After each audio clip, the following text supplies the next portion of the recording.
is the reptilian brainstem. And when one operates their life out of the reptilian brainstem, they are unaware, unconscious. They are consciously dead because the reptilian brain does not really critically think. It acts on instinct, fight or flight mode. This is considered in the occult spiritually dead. When one is taking actions without intention, simply very reactive to life. They're not living, they're simply experiencing. When you're walking down the street and you see someone, and in your mind you think me versus them versus me, that is an animalistic way of thinking. I used to be trapped in this way of thinking, always thinking of fight or flight, always judging people, always reacting to the world, never consciously creating and commanding with intention in the world. This could be considered the matrix, when one lives unconsciously, simply surviving in the world. Another symptom of living in the reptilian brain could be obsession, a constant need to assert your power over others to feel safe or superior. Views relationships as power hierarchies, not as mutual connections. It could be a conquest for sex, lust, seeking validation through sexual activity. Sex becomes a tool for dominance, escape, and self-worth. Intimacy is avoided. Pleasure is pursued without emotional depth. Seeking pleasure all the time. This is all to do with the reptilian brain. Seeking safety. It could be compulsive eating or food hoarding, driven by craving and not actual hunger. Eats to soothe fear or emotional discomfort, often unconsciously. This is the unconscious. Fear-based decision-making. Every choice is shaped by perceived threat or insecurity or fear within the subconscious mind. Long-term vision is sacrificed for immediate safety and gratification. All the reptilian brain. Territorial behavior overacts when personal space, possessions, or status is threatened. Acts as though survival depends on ownership or status. Addiction repeats patterns to feel safe, even if they are harmful. Avoids anything unfamiliar or unpredictable. Low empathy. No empathy or emotional care for one another and for fellow beings in the world. Sees people as threats, tools, or competitors. This is all to do with the reptilian brain. Intense jealousy or possessiveness. Sees others as rivals or objects to control. Cannot tolerate perceived threats to loyalty or status. Quick to be angry. Slow to reflect. Reacts with rage, withdrawal when challenged. Lacks emotional regulation or deep self-awareness. So this brain could be considered the matrix, hence why Neo is plugged into this brain. He's operating the life out of this brain, unconscious, simply navigating life like an animal. I was in this state, and you can only really realize this when you come out of this brain and you start to function from the higher regions of the brain, which we will discuss very soon. And my life was chaos because there was chaos operating internally. I was never thinking about the future. I was always operating life out of fear, out of lack. Never had care for another person. When you operate life out of this brain, the matrix, things outside you, can easily control you. This is why they keep us in a constant state of fear. So we operate life out of this. So we never gain full control over our reality, over our actions, over our thoughts. So Neo is called Neo, and he works at a place called meta cortex, very symbolic of the neocortex, the higher region of the brain. Now, this brain makes you human. It ultimately allows you to hold control over the animal urges, okay? The neocortex is the brain that allows you to have self-mastery, that allows you to control your urges, your instinctual survival urges. So humans can overcome their reptilian animalistic state and start to operate their life in a conscious mastery state. And Neo is plugged out of the reptilian brain, and he starts to use his neocortex, the human brain. This allows one to learn to have self-control, allows one to create, allows one to think about others. It allows one to critically think deeply. It allows one to be self-aware. Who am I? Where did I come from? And where am I going? This is ultimately the brain that has shaped the world. We look at humans. We built technology. We built all of these amazing things. They all come from the neocortex. This is the higher region of the brain that allows consciousness to function on a higher degree. It allows you to truly become a creator and have self-control instead of living in a reactive animal state. You see, animals are only aware of their five senses. They're only aware of surviving. If you notice, look at animals, they're always looking around. Even in their home, they're always looking around, sniffing around. That's because they operate in an animalistic brain. Humans have the neocortex. This is a higher region of the brain, which well, if you wish to master yourself, this is the brain that you will be using. This allows you to operate life on a higher degree. We see this reptilian brain symbolized everywhere. See it as reptiles. Reptiles are symbols of this brain. We see the Egyptian god Osiris with the green skin representing a reptile, a crocodile. Sometimes we see Osiris depicted in Egyptian artwork with crocodiles or reptiles, if you do a little bit of research on that. And also, if we look at the overall symbolism of Osiris and his story, we notice that he is the god of the dead or the underworld. This is not literal, but the dead or the god of the death, the god of the death of self, the dead of consciousness, because you are a divine being with limitless potential to create. And ultimately, to create, we have to master our reptilian brain. But when we function from this reptilian brain, we are dead to our higher powers of creation, of imagination, of actually gaining control and operating life from the higher mind, operating life as the divine being as you are. But if you operate life in Osiris, he is the god of dead. You are spiritually and consciously dead. You act unconsciously. You are dead, not physically, but mentally and spiritually. So what we're looking at here in the Egyptian artwork is the reptilian brainstem. We have the left hemisphere and the right hemisphere of the brain. Notice a curve. The feminine body is very curvy. This represents feminine. The masculine body is very liney. So if we study geometry, we know that lines are masculine, hence why the word masculine, line, and the feminine body is,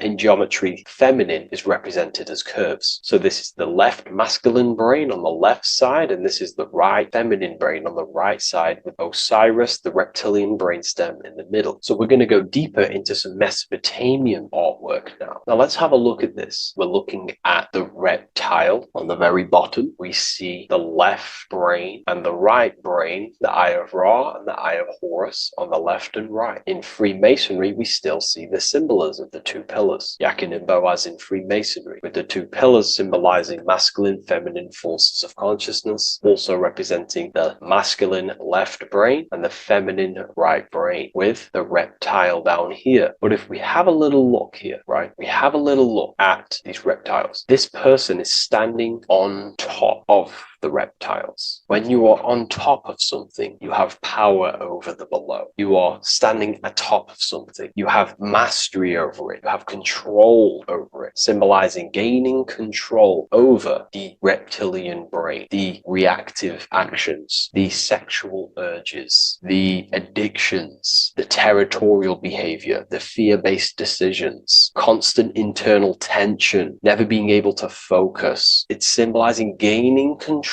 over these internal qualities that happen within us, in our mind, because the universe is mental. And if we do not gain control over this brain, it will dominate our mind, which will ultimately dominate our actions and destroy our life and live in an unconscious state. So this is basically instructions in this ancient Mesopotamian artwork of becoming self-mastery, to operate on a God consciousness level. So we have a person symbolizing your awareness, the internal you, having mastery over the reptilian urges, the reptilian brain, the reptile thinking. We have a person, a face in between, and it's standing in between these pillars, symbolizing balance of the brain hemispheres. Because the face, we see the eyes in the middle, we see the person is you, your consciousness, standing in the middle pillar. It's representing seeing reality as neutral. Everything in the world is neutral. It's the mind's perception that gives it a positive or negative charge. When we adapt this mindset, this view of reality, this knowingness of reality, we see the world for what it truly is. And if you see things as neutral, it allows one to transform the situations in your life accordingly instead of simply choosing a side.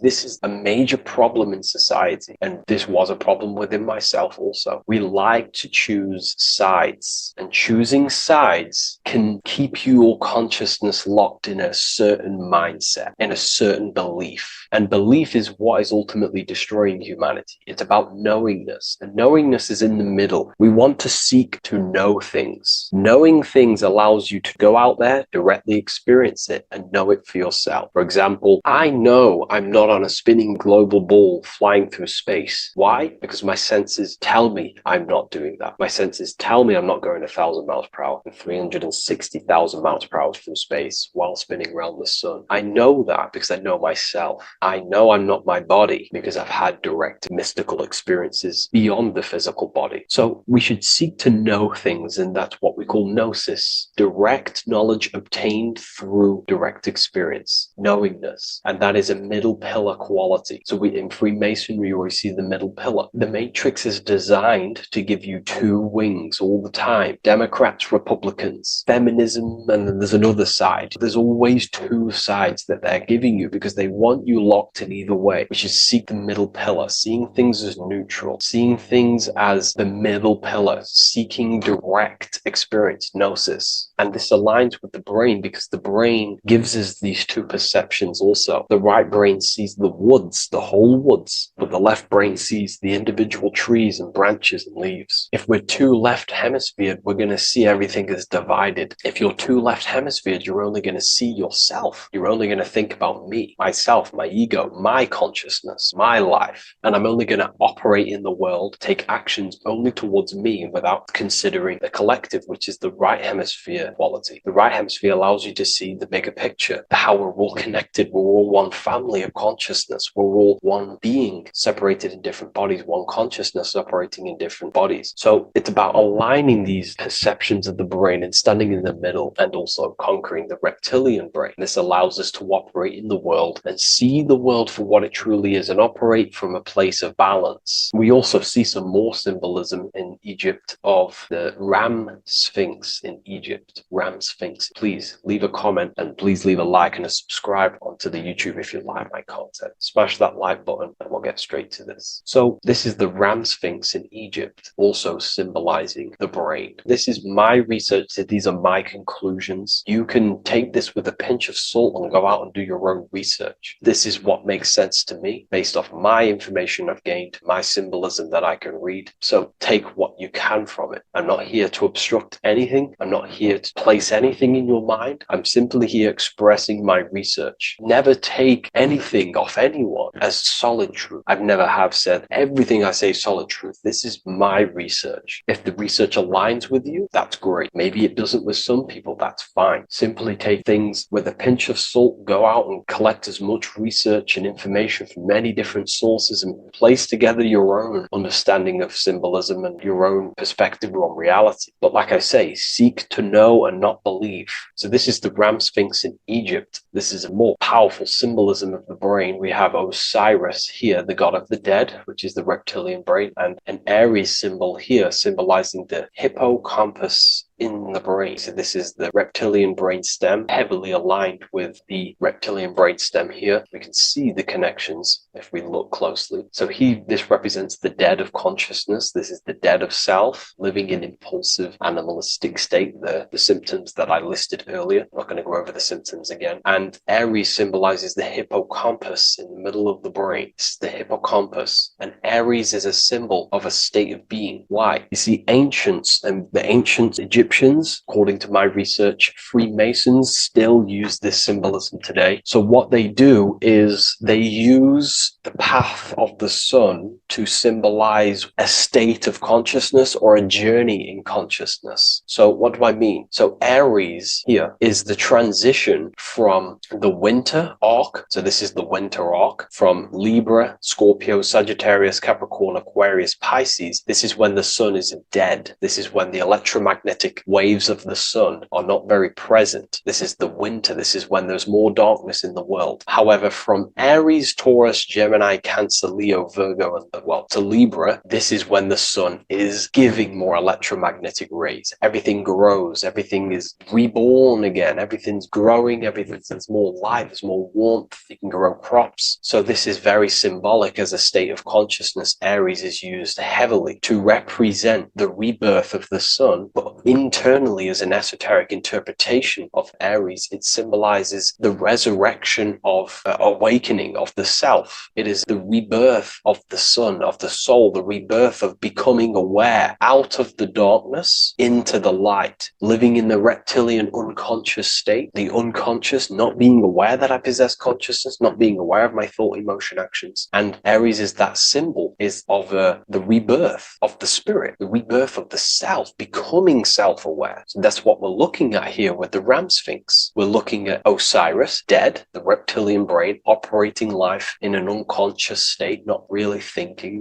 not self-aware of thought, emotion, actions, not aware of the soul, not aware of good and evil, not aware of the laws that are in the heart of love, not aware that there's always an intelligence in the heart telling us what's the right thing to do at all times, not aware of anything, just simply reacting to the world. But then we have a symbol of Aries above, which is the resurrection of self. So again, this is symbolizing by the Egyptians to me and my research going from darkness to light. This is the resurrection of consciousness when we start to deepen our self-awareness, which is ultimately what I'm doing to you in these videos. Hopefully I can awaken some people's minds and make people think deeper. And that process of internally what's happening within you that's what Aries represents when you're starting to say, wow, my mind's going deeper and deeper into the self and I'm realizing more. That is what Aries symbolizes. When the sun returns, it's also a symbol of a sacrifice, because obviously when the sun returns back to Aries, we're sacrificing the winter, when we're transitioning, and all transitions require sacrifice. So in Aries, the Jews celebrate the Passover. It's the Passover of the sun. And what do? They eat lambs in the Passover Aries, because it's all symbolic of this internal process. In Aries, Christians celebrate with the Easter, which is the resurrection of Jesus, the resurrection of the sun. Remember, it goes deeper. There's deeper layers to this. It's the resurrection of the self and the mind deepening into a deeper awakening. So again, we're going from the lower regions of the brain, and when we start to critically think and become self-aware, we're starting to use the mid part of the brain, and the mid part of the brain then expands into the neocortex, which is the resurrection of the self. The mind is no longer functioning in just the reptilian brain, but then it's going into the light of the higher brain, the neocortex, and this is the reptilian brain. This is the midbrain, what we're looking at here with the Ram Sphinx. Yeah. So this is the resurrection. It's the transition point of going from the reptilian brain into the midbrain into the neocortex. We're now resurrecting ourselves. Now, this is not putting anything negative on the reptilian brain. Without the reptilian brain, we wouldn't be able to live. We need the reptilian brain, but it's an abuse of the reptilian brain that can keep us in a very low state. It keeps us stuck in an unconscious state. But the reptilian brain is what's allowing you to breathe, to eat, to scan the environment for any threats. If there are threats, we do need the reptilian brain. That's not to say it's evil, but what I'm saying is an abuse of this brain, which is what most people are stuck in. They're operating their life out of this brain. And this is what the Egyptians,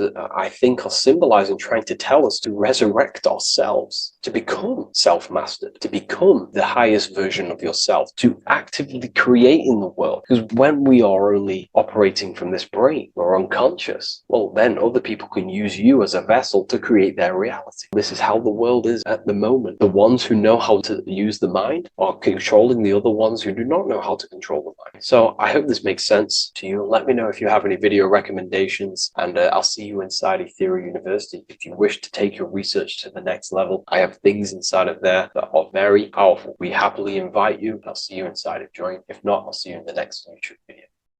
In this video, we're going to be talking about the evolution of consciousness. You are born human. However, you possess consciousness, which is the awareness behind your being. the awareness behind your thoughts, the experiencer behind your five senses, the experiencer, the observer behind your thought, emotions, and senses. You are an eye, an invisible consciousness looking through a lens which is your body. Your body produces this physical world that you experience. Your brain produces this world. Your brain and body is a technological computer. However, you are an infinite, ever-expanding consciousness behind this physical body.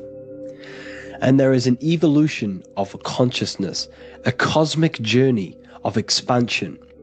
And this is why we see so much pyramid symbolism in the occult and esoteric world, and especially within Freemasonry. Because the pyramid represents climbing, an evolution, a raising state of consciousness, a journey. Steps symbolize a journey upwards. This is the raising and the evolution of consciousness, our inner world. The transmutation of our inner selves, of our souls and consciousness and our minds. So when we see this pyramid, we're seeing a evolution, a way up to source consciousness. And the eye in the pyramid represents your source consciousness. It represents illumination. It represents divine guidance through this evolution of consciousness. This is why we see the ladder. Consciousness is ever expanding on an infinite journey of evolution. Each individual is a part of this cosmic process, contributing towards the ongoing expansion of both mind and awareness. As we evolve, we collectively explore deeper levels of existence, expanding the boundaries of thought and consciousness. The mind has the ability to expand infinitely into new realms of thought, into new dimensions of mind. The mind cannot be filled up. It is not a physical substance. The body can be filled up because it is a physical thing, but you cannot fill the mind. Therefore, the mind is constantly expanding, ever expanding into new fields of thought. So what we see in Freemasonry, the ladder, is again a journey, an elevation of consciousness. When we are born with an infant consciousness, and as we gain older, we gain an adult consciousness. Our inner world, our inner mind, and our emotional intellect changes and evolves. We are significantly different from when we were very young as an infant. It's because our consciousness evolutes, it changes, it alters like water. So, just like this evolution of your own consciousness as growing up, there is consciousness of beings existing in cycles beyond our own. And their consciousness is unimaginably different from ours. They operate on a higher level of understanding and knowing, experiencing reality in ways that transcend our current comprehension. Our minds right now cannot comprehend the highest states of consciousness. There are entities, there are beings beyond our own, existing in higher dimensions of consciousness that we cannot comprehend because they have expanded. They are on a further way up the ladder of consciousness. However, we are all on the same journey. None of us can take the same journey. There is one ultimate goal, reaching source consciousness. However, this is always ever expanding. However, we are all on a different journey. There is one truth, one source, one goal. However, there are billions in different ways of reaching it, and we are all on these different paths to source consciousness, to this ladder, this evolution of universal evolution. Okay? Their awareness is attuned to new dimensions of existence, reflecting a more advanced stage in the cosmic journey of consciousness evolution. So when you take DMT, you are shot into these higher realms of consciousness where you meet these beings who look similar to these images. They are not speaking to you physically. They don't speak to you three-dimensionally through vibration and words. They speak to you mentally. If you have done DMT, then you know this. And if you have met these beings, then you know this. You might have even met some of these types of beings on mushrooms or any psychedelic drugs. Because ultimately, when you take these mind-altering substances, it's altering your consciousness. It's merging your consciousness with the spirit of that substance. And you are essentially attuning your mind to higher dimensions of consciousness. That's why we say we're getting high when we take these substances. Therefore, when you meet these beings on DMT, you are essentially meeting beings who are attuned to higher dimensions of consciousness, and they speak to you mentally. They speak to you telepathically through thought, because the universe is mental. Everything exists within the mind. The way you are now, your physical existence, is a state of mind. Mind, thought creates matter. Spirit and matter are two opposing ways of thinking.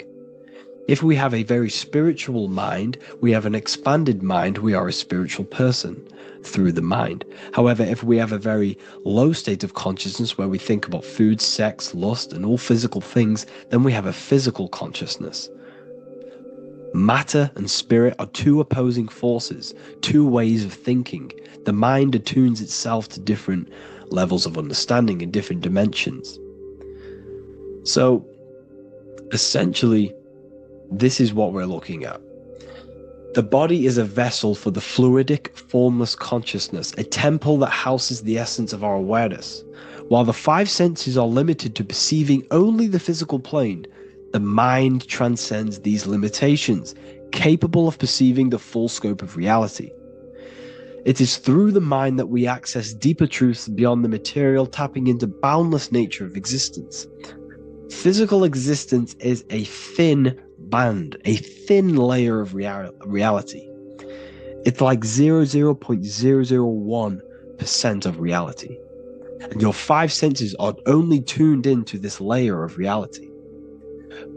But the five senses are, by design, only allowed to perceive physicality.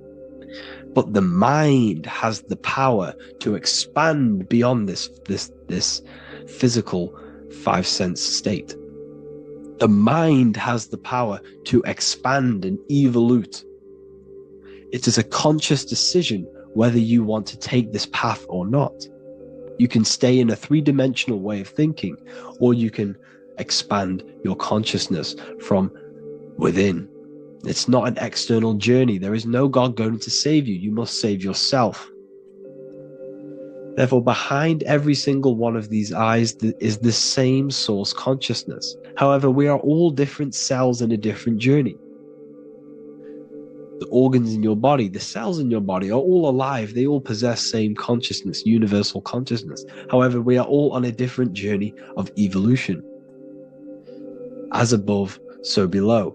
As the baby is in the mother's womb, when the baby becomes conscious, there is a world outside of its mother. What does it do? It presses and seeks a way out to be born in the other world outside of its mother. It is the same with your consciousness, your mind. When your mind becomes aware that there is realities beyond the immediate surroundings, it seeks a way out. And this is exactly what I'm doing to you now.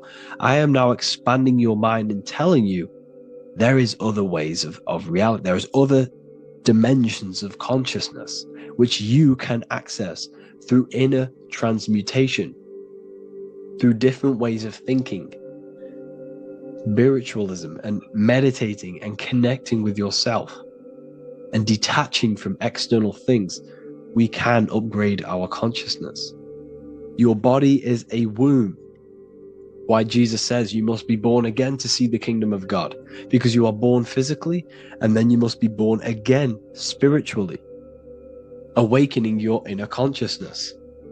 So like I said, as the baby is in the womb, it's the same principle. As above, so below. You were a baby. You were in your mother's womb and you figured out there is a world outside of your mother. So you seek to weigh out your mother to be born in another world. It's the same now.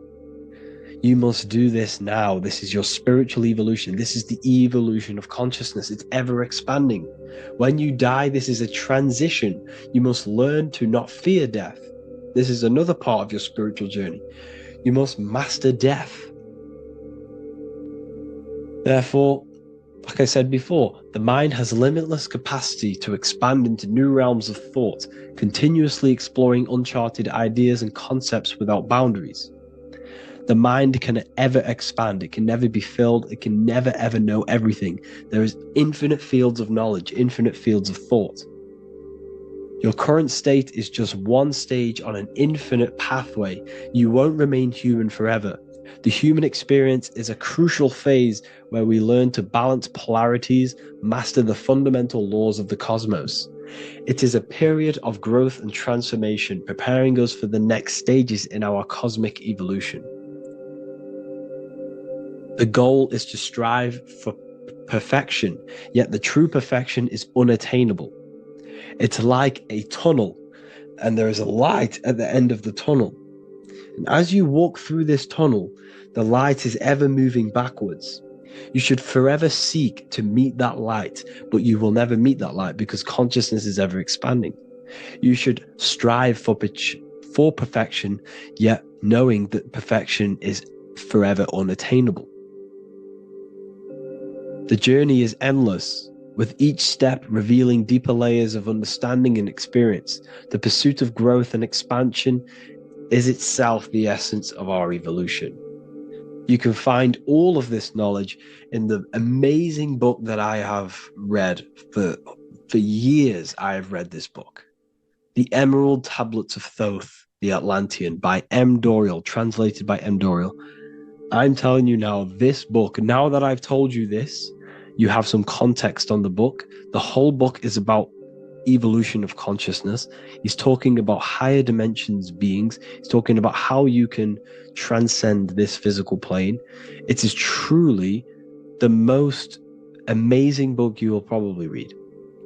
One of the best spiritual texts you'll see.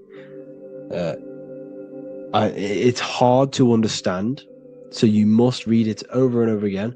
And the more your mind progresses, like for me, I read this every couple months. And the more I learn about consciousness, the more I expand my own consciousness. And every time I read this book, I pick out something new that just completely blows my mind, because you can only understand this book to your level of consciousness, to your level of understanding. So now that I've told you all this information, go and read this book and it will absolutely blow your mind. And so will the Book of Wisdom Volume 2, which is now available. I released it the other day. I'm just going to read a page out now. This page is called Spirit and Matter. The Earth is not merely a dense, lifeless rock drifting through space. It possesses spirit, a living essence that animates its form. But what do we mean by spirit? Spirit in esoteric terms refers to the energy, the life force, animating the principles infused in matter. So essentially, what this page is talking about is how everything has spirit, consciousness within it. You are the middle, you are spirit and matter. You have the ability to expand your mind to the God self and raise above our animal instinct, our material self, and know the divine and expand. Animals cannot do this. Animals are not self-aware. Humans possess self-awareness. We can observe our consciousness. We can say, why do I exist? We can look in the mirror and know that we need growth. And this is what Anunnaki means. Anu means above. Anu was the supreme god of the sky, which is a metaphor. He represents spirit above, heaven. Anu came down to earth and married Ki, the goddess of the earth, which represents matter. It's a myth, it's an allegory. Anu married Ki and gave birth to the Anunnaki. Spirit came down and infused with matter and gave birth to the human, which is you. You are spirit infused in matter, Anu and Ki, Anunnaki. You are the Anunnaki. And this is just one of the teachings in my book. Honestly, this book is absolutely amazing. If you truly, truly want to expand your consciousness, give this book a read. And obviously, if you're inside the university, I give you this book for free, a paperback version. If you join the university, follow the steps inside of the general chat, you'll be able to download this book, or sorry, not download it, order a paperback for free. All you have to do is pay for the shipping. You'll also gain amazing knowledge inside of my library, where your mind will just be overblown with the amount of esoteric books. There's over 45 rare occult books, plus you get a PDF of the Volume 1 and Human Health Guide. You get reoccurring updates where I expand on symbolism, occultism, where you will just feel absolutely amazing once you understand esotericism in yourself. You'll also learn how to create the dream reality that you want with the Manifestation Mastery course, where I teach you how your consciousness creates reality. You'll have a real lectures where I post lectures on symbolism, occultism, esotericism. There's a conscious community and live calls and Q&A where you can ask me questions and I'll answer your questions. I just want to say thank you to everyone who has joined the university. Thank you for even liking and watching this video. Any support I just appreciate every single one of you. Please, if you can, leave a comment and a like on this video and let me know any videos you want me to make in the future. And I will start uploading a lot more to the YouTube. So yeah, thank you all for tuning in today. Have an amazing day. Welcome to Revival of Wisdom. Today, we're going to be talking about portal symbolism, what portals are, okay, and how they show them to us, because they have to tell you the truth, guys. This is the thing with the universal law. They have to tell you the truth. And they tell you through symbols, they tell you through movies, and different things like that. But let's jump straight into this. So first, I want to talk about the Freemasonry symbols. Okay, so first we got, obviously this is some Freemasonry art, but notice how you've got the ladder with a key. Okay, so this is ladder symbolism with a key. So maybe this is talking about ascending. Okay, because look, because this is ascending into the heavens, because it's a ladder with humans going up it with a key. In order to ascend, you must have the key. Okay, so what else do we have with a key? Well, the Netflix show Lock and Key, which is all about portals and keys. Because what the keys do, they open doors, gateways. Okay, so what's interesting about this is that they've got this key here, which represents the Kundalini energy rising up the spine. Okay, but we'll come back to this. But it's that same portal key symbolism. We've also got the Vatican. The Vatican is in the shape of a key. Okay, so you can see the start of it here and the end. So this is key symbolisms. Keys open doors. And notice how it's got the 8-pointed star. Okay, what is the 8-pointed star? Okay, we'll come back to this. This all ties in, guys. I'll break it all down for you. But then you've also got the god Janus. Janus, okay, is known as the god of the doorways. He's an ancient god of Rome, and they worshipped him. However, he's not a god, he's more like a high-level ranked demon. Because he is the god of the doorways. And notice how he's got two faces. Because doorways always have two sides. You're going into somewhere, there's always two sides of a door. And he's always depicted with two sides of a face and a key, because he holds the key to the doorways, to the portals, to other worlds and realms. Okay, as you can see, he's always got two faces and a key. Okay, so now we have the Sumerians, the Anunnaki, and they are always depicted with the two faces.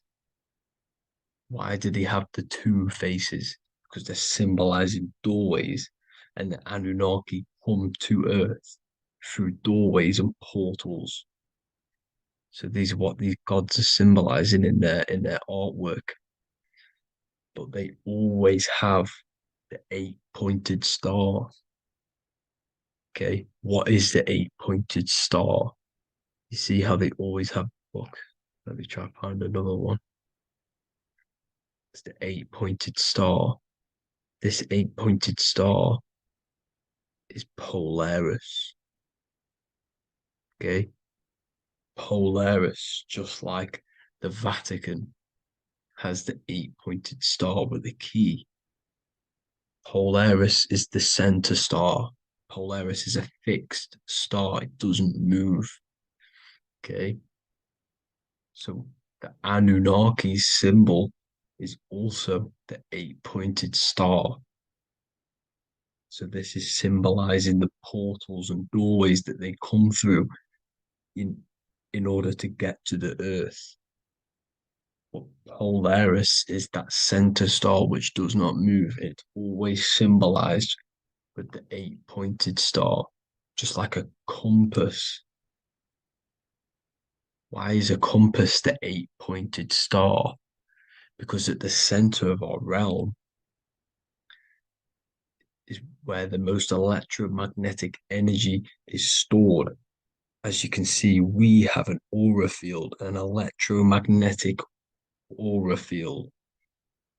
So does the Earth. And in the center, so like our heart, for example, is where the most energy is stored. And like the center of the Earth, this is why all compasses point to the center, because this is where the most electromagnetic energy is stored. It's at the center of our realm. Okay. So like I was saying with the lock and key series, see this here? The Kundalini energy rising up the spine, just like your Kundalini energy rising up the spine. Let me try. I can't zoom in, but you know what I'm trying to say here. Let's go back to Polaris, because at the center is where pole. Can you see the pole of electromagnetic energy? Polaris, the North Pole. It's symbolized. The truth is in the words. It's like a pole of electromagnetic energy. And this is where the aurora borealis comes from.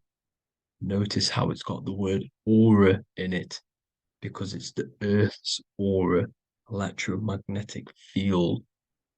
Just like you have an aura, also known as the northern lights, because it's coming out of this center hole in the center of our realm, where the black sun is.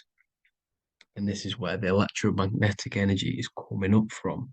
And this is what the aurora borealis is, or the northern lights. It's just electromagnetic energy. And it's symbolized through our symbols, the original O. Okay, because it's like a pole through the middle. Polaris. So this Polaris is the sky vault. It's the portal into this realm, because this is what the Anunnaki are always talking about, always symbolize it with the eight-pointed star. And just like a compass is the eight-pointed star, pointed to the center, to Polaris. Okay.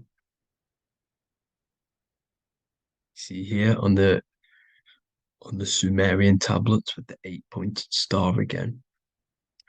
And how we know it's talking about portals with this eight-pointed star is because CERN 666 are opening up portals to the underworld, letting in demonic entities into this realm. How do we know it's a portal?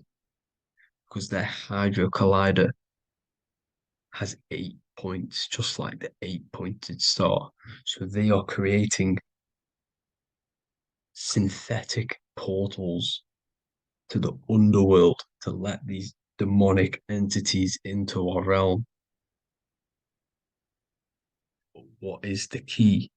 Because if we're talking about ascending through Polaris, notice how here on the masonry art, this luminary here, so this is the sun, that's the moon. This is Polaris because it's a luminary with what? 1, 2, 3, 4, 5, 6, 7, 8 beams coming off the luminary, just like the 8-pointed star. So you see the ladder with the key going up to Polaris. It's symbolizing ascending out of Earth. So what is this key that they're keeping from us? Because it's a human holding a key going up the ladder to Polaris. Well, chakras. We have 7 chakras. Okay, so this is what they are telling us in the lock and key symbolism. The Kundalini energy rising up the spine. Okay, just like they have 33 vertebrae on the back of your spine. Okay, this represents the Kundalini energy going up your 33 vertebrae, just like in masonry has 33rd degrees. Okay, so what is the key? Your chakras. Your chakras have to be unlocked. Okay, you have to unlock your chakras, and you can't unlock this one without going through this one. You have to go through them all. It's like a ladder, just like Jacob's ladder. You can't go from the bottom to the top. You have to unlock each one. Okay, just like you have 7 chakras, you have 7 layers of your aura. Okay, you have to unlock your chakras to the highest point in order to reach Christ consciousness. And this is the key that they're talking about. They're symbolizing the organic portal within each and every one of us to ascend out of this realm. Okay, so this is the key that they're talking about, and they're holding back this knowledge to keep us trapped in this 3D realm. Okay, so like I was saying with the 33 vertebrae and the Kundalini energy coming up the spine, 33 vertebrae, you can see this sort of symbolism going up to the light, because it's the light you see here. Your crown chakra turns on and becomes enlightened, just like the Illuminati symbol. Can you see it? But also, Jesus also died at 33.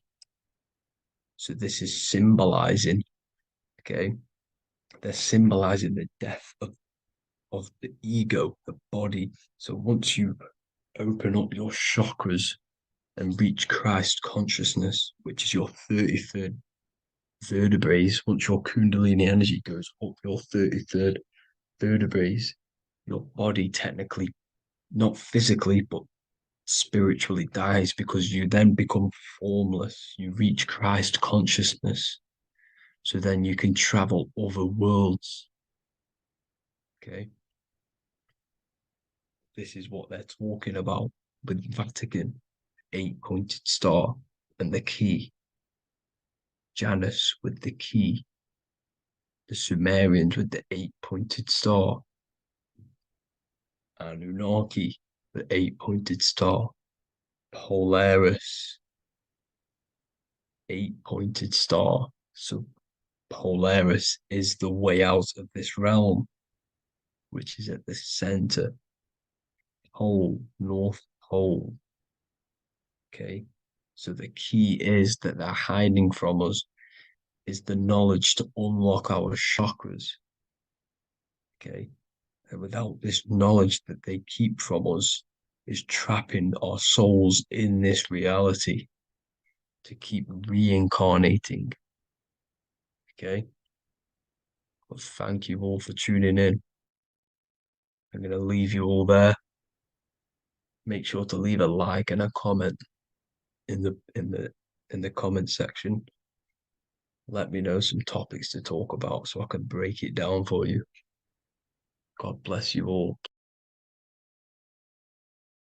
What if I told you that the Egyptians were trying to give you instructions on how to not reincarnate and come back to this material world and ascend your consciousness, your soul, to a higher plane that exists in the various dimensions of consciousness? This is Anubis, and this is his scales. You can find this image in the famous Book of the Dead, which is a famous Egyptian book and text talking about death, reincarnation, and the different things that go into death and how to prepare our mind, our souls for death. The Egyptians saw this as a massive thing in life. We must prepare our consciousness for the transition from a physical reality to a non-physical, tangible reality. The first thing we must understand in order to understand death is the term as above, so below. We die every single night. Consciousness goes to sleep, which is the withdrawal of consciousness from the material body into the inner realms of the mind. At nighttime becomes the darkness, and consciousness goes within itself. When the daytime comes around and the sun becomes more powerful, the rays of the sun increase the brain waves, and the body becomes active again, and consciousness manifests things externally. So the nighttime is the internal world, death or sleep, and the daytime is life, the external world. When we die, it's just a bigger version of sleep. We enter into our inner realms of consciousness. However, this transition needs some preparation. In order to understand the universe, understand what happens after we die, we have to understand that life is mental and the mind is not the brain. The brain is just a physical computer for the mind to operate the physical technology of the physical body. What you are seeing right now in your eyes is a simulation produced by your brain. Light waves entering in your eyes and the visual cortex at the back of the brain producing an image of what you call reality. Therefore, reality is not outside of you, it's a simulation produced by the body. The five senses are just electrical threads of light, all sending information back to your brain, and your brain is interpreting these electrical signals as senses: touch, taste, smell, and hear, and see. So everything you're experiencing right now is a simulation produced by the brain and the nervous system, but you are the observer of that reality, of that simulation produced by the technology of the body. So when you die, the technology, the simulation produced by the electrical system called the human body, is no longer running. Therefore, we don't actually leave anywhere, but the simulation stops running and we are dissolving one layer of ourself. So most people think they leave the body when they die, but we're not. We're simply just removing an aspect of ourself, a different dimension of ourself, and casting off that dimension, removing a veil or a layer. And we're seeing what is behind that layer. And what behind the layer of the physical reality is simply the world of imagination, the astral plane. At the moment of physical death, consciousness withdraws from the physical brain, yet the awareness does not cease. For a short period, the individual may experience a condition of peaceful unconsciousness, similar to deep sleep. Then, once the individual becomes conscious again after death, once the physical body, the etheric body, has fully been split up and consciousness is now operating in the astral plane. This is what the ancients called karma loka. Arthur E. Powell mentions this. C.W. Ledbetter mentions this place as well. Karma loka is a place in the astral plane. The astral plane is the realm of imagination. It is where the forces of the mind manifest desires as imagination. All of your desires, your desired realities, the screen that you have in your mind, that screen you manifest a visualization on, exists in the dimension of the astral plane. It is a realm made of thoughts. It is an object made of thoughts. If you think of a chair, for example, and imagine that chair in your mind's eye, that screen you are seeing in your mind's eye is a thought animated. That thought is an animated desire, and that exists in the realm of the astral plane, a realm of subtle thought forms. Therefore, the physical world has an exact copy of this world, however in the astral plane. Just like how if you remember the house that you grew up in as a child, if you could sit down right now wherever you are and you can imagine walk around that house in your mind. You can imagine the layout of the street of the house. So in our minds, we have our own layout and map of our house, but then now connect all of the collective consciousness's minds and memories of places on the earth come together to create a collective astral plane, a world made of thought forms, but it's an exact copy of the material world. To go into a bit more detail, this would exist on the lower astral plane. On the lower astral plane, there is an exact copy of the earth, made of everyone's memories, imaginations, and things along them lines. Karma Loka is where the word karma comes from. This is the region of desire and emotion and imagination. This place is not a place of reward or punishment, but a state of consciousness corresponding to the emotional nature of the person who passed on, who transitioned from the physical to the astral. Your state of consciousness, the thoughts you think every day, the fears that you face every day, the belief systems you have in your mind every day, still is passed on from the physical into the astral. The astral plane, you will go into an astral plane that directly corresponds to your state of thought, just like a dream. In your dreams, you will see materializations of your fears, belief systems, and things going on in your subconscious mind. You will go into an environment and a landscape when you die in the astral plane that match your desires, habits, and your state of mind. If you believe in Jesus, you will go to a place where then thought forms manifest in the astral plane. If you believe in Buddha, you will go to a place where then thought forms manifest. That is the environment. It's mental. Reality is your level of realization. You are seeing through the lens of your mind, of your beliefs, and you see the world tinged with your belief systems. Karma Loka is a place where you balance out your desires, sensual cravings,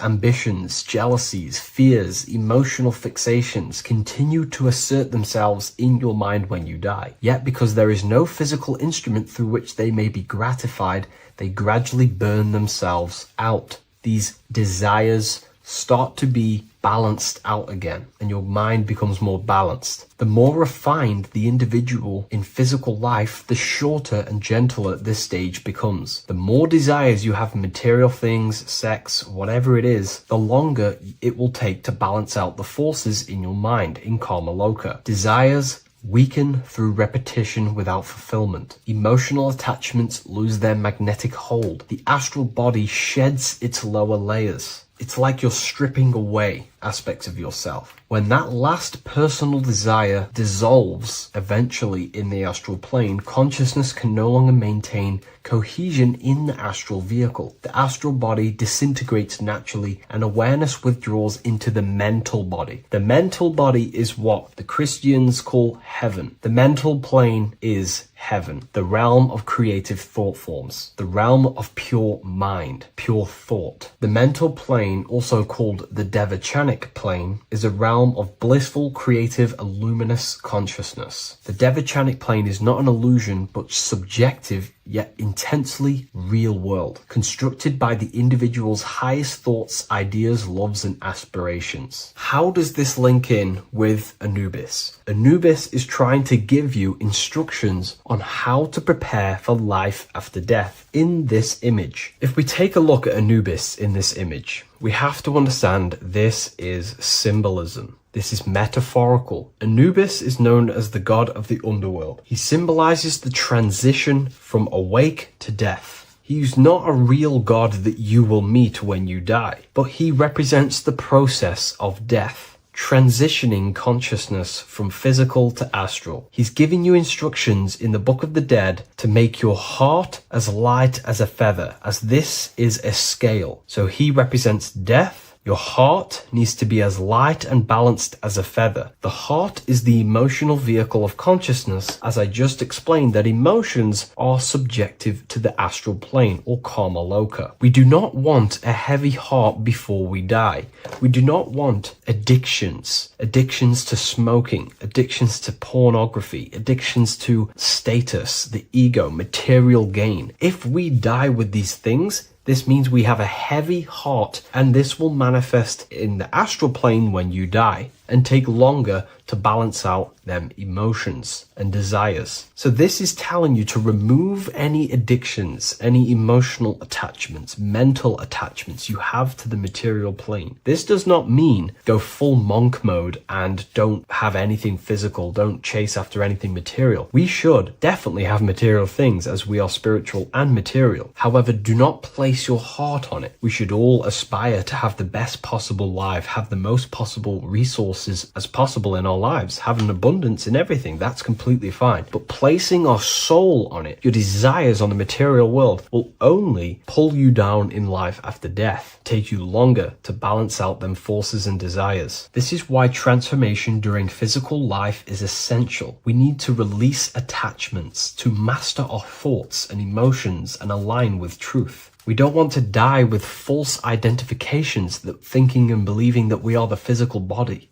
We need to balance out our heart. Yes, have material things. Yes, chase the best possible life for ourselves, but also have connection with the divine and practice detaching from the material world. Maybe even fasting from any addictions that you have, the phone and things along them lines. When this is achieved, when you are fully balanced and have no more addictions and attachments to your mind and consciousness, the scales are balanced. The soul becomes free and rises beyond the lower planes of existence when you die. It transcends the physical body and more than likely enters the mental body. We can't take anything physical after this life. The only thing we can take is spiritual things such as wisdom, understanding, and connection. We can only take internal things. So we have to master our internal world before we pass on to a world where we cannot fulfill our physical desires. Now, this is kind of what heaven and hell is. There is a hell realm in the astral plane. If you desire horrible things, you desire to kill people, or you desire to do horrible things, then you will manifest in a place where that is taking place, with people, with entities that assimilate with that vibration. You might have to watch this video a few times to gain a full understanding of this, but Anubis is trying to teach you, make your desires as light as a feather, purify your heart, purify your soul, and place your heart on the spiritual things, knowledge, information, connection, thought. Because if you desire material things, then you will more than likely desire to manifest yourself back into the material world and reincarnate. If you've read the Book of Symbolism, you already know this information. You can now find this book in the description of this video. Please leave a like, comment, and subscribe to the channel if you like this information. And we also have the Book of Symbolism available on Amazon.com now. Take care, everyone. I'll see you in the next video.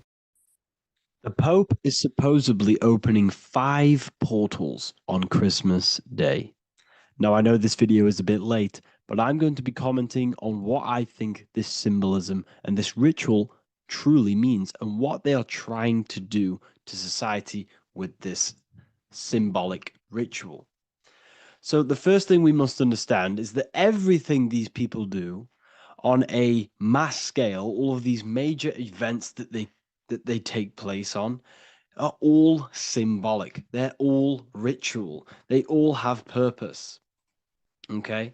So when we look at the locations of these 5 doors that are in Rome, we actually see the sigil of Lucifer when we connect the dots of all of the 5 door locations. This is the sigil of Lucifer.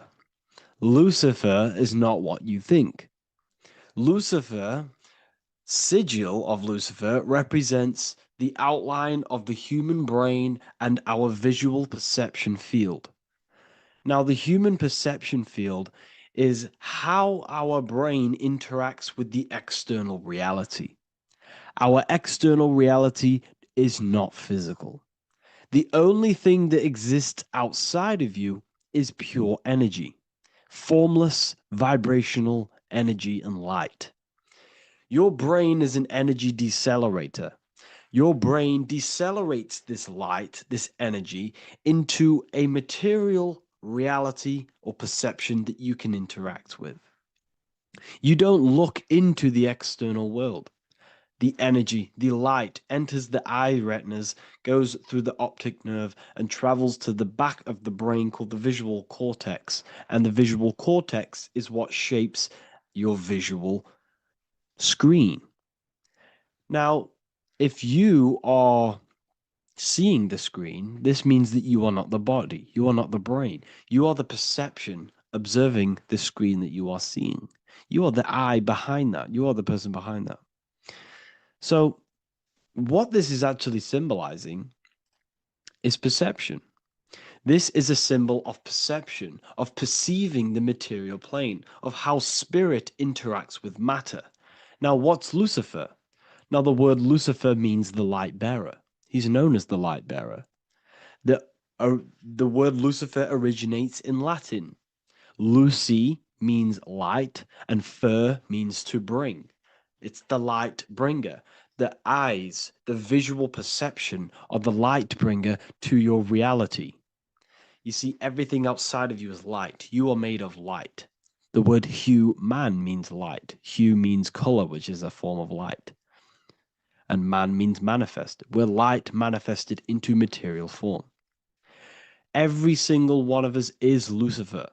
When we fall for the material world, the external world, is an illusion. It is the false world. It can elude you. It can make you fall in love with the material things, material pleasures, lust, money, fame. These things make you fall. This is the fall of Lucifer. This is the mythological story. This is the symbolism behind Lucifer. It's you. Are you falling for material pleasure because you are a divine spiritual being from the higher planes, not from this plane? Now, if you let your divine being fall for this material plane and fall for the evil that can take place in this plane, then you are Lucifer. It represents the false light, the false reality. This symbol, the sigil of Lucifer, it symbolizes the interplay between light consciousness and the perceptual experience of the physical reality. The external world is truly internal. What we visually perceive is essentially light waves carrying information, which then gets processed by our brain, the central computer of our nervous system. Okay? So, how many doors are open? 5 doors. So 5 is the number of perception as well. 5 fingers on each hand, 5 points on the human body, 5 toes on each foot. We have 5 senses. 1, 2, 3, and 4, they're spiritual numbers. 6, 7, 8, and 9, they're material numbers. 5's the gateway. 5 is the middle bridge of how our spiritual self interacts with the physical self, how spirit interacts with matter. So this ritual is symbolic of perception. This is maybe bringing in a new perception. A new event will happen after this, a new perception of the world. Or personally, I think this ritual was to obviously shape the collective consciousness, because your reality is an externalization of your inner consciousness. It's simply just a mirror. Your material life, your material world outside of you is simply a mirror reflecting with mathematical and geometric precision of your internal consciousness. Your consciousness is creating and causing the effect called reality, physical reality. Your life is a result of every thought you thought in the past. Therefore, with that being said, everyone who perceives this ritual of, the Pope's opening 5 spiritual portals, who's letting in demonic energy into the world, they're going to let demonic energies and demonic spirits all in the world. Well, what if I told you the only portal they're opening is a portal in your own mind for negativity? By you believing in negative forces coming into the world and going to possess everyone, that's opening up your own mind. The collective spiritual community has been brainwashed in thinking there's going to be demonic energy. Therefore, what will happen? there will be demonic energy. Not because the Pope opened up a portal to the demonic energy, it's because everyone opened up their own minds to the demonic energy. Therefore, we as a collective consciousness shape the external world on a macrocosm scale. For example, the microcosm is your personal life. Your personal life.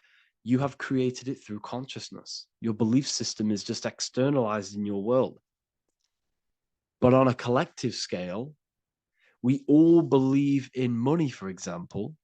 And because we all believe in money, and we believe that this piece of paper holds value in our minds, okay, in the mental plane, this has an effect on the physical plane by shaping the physical plane by being ruled by this belief as on a macrocosm scale. Yes, I know that money doesn't exist. It's just a belief in my mind. But that doesn't have an effect because the collective consciousness believes that money has effect, has power. When it doesn't, it's just a piece of paper with a belief behind it. If the collective consciousness stopped stopped believing in money, then the collective consciousness would have broke the spell and we would have no longer had a material plane ruled by money. You see, our beliefs is ruling and shaping our physical plane. This physical world outside of you is truly just an effect of the mind, an effect of our consciousness, our inner world. So I believe this ritual was done to change our perception, to make us think the Pope is bringing this spiritual energy and negative forces into the world. And it's just simply us creating the negativity in the world by believing in this, by thinking this. Remember, they have the power to send messages into millions of people's minds through media. And then messages are then believed, and that belief is shaping our world. What have I told you? That the New World Order is not manifested by the elite, it's manifested by you and us. We're all manifesting the New World Order. They can't manifest it. We can, because we are the ones believing it. We believe it. It is reality. It shapes our own prison. We're all shaping our own prison by believing in the prison, by believing in money. So this ritual was all to do with perception, creating a new perception, creating fear in our minds to, of course, distract us from what's really going on. This is all a ritual to implant messages in your own mind. So I hope you all understand this video, and I hope you all gain some insight, and I'll see you inside the university. Welcome to Revival of Wisdom. Welcome people. We're back with another video. Please make sure to hit that like button, subscribe, and turn on notifications to never miss a video. The Earth is a giant torus field consisting of a positive and a negative pole. The Sun being the cathode with a positive charge and the Moon being the anode with a negative charge. This is why the Sun rules over the day, giving you lots of energy, and the Moon taking your energy from you, making you go to sleep. Now, the plane that we live on is called the plane of inertia, and at the center of this plane of inertia is the North Pole. This is where the two electromagnetical energies meet. Now, this is where the most electromagnetic energy is stored. This is why all compasses will point north, because it's the most magnetic place in this reality. So the Sun and the Moon is spinning around this center point, which is stirring the ether of this reality and making everything move in circles, meaning this is a cycle. Everything's recycling itself. It's an organic simulation. The ancients also knew about this sacred land at the center of this reality, known as the North Pole. As you can see on this map from the 1500s of the North Pole, you can see 4 islands around this center black rock. Ancient civilizations like the Mayans, the Buddhists, and ancient Chinese also depict these 4 islands. The endless symbology of these sacred lands at the center has been going on for thousands of years. These sort of secrets are now kept by the elites, but as always they have to show the truth in plain sight, and this is what they are doing with the Windows symbol and also the Wizard of Oz. Now in the Wizard of Oz, as you can see, there's something called Munchkin Land. Munchkins are these unusually short people. Then on the ancient 1500s map it says Pygmy, and then the Pygmy people in mythology are also these unusually short people. Just like Santa and his elves, they come from the North Pole, and elves are these unusually short people. These stories that we are told about Santa and Munchkins are putting truth in plain sight about this sacred land. This sacred land at the center of the earth is where the aurora borealis comes from and is being emitted from this black hole in the center, also known as the black sun. The aurora borealis is the earth's aura, hence why it has the word aura inside of it. It is the life-giving essence to all life within this realm. As this dualistic reality we live in consists of both physical and spiritual, the black sun is like our sun for the spirit. It's our spiritual umbilical cord, connecting us to the spirit realm. And the rising sun is the opposite. It's our sun for our physical 666 carbon suits, known as our human body, our physical aspect. As it states in the 40,000-year-old emerald tablets, deep in Earth's heart lies the flower, the source of the spirit. The flower of life is as thine own place of spirit, and streams through the earth as thine flows through thy form, giving off life to the earth and its children. So the North Pole is the core of this spiritual reality, and the closer you get to it, the more spiritual and lucid it becomes. So the elites have covered this up in order for us to forget the true nature of this reality. And they did this cover-up by introducing the globe model. Nicholas Copernicus was around in the 1400s, and he introduced the globe model. As you can see, he is a Freemason. He depicts himself with a globe and a Masonic compass in all of his paintings and portraits. Galileo was also a Freemason, as you could see in all of his portraits with a globe and a Masonic compass. He was also a massive part of introducing the globe model after Nicholas Copernicus. So yes, the globe model was a spiritual and political move to gain more control over the masses. After the globe model was then introduced, they introduced the theory of evolution by another Freemason, Charles Darwin. See how these two theories go hand in hand? They both degrade humanity, and they make you confused of where we actually came from.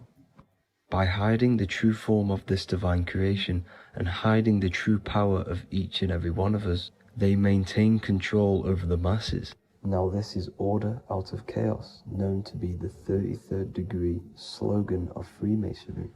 Now this is the Masonic cosmology, and as you can see, you have the checkered board for the duality, the 5-pointed star for the 5 elements, the 4 corners for the 4 pillars, the all-seeing eye, which is Polaris, the sun, the moon, and the 7 stars. So even Freemasons are taught the flat earth cosmology and the true form of this reality. Now the true nature of the sun, the moon, and the earth is shown and reflected through the Masonic compass. The Masonic compass is the sun, the moon, Polaris at the top, and the black sun at the bottom. It makes sense why all the scientists who introduced the globe model all used the compass and the globe together, because it's truth in plain sight. As I explained in my other video, all Freemasons have to take the oath, so it goes to show, why are we all learning these theories from Freemasons who can't talk about certain topics that they learn about? Why should we believe their theories when they're holding back the real truth about this reality? Now going on to NASA. NASA means to deceive in Hebrew, and they are also funded by the government. They are not a private company. The old owner of NASA, Werner von Braun, on his grave has the Bible verse Psalms 91. The heavens declare the glory of God, and the firmament showeth his handiwork. Now why would the owner of NASA put this on his grave? Seems a bit suspicious to me, alongside with the NASA astronauts are all Freemasons. And not to mention the countless mistakes they've made on their live videos in space stations, the moon landing, and the CGI footage of the Earth, which is obviously photoshopped. Just by tricking the masses that they live on a spinning ball, the elites gain the perception of the masses. Not only does it hide the divine creation we're inside of, it hides the divine spark within you. It hides the creator, the source. And by believing in space and we live on a spinning ball, it makes people come to the interpretation of that we are a coincidence and we do not have any purpose. And of course this is false. When you come to realization that we are all a divine creation and we can create our own divine life in this reality, life becomes more sacred and you start to enjoy little things. The elites want you to believe everything exists only in the five senses. They want you constantly looking outside of yourself because they know that will keep you on lower states of consciousness. Now this brings me to our next point. By tricking the masses into the heliocentric model, the elites started to advertise aliens in the movies, in cartoons and magazines in the late 1940s. Now this is subconsciously programming us about aliens and extraterrestrial threats, which then they can use to their advantage. And this is something called Project Bluebeam. They are more than likely going to fake an alien invasion to push this 2040 agenda, which is for one government and one ruling currency. That's it for this video, guys and girls. Hope you all enjoyed. Please make sure to leave a like and a comment. God bless you all. You don't just have a physical body. You have a physical, mental, spiritual, and emotional body. Each one of these aspects are a body of its own. Body does not just refer to a physical substance. You have a mental body for thinking, an emotional body for your emotions, a spiritual body for your energy in your astral form, and a physical body to encapsulate all of these. Each four of these aspects are essential for the human experience and essential to balance. Now, today we're going to be syncing the four aspects of your consciousness with the four seasons and the four elements and how this ties into the Bible. So we have four physical elements. We have 5 elements in total, spirit being the most important, but spirit is pure invisible. We have 4 physical elements. We have air, fire, earth, water. Air and earth, earth and water are feminine. Air and fire are masculine. Air and fire are active. Water and earth are passive. The air corresponds with the mental body of consciousness. This is where your intellect, this is where your communication, this is where your thoughts, intuition all comes from. This is the mental body of consciousness that allows you to think, allows you to process, figure things out, and have intellect and gain knowledge. This is your intellectual aspect of your consciousness, located in the head region. We have a fire nature, a spiritual nature. This is our astral body. Our astral body is all to do with the subconscious realms, the higher realms of consciousness. This is the body that allows us to be free from the physical body. Our spirit is more of our energy. Water is our emotional body. This is what allows us to feel things, that allows us to gain intuitive feelings of conscience.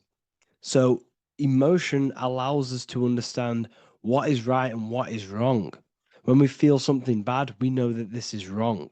When we feel something good, we know that we are doing good. Emotions are a creational force that allows us to feel certain things to bring them into existence. Our emotional body is a creational force and should not be reactive, and they should be controlled. Most actions are stemmed from emotions. Actions bring thought into physical existence. Emotions are the driving power. They are what drives your actions. The thought, then the emotion, then the action. Earth is your physical body. This is your physical state that allows you to take mind and emotion into action, into fruition, into physical matter. This is what your physical body allows your consciousness, your soul, to interact with the physical world and bring things into physical existence. The physical body, the physical world, is an outcome and an effect of the thinking mind. All physical substance comes from the thinking mind. The pen, the phone you're holding, the microphone I'm speaking into, all began as a thought in the thinking mind, then it was brought into physical reality. Earth is the most dense. So it goes in this order: body, emotions, spirit, mind. The higher you go up, the more lucid and fluidic it becomes. The lower you go down, the more dense and dull it becomes. Air is the mind, fire is the spirit, water is the emotion, earth is the physical body.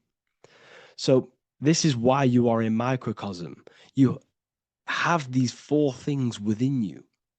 You contain of these four elements, which correspond to the four bodies of your consciousness, the four bodies of the soul. You are the soul. You are the spirit. So this is why in Theologians 4:17 it says, "Caught up together with them in the clouds to meet the Lord in the air." You don't meet God or the Lord in the physical air in the clouds. This is clearly a parable. A human being cannot go up to the clouds and meet a mystical man in the clouds. This is obviously a parable, a metaphor.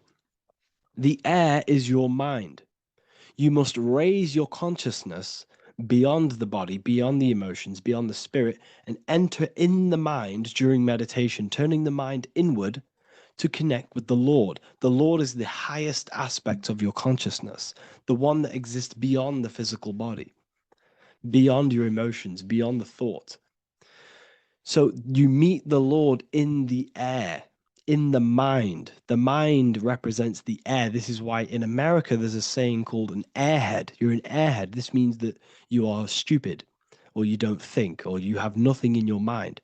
You have nothing in your head. When someone's very stupid, you call them an airhead, because air represents the mind. The air is elevated. The air is invisible. The mind is totally invisible to the human eyes.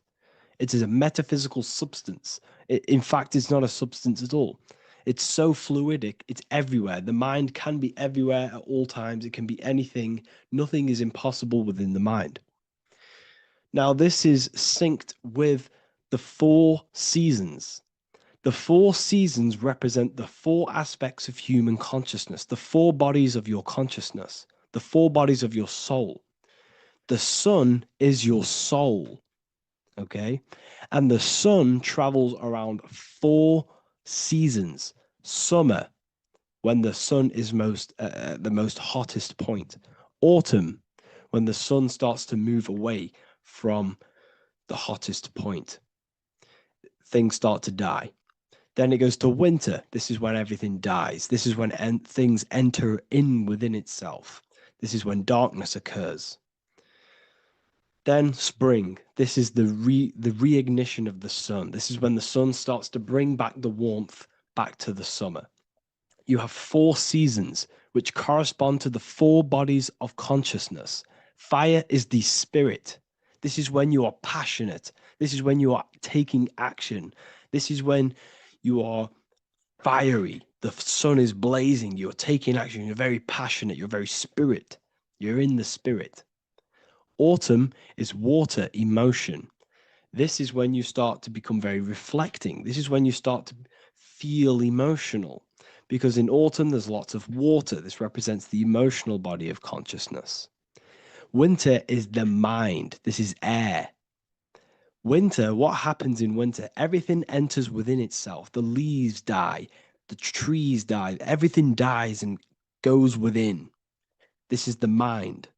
The mind is the darkness, remember. You close your eyes to enter within the mind. The winter represents meditation. In the winter, what do people do? They stay inside of their house. They research more. They read more books. They become more intellectual. They think more in the winter because we are so we're stuck inside. So we're more reflective. We're thinking more. We're more communicative. We're more intellectual. In the spring, this represents the earth, the body. This is when we start to come out of the mind and we awaken to the body, and things start to grow again. The plants start to grow. The earth is growing again and reborn again. This is the body. This is when you become more active in the spring. And then the summer, back to the summer, we then take action on these thoughts and these thoughts that we gained over the winter. Essentially, this is just a massive cycle. And this is a daily cycle also. The nighttime is the winter. The morning is the spring. The midday is the summer. And the evening time is the autumn. This is a microcosm. We have 4 bodies of consciousness. You are the sun, you are the soul, and the soul has 4 bodies: summer, autumn, winter, spring. Emotion, air, body, spirit. Sorry, emotion, mind, body, spirit. So you are the soul. You are the pure essence of consciousness.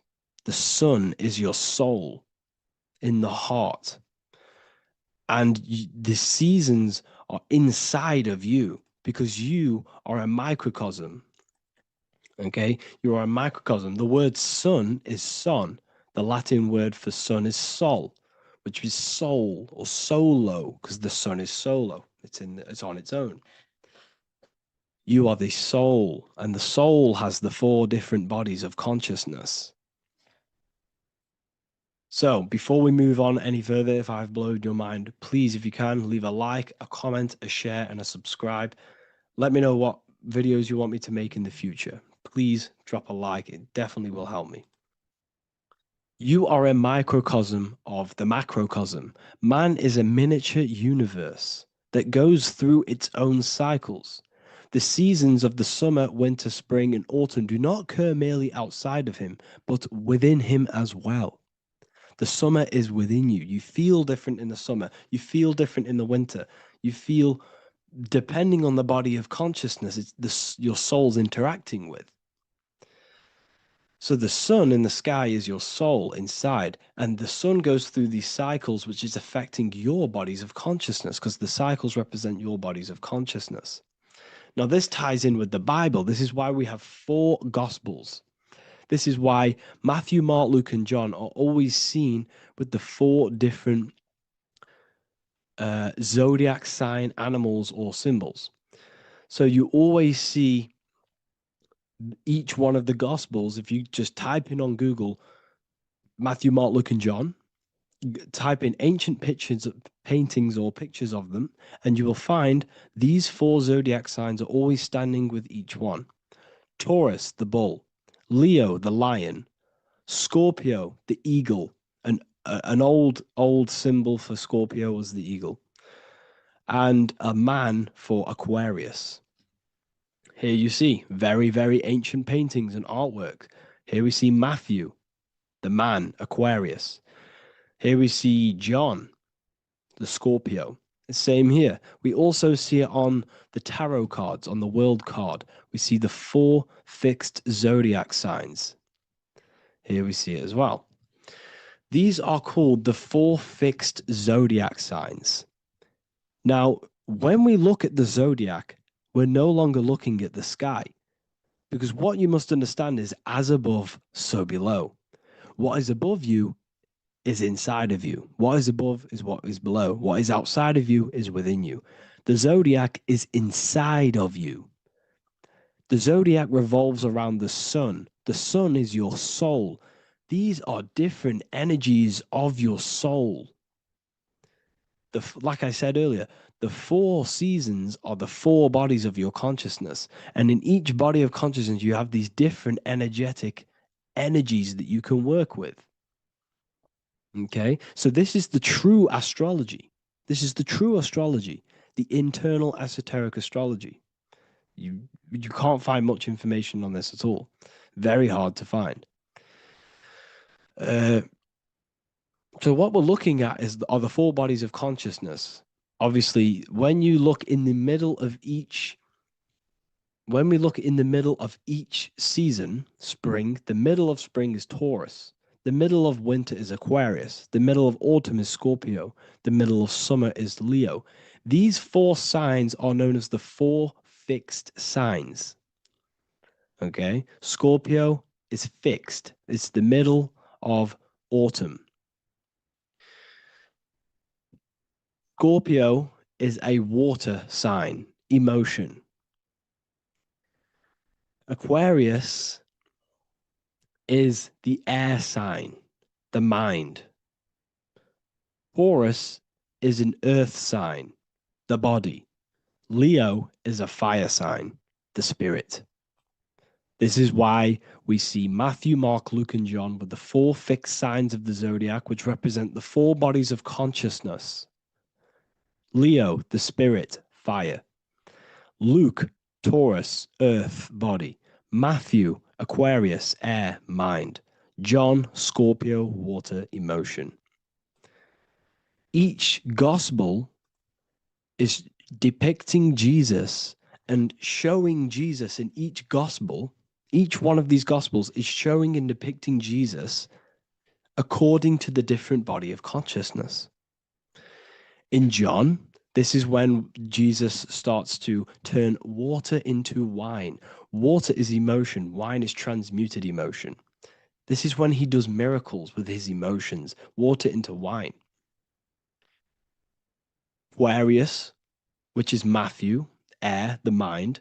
Inside of the Gospel of Matthew, this depicts Jesus as an intellectual person, a person who's communicating and using his mind, his mental body a lot inside of the Gospel of Matthew. Go and read it, and you will see this. Luke, Taurus, earth, the body. Luke shows and depicts Jesus according to the body of consciousness, the physical body. He shows Jesus as a human, being a human being, helping people physically and helping people's physical needs, like giving away food and doing all sorts of good things for other people. Leo, Mark, inside of the Gospel of Mark, this shows Jesus as a spiritual teacher, a passionate person who is taking action. Each gospel is showing Jesus according to the different body of consciousness. And Jesus represents you, the sun. That's why it's called the Son of God, the light of the world. Jesus represents your soul, and your soul has these 4 gospels, the 4 bodies of consciousness, the 4 fixed signs, the 4 elements, and the 4 seasons. These things all correspond to your consciousness. So this is Leonardo da Vinci showing you the exact same thing. Jesus is the I am, the sun, the soul, in the middle, on his own. Luke, spring, earth, body. There are 3 people in each group. There are 4 groups, and there are 3 people in each group. 1, 2, 3. 1, 2, 3, 1, 2, 3, 1, 2, 3. Fall, winter, summer, spring. These are according to the 4 bodies of consciousness. Here we see Aries, which rules the head region. He's on the head of the table. Gemini, he's holding up the 2 hands because Gemini rules the 2 hands, the 2 arms. Gemini is the 2 twins, which is the 2 arms and 2 hands, and the 2 lungs. Here we see the beginning of summer, which is Cancer. You see the big knife here. Cancer, him here, this gray-haired guy, holding a knife for the crab. Cancer, they pinch. You have a knife, symbolizing the crab. Leo, the middle of summer, showing dominance. The sun is very dominant. He's got his elbow on the table, showing dominance. Virgo has no Adam's apple. Cancer here is pointing at this woman's neck, saying there's no Adam's apple. This is Virgo, the virgin, the only woman. Jesus, the sun. This is Libra, the balancing. He's holding his arms out, balanced, showing the balancing of the sun. Because when the sun enters Libra, the sun is balanced between winter and summer. So it's balanced. This is all astrology, but this is internal. Okay. This is Ezekiel's vision. Ezekiel had a vision in the Bible, and he saw the face of a man, the face of a lion, the face of an ox, and the face of an eagle. The eagle is Scorpio, the ox is Taurus, the lion is Leo, and the man is Aquarius. He saw the throne of God, and he saw the different bodies of consciousness. This is all symbolic for the different bodies of your soul. So when we look at the zodiac, we are actually looking at a map and the energies of our soul and the energies of our bodies and the energies of our consciousness. This is what we are looking at. Each zodiac is an aspect of our consciousness and an energy that we can work with and that we must purify. Balance and purification is essential. Imagine playing a brand new video game. Let's say a brand new video game came out and you had to play it. What happens when you play that game? You don't know the controls. You cause chaos in that game. You can't really run properly. You can't do anything properly. You're getting destroyed by other people who are playing that game. It's the same with your physical body. When you are born, you must learn how to play the game. You must learn how to balance the mind, learn how to balance the spirit, the emotions, and the physical body. We must balance and purify each body of our consciousness. We must look after our physical body with our physical health by eating physical, electrical food like fruits and veg.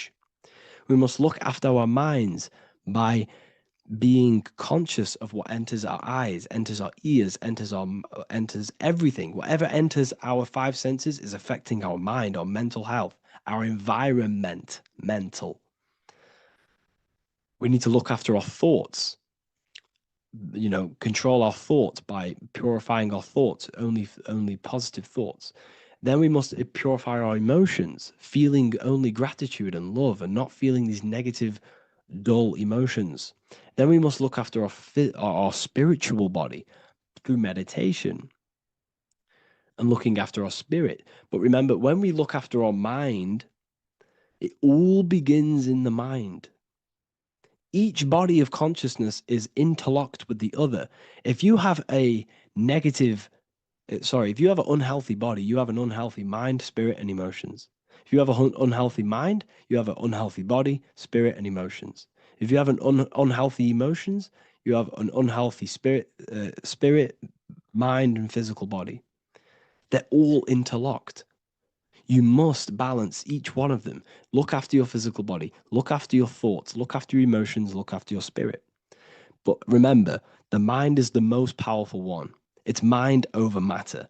Once we look after the mind, because once we start to control our minds and control every thought we think, this will then turn into discipline in our physical body. Because once we learn how to discipline the mind, we learn how to discipline what we eat, we learn how to discipline what we feel, we learn how to discipline our spirit. This is all interlocked, but work on the mind first. Work on the mind first. All of this knowledge is inside of the brand new Book of Wisdom, Volume 2. This is a revolution in human consciousness. If you've read it, please leave a review down below. If you've read Volume 1, leave a review down below. This is the next revolution. I don't see this information anywhere. This is the next revolution of human consciousness. And of course, if you are serious about this and you truly want to gain enlightenment and join an amazing community where you can connect with me on live calls, lectures, the Manifestation Mastery course, you can gain access to my library with over 45 PDFs plus my books. And if you do join the university, you can order a Volume 2, free of charge. All you have to do is to pay for shipping. If you truly take your knowledge serious and you want to take advantage of life, join the university. This is where truth seekers belong. Just want to say thank you all. Please leave a comment. Please leave a like. It's going to help me a lot spread this knowledge to the world. And yeah, share this with a friend and subscribe. Thank you all. Welcome to Revival of Wisdom. Welcome people. We're back with another video. In this video, we're talking about how Jesus Christ and Christianity is all sun worship. The Holy Bible of Christianity is not meant to be taken literal for history. It is a story and has lots of metaphors. Starting with the symbol of the cross of Jesus. This cross originates from this ancient cross of the sun. This symbol has been used for thousands of years, way before Jesus was a thing, in Europe, America, Asia, and all around the world. In fact, this symbol is still being used by Christians today, not knowing it represents the sun. This is a 4,500-year-old artifact, a golden plate with an equal-armed cross found in England. The gold to symbolize the sun, and the equal-armed cross for the 4 equal seasons of the year. So this is why in the Bible you have Matthew, Mark, Luke, and John, symbolizing the yearly cycle of the sun and the 4 equal seasons. Also in the Bible, Jesus is referred to as the light of the world. So yes, Jesus represents the sun. He is a metaphor for the sun. Hence why in all of these pictures and images and paintings of Jesus, there's always a sun behind his head, and some even with the sun cross behind his head. Jesus also has 12 disciples, which represent the 12 zodiac signs and the 12 months of the year. This is the Last Supper by Leonardo da Vinci. As you can see, the sun, being Jesus, is in the center, because the sun is in the center of the zodiac signs. There are 4 groups which symbolize the 4 equal seasons. Each group contains 3 people symbolizing the 3 months and the 3 zodiac signs in that season. There is only 1 female in the painting, which is Virgin Mary, who symbolizes Virgo, the astrological sign. So yes, Jesus symbolizes the sun with his 12 zodiac signs and 4 gospels for the 4 seasons of the year. However, there is another phenomenon. The 25th of December is known as the birth of Jesus Christ, which is known as Christmas today. Jesus symbolizing the sun and is born on December 25th. This is the day the sun moves 1 degree northward, bringing back the warmth, the growth of crops, the life and light back to the northern hemisphere. Everything is springing back to life, as we call it, spring. So it is said that the sun is born again on the 25th of December, and Jesus is known as the risen Saviour, because the sun is our risen Saviour, because it gives life to the whole of this realm, the warmth, the crops, and without the sun rising in the morning, we'd all die in about 2 weeks. And we all know how Jesus died on a cross. The sun also dies on a cross in the southern hemisphere. It dies on the Southern Crux constellation. And on December the 22nd, 23rd, and 24th, the sun remains in the same position. So the sun dies for 3 days, and it is born again on December 25th, when it moves 1 degree northward.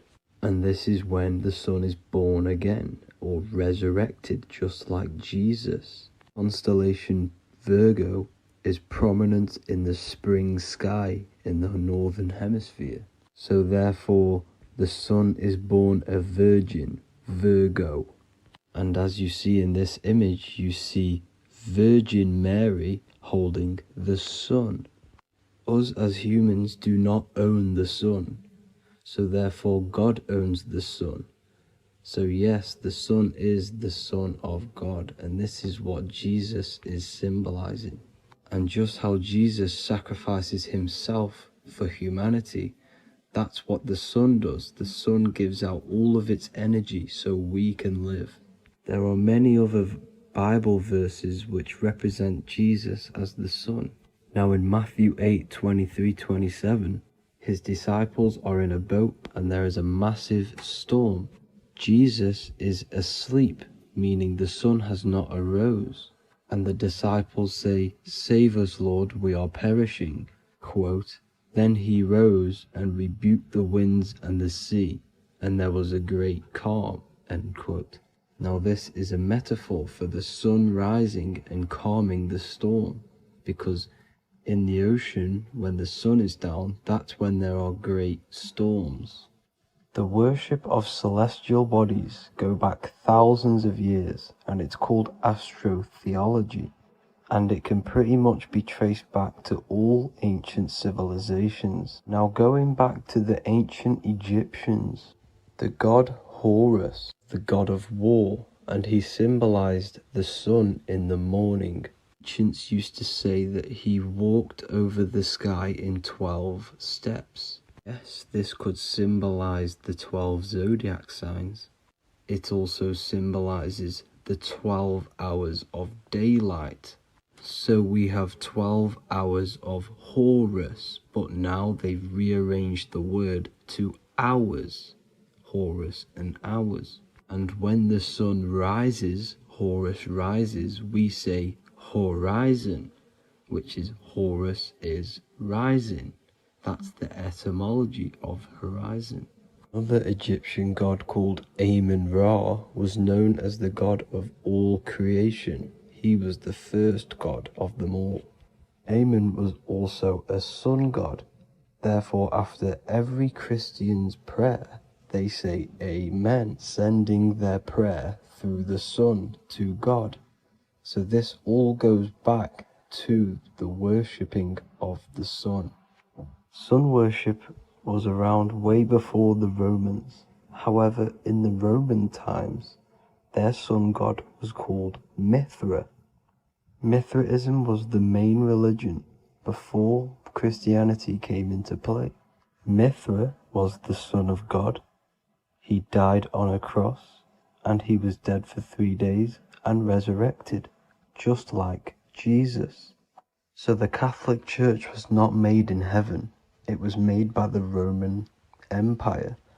They mixed all the sun religions of Judaism, Mithraism, and other Arabic religions, and combined it into one, so Caesar, the Roman emperor, could gain his own religion. So yes, Christianity was a political move to gain more control over the masses, because it was a worldwide government at this point in time.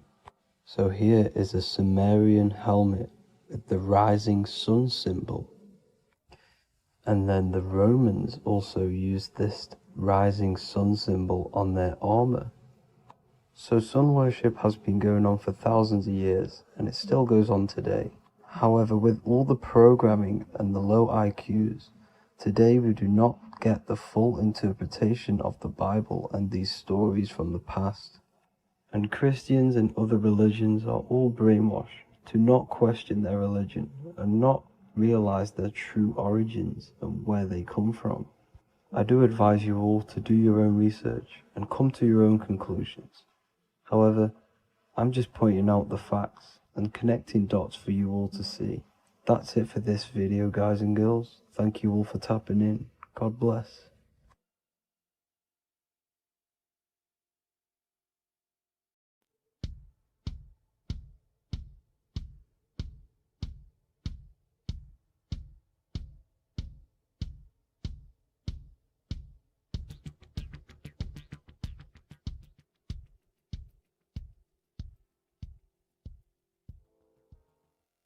Welcome people, we're back with another video. I will now be keeping track of my YouTube and trying to upload every week. In this video, we'll be talking about the chakras. The chakras are the 7 attributes of God, and they are the 7 planets. These are literally vortex portals within us that connect us to these vices and characteristics of God. Each one of these energy centers are a spinning wheel of energy which controls the cells and organs in that particular area of the body.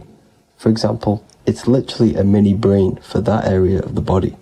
Each chakra has a vice which you need to turn to a virtue in order to climb up through the system.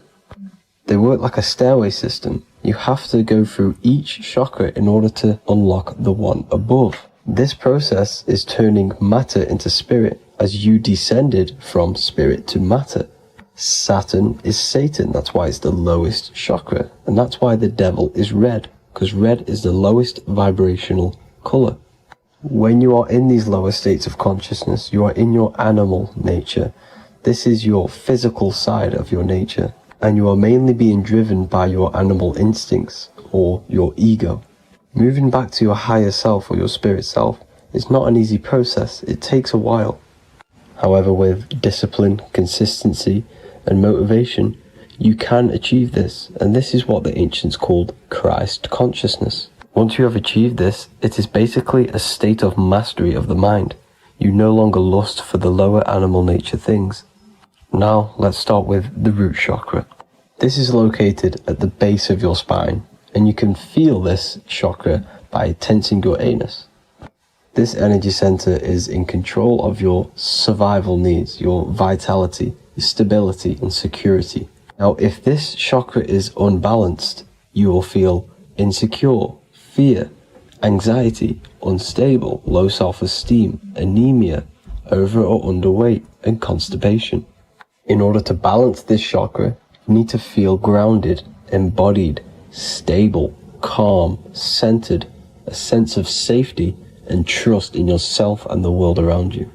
The next chakra is the sacral chakra, which is located around the belly button area. You can feel this chakra just by sucking in your belly. This chakra is to do with relationships, self-worth, creativity, empathy, and most importantly, sexuality. This is the most important one in order to start to raise your vibration overall, is giving up the over-sexualized nature. In order to balance this chakra, you need to come into harmony with all the toxic relationships that you have. Get rid of the fear, the anxiety, the isolation, and 100% get rid of the over-sexualized nature. Lust is one of the most lowest vibrations you could possibly feel. It is literally manifesting hell. In order to work on this chakra, you need to feel self-worth. You need to do creative things, empathy, healthy relationships, and 100% being confident. The next chakra is the solar plexus. This is to do with personal power, will, metabolism, eating, happiness, and your self-esteem and self-identification. You can feel this chakra just above your belly, below your ribs, and you can suck in this area. If this chakra is blocked, you will feel lack of confidence, difficulty in manifesting your desires, low self-esteem, misuse of power, misuse of dominance, weak will, and shame in yourself. Biggest one for this chakra is overeating, as it's to do with metabolism. If you are overeating, you are literally unbalancing a lot of your lower chakras, not just the solar plexus. In order to work on this chakra and balance it, you want to have a positive self-identification. You want to feel happy, a happy self-esteem, effectiveness to people, not overeating, and a strong willpower. Now for the heart chakra, one of the most important chakras. Chakra is to do with love, understanding, trust, hope, openness, compassion, balance, and forgiveness. The most important because your heart is the tree of life in the body. It is the center of the toroidal field. It is the most powerful chakra. Your heart is 5,000 times stronger magnetically than your brain. Once you have hit the heart chakra and you start surpassing the heart chakra, you are now turning matter into spirit. as the lower 3 chakras are dense and physical, and the above the heart chakra are turning to spirit. As you can see already, this is a hard and long process of working on yourself physically and internally. The symptoms of a blocked heart chakra would be lack of love or too much love, difficulty to accepting or giving love, lack of compassion, loneliness, and lack of emotional fulfillment. Finally, a lack of connection with a divine or to nature. In order to balance this chakra, the most important thing and the most powerful thing you can do is loving people, accepting and giving lots of love. Second most important thing to balance the heart chakra is balance. You need a balanced life. You need balance in all aspects of your life. Now for the throat chakra. This is a very important chakra as it's to do with communication. A symptom of this being unbalanced is a lack of self-expression and putting on a front all the time, acting with the ego. In order to balance this chakra, you need to constantly self-express yourself. You can't be putting on a front. That voice inside your head, you have to let it come outward. Don't just block it off with a wall. Self-expression will lead to you gaining friends who actually like you for being you, and not these fake friends that you have to put on an ego for. In order to balance this chakra, you need to express yourself, express the word that's within you. Don't be lying to people, don't deceive or be deceptive. The next chakra is the third eye chakra. This is starting to get very advanced and you are coming very close to spirit. Just before we head on, I want to announce the PDF is now available, containing all the presentations I've ever made, all into a condensed 38-page PDF. The link will be below this video for you to access. And if you want to learn how to create reality using your mind, how to attract your desires, how to get out of the situation you are in, the link will also be there for the Manifestation Mastery course. Now for the third eye chakra. The third eye chakra controls the pineal gland, which is your first eye. It's to do with your psychic abilities, channeling, telepathy, astral travel, visions, and connection to the higher self. You need all of the chakras aligned to get the full potential out of your third eye or pineal gland chakra. For example, if you're astral traveling and you fear something, you will be instantly shot back to your body. So you need to master all of the chakras before you go on and try and do these higher spiritual activities. Symptoms of the third eye chakra being blocked is lack of imagination, lack of vision, lack of concentration, blocked or clouded intuition, can't see the big picture, and especially overly reliant on logic and intellectual thinking. A good way to work on this chakra is imagining things, vision things, trust your intuition at all times, always follow that inner voice. Cut out the tap water which contains fluoride. Fluoride blocks the pineal gland. And cut out all junk food because all of this is affecting your pineal gland. When in meditation, you want to focus your eyes and your attention to the center of your head between the two eyebrows. This is where the pineal gland is located. This will help and awaken the pineal gland over time when you keep doing these meditations. Finally, for the crown chakra, this is to do with universal consciousness, all-knowing, enlightenment, cosmic connections, the God source. This chakra is blocked by being cut off from spirituality, plagued by the senses, being tricked into the 5 senses and being tricked into thinking you are the body. In order to work on this chakra, you need to feel grounded. You need to know yourself, your real self, the voice within you. Have common sense, have specific decisions that you're making, be very direct. Now we've got out of the way all of the chakras, I can now introduce methods and meditations which will help you unblock them spiritually. When meditating, you want to get into the present moment in a nice, comfortable position. Bring yourself to the present moment by saying, I am here right now, nothing else matters. Keep repeating this over and over with your eyes open or closed. After a couple minutes of bringing your attention to the present moment, you can now start to Breathe in through the nose deeply and breathe out through the mouth slower than you breathed in. Place your attention on the chakra that you want to balance. Think of a high vibrational emotion like love, and think of this while placing your attention on that chakra. You can do this exercise every day for 10 to 20 to 30 minutes. The longer the better. Another practice you can do is by chanting the Bee Gees for each chakra. They are here starting from the root chakra all the way to the crown chakra. Or you can chant the 7 vowels. There are not 5, there are actually 7. A, E, A, O, U, M. A,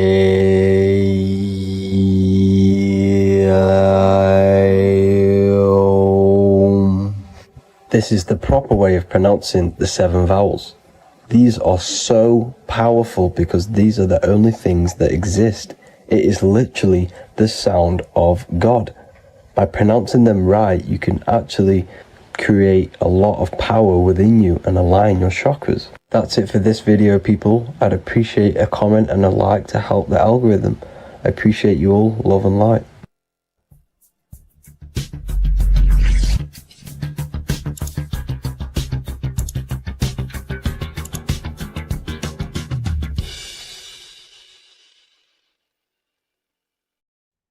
What if I told you many people around you have probably sold their souls? It's more popular than you think, and it's very easy to do. Selling your soul is not something that you can just go and meet the devil and do it. It doesn't work like that. But before I tell you exactly how you can sell your soul and how not to sell your soul, what is the soul? So looking at Jesus, we always see 2 lights surrounding his head, one surrounding the heart. And as of course, if you've been watching my channel, you know Jesus represents you. He represents the divine essence of the universe made in human form. Each one of us possess a fractal of God's infinite consciousness. We are all God. We are all God experiencing himself in a 3-dimensional divided form, separated from his oneness. God wanted to experience himself, so he made this world. So each one of us possess a soul, and the soul is the spark of God's infinite loving consciousness, filled with God's loving moral law. So the reason why Jesus is always have a light above his head and a light on his heart is because this represents the brain and the heart. The brain is not the mind. The heart is not the soul. The brain is the physical manifestation of the mind. It is the physical mechanical computer for the spiritual mind. The heart is the physical manifestation of the soul. The heart is a brain. In fact, it contains 40,000 specialized cells, which are the exact same cells found in your cranial brain. Yes, your heart is an emotional brain. Your cranial brain is a thought brain. It's a computer. Okay? Everything that exists physically exists non-physically. This is what the ancients called spirit. Just means invisible force. The mind, the thoughts are not made of atoms. You can't touch, you can't find tangible thoughts, imaginations. These things exist spiritually in metaphysical counterspace. It's the same with your emotions. The emotions are spiritual. They are not physical. You can't touch them. So thoughts are the language of the mind. Emotions are the language of the soul. Sometimes we can become eluded by thought and we can become eluded by emotion. If we are led purely by emotion, we can create illusions in our perception. The same if we rely only on thought. We must balance these two. Okay? So the mind is the creator, the soul is the operator. Every thought we think is being judged by our soul. The soul is the judge. The soul tells you what is right, what is wrong. And even the Freemasons depict this spirit and matter in their black and white checkered boards. White is spirit, black is matter. Matter is dead, spirit is life. This is what this represents. Physical reality is not just physical. For every physical object, for every physical manifestation, there is a spiritual force bringing it into existence. Consciousness brings everything into existence. Before you kick a football, there is a change in your inner consciousness before you take that action of kicking the football. Everything exists in spirit before matter. You existed in spirit before you were physical. We also see this in alchemical Freemasonic artwork. This represents the clouds. This is the mind. This is the heavens. And then coming down into the heart, which represents the earth. The light entering the mind into the heart, because every thought we think is being judged by the heart. The heart speaks to you through emotion. The soul speaks to you through emotion. Every thought you think, your heart is telling you that is right, or it's telling you that is wrong. Why? Why is this? Emotions can guide us, okay? Emotions are the language of our soul. Our soul guides us to our soul purpose. Each one of us contains a purpose in this physical life. There is a reason you are alive. There is a reason why you came from spirit into a material reality. Your jealousy reveals where you need to be in life. If you are jealous of someone, this is your soul saying you need to be there. That's where you need to be. Your fear reveals your greatest growth in order for you to reach your life's purpose. If you fear something, this is your soul telling you you need to overcome this in order to reach your life purpose. This is the next obstacle. The soul, your life purpose is not found in your passion. It's found on the other side of your greatest fear. The soul's always seeking, it's always seeking truth. It's always seeking to expand, to learn. The soul must go through pain in order to overcome, in order to grow. That's why we are here, to grow and expand and create. We also see this in alchemical artwork. Again, the mind in the clouds, the heart and the soul. They must work in unity. Each one of us contains the spark of the divine, which is the soul. Okay? Which is the soul. This is the operator. God, generator, operator, destroyer. The generator is the mind. The operator is the soul. The destroyer is the body. Everything will generate, everything will operate, and everything will die. That's the Trinity, the Father, the Son, the Holy Spirit. There's always a Trinity, Brahma, Vishnu, Shiva. Okay, so each one of us contains God's law, and it's encoded within our consciousness, within our soul, within our heart. That is what's judging everything you do. Every time you hurt someone, you can feel it. If you've ever punched someone, you can feel it. You know it's wrong. If you've ever stole something from someone, it doesn't matter what you've learned in the past. If you steal something, you know deep down within your soul it's wrong. This is because each one of us are encoded with God's law of love and integrity. I don't care how tough you think you are and how hard you think you are and what you've done in your life. I don't care. You know what is right, what is wrong, because you are encoded with love. Does not matter how far your mind can take you away, how corrupt your mind can become. There is always a spark of love and empathy in your heart, in your soul. You know this when a child. When you're a child, you're not racist. You don't want to hurt anyone. You don't want to steal. As a child, you're pure love, you're pure awareness, you're pure. You would never think about being racist. It's the corruption of the mind that leads us to corruption. Our soul always wants to do good.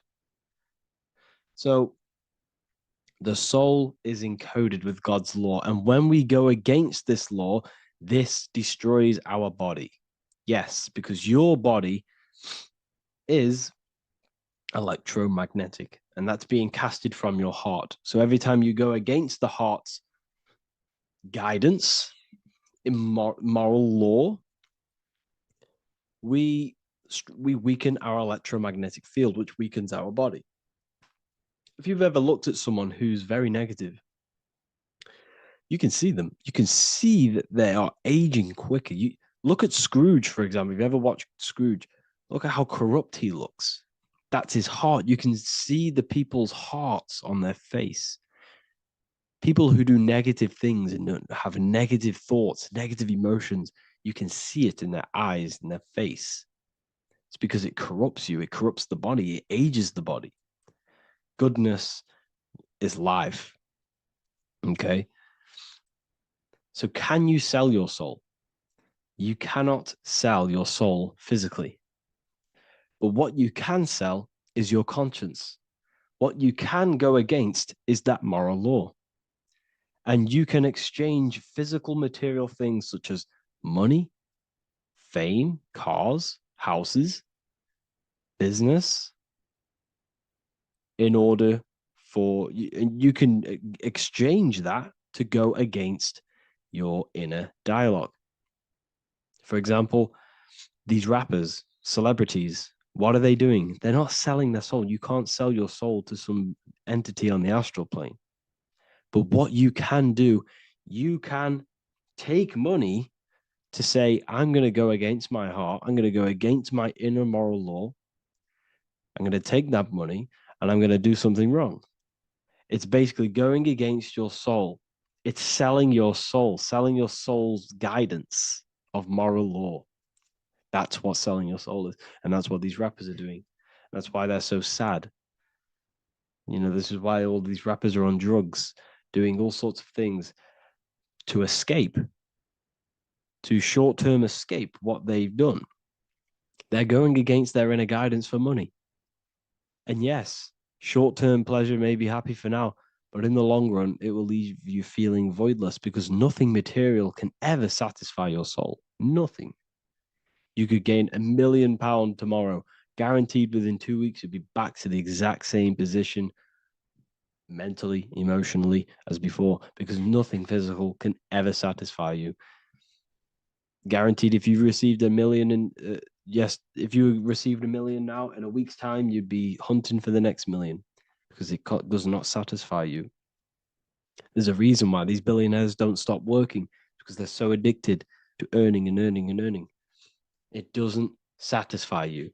The only way you can satisfy yourself is through Christ consciousness, is through self-love, is through loving thyself, knowing thyself, and becoming balanced internally in consciousness instead of seeking external validation through material things, which end up leaving you feeling voidless, empty inside, and sad and depressed and anxiety.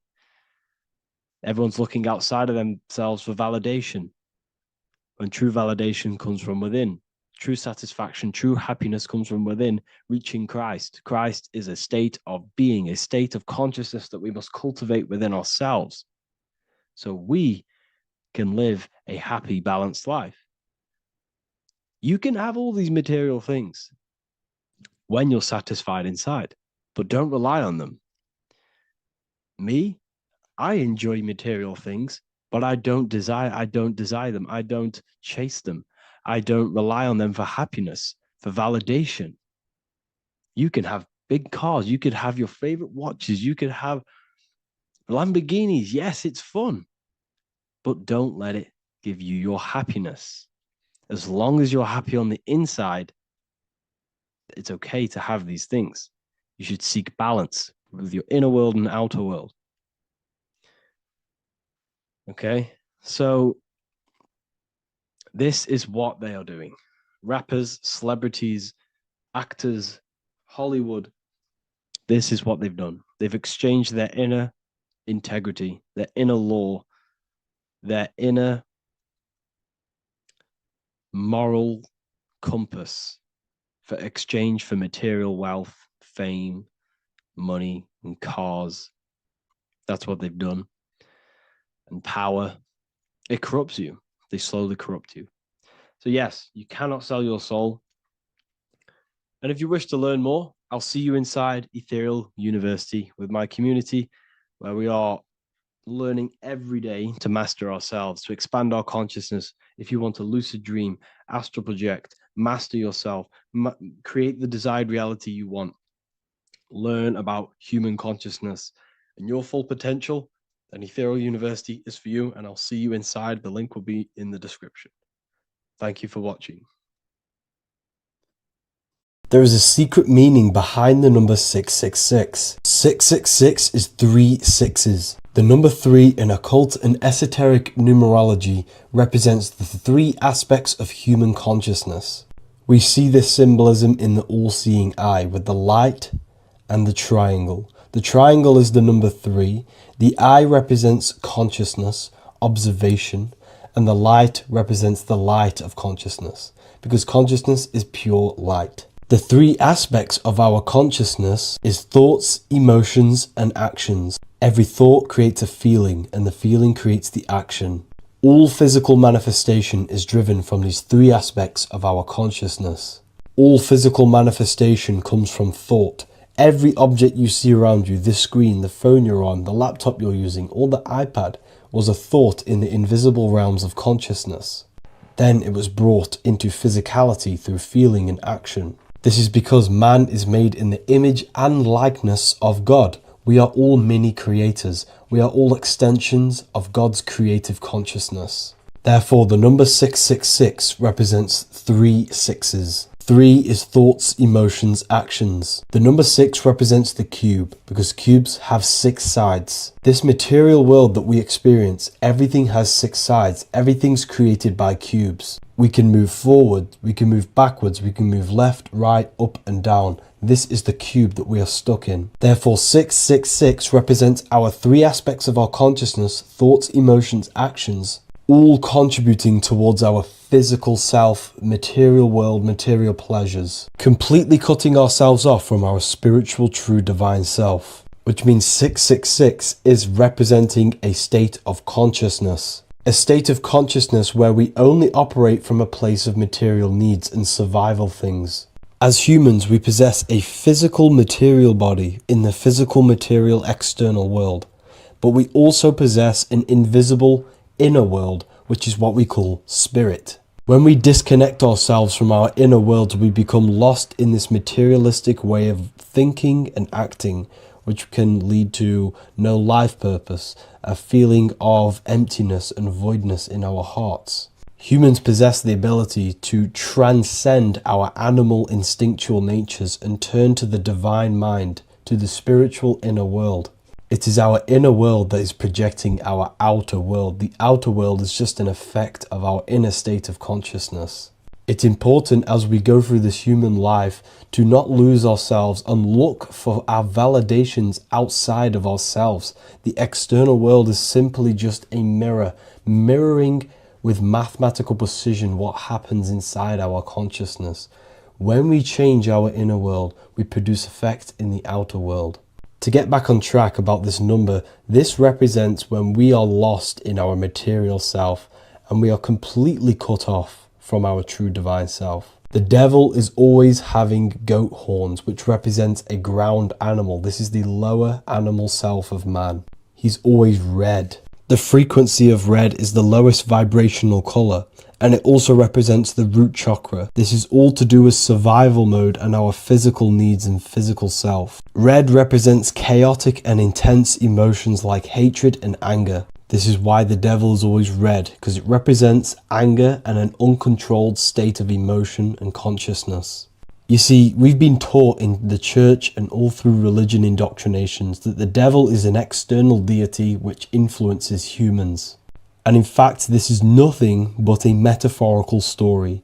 The devil is a character which represents an aspect of the human mind, the lower aspect of the human mind, a facet of our own consciousness and psyche. The voice that we have in our head that tells us to do these negative things is not an external deity, pushing us to do something bad. This is an aspect of our own mind. Jesus and Satan are just two characters which represent the two voices that we have in our own consciousness. In fact, the word devil was never present in the early Gospels. Instead, what was mentioned was a spirit of evil. A term spirit of evil was not meant to denote a specific deity or being, but rather any force of negativity, whether it manifests as a destructive thought, emotion, or action. The spirit of evil represents the darker sides of our mind, the part that leads us astray and brings forth negativity in our lives. The reason why they want you to believe in a devil is because they don't want you taking responsibility for your creations. They don't want you to realize that the external world is truly a mirror of your inner state of consciousness. Instead, when something bad happens in your life, you blame it on some external devil or Satan who tempted you. Everything is your creation in your life.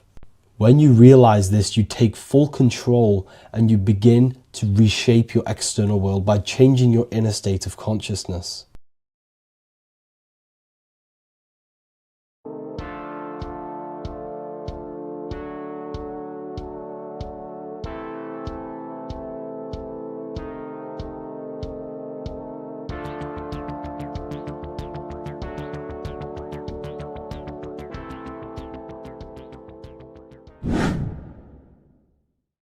What is good, people? It's Revival of Wisdom. Today we're going to be talking about Saturn. I've done this video in the past. However, this video is going to contain a lot more in-depth explanation of Saturn.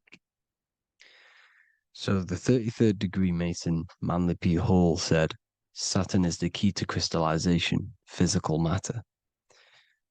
Light is matter, matter is light. They are interchangeable. Low vibrating light turns into matter, high vibrating matter turns into light. And Saturn is the god of this world, this physical world. He crystallizes light into matter. This is symbolized as the Masonic checkerboard, matter and spirit, matter and light, light and matter. He's also the god of time, destruction, justice. He creates and destroys, because all things in time die. He creates and destroys you. So, because we live in this physical world, which is the electric world, this is why we say electricity, because it comes from the root word of El, Saturn. They used to call Saturn El, E-L. This is why we used to say Elohim is God. The real God of this world is Saturn, but it's being hid. This is being hid. Jesus is Saturn. All of this is Saturn. It's all Saturn worship. It's the real God of this world, So, physical matter is a result of two opposing forces equalized on the plane of inertia, because everything is created out of electromagnetic toroidal fields. And these two poles equalize on the plane of inertia, which gives you planet Earth, plane of inertia. The plane of inertia is what Saturn is. It's the ring around the center of the plane of inertia. Thank you to Walter Russell saying, physical matter is a result of two opposing forces on the plane of inertia. This is what Walter Russell says, so please check out his work. He's got many books, many books on light and electromagnetism and stuff like that. So I advise you to check him out. So the torus field gives you the binary code 0 and 1, the female vagina and the male phallus. This is the code for this world. Saturn crystallizes physical matter. Now Saturn is the most outermost layer of the 7 layers of heaven, where it says in the Quran, it says, Allah, it is He who created the 7 layers of heaven. Saturn is the outermost layer. He's the top. He's the most high. So when we say the most high, we're referring to Saturn. He's the most high before the firmament, before the stars. So Saturn is the god of this world. He's the Lord of the Rings. He wears the crown. The crown is the rings. crown, Chronos. So the planets are luminaries, they are lights, they are beings, they are energy, conscious energy. And we're in the heart of the solar system. Saturn is the outermost layer. He is the one of this world. He's the god of this world. Now, on the north pole of Saturn, you have the hexagon. Add up all the sides, it creates the six-pointed star. Or it can be created as a cube. The cube is very important. The six-pointed star is very important. 6.6 triangles, 6 side, 6, 6, 6. Black cube adds up to 6 in gematria. Now, what did I say in the beginning? Saturn crystallizes the physical world. He creates physical things out of light. You are a light being. This is why we say human. Hue means the light spectrum.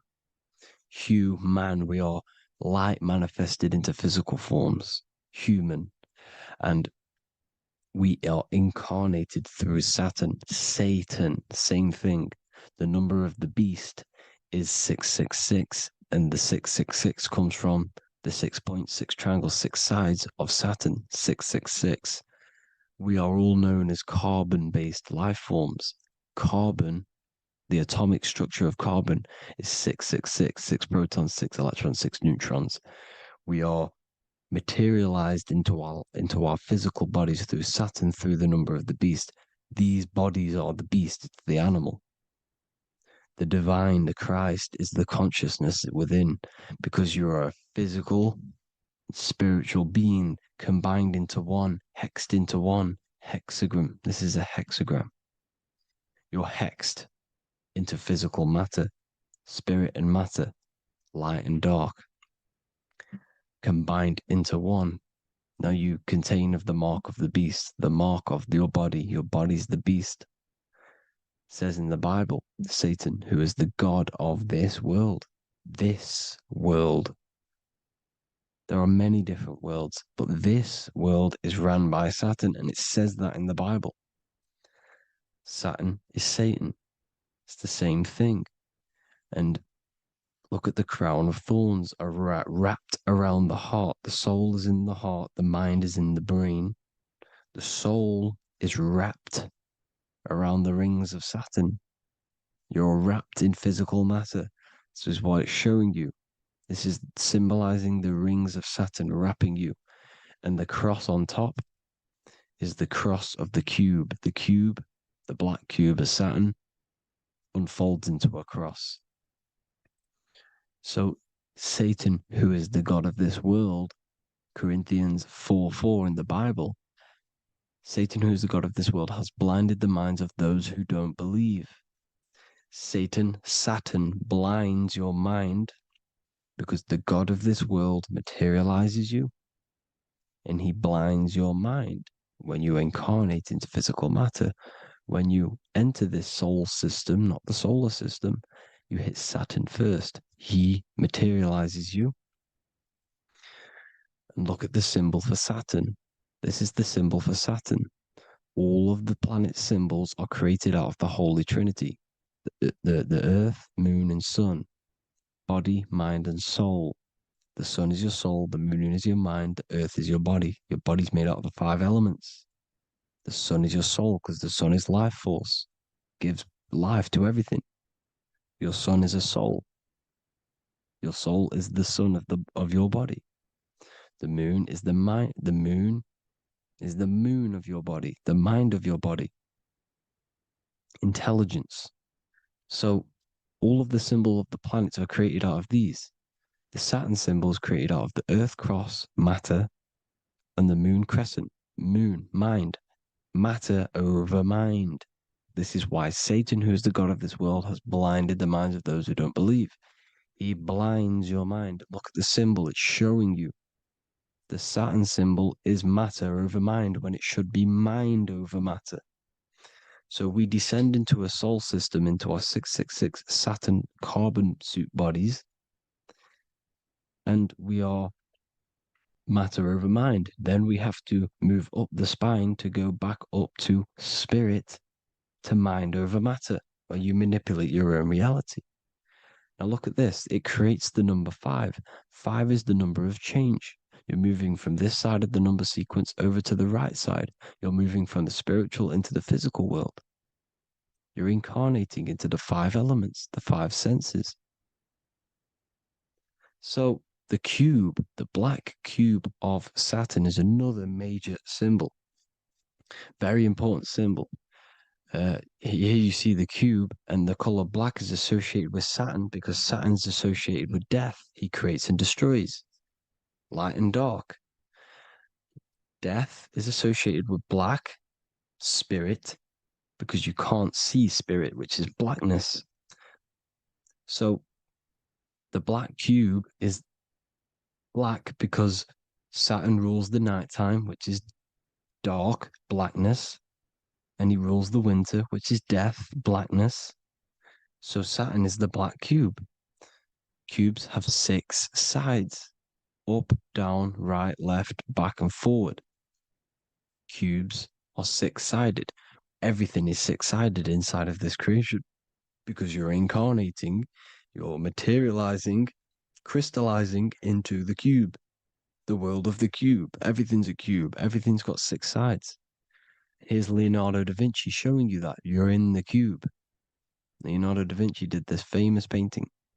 You're in the cube, you're hexed into physical matter, where you're incarnated into the 3rd dimension, the 3-dimensional world, which is a cube, 3D.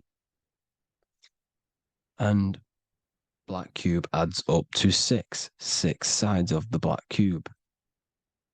The Kabbalah means cube god in Arabic. And look at what they do. They worship the cube, the black cube, and they stand in rings like the rings of Saturn. Australia, Denmark, Manhattan, Santana all have these black cubes. You go to New York, you will see the black cube there as well. These black cubes are everywhere because it is the real God of this world, So look at the cross. The cross unfolds into the cube. Xbox, Nintendo GameCube, Sega Saturn, anything to do with a simulated gaming reality, they put Saturn in it because we're in the simulation of Saturn. This is a simulation. And this is why they reflect this through the Xbox, GameCube, Sega Saturn, anything to do with gaming, simulations, is all Saturn. Because we're in the cube of Saturn, the black cube. We're in the GameCube, the Xbox, the Sega Saturn. As above, so below. So they reflect it through the simulations that they create inside of this simulation. Cubes have 8 points for the 8 points of time and space. 8 is the number of time. Everything's cycling, infinity.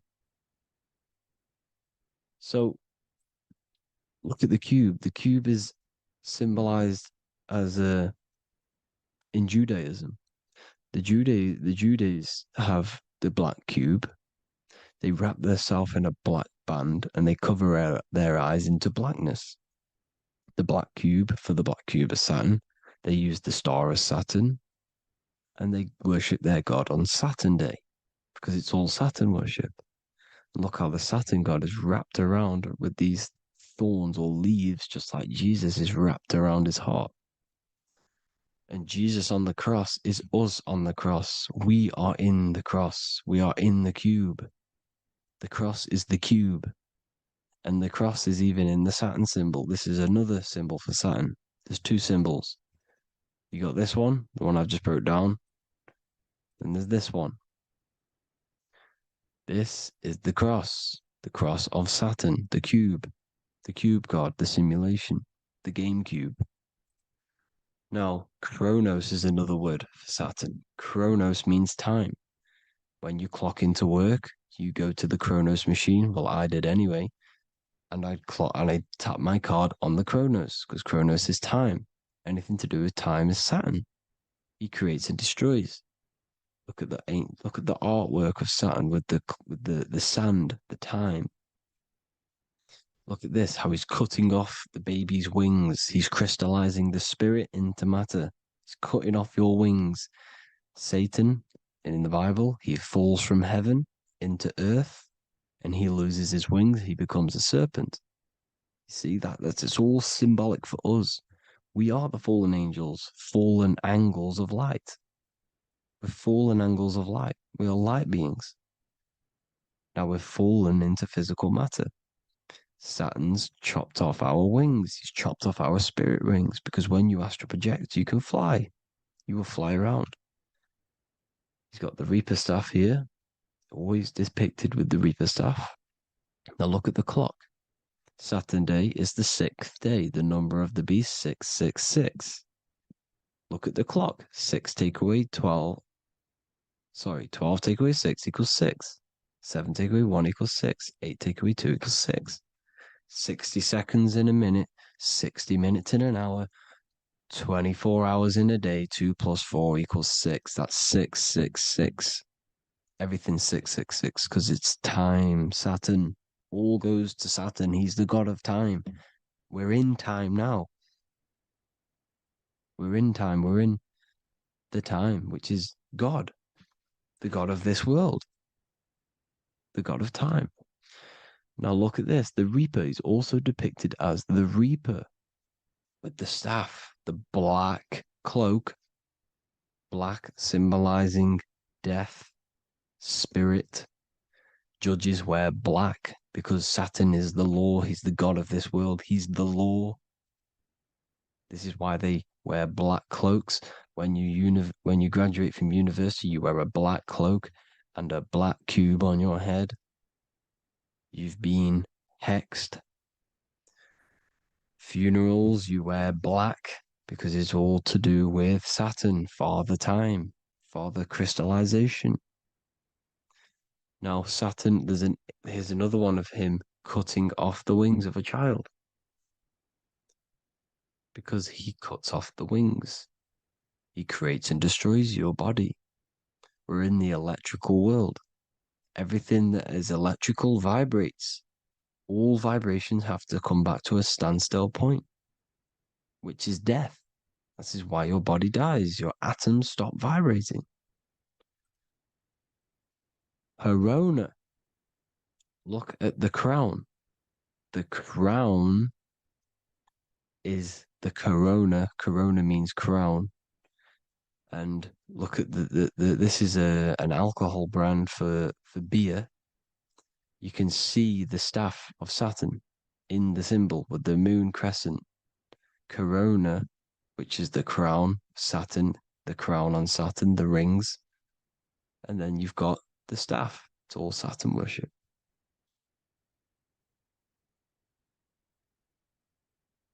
Is the black cubes of 9/11. 2 black cubes. This was a ritual for Saturn. It's all ritualistic. And look at the Star of David, the Star of Saturn. It's not the Star of David. Creates IXXI, the sigil of Saturn. IXXI means 9/11 in Roman numerals. 9/11. It's all a ritual for Saturn, and they have the 2 black cubes of Saturn. Now look, XX. There's more symbolism of Saturn now. We're going deeper. XX is more symbolism for Saturn. The sigil of Saturn is XX. As above, so below. Same with the Star of David. You split it in the middle, as above, so below. As above, so below. XX. This is a Knights Templar Cross of Lorraine. XX. Knights Templar, high order of masonry. They all worship Saturn. Well, Saturn's the real god of this world. X Eon with the XX. XXL magazines, which is all to do with famous rappers and stuff like that. When you die, you put XX on the eyes because it's Saturn. He's the Reaper. Is Jesus with the XX crown with the thorns around his heart, around his soul, with the cube on the top, the cross cube. Lil Uzi Vert with the XX Cross of Lorraine. Jay-Z with his alcohol brand, XX Cross of Lorraine. The X Factor with the rings of Saturn. all Saturn worship. The seal of Melchizedek is also Saturn. This is the cube. This symbolizes the cube with the 8 points for the 8 points of space and time. And this is the cube. It's another ancient symbol for Saturn. Here you see the star of Saturn with the Melchizedek symbol around it, which is all to do with Saturn. Here you see an altar, the Holy Grail, the Melchizedek symbol on it, and they're worshipping it. This is why we wear rings, wedding rings for the rings of Saturn. It all goes back to Saturn. Earrings. The 8-pointed star of the ancient Sumerians is all Saturn. It's all Saturn. So the ancients, the symbols of Saturn goes on forever. It's in all of the major corporations. You can see it everywhere, the rings of Saturn. Toyota is an obvious one. Internet, Nike, Target, Sega, Saturn. All Saturn worship. All Saturn worship. Because he is the real god of this world. Here's Kanye West's album with a Saturn here. Here's Michael Jackson's album saying X, escape. There's the X again. The X, escape. You have to escape this reality. Maybe that's what he's pointing at. Here you see it on the dollar bill. The star of Saturn. Here you see it again on the dollar bill. So that is it for today's people. I hope you all gain some insight on Saturn. Please like, comment, and share if you can. Subscribe if you like the channel. Please have an amazing day. God bless.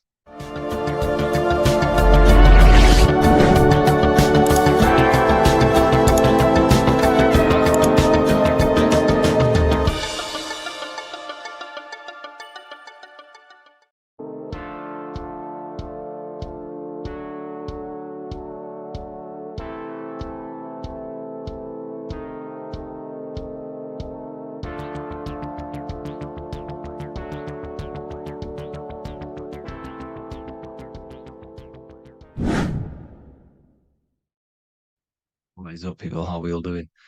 Today, we're talking about the flat earth cosmology. So let's jump straight into this. Please drop a follow and leave a like to help the algorithm. So we live in a torus field. Everything's made out of torus fields. And every torus field has motion. It's what it is. It's the motion of energy. And every torus field has a center, which is the black hole. It's a womb of creation. It's counter space. Now, this is why the North Pole is magnetic, because the center of this torus field is the most magnetic part, the strongest part of the field. So this is why all compasses will point you to the center. And the Earth's magnetic field is spread across the whole of the Earth. And it's spinning, as you can see here. It's like a tornado at the center. And this tornado is the force which is spinning the sun and the moon around us. You got the sun, the moon, Polaris, just like in the Masonic cosmos here. The sun, the moon, Polaris, the all-seeing eye. Now we'll get into Polaris a bit later, but the sun is the magnetic force. Sorry, is the electric force. Because every field is electromagnetic. Now, the sun is electric. It's positively charged. It's going to give you energy. It's feeding energy. The moon is more magnetic energy, which is taking your energy away from you. And this is why you become sleepy when the moon comes out. Because it's taking away your energy. So these two forces is the balance. It's the yin and yang. It's the balance. Everything in this creation is balanced. Because the torus field is the Earth is the plane of inertia, the 0 point within the field.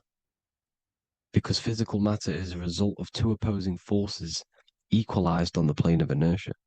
And that is where matter crystallizes into physical results. And this physical plane is the plane of inertia, planet Earth. And at the center of this plane is the black hole, the womb of creation.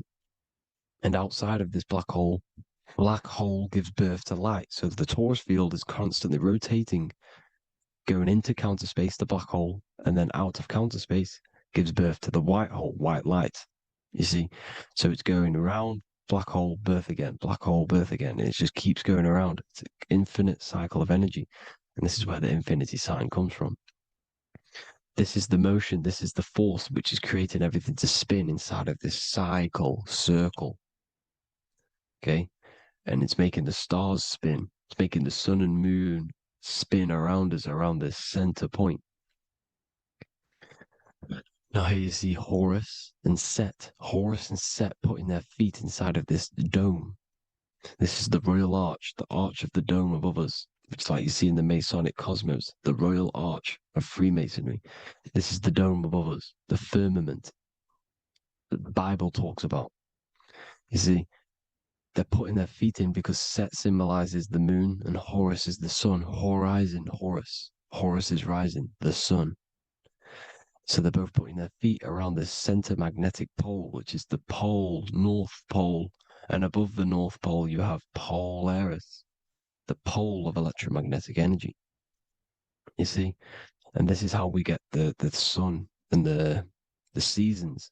Because the sun, for us, when it becomes summer, it's on the Tropic of Cancer. Then it spirals outwards, going out and out and out, then goes to the Tropic of Cancer, Capricorn. That's winter for us. Then it comes back in and creates summer again. So it's constantly spiraling around this center magnetic North Pole. You see? So this roof above our heads is the firmament, and this is what they've taken off of us. They haven't physically taken it, but mentally they have taken this away from you. It's a female energy, and this is what the Egyptians called Nut, the sky god Nut. And this is the womb. We are inside God's creation, God's womb. And the woman's womb, when she has a baby, is a microcosm of this, because everything inside of this creation is micro, macro. It's a reflection of the bigger things, as above, so below. So the dome above our heads is the dome we are in when we are a baby. And you can see the sacred geometry of it is the exact same. It's the dome. And when we are inside of the womb, the woman, the sacred maker, which is the M, the Masonic M, this is the Gmail symbol. The Masonic M is maker, mason, matter, male. She delivers the male, you see. She delivers the male because it's the maker, the female, the magnetic. The woman is magnetic in nature. The male is electric in nature. So when we are in this womb, the female, we are being fed by the center umbilical cord, by the center of the mother's stomach. We're connected to the center of the woman's stomach, just like we are when we are in the earth. The center is where the aurora borealis is being emitted from, the electromagnetic aurora borealis, the northern lights. This is our spiritual umbilical cord, connecting us to counter space, connecting us to the realms beyond this world. Because at the center of every torus field is counter space. And at the center of the earth is our spiritual umbilical cord. And this is the earth's belly button, as you see. As above, so below. We had a physical umbilical cord. We have a spiritual umbilical cord. And this gets cut when we die, when we're cut away from the physical reality. You see, here's the ancient Egyptian tablet showing this female. You can see the hair, it's a female above us, because the female energy is nurturing, helping, looking after. And that's exactly what the dome is. It's protecting us. It's the Ark of the Covenant, the Ark covering us, you see? And this is what they've taken away from us. By you believing in space, it completely destroys the idea of this being a sacred creation. They've taken the roof off your head, whether if you believe in space, you believe that there's chaos, there's planets, there's asteroids that could kill us at any moment. But this isn't true. They've made you fear your own creation that you're inside of. They've made you fear what's above you. You see, and it's to hide the power of astrology. the power of the lights in the firmament, which are constantly flowing through the ether. These powers which are above us are sending rays down to the earth, which are influencing our psychology and how we behave. And this is what astrology is. It affects human consciousness. It interacts with our consciousness. And there's a different energy every day because the planets are in different houses, different alignments. And this is, we'll go into this a bit deeper later on. So the world tree, this magnetic north pole, the pole of electromagnetic energy, was symbolized as a tree, the great tree at the center of the earth. You see? And this tree is symbolized everywhere. You can see here how the center person, this Egyptian person, is holding up the sky. This is the North Pole, the hyperboloid, at the center of every torus field. And this tree was in the Mayan cosmology. This is an ancient depiction. This is the torus field. Here's the plane of inertia. Here's the center tree. Here's the tree in the center, the magnetic North Pole, the woman holding the stars. Here's the Hindu with the two birds symbolizing the sun and the moon revolving around this center tree. The Mayan tree, his Horus and Set around the North Pole. They all knew this flat earth cosmology. They knew these secrets. It's so sacred you understand the creation that you're inside of. Because if you don't, you'll be led astray. You don't know where you are. You're lost. You see? And here's the Masonic art with the rays of the stars coming down with the tree in the center. So it was personified as a tree. And we are in Asgard, Midgard, the middle garden, where there's good and evil. So the 7 layers of heaven, which is talked about in the Quran. Each planet has a different layer of the firmament, and this is the 7 layers of heaven, and these are our 7 layers of the energy centers in our body. So we start in the stars, so we are stars in a physical body. And this is why we say Mr., sister, fraudster, sinister. Stir is star, and we are in the stars, and our star descends into the soul system, not solar system. And as we descend into the soul system, we enter Satan's kingdom, Satan's world. As it says in the Bible, Satan is the god of this world. Well, if you've been into my research for a while, you know Satan is Saturn. Saturn's world, because Saturn's the outermost ring. He's the Lord of the Rings. And you enter his kingdom, the kingdom of time. And this is why Saturn's the time god. As soon as you go past the rings of Saturn, you're now in the soul system. You're now in time. You're now bound by space and time. And you're bound to the earth plane, the heart. Earth is heart. It's a rearrangement, it's an anagram for heart. And the heart of the electromagnetic color spectrum is green, and that's why the earth is green. And above green is blue, and this is why the sky is blue. In order to go to heaven on the macro scale, you have to go through the blue sky, through the 7 layers of heaven. In order to reach heaven in your body, whilst you're here, you have to go through the blue chakra to your head, which is heaven. It's micro, macro. Everything is micro, macro inside of this creation. It's an ancient, I think this is a French image, piece of art from the ancient French, with obviously the 7 layers of heaven, which they all depict. And notice how it's like a dome. We'll go into this dome symbolization, the Royal Arch of Masonry, which is next. But these 7 layers of heaven give us the 7 metals, the 7 days of the week, the 7 diatonic tones, the 7 chakras, the 7 everything. It's God's favorite number. And this is why the Masons use the G inside of the compass, because the G is the 7th letter, and God starts with G. You see? So it's 7. God is 7. Here's another depiction of the heart, the soul system, the 7 layers of heaven. La Fermenta. You see, La Firmament, with the stars on the outermost layer. Here are the 7 planets. Jupiter, Mars. La Sophie, the sun. La Luna, the moon. So Saturn. So we are in the heart of this soul system. In order to ascend, we need to ascend up our chakra system, reach 144,000 hertz, God consciousness, the God man, You have to unfold God, man. Master of the mind. Mastery of the mind. So, what are the stars? The stars make everything unique. The stars are constantly rotating around the center, magnetic North Pole, the tornado at the center, which is stirring everything. It's stirring the ether. The center is the ether, and the four elements are born out of this ether. There's five elements: ether, spirit, water, air, and earth.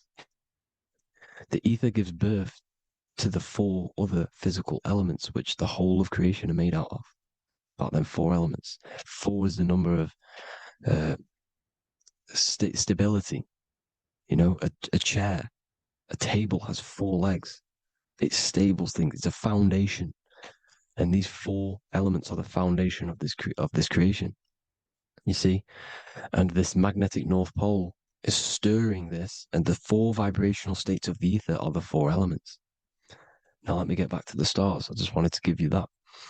The stars are being stirred around this center point. Center. It's stirring everything. And they're always in different alignments. Every millisecond they're moving in different placements of the stars. And the planets are called the seven wanderers because they're not fixed. The stars are fixed. But the planets are called the seven wanderers, the seven layers of heaven, because they move faster and slower than each other. Each planet is slower and faster, has a different rate of speed it's moving. So these alignments are mixing in with the energies of the different 12 constellations. And this is why you have a unique characteristic. You have a unique look, a unique energy, a unique personality. This is because when you were born and you took your first breath, that energy which was in the ether, because the ether is all around you, and energy travels through the ether. The energy that the stars were casting down and the energy that the planets was mixing in with the 12 constellations was in the ether. So when you came out of the womb and your first breath, because breath is spirit, okay? So that first breath you took, that is the energy that is imprinted within your DNA, your soul. And you reflect that energy, you emit that energy. That's the energy that is with you forever until you die, till this physical body dies off. And that's what the stars are. The stars are giving a unique energy, characteristic, personality to every living thing. Every dog, every cat, every animal has a unique personality because it was born at a different time and place in the sky. Okay, the stars are your destiny. Now, the stars are constantly changing as well. If you look at stars through a telescope, they're constantly changing and forming different forms. You can see here, it looks like water. It looks like light through water because it's the ether above us, a sea of ether. And this light is being emitted through it, and it's just constantly changing, giving different energies, each star. So this is why this is what the zodiac is. It's the expression of energy. It's the expression of the stars. And each constellation has many different personality, different energies, different traits. Each planet has different traits, depending where your planets are, depending what energies you hold. No two person have the same energy. There's no one. It could be similar, but no one's the exact same. It's because of the stars. The stars are never in the exact same split place. The planet's always in different houses. So here's some Royal Arch symbolism. Here's the Royal Arch of Masonry, as it says here. The sun and the moon, the constellations. Here's Cancer, the seven planets, the seven stars. Here's the Royal Arch. This is the firmament. Here's the duality. Black and white, duality, good and evil, rest and motion, dielectricity, magnetism. See? So this is what the Royal Arch is. It's symbolizing the cosmic dome above us. The womb we're in. We're inside God's womb. And here's George Washington, the Freemason, inside of the Royal Arch. See? With the G, the Masonic G, God, 7. Here you see another depiction of George Washington with the stars in the dome above his head, his Polaris, the sky vault, Polaris. We'll get into that later. Go inside of all of your ancient churches, you will see the dome. Go to the Vatican, you'll see the dome. All of your ancient churches have this dome because it's the dome above your head. The ancients knew this. This was known. We did not live in space. It was known back then. They all knew. This is Crown Court, which is one of the most important courts in the UK. You can see it's clearly so much Masonic symbolism. You've got the 4 pillars of Masonry. The Royal Arch is like an arrow pointing upwards to Polaris. As the Disney World is under a dome. In his Polaris, the Sky Vault. You see? And also 666 in the symbol. Here's more 7 layers of heaven. Here's an ancient depiction. The firmament. Here's the astral plane outside of the firmament. The Royal Arch. You see? It's everywhere. Here's Polaris, the 8-pointed star. Polaris is in between the sun and the moon. It's at the center of the Taurus field. And Polaris corresponds with the pineal gland as well because it's the all-seeing eye. See? So, is Polaris the 8-pointed star, which is at the very top. It's the very center. It's on top of the North Pole.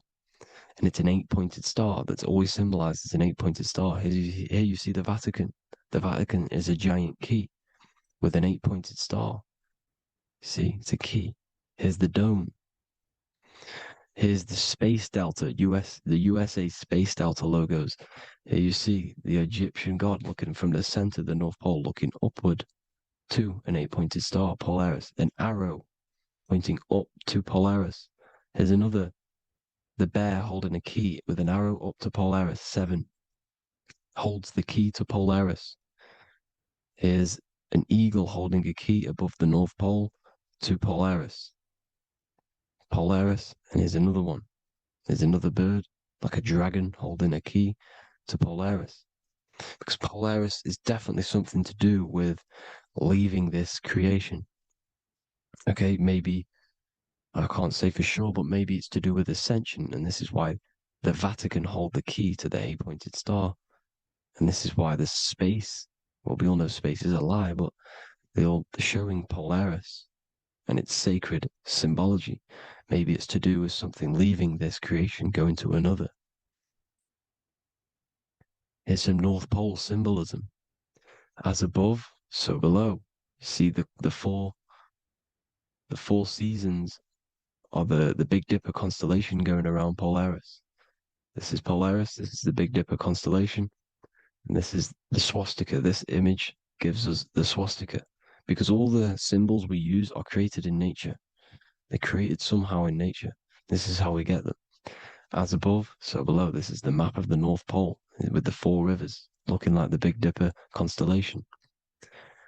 It's the Masonic, here's the ancient cosmology with the 4, you see the 4 islands, Mayan cosmology, 4 islands. This is the alchemical symbol for Earth, 4 sections. The windows, because the center of the North Pole is a window to another dimension.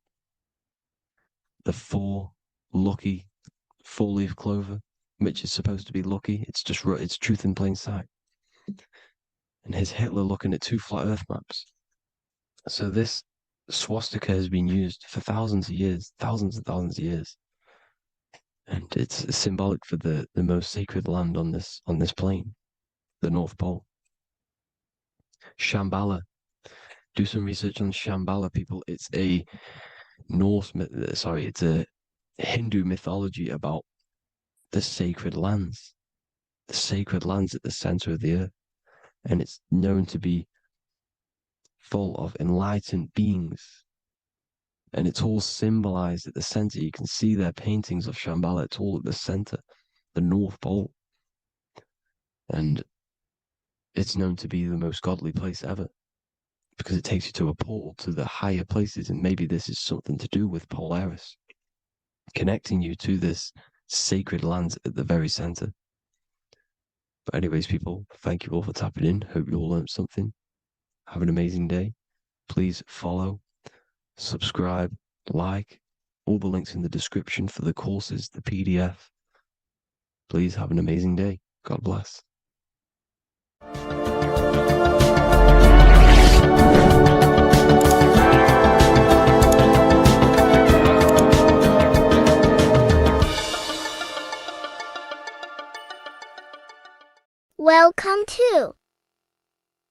Revival of wisdom.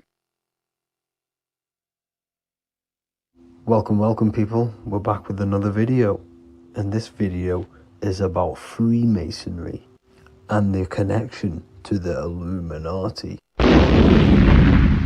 Please, as always, to make sure to hit that like and the subscribe button and turn on the notifications to never miss a video. On May the 1st, 1776, the founder of the Illuminati, Adam Weishaupt, founded this secret organization, and this date can be found in Roman numerals underneath the all-seeing eye pyramid on the $1 bill. This $1 bill also says Anno Coptus Novus Ordo Secularum. This is Latin for announcing the birth of the New World Order.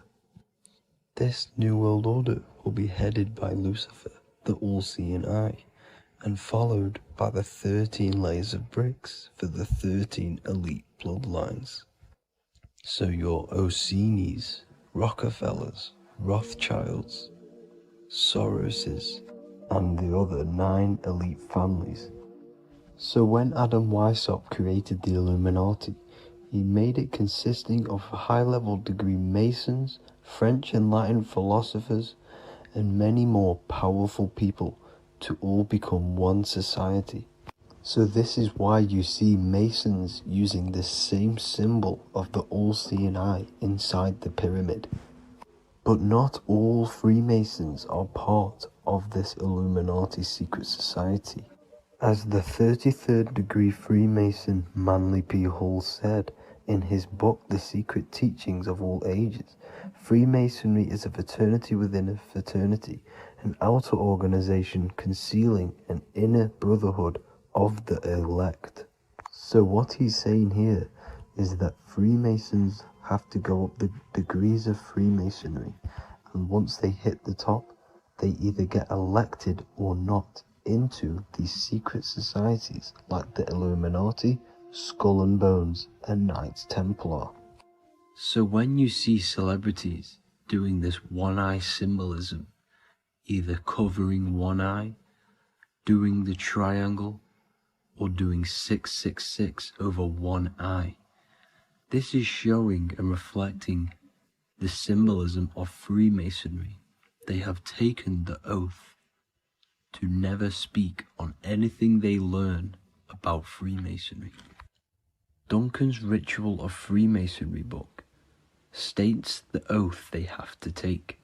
Quote, I ... of my own free will and accord, that I will hail, ever conceal, and never reveal any of the secrets, arts, points of Master Mason's degree to any person whomsoever. All this most solemnly, sincerely promise and swear. Now, this is what happens when they break the oath, stated in this book, quote, myself severed in two, my bowels taken from thence, and burnt to ashes. So this states that Freemasonry comes first, before any law of the land. It has the right to kill you if you break your oath. This is the hand gesture they have to do every time they enter the ritual room inside the Masonic lodge. This is the cutthroat symbol, showing you and reminding you of the oath and what will happen if you break it. Now in this book, Richardson's Monitor of Freemasonry, it states, if you break your oath, binding myself under no less penalty than to have my throat cut across, my tongue torn out by the roots, and my body buried in the rough sands of the sea. If they do not decide to kill you, this book states this by pointing him out to the world as an unworthy vagabond, by opposing his interest, by dearranging his business. In other words, they have the power to frame you and destroy your reputation to the world, and destroy your business if you break this oath. So yes, they do kill to keep this truth hidden, because this truth of this reality is what keeps them in power. They have the ability to manipulate people, because people do not know what manipulates them. This is why they call themselves the government. They govern the ment, which is the mentality, because the mind is the root cause of reality. They control what you perceive to control what you manifest. By knowing the truth, you are set free, and you no longer need no controller above you. So this is why they are willing to kill and do whatever it takes to keep the truth concealed within these high-level degrees of masonry and these secret societies. However, going back to Manly P. Hall's book, it states, part of the symbols are displayed here to the initiate, but he is intentionally misled by false interpretations. So this is saying even Freemasons are intentionally misled and told lies to conceal the truth, to make sure the truth is hidden in the high degrees of Masonry. So that's it for this video, guys. Thank you all for tapping in. Please leave a like and a subscribe. God bless.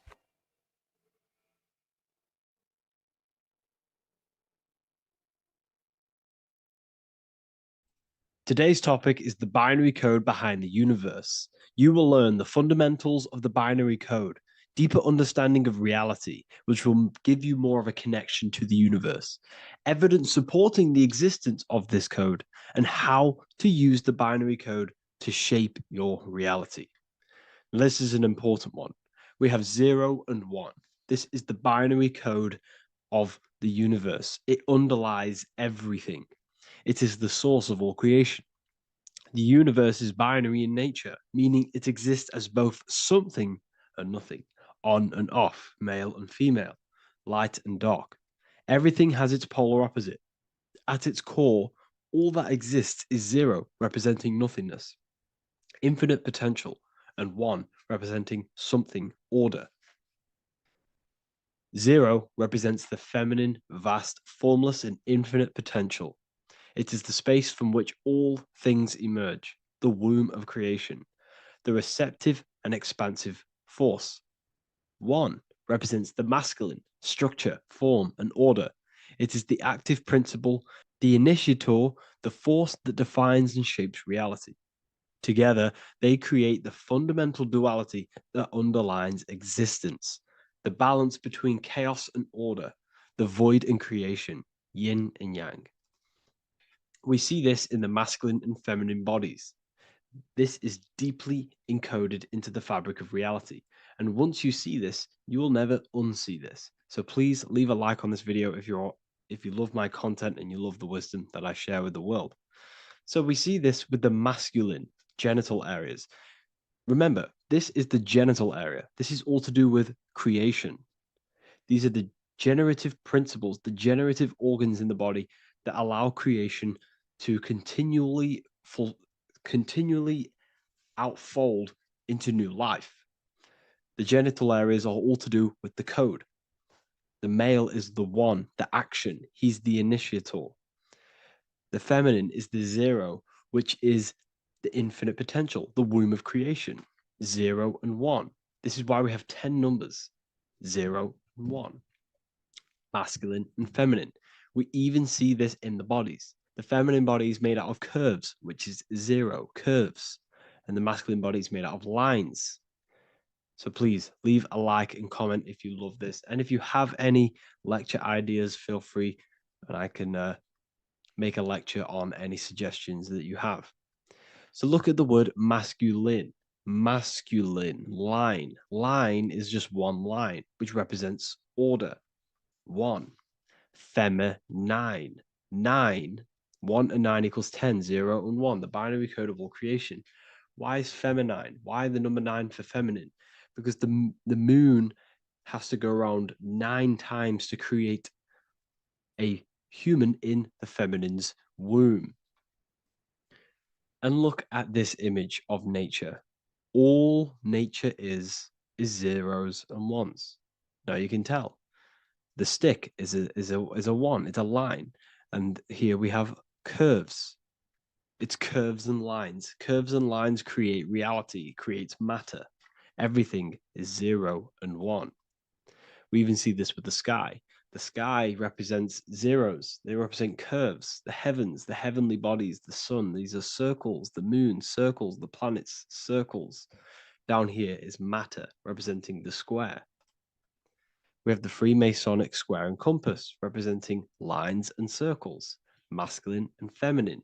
We see this with Leonardo da Vinci, with the circle representing the spirit, the void, the womb of creation, and matter, which is the body. This is the soul in matter, infinite potential in matter.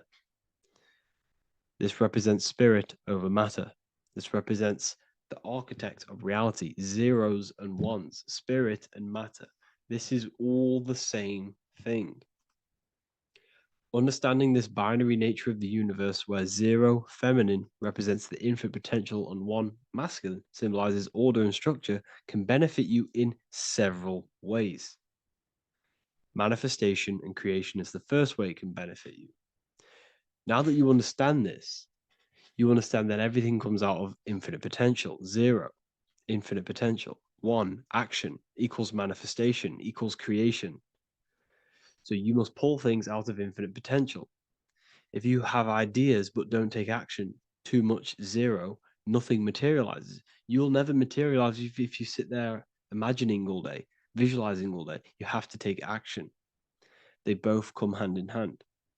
If you only take action without tapping into intuition and creativity, too much 1, your actions may feel hollow and misdirected. Using both effectively leads to greater success in life, work, and relationships. This is the 33rd degree motto, or this is on the 33rd degree of Freemasonry Scottish Rite logo, and it's called Order ab Chaos, order out of chaos. Chaos is the 0, infinite potential. Chaos is the dimension of the imagination. This is where this all ties in now. Imagination is the dimension of infinite potential, pure potential, formless creativity, and the realm of infinite possibilities. It is the void, the unmanifested energy that contains all that could ever be. That is the imagination. The imagination is the dimension that you are connected to, and you can pull any idea out of and materialize it into a reality. Matter, on the other hand, is order brought out of the imagination, chaos. It is when raw potential is structured, defined, and crystallized into form. This is the fundamental principle of order out of chaos, the process of turning the unseen into the seen, the abstract into the concrete, the dream into reality. That's why we say dreams into reality. Dreams are in the imagination, infinite potential, and the human mind is connected to higher dimensions of consciousness, which we can pull ideas, things out of, and materialize it into our lives. Whether that's good or bad, that's completely up to you. But we have access to higher dimensions beyond the physical plane. And this is the secret that the human mind is connected to, and that you are not just a physical body. Okay? The universe itself was born from chaos. Before form, there was only energy and potential. Our minds function the same way. The mind is a microcosm of the universe. Our thoughts exist in an infinite field of possibility, but they only become real when we take action and give them form. If your inner world is filled with chaotic thoughts and impulsive emotions and negativity, then creating order within is essential for balance, clarity, and growth. What do I mean? Order out of chaos, 0 and 1. All creation comes out of infinite potential. The mind, the imagination, is the infinite potential. The material world is the order. It's the effect. Therefore, if your material world has chaos, if your room is messy, if your body is out of shape, if you do not look after yourself, everything in the physical world is just a reflection of what's going on inside of you, what's going on inside of you. So if you have a messy room in a messy house, this reflects as a messy mind, a chaotic mind, and we must create order in our mind. So this applies to all realms of your life. This applies with your mind. It applies with your emotions. It applies with your manifestation. It applies with the physical world, with the masculine and feminine. 0 and 1 is heaven and earth. It's everything. It's duality. It's on and off. It's everything. So it applies to all realms of your life. Okay. So in order for this to benefit our lives, we must, one, have awareness and observe the chaos. Step back and observe your thoughts and emotions without reacting to them. Recognize that you are not your thoughts. You are the observer of them. You are the soul. You are in between them.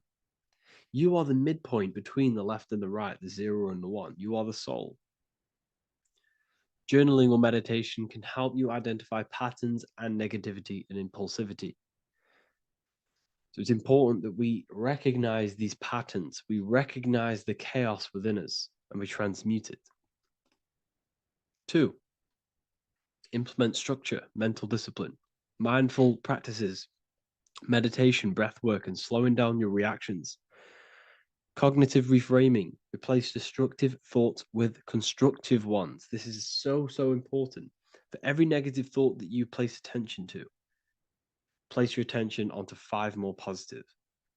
Never think about something that you don't want to manifest, because whatever you're placing attention on inside that mental field of consciousness, you're giving attention to, which then can manifest into your action, and that will materialize into your world. Routine and ritual. Create daily habits that anchor you. Morning routines, exercise, or creative outlets bring stability. We must master the inner world of thought and emotion. We must bring chaos into order. In order to create anything in your life, you're turning chaos into order. Order out of chaos. You're turning 0 into 1.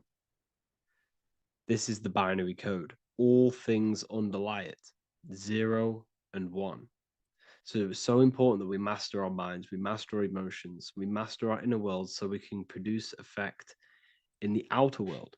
We cannot create consciously and effectively if we have chaotic thoughts and impulsive emotions. So I hope this has made more clarity to you so you can implement this into your life. I know I haven't given you much strategic things to implement into your life, but now that you have a better understanding of how this world is pulled out of infinite potential, you can use that. Everything in your life is pulled out of your imagination. Every text you send, everything you think of, oh, I'm going to do this later, that is your imagination thinking about the future. So you just have to do this on a mass scale to create something big in your reality. So I hope this gives you a better understanding of how the universe works and has benefited your life. If you have any comments or any suggestions or how this video made you feel, let me know in the comment section. I would really appreciate it. And I'll see you all inside of the Symbolism Masterclass on March the 8th.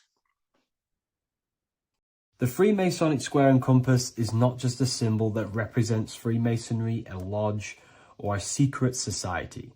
It is a symbol of gaining your own personal power. Now, in this video, I'm going to be breaking down this symbol in the most detail I can possibly go into. Most people live in a state of illusion. They live their life impulsively, acting based on their 5 senses, tasting. They want to feel a certain thing like an orgasm, or they're basically just slaves to external things and their 5 senses, which leads to a very dark path where you'll never actually become a conscious creator and you'll never actually be internally happy. The Freemasonic square and compass reveals some deep wisdom about this. Now let me break this down. If you want to gain your personal power, listen up. The Freemasonic square and compass is a compass which is used to create circles. Now, if you notice something about the circle, they have no beginning, no end. You can't tell where it begins and ends. It's eternal, which means this represents consciousness. Now, if you don't know what consciousness is, if you close your eyes, you have an internal world. You have thoughts, emotion, visualization. This is all consciousness, spiritual. Then we have the square. The square creates squares or lines, which represent matter. It has a beginning and an end. You can quite see where the beginning of the end is, right? So we can even link this to Leonardo da Vinci, the Vitruvian Man. We see the man in the square with the circle. The circle is the eternal consciousness, and the man is the square, limited to the physical world. But consciousness is not limited, that's why it's outside the square. This is eternal, the body is mortal. The body will die, consciousness will never die. If we look even closer at the symbol, we notice in this particular symbol, we have the compass overlapping the square. This is very, very symbolic. This represents spirit over matter, also known as mind over matter, consciousness over matter, the circle over the square. Like I mentioned earlier, most people are slaves to their senses. They go through their day and all they do is chase validation and feelings. They eat all day to feel good, which means they're a slave to their taste. They're slaves to their feeling. They masturbate, which means they're a slave to orgasms and external things. They're literally being governed by the external world controlling their internal world.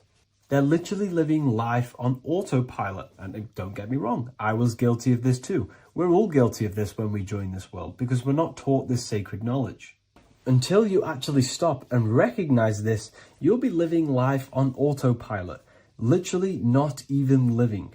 You'll be running off subconscious programs, seeking external validation and being ruled by these five senses. The square underneath the compass represents consciousness on top of matter, which means the internal world is controlling the external world. It is the mind controlling matter and not matter manipulating the mind. In the occult and esoteric world, it's very important that you are conscious of every action that you are taking in your day-to-day life. Never act subconsciously. Always be conscious. What are you thinking? What are you acting? What are you giving your attention? All of this is contributing towards creating because you are a creator. Consciousness is a creative force. You need to make sure that the compass is on top of the square, that your inner world is controlling the outer world and not the outer world controlling the inner. As I've mentioned in many videos before, the internal world of consciousness is what's producing the external world. Your life is just a result of every thought and emotion that you felt in the past. Everything you own, everything you possess, your friends are all reflections of your consciousness. They're all reflections of what you are thinking about. When you change your thinking, your external world starts to rearrange itself. On a basic level, this symbol represents the combination of spirit and matter. You are a spiritual being and a material being.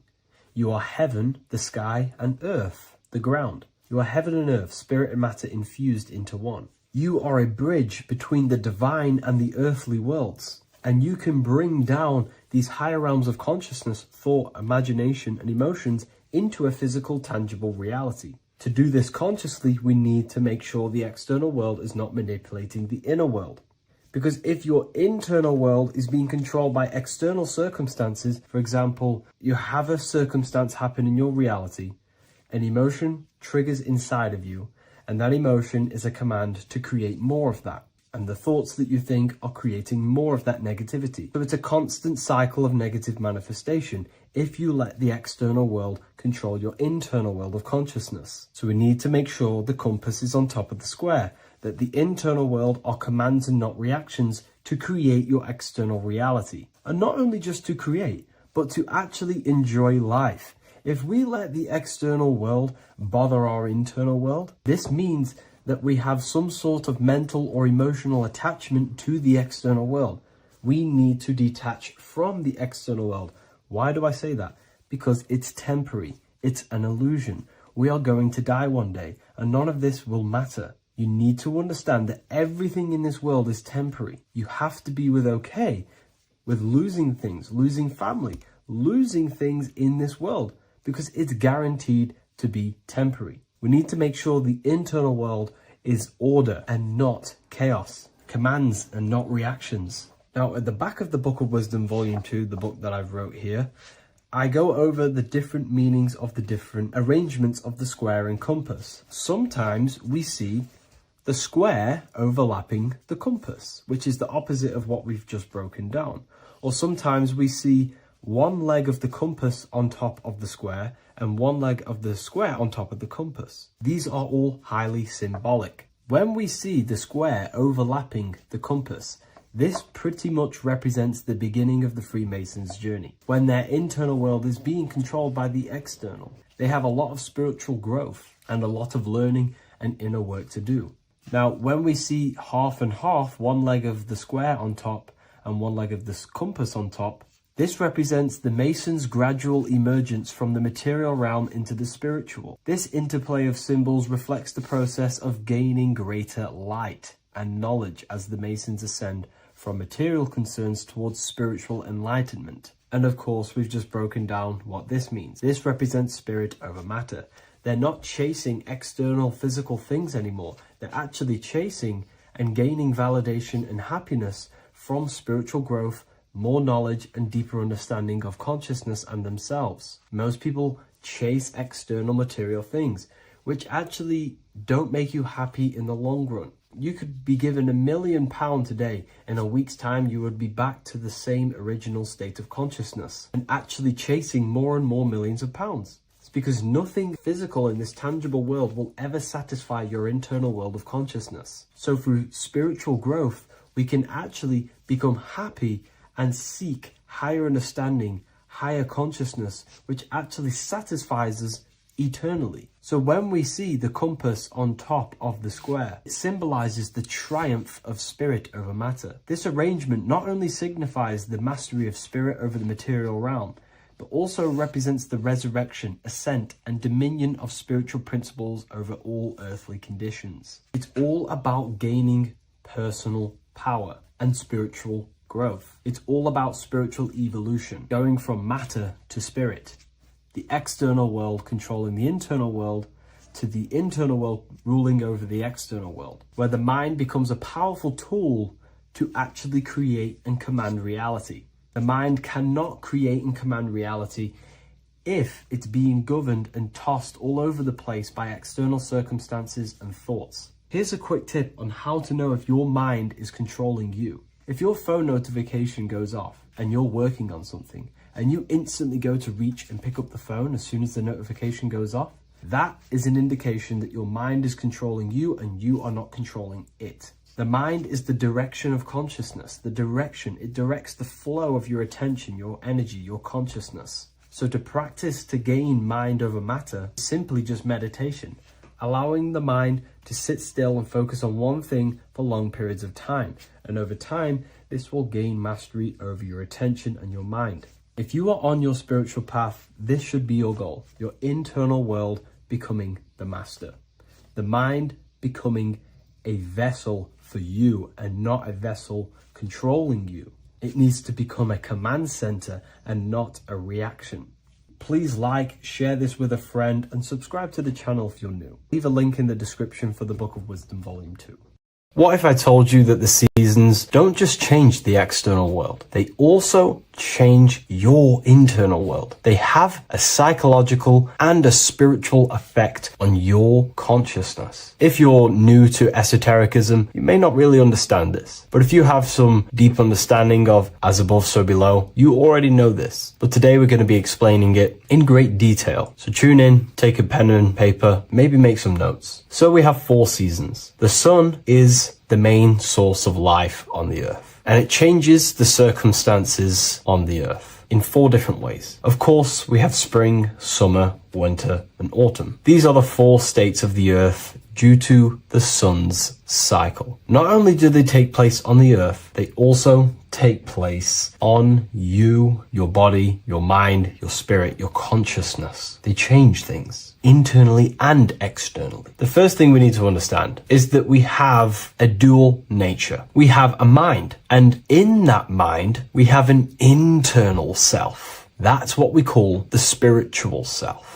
It is the individual that exists within their own mind, within their own consciousness. It is the self that imagines, thinks, feels. That's the spiritual self. And internally, that self is the true self. when it's detached from the false identifications, of course, such as the ego. But the true self dwells within the mind, and that's the immortal self. That's the self that will never die, never perish, that will always be there and it always has been there, the internal self. But on the other side of the mind, the outside of the mind, we have this, what we call our physical human body. This is our external physical body. So outside of us is a physical reality, but inside of us is a spiritual non-physical reality. Inside of us cannot be measured. Outside of us can be measured. So we have an internal world and an external world. I think this is the reason why the word individual has the word dual at the end. Dual meaning opposing or two. We have a dual nature. Inner world, in the mind, and a self out the mind. And the mind acts as some sort of doorway. It is a doorway into ourself. So in esotericism, this is what it's all about. It's about we work with the internal world. We try and figure out who we are from the inside out, not who we are outside of us. Because we realize that the external world is nothing but a crystallization of what's happening inside of us. Our lives are a result of every single thought that we thought in the past. So let's not get off track here. Let's carry on. As I was discussing the seasons, we have an internal world in the mind and a self outside the mind. And this is reflected even in the cycles of the heavens. This is how you know the universe is intelligently designed, and the law of correspondence corresponds with everything. The law of correspondence is as above, so below. It's not a Hermetic principle. It's not a Freemasonic principle. The law of correspondence, as above, so below, is just the law of life of the universe. It is in everything. So the daytime, the sun, this is external impressions or expressions, should I say. We express ourselves outside the mind, in the outside world, in the material body, taking actions outside of us during this daytime. The sun represents outward expression. The daytime, this is when we wake up, we're conscious, we do things outside of our mind. But then the nighttime comes around and it becomes dark and the moon rules over the nighttime, and we return back to our internal world. We return back to the darkness. We return back to the internal self, the self in the mind. Really is fascinating. And this is as above, so below. This follows the correspondence. This follows the law. Although that the outside world has a cycle of day and night, so does our own mind have this cycle. As above, so below. As within, so without.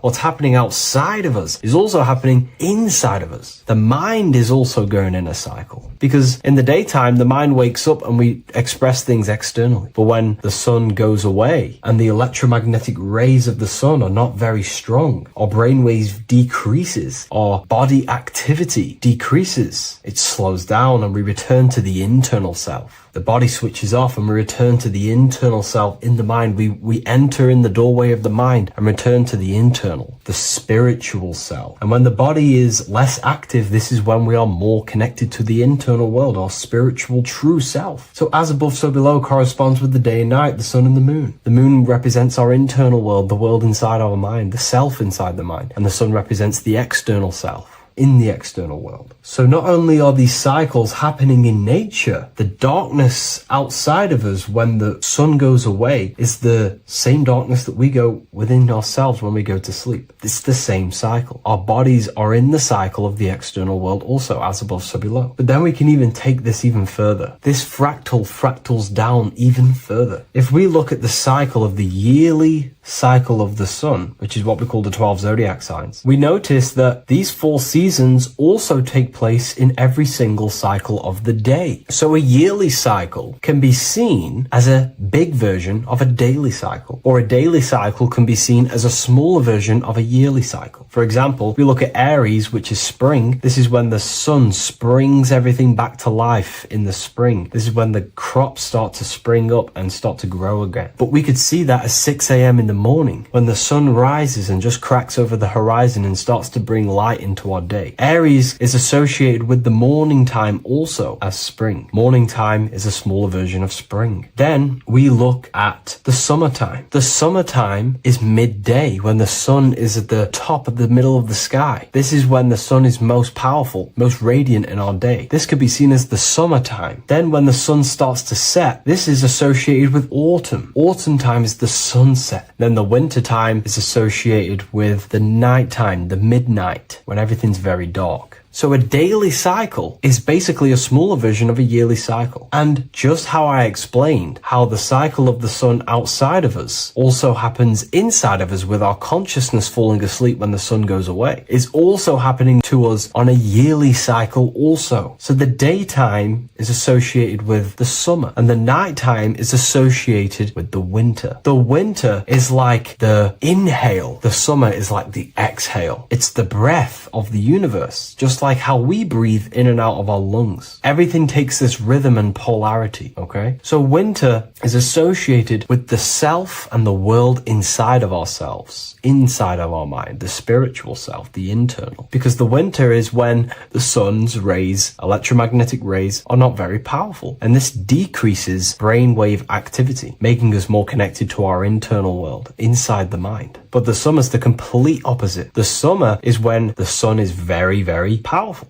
And the sun's powerful electromagnetic rays increase brain activity, making us more actionable in the physical world outside of our mind, in the external world. So summer is the daytime and winter is a big version of the nighttime. Vice versa. Just like how in the winter, we're more in the house. We're inside buildings because it's very cold outside. Animals hibernate. They go inside. They go into little places. They collect all their food and prepare for the winter. They go inside. They go in darkness to hibernate. So does our consciousness, our spirit, the self inside of our mind. We can use these cycles to our advantage, to evolve spiritually, to connect and be more balanced. You know, I've mentioned a lot of this inside the university to my members, to the family inside of there. We discussed this. We had a great discussion about this. And, you know, the live calls we have are priceless. The conversations you can have with someone when they're awake, you never forget them. You always have deep, meaningful conversations. And we discussed this deeply, and we were going into some interesting things about how we can use these types of changes in the seasons for our spiritual growth. We even discussed about spring and autumn and how they're associated with the different spiritual bodies that we have. But anyways, let's not get off track. Lucid dreaming, dreaming itself, and astral projections, I find are more easily accessible during the winter and the night times. Like I said, because the brain activity is decreased due to the sun being not powerful, we are more reconnected with the self inside the mind, the spiritual self, the immortal self. Wintertime is a great time to work on yourself, to start to gaining discipline, to meditating, to really working on the subconscious. Because spiritual work is harder than any physical labor. You really got to dig deep within yourself and be honest and true with yourselves. I think this is the reason why, you know, a lot of people convert to spirituality from religion. They come into spirituality and then they go back to religion because they realize spirituality is it's difficult. You have to be honest with yourself. You have to really face the traumas, the negative aspects of yourself, the dark side of yourself, and bring it to light and transform it. And that sort of work is a lot more difficult to do than any physical labor. So the winter time is the time that we go inside ourselves. We reflect a lot more. We need to work on ourselves, on our mind, on our negative habits, on our dark traits, on our things that we have been pushing away and not controlling. The winter time is that time we can really start to connect with the internal self, work on our imagination,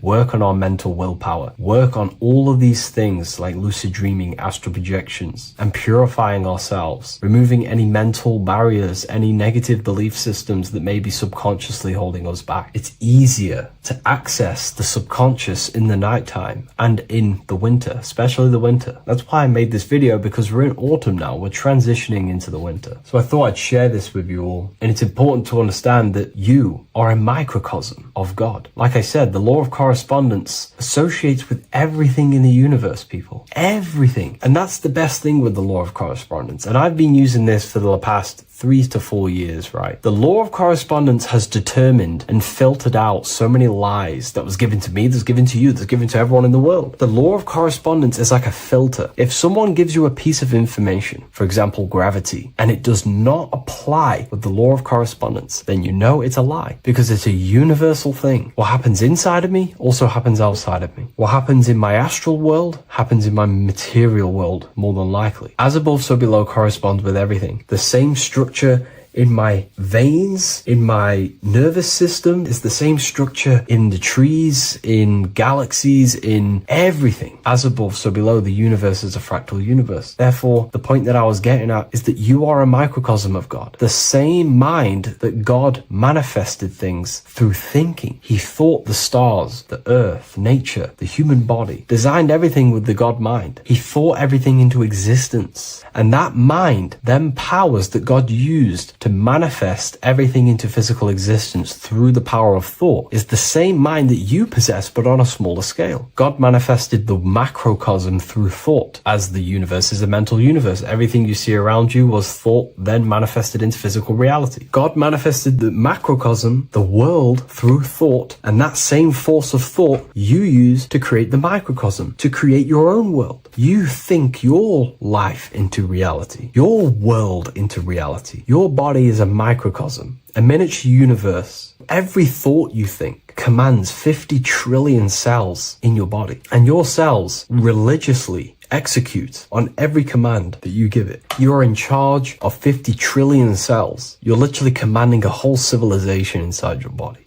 And this is how you are a reflection of the divine. The God mind created the macrocosm, the world, and you create your own world inside that world using the same power as thought. Very powerful. So everything that happens outside of you is also happening inside of you. The law of correspondence is the most important, the law that you could possibly learn, because it makes everything so clear for you in the universe. Makes life so clear. You see reality for what it truly is. It's a reflection of the higher dimensions. Just like how reality right now is a reflection of what's happening inside of people's minds and consciousness. We can't blame the elites for all the negative things that's happening in reality, because all the negative things that's happening in reality is the negative things that's happening in people's minds. We need to take control of ourselves. So with that being said, thank you all, everyone. If you wish to read more, 90% of you watching this video have already got this book. I want to say thank you for your support. It means the world to me. It makes me research more and write more books. And the book of symbolism is coming very soon. So thank you, everyone. I'll leave a link in the description for the university, for the live calls, and for the book if you wish to join. Have an amazing day. Welcome to Revival of Wisdom. This video is going to be about the flat earth and the breakdown of the whole cosmology. I'm going to be digging very deep. I've got a lot of pictures and images to show you, and a lot of dots to connect. So let's start with the Freemasonry art. So this artwork we have here is the Freemasonic cosmology, as they know and believe. So what is it symbolizing? We obviously have to start off with the 4 pillars representing the 4 corners of the earth. The 4 corners with duality. You see, there's everything on earth. There's good and evil. Good, evil, positive, negative. Good, bad. This is the checkerboard. This is what it symbolizes. Okay. Obviously, we have the sun, the moon. The sun gives you energy. It's the anode. The moon is the cathode. It's the opposite. It takes your energy. So therefore, you become sleepy when the moon comes out. You see, everything on Earth, everything in the universe is balanced. There's complete balance, symbolized by duality. There's always 2 opposites. We have the all-seeing eye, and obviously 7 stars representing the 7 planets, but not planets as in we know planets. They're not physical spinning balls of gas. They are energies. They are lights emitting from the realm above this realm. They are lights through the firmament, through the electromagnetic field. So let's go through that again. The 4 corners, duality, positive and negative, cold, dry. Everyone on Earth has an opposite. Everyone, there's 2. Okay, and then we have the sun, the moon, the 7 planets with a 5-pointed star. What's the 5-pointed star? Of course, it's the 5 elements: spirit, water, earth, fire, and air. Okay, that's what the 5-pointed stars symbolizing, the 5 elements of Earth. And then, most importantly, we have the compass. The compass is very, very important, hence why it's in the center. The compass is symbolizing many, many things. And one of the most important things, but we'll get into that after. We have a boat with water outside of the Earth. So we have a boat on water, symbolizing the waters separated by the firmament, the waters above, separated by the firmament from the waters within the firmament, the Earth. So this is what it's symbolizing. So the compass, what's the compass? This is where the compass comes from. The Polaris, the most important star there is, because it's in the center of Earth, the sun, the moon, and the black hole, black sun. Because all creation comes from center, the seed center. Okay, but we'll get into this after. But also, this is a very important Masonic symbol because they use this symbol a lot. This is one of their main symbols, hence why Neil Armstrong has the Masonic ring with the compass on it. The people who supposedly went to the moon, which obviously they faked to push this globe model, because the globe model is based upon fear.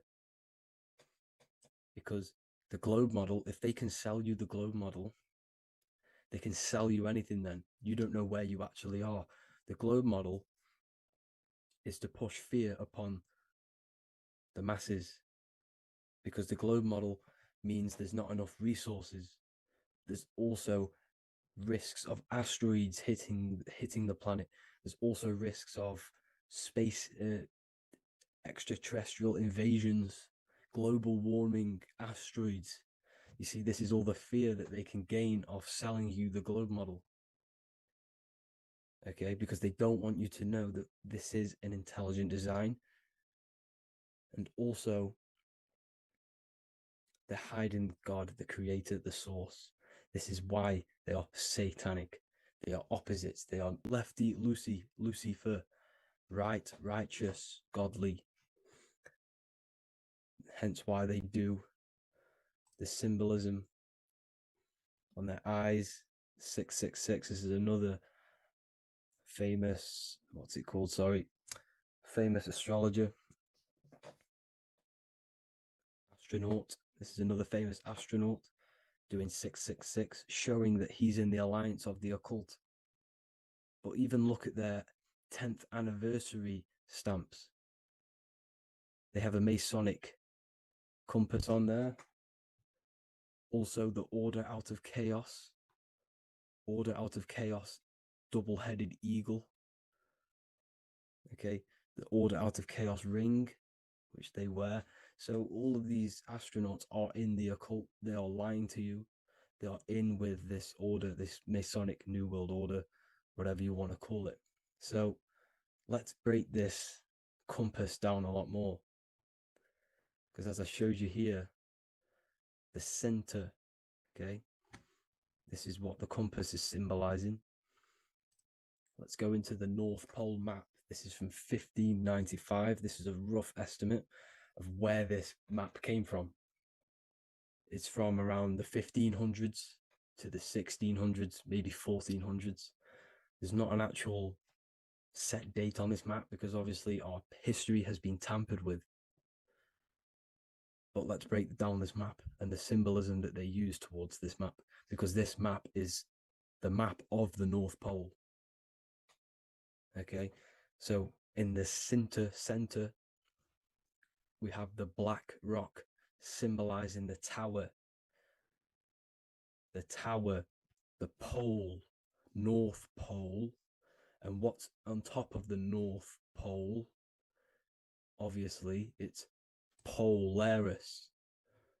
North Pole and Polaris. Okay, with the 4 islands around the center. Okay, 4 islands around the center. And this is what blew my mind, right? They say that Santa sounds similar. And if you look at this pole that's pointing to the North Pole, you see this line here. So this is obviously from the 1600s. What color is Santa? He's red and white. Just like this map pointing to the center is red and white, and Santa comes from the North Pole.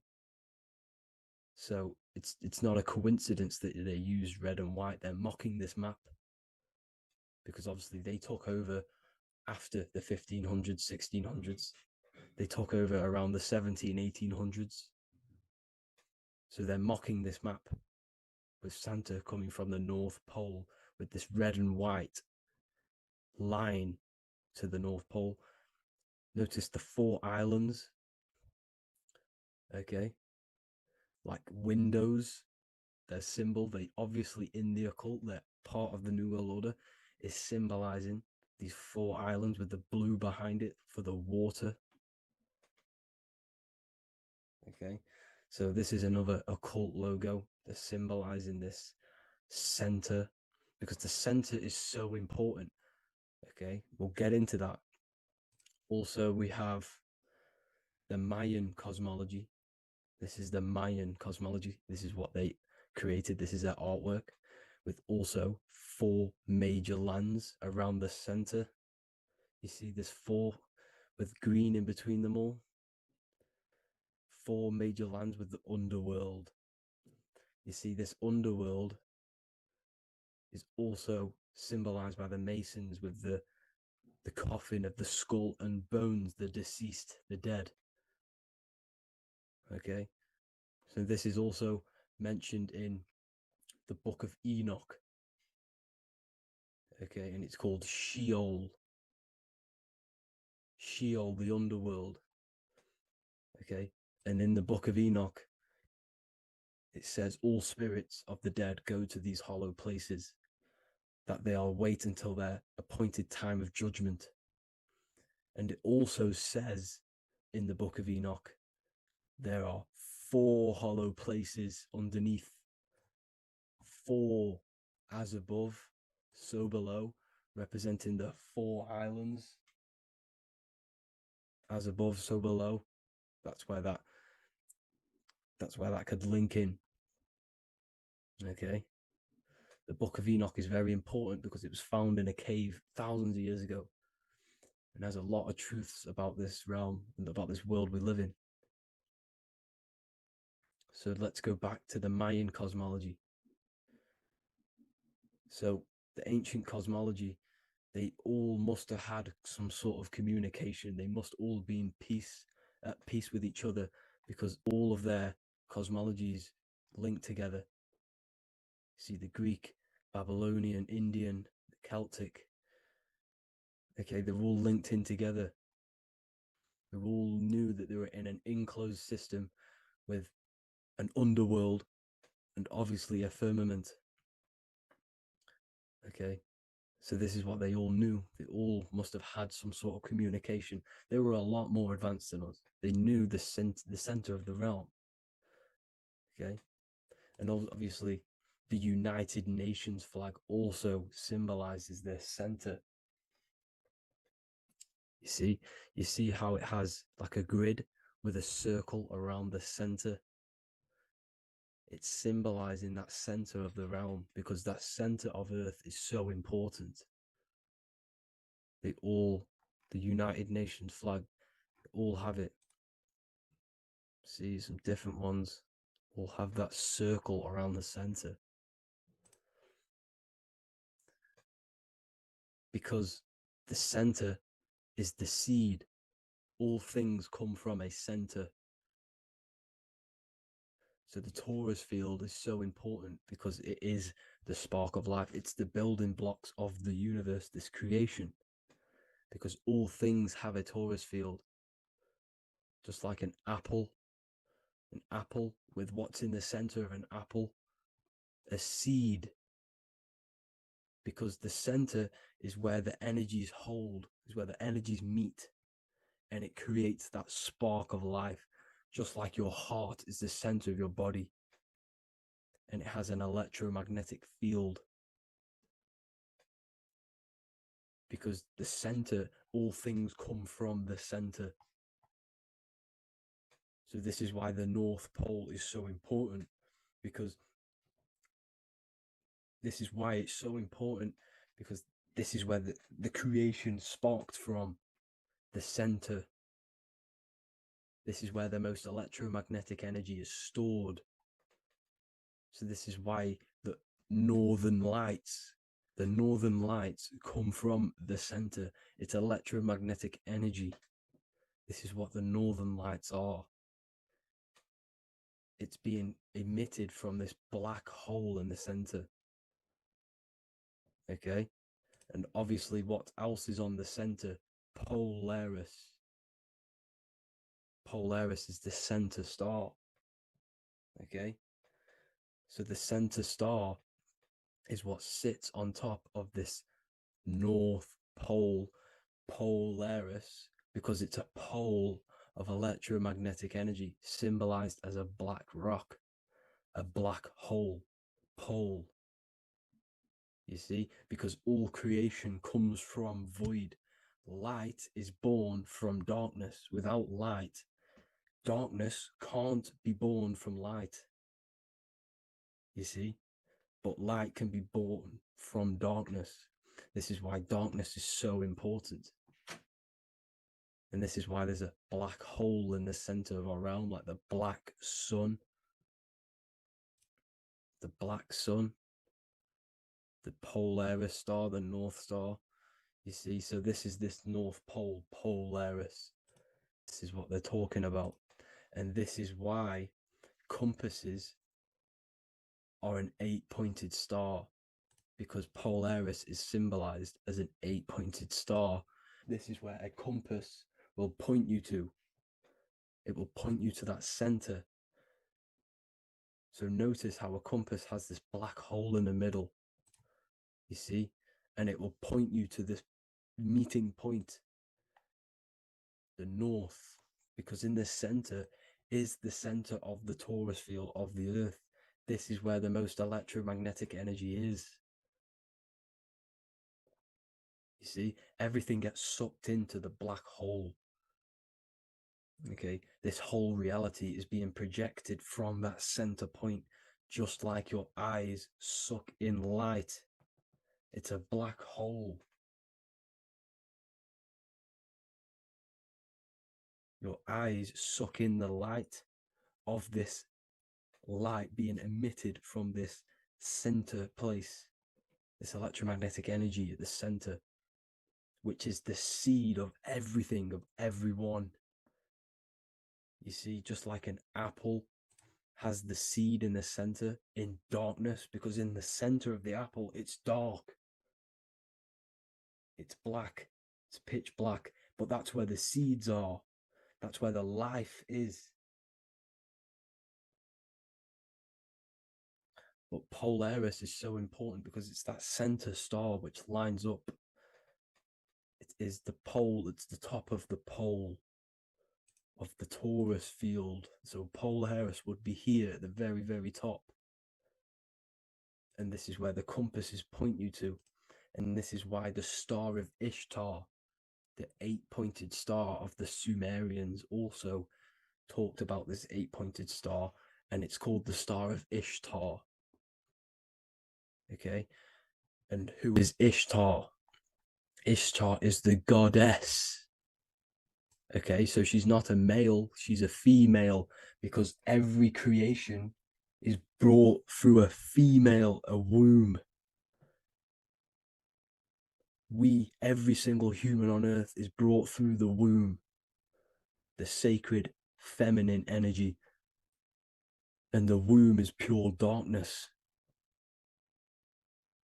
There's no light in a womb, just like the center of our realm. It's a black hole.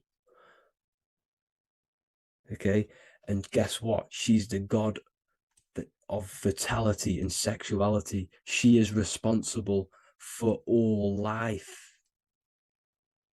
Okay, so the star of Ishtar is the star of Polaris, which is symbolizing the responsibility for all life, the center of our realm, the black sun, the black hole. Okay, so this is what that god of Ishtar of the Sumerians is talking about, the goddess, the womb, the seed of creation. So this would be the portal, more than likely the portal in and out of our realm, because it's the top of the Taurus field. And what's above this realm is the heavens. So this is where you get sucked in from the heavens. Your soul gets sucked in and brought onto this plane of existence called Earth. These are some space NASA symbols. Look how much Polaris symbolism there is. And notice how it's at the center. You see this circle? This is like a half circle. And at the center is an 8-pointed star of Ishtar. It's the same thing. It's Polaris. It's at the center. And notice on some of these, look, this one is a bear holding the key and an arrow pointing to the Polaris star, so that they hold the key to Polaris. Another one with like a demon holding a key to the what? Polaris on top of him.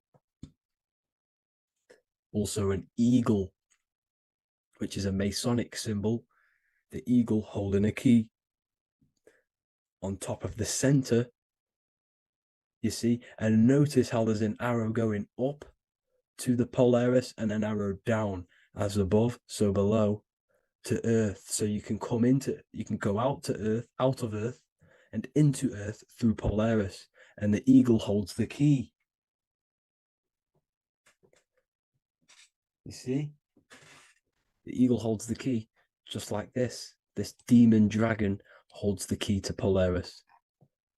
And look at this one, Earth, with an arrow up to Polaris, an 8-pointed star. So Polaris is more than likely that portal which the Anunnaki used, the Sumerian gods used, because the Anunnaki symbol is also an 8-pointed star. Okay, and like I said, that center is the seed of creation. The center is the black hole. Okay, just like your pineal gland is at the center of your brain. The pineal gland is at the center of your brain, and that's what connects you to that spirit realm, to the source. That's it for this video, guys. Thank you all for tuning in. I hope you all learned something today.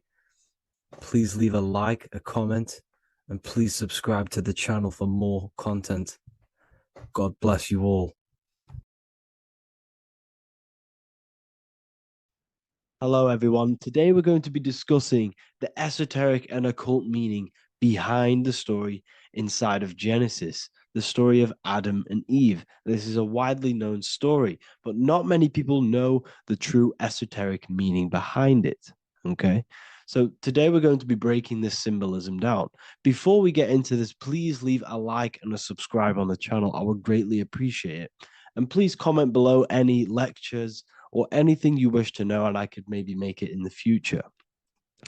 The first thing we must understand about the Bible is that it is an esoteric and occult book. It is written in allegory. It is written in such a way that we understand the book compared to our level of perception. Now, what do I mean? If a child read the Bible, they would gain a standard meaning and story behind it. They would gain a normal interpretation of the book, of being good, praise God, and be a good person. However, me, who have studied the occult and esoteric and symbolism for a very long time, When I read the Bible, I see a deeper meaning. I can read between the lines of the allegories, which means the Bible is written in such a genius way that it speaks to your level of intelligence. Depending on how advanced you are mentally and with knowledge, will depend on how you decipher this book and how the parables inside the book can speak to you in your personal life. Okay. So the Bible is the greatest psychological book ever written in history. This is why it's known as the greatest story ever told. It's a story. What we must understand with the Bible is that the Bible creates on the surface a logical way of thinking, which is what we call religion. We read the Bible and if we think logically and we take that book literally, then we gain a religion. But if we look beyond the surface, this is what we call esoteric, metaphorical, symbolic.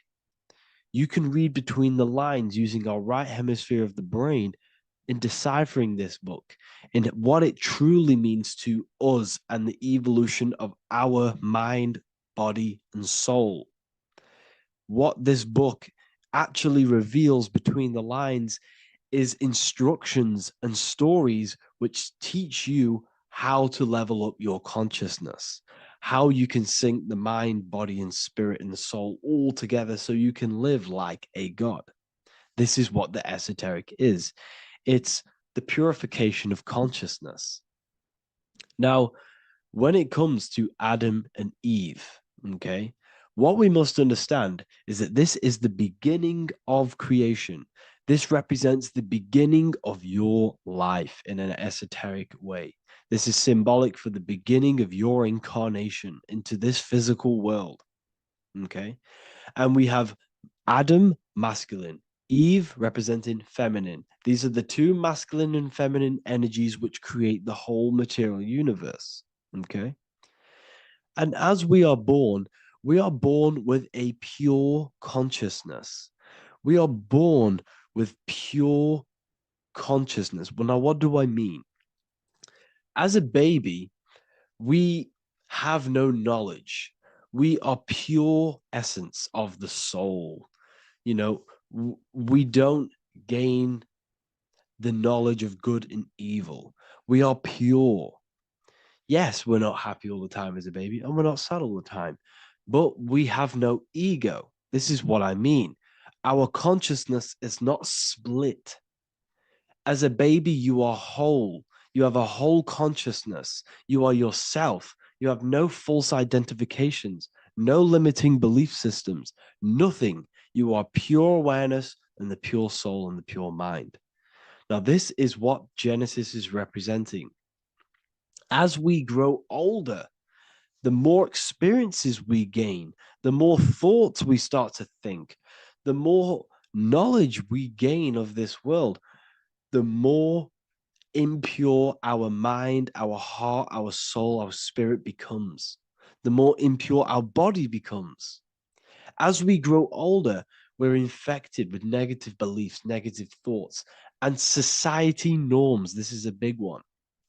As we grow older, we are molded by society. We shut off areas of ourself and we push them away so that we fit in with society.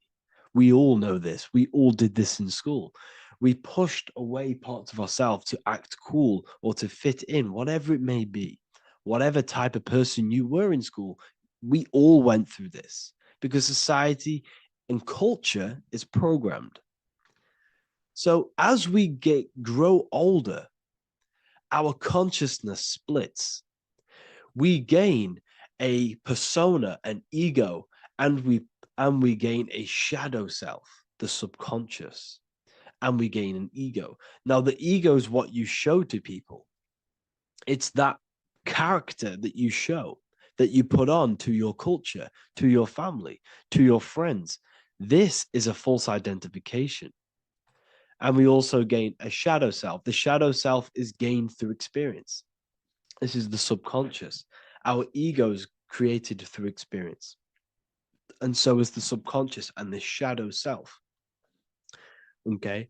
So as we gain age in this material body, we fall from the Garden of Eden. We gain the knowledge of good and evil.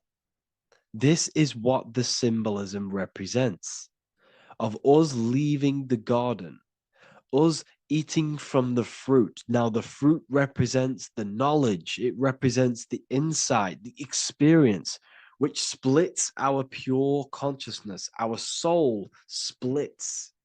Okay? We lose connection with the divine. We lose connection with our pure self through material experiences. We may lose ourselves in material experiences. We may lose ourselves in lust and material gain, wealth, and all of these lovely things that the material world offers. We lose ourselves in this. Okay?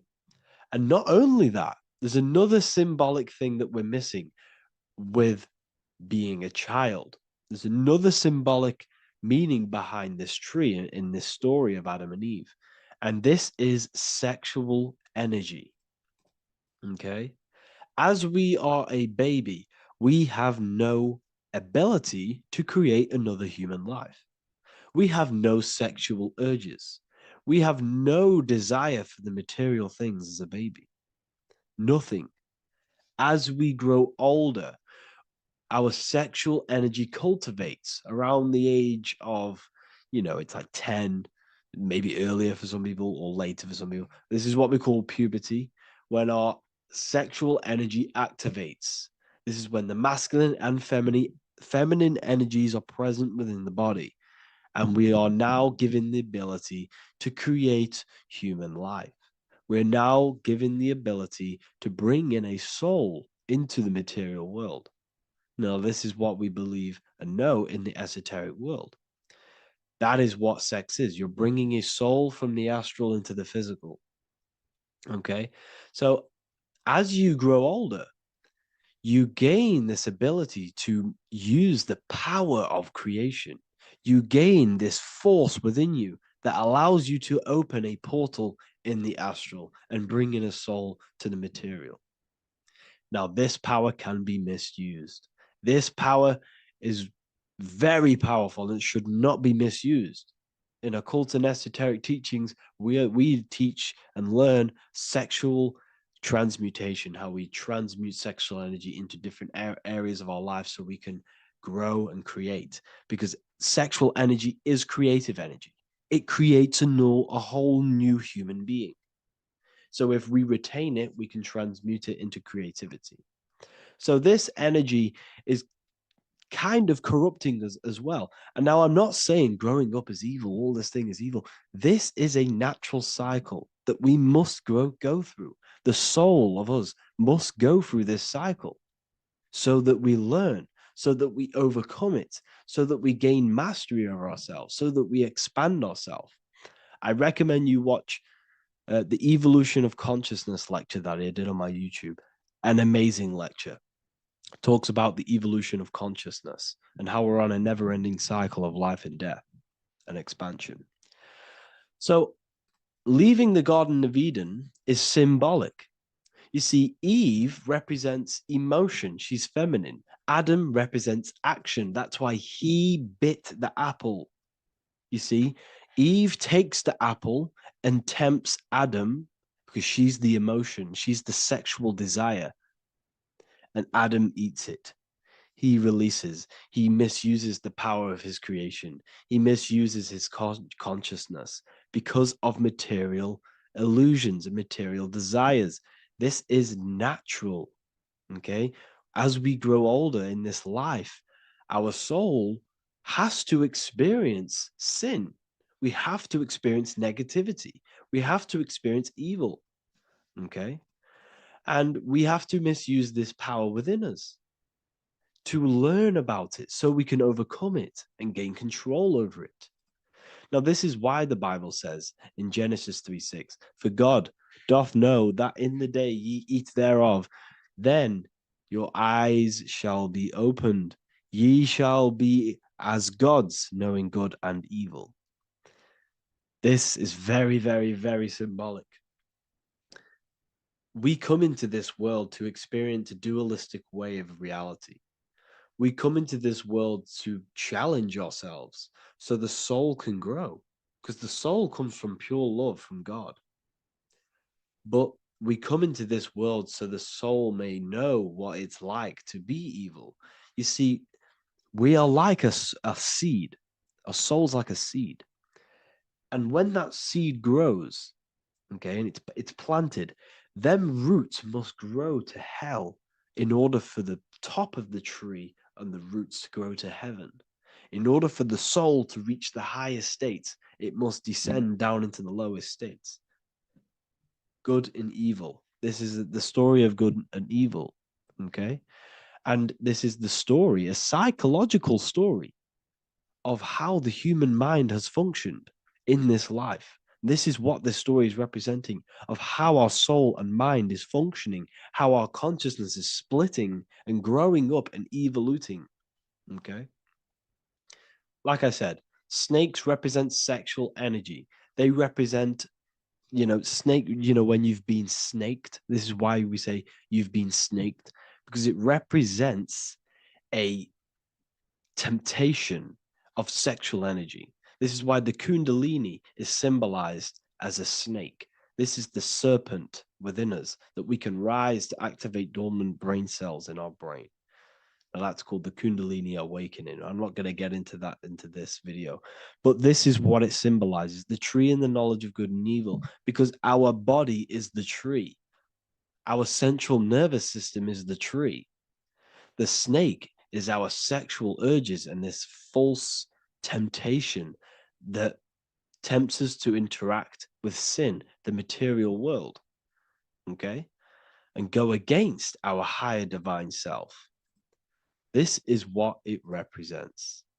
Now, it's very, very symbolic. Not everyone is going to agree with this, but this is my interpretation of Genesis based on my research of occultism, symbolism, metaphors, and me studying the Bible. This is my interpretation, and I hope it resonates with you. It might not resonate with you, but this is what makes sense to me, and this is what has made sense to many other occult researchers who are in this space as well. Okay. So please leave a like, leave a comment, leave a subscribe. I'd greatly appreciate if you could, just give me some support on this channel. We're nearly at 100,000 subscribers, which is insane. I just want to say thank you all. And yeah, I will see you inside the university. If you join, I'll look forward to mentoring you, connecting with you on the live calls. There's a new symbolism course, which is going to be available very, very soon. And yeah, if you join the university, you also get a 30% discount on all of my products, astrology readings, one-on-one calls, all of my books. Yeah, so I hope you gained some insight on this video, and I'll see you in the next video, and I'll see you inside the university. Have an amazing day. What if the word Yahweh is proof that God is embedded in our very own being? Stay with me, because what I'm about to show you might change the way you see yourself forever. Today's topic is decoding the mystery name of Yahweh, the sacred name of God from the Hebrews. By the end of this video, you'll uncover the true meaning of the word Yahweh and how your connection to it unlocks your own personal power. When we look at the word Yahweh in Hebrew, we flip it on its side. We're actually looking at the human body. These are the legs, this is the torso, here are the arms, and here's the head. So if we actually switch this on its side, we see the human body. The Hebrew name Yahweh often translates to I am. The I am. Now, what is the I am? The I am, when you say I, you're referring to your highest self. Everything with the letter I in the beginning, most of them words are referring to our inner self, inside, intelligence, internal, in. The I represents the inside self, the invisible self. You cannot see the I am because this is the spirit. This is our consciousness. It's the intelligence controlling the human body. When you say I, you're not referring to your name. your job, your reputation, your ego, or your thoughts. You're referring to the observer who is beyond the thoughts, the one who's observing the thoughts. That's the soul. Look at the word Yahweh, Yahweh. The sacred name of God, Yahweh, can be observed in the natural rhythm of the human breath. When inhaling, we subtly hear Yah. When exhaling, we hear Way. Do this yourself. Breathe in through your nose, you'll hear Yah. Breathe out, you'll hear Way. And in fact, the letter H, H, when it's pronounced, it carries the soft sound of wind or breath, a gentle exhale that mirrors the very essence of life, giving air. Breath is the spirit of life. It's what connects us with consciousness. If we stop breathing, we lose consciousness. The body shuts down. We're breathing the spirit of breath. We're breathing in the spirit of life. It's the very essence that gives us physical existence, and we're constantly staying connected to this breath at all times. Now let's look at Yahweh. 1, 2, 3, 4. There are 4 letters. The tetragrammaton is the 4-letter Hebrew name for God. Okay? Tetra meaning 4. We have 4 gospels of Jesus. Jesus is depicted with a cross with 4 sections.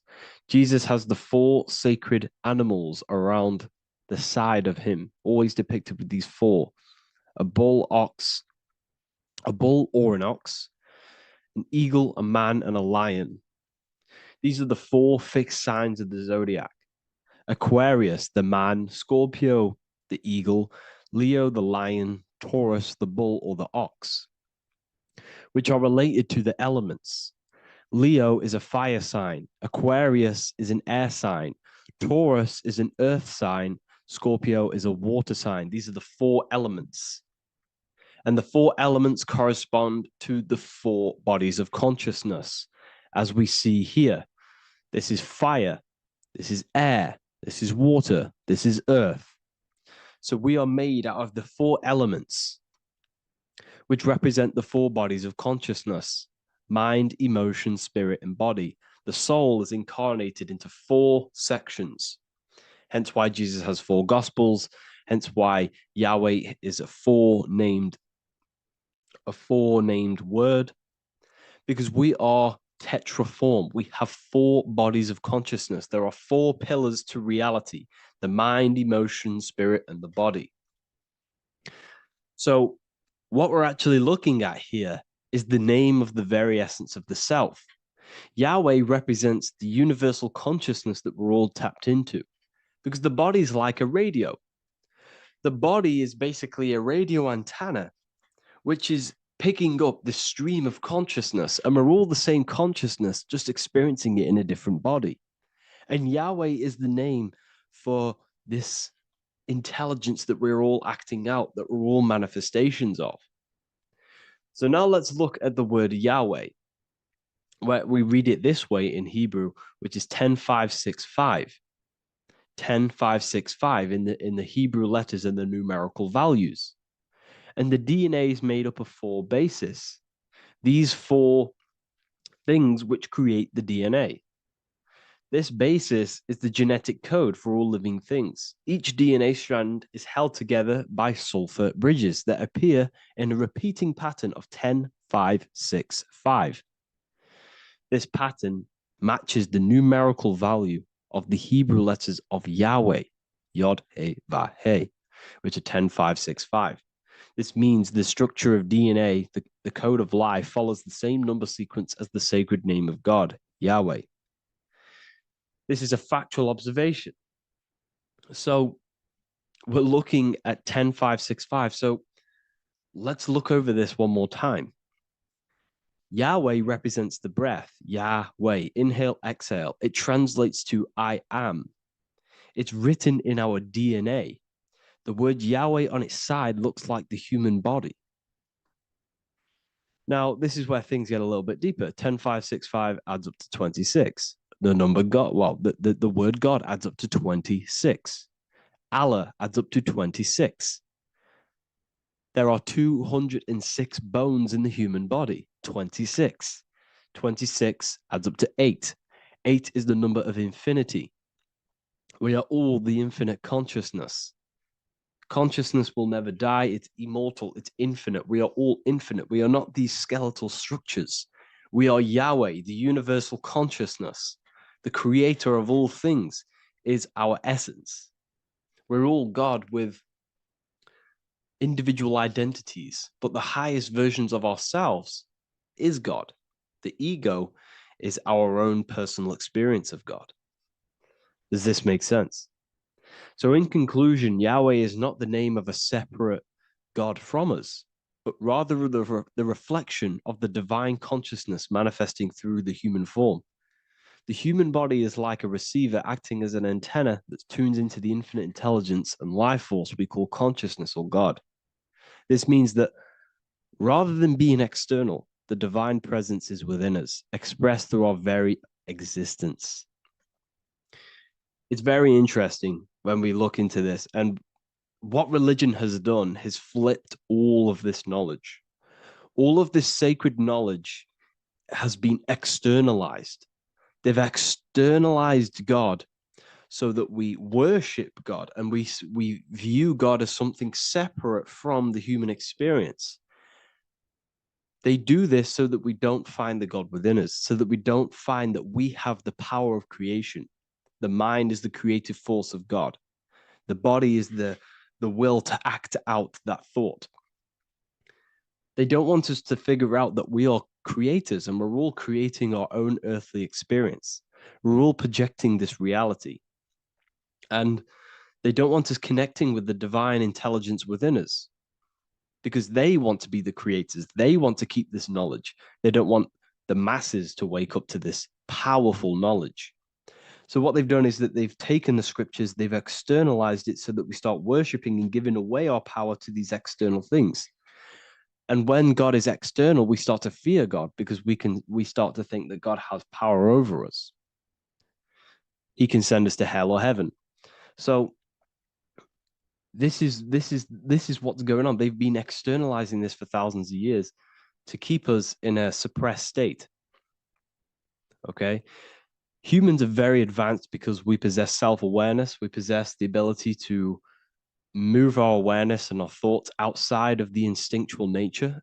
For example, a cat or a dog. These things can only live in their instinct.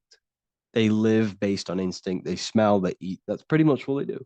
But humans, we have the ability to rise above that nature and turn to our infinite selves, our higher selves. We can move beyond our instinctual nature and create very advanced things.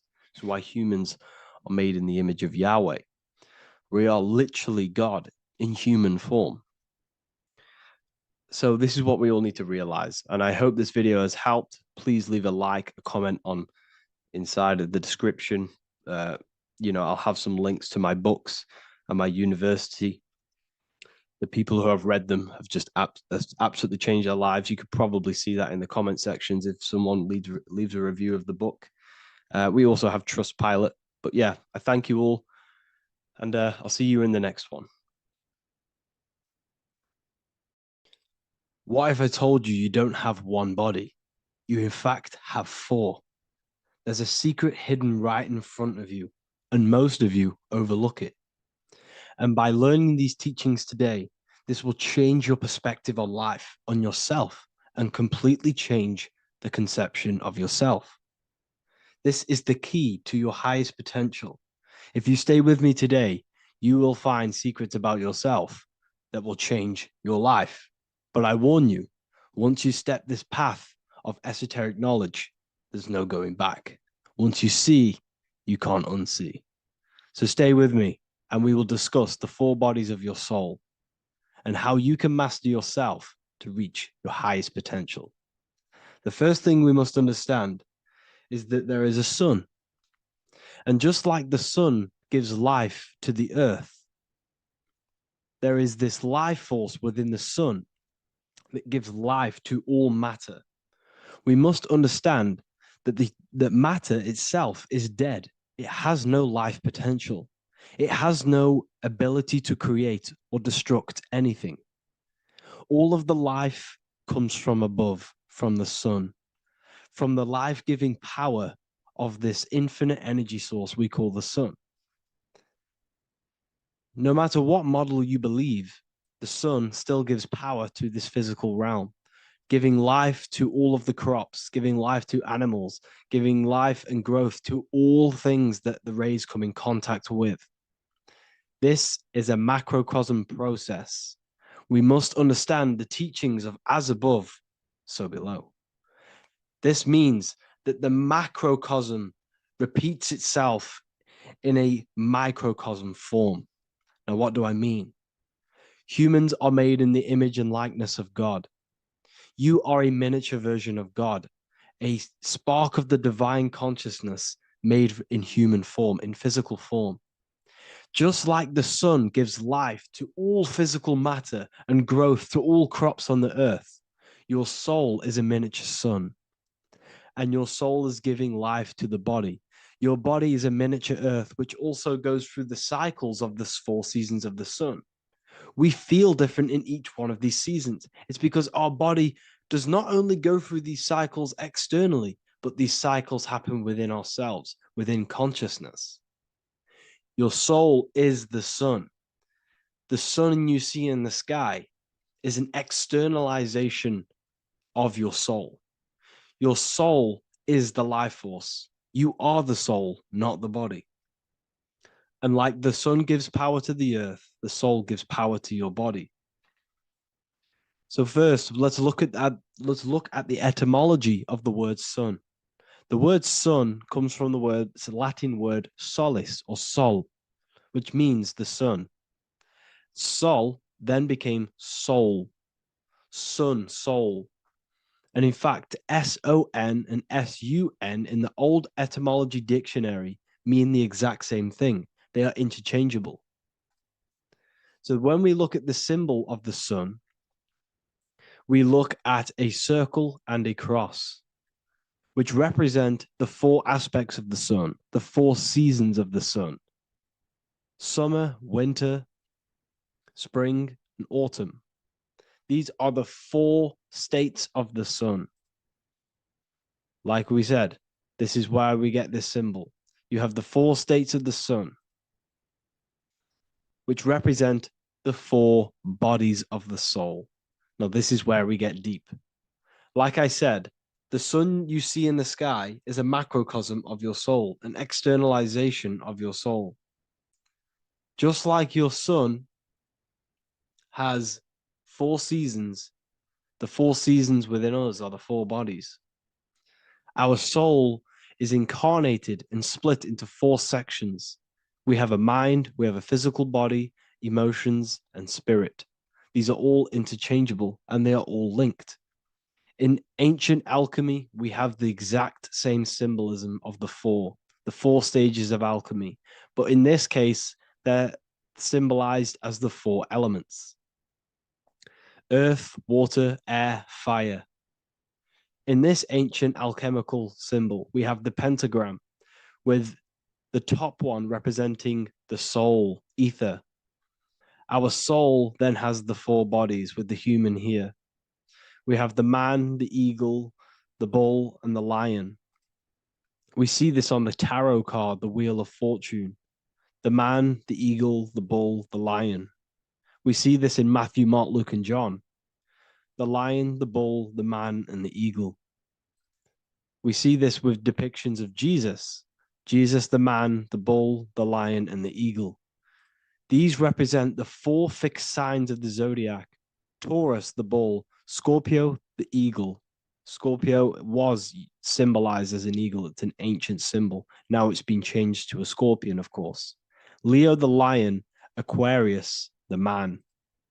These represent the 4 fixed signs, which are 4 different elements.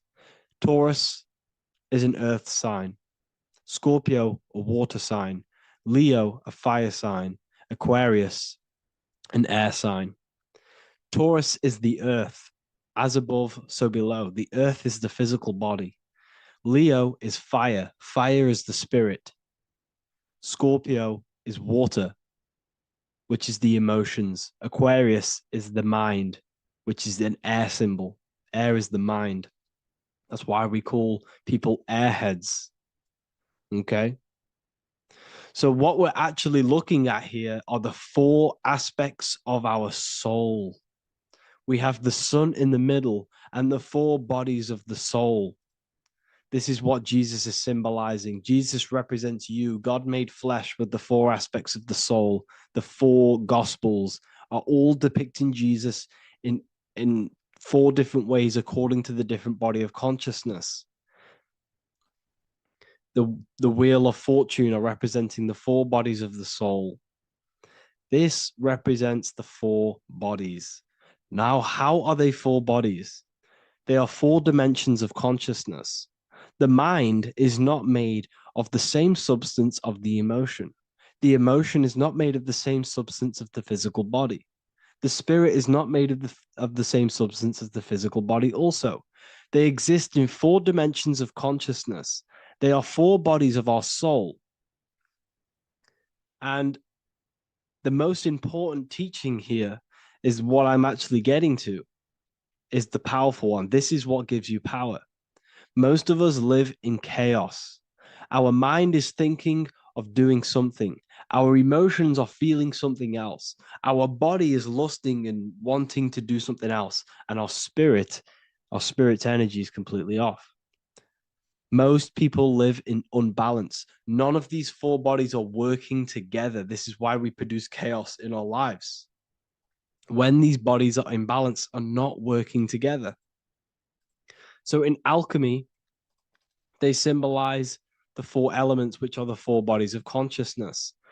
These are the furnaces with the fire. They represent transmutation of each body. We have to sync these bodies. We have to sync the mind with our emotions, and our emotions with our actions, the physical body, and with our spirit.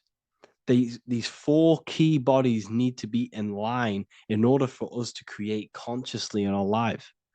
Because each one of us is a creator, a miniature version of God, creating our own earth, creating our own material reality.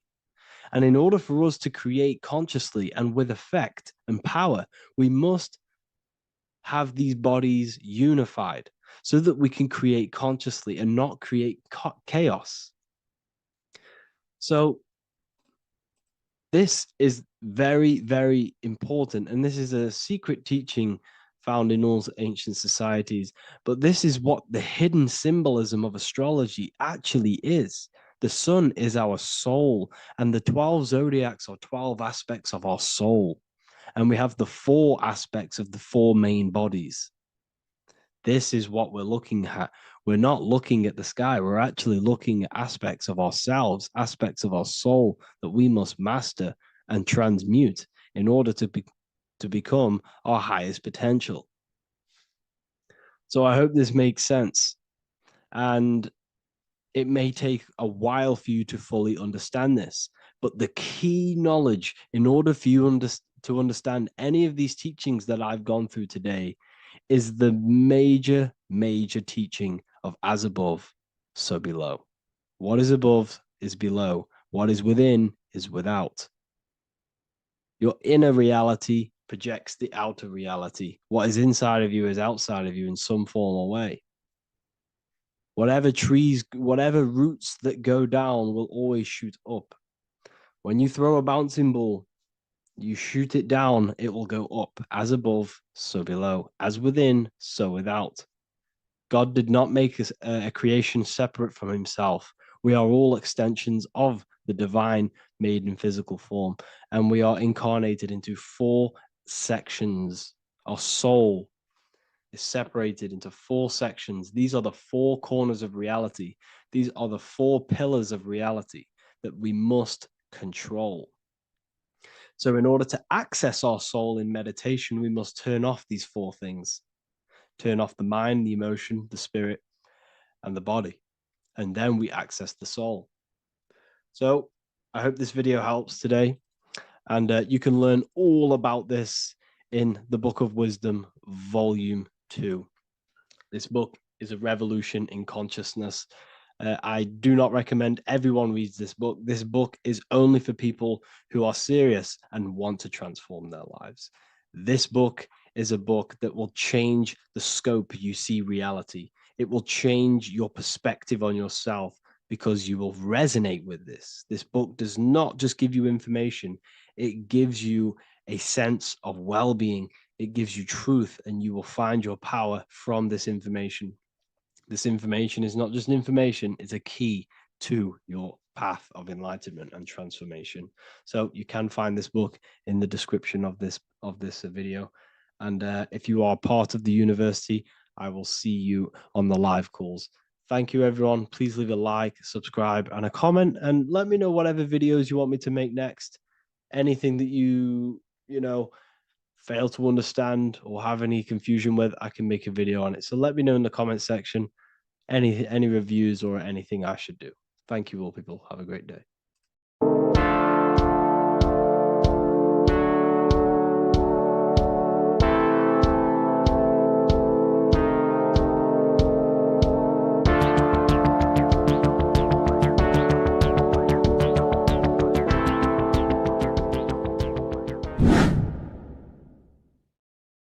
What's good, people? We're back with another video. This is going to just be a quick video. Manifestation, magic, bending reality. So let's jump straight into this. So you have a conscious and a subconscious part of your mind. The conscious is what you're conscious of, what you're actually doing, where you can choose or not. However, the subconscious is the part of your brain which is automatic. So all of the systems in your body, like the digestive system, your heartbeat, these are automatically being ran. And you do not have to tell these systems to do anything. You do not have to consciously tell your heart to beat. It's automatically doing it. And this is what the subconscious mind is controlling. It's like the dark aspect of your brain or your mind. It is the way bigger aspect of your mind. Okay, it controls all the systems in your body. Okay, and this is where all of your programs are. So when you're in it from your childhood, what you've learned in school, all of these things are being kept in your subconscious, maybe traumas and stuff like that. So the subconscious is the female aspect, and the conscious is the male aspect, because the male is all about action and doing, and the female is more about creation, creativity, intuition. So you have a right and a left hemisphere of your brain, and these are obviously male and female. The right side of your brain is your female. It's to do with creativity, imagination, intuition, insight. Okay. And this is one of the most important sides of the brain. This side of the brain is the most attacked by the elites, whatever you want to call them. This side is one of the most important, because obviously your intuition is a massive part of reality. And if you don't have intuition, then you lose track of the things around you. You can't consciously feel if things are wrong or right. They don't want you to have intuition or creativity or imagination. They want you in the left side of your brain, which is just reasoning, logic, and basic things. So they just want you to tell you what you want, tell you what to learn, and then that's it. They don't want you thinking for yourself, which is the right side of the brain. So whatever the conscious side of your mind impresses the subconscious side of your mind. So if you do affirmations, for example, if you consciously do affirmations every day, you're reprogramming your subconscious mind. You're impressing a vibration and a word into your subconscious mind, and therefore it will reprogram it. So the male and female aspect are symbolized by the Star of David as well. The male being the upside triangle, the female being the downside, connected all in one, because we both have male and female energy. So every thoughts are electric, which is the male aspect. Emotions are magnetic, which is the female. Each thought creates a wave of vibration in all directions. So think of it like a water drop in a pool, but it going out in every single direction. It's not just flat. And these thoughts have a certain frequency, well, has a certain vibration. That vibration has a certain frequency. And this affects your aura. Every thought, every emotion directly impacts your aura and the strength of your aura. So if you're angry all the time, your aura in the astral plane will look red. However, if you're happy, it'll be more like blue and green. So it's very important. Your electromagnetic field is created out of your emotions and thoughts, and that affects reality because you're 60% water, and frequency and vibration create certain patterns and has a certain effect on water. We'll get into that after this slide. So each thought that people are thinking around you, you are actually subconsciously picking up these thoughts because it's emitting this vibration in all directions. So this is why you can pick up thoughts of other people on the odd occasion. However, when you're more in tune with your intuition, your right side of your brain, you can start to pick up on vibrations, thoughts, and other people's auras. You can pick up on the energy once your third eye is open, and you know whether you should be in that environment or not. This is what we call an atmosphere when we go into a room and you can feel the tension if someone's been arguing, for example.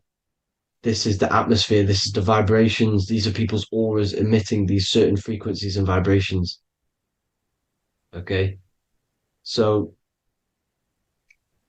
our aura is contained of multiple layers. Obviously, we have the physical body. This is the electromagnetic layer. However, you have the different planes of existence, the spirit, mental, astral, etheric, and then physical.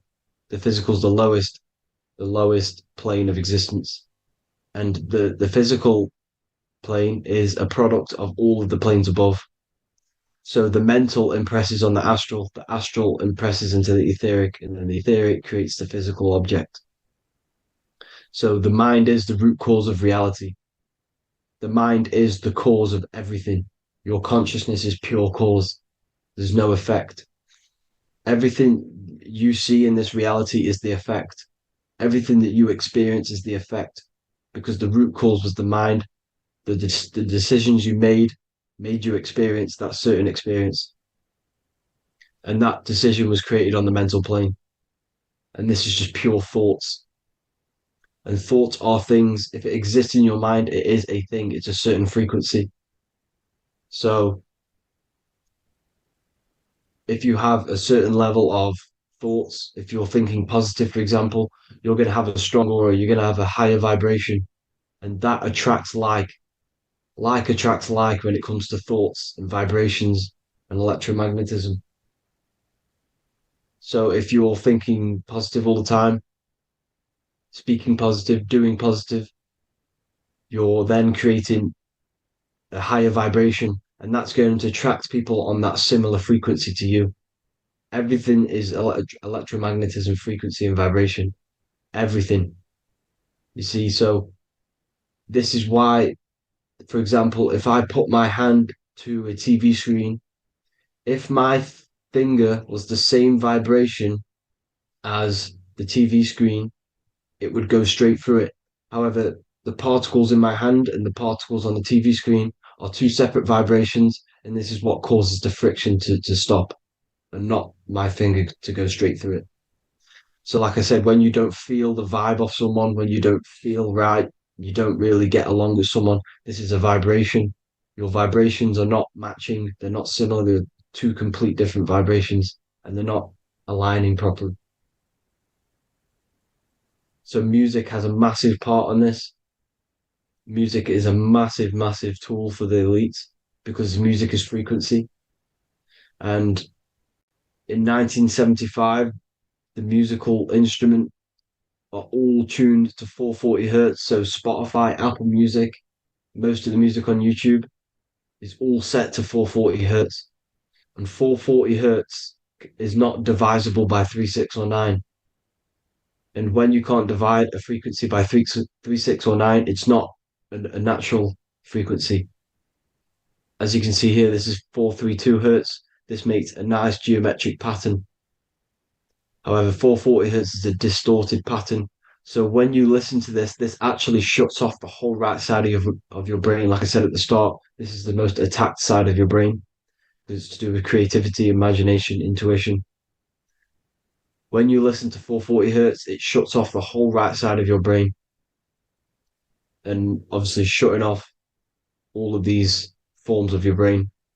Music is very, very powerful tool for the elites because it's the only thing which can enter your soul or your ears without consent, your body without consent.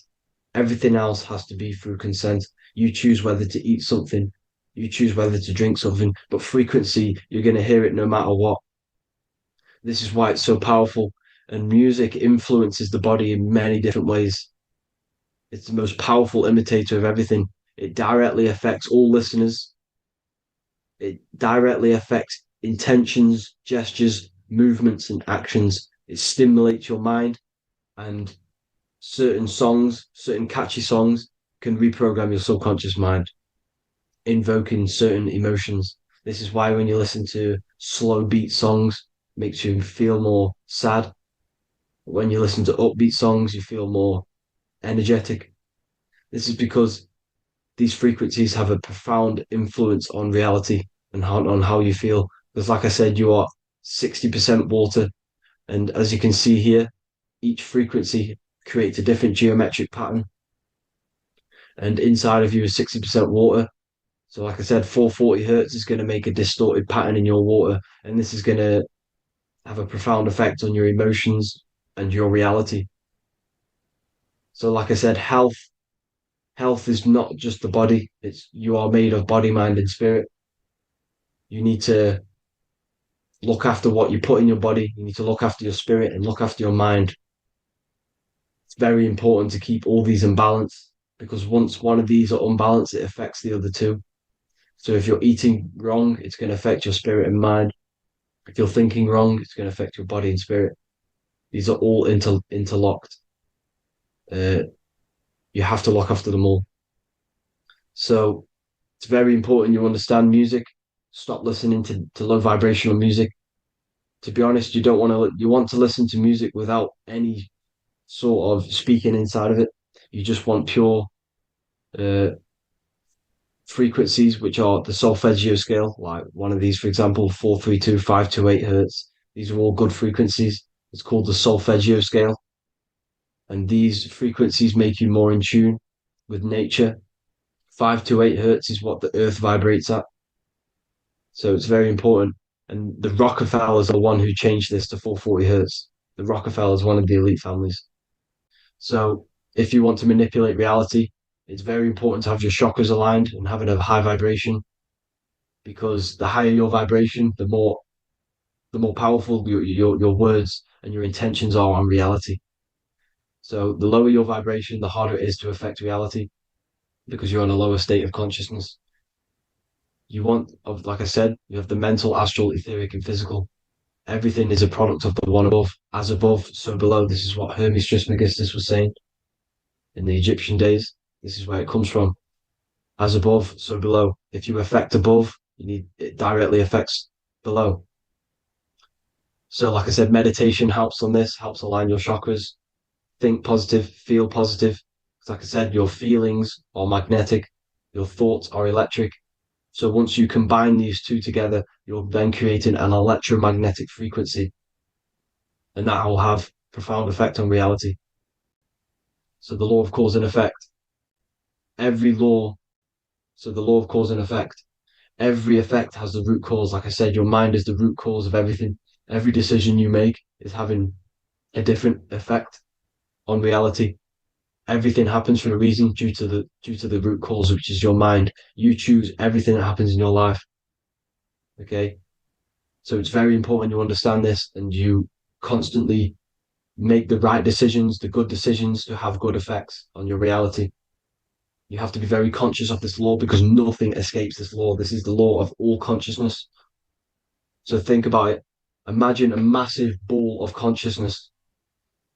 However, off this ball are different sparks. and each one of these sparks are in each and everyone's body. This spark is governed by these laws, the law of cause and effect, the law of correspondence, the seven hermetic principles. It's very important you understand this, because this mass ball of consciousness is what is obeying these laws. And everyone has this spark of consciousness inside their third eye. And like I said, everyone is the same consciousness. This is why if you do bad unto someone else, that will directly affect your reality. So if you hurt someone, it's going to come back to you in one way or another, because you are that same consciousness. This is like a mirror reality. As within, so without. Whatever you feel on the inside, you're gonna see that on the outside. You're gonna experience that reality, whatever you've impressed. So there's different ways to bend reality to your will. This is kind of a sort of magic. So obviously you have black magic, which is manipulating reality to harm and influence others, or to be very selfish. And then you have white magic, which is manipulating reality for the good of humanity. So you do have to be very careful with your intentions, people, when you're trying to manipulate reality, because this is nothing to be played with. If you are manipulating reality for the wrong reason, it's going to come and bite you in the ass in some way or another. Because everything is balanced. Everything balances out in this reality. Nothing escapes the laws. Not one thing escapes the laws. So if you're stealing from yourself, because it's just going to come back in a one way or another. Inside of everyone's heart, you know whether you're doing good or wrong. You know, you can feel it when you do something wrong. You can feel it when you do something good. The heart is the center of the torus field. It's balance. And this is why you say follow your heart, because it's the center of the torus field. It's very important to listen to this inner voice inside of you, because that is telling you the right things to do, the good decisions to make. And when you keep following that voice, that good voice inside of you, it takes you to your life path. Very important to follow that voice. However, don't let the ego get in the way of it. Don't care what your friends are going to say. It's very important to understand this. So you have different ways of manipulating reality. You have sigil magic. This is where you create your own sigil or symbol. You create your own sigil and symbol, and then you charge it. You behind that symbol, you have an intention. So, for example, if you want to manifest wealth, you create a sigil which represents what you want. You create that sigil, you draw it out, you charge it, because wherever your attention goes, energy flows. So whatever your attention is, you're sending energy that way. So what you do with your eyes and your hands, you place attention on the sigil. Imagine that it's glowing. Imagine that you're sending energy to the sigil, and then you burn the piece of paper once you've done this. And then after this, you meditate on that symbol. You constantly think about that symbol, because that symbol is the frequency, is the thing that you want to manifest. So that's one way. Or you can just meditate on your reality. So imagine yourself having already what you have. This is what they call a mindset. You must set your mind to the frequency what you want to manifest. Okay. So if you want to manifest wealth, for example, imagine yourself being wealthy. What would it feel like? What would you be doing? Imagine a scene in your mind.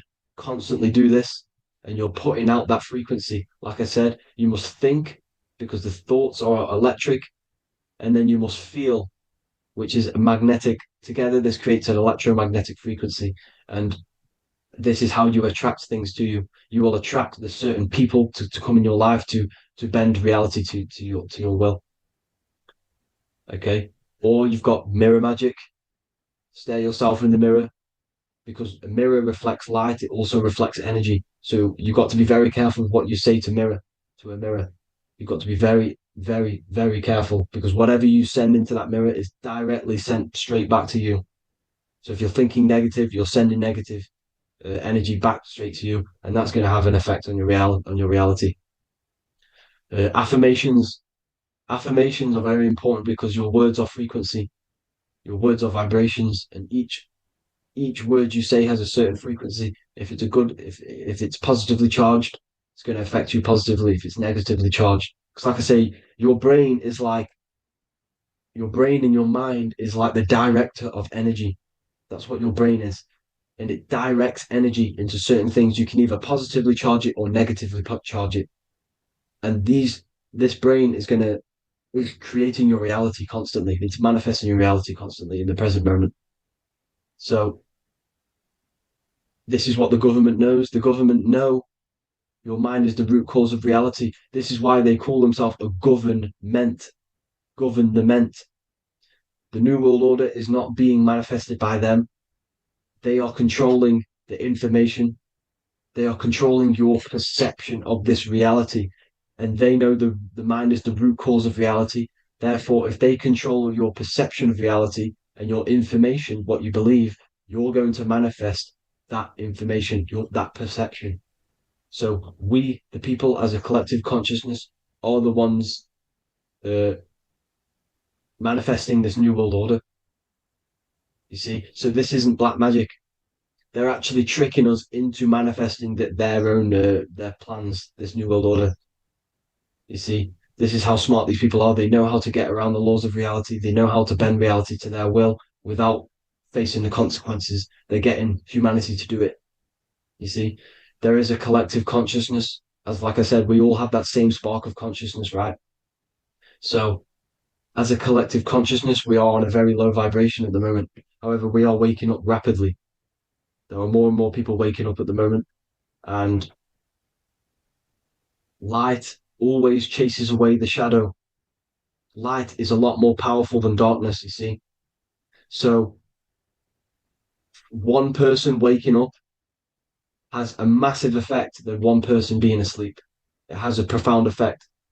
Because like I say, the light always chases away the darkness. It's more powerful. The light is always more powerful. High vibrations are more powerful than lower. So that's it for this, people. I hope you all enjoyed. This is a short, quick video. God bless you all.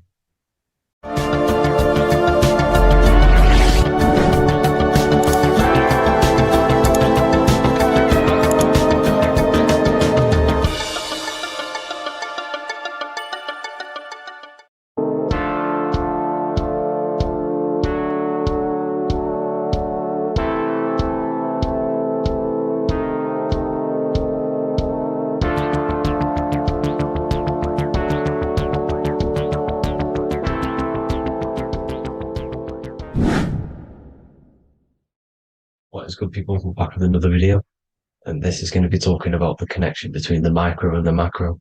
You know, you are the universe, everything is inside of you. So the first thing you need to understand is that the law of mentalism, we are a thought in the creator's mind, everything's being thought into existence.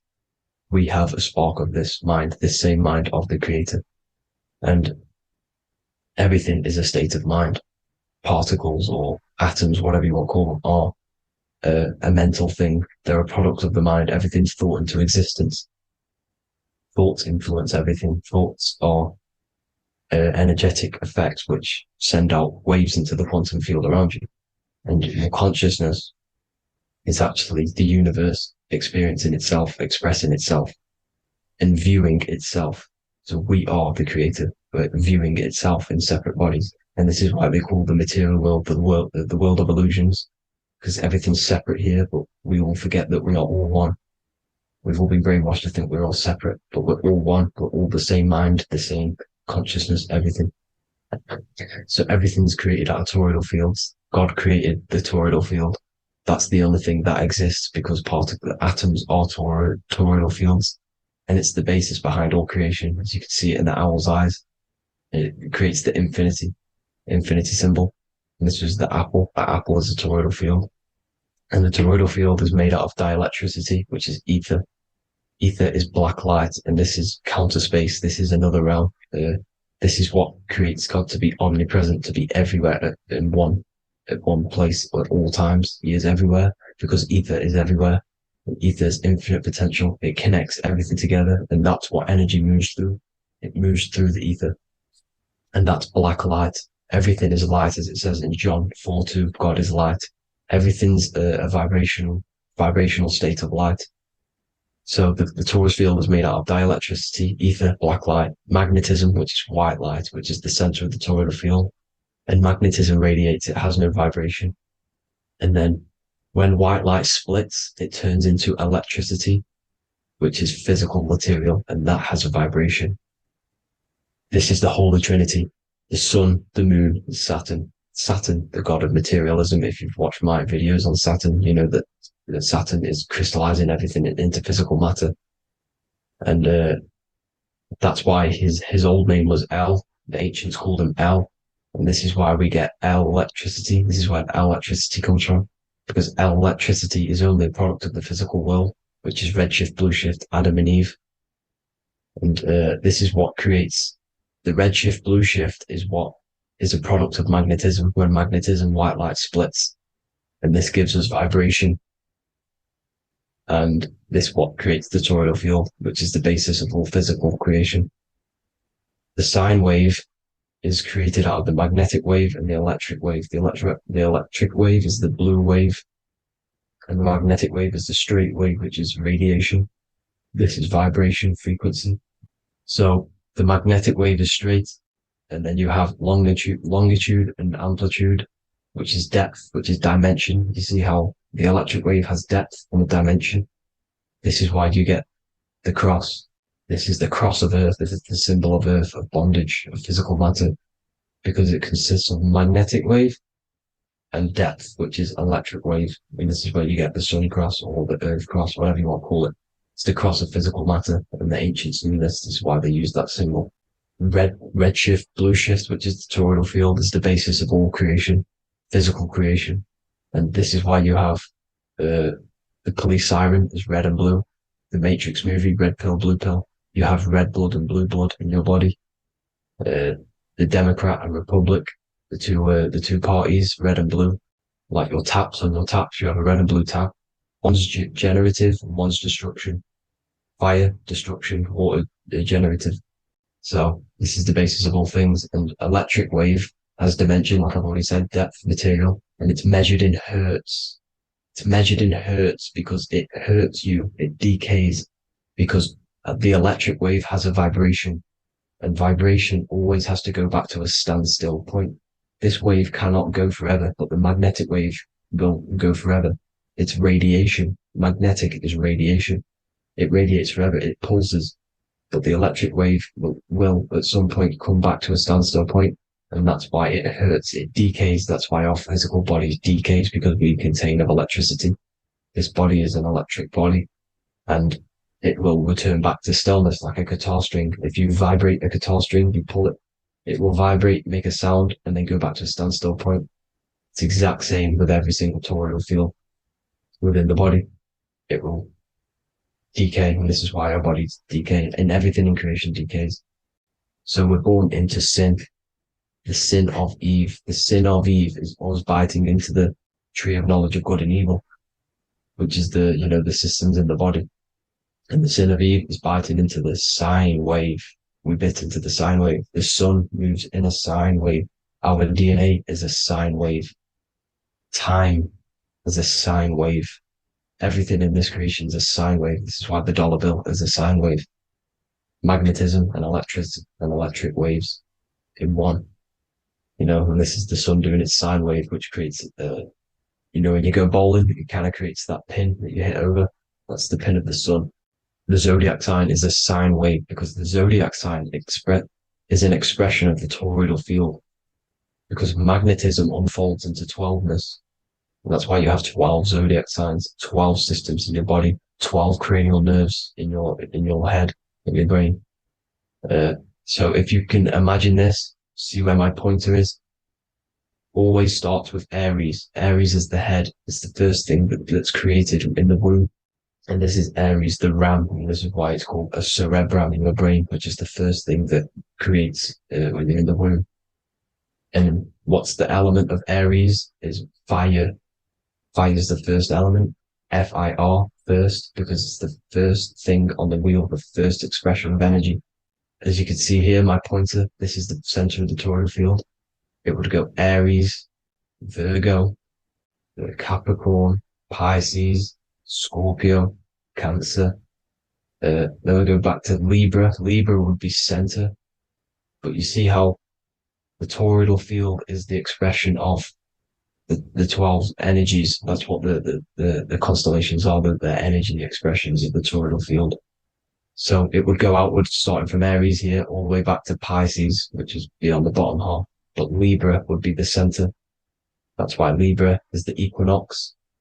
It's the equinox. Libra is when it goes from summer over to autumn. It's the equal. It starts to transition into the winter side. Equinox, equal, which is Libra. And that's why Libra has the two scales. It's symbolized with the two scales. That's because of, the sun moving over. It's being judged. It's equal now, but then it's going to tip over into the winter. That's why Libra is here, the center of the sine wave. And like I said before, magnetic energy unfolds into 12ness. Magnesium is number 12 on the periodic table. It's the sacred number. And this is why the scientists are trying to, NASA is trying to bring in another constellation to destroy the holy science of astrology. So Aries rules the head, which is Mars. Taurus rules the neck, the lower head. Gemini, the two twins, which is your lungs, your two twins, your arms, two twins. Cancer, the breasts, or the chest area. Leo, the heart, which is the sun, which is fire, the center of the toroidal field. Virgo, the belly, which is the intestines. Libra, the kidneys, the two scales, the kidneys, balancing out everything. Scorpio, the sex organs. Sagittarius, hips and thighs. Capricorn, I've missed that out, which is the kneecaps. Capricorn, kneecap. Aries, which is the ram, which is the cerebrum in your brain. And then Aquarius, the calves and the ankles. And the Pisces, the two fish, the 2 feet. So everything corresponds, as you can see here. This is an ancient way of depicting it, of the folded human. And this is everything. Each constellation rules that part of the body, gives energy to that part of the body, makes you do certain things. So magnetic energy unfolds into 12ness, electricity unfolds into 7s. That's why when you get electric, the light spectrum that we see, it consists of 7 colors. Why we have 7 planets. The 7 planets give us our 7 metals and the 7 solfeggio scale frequencies.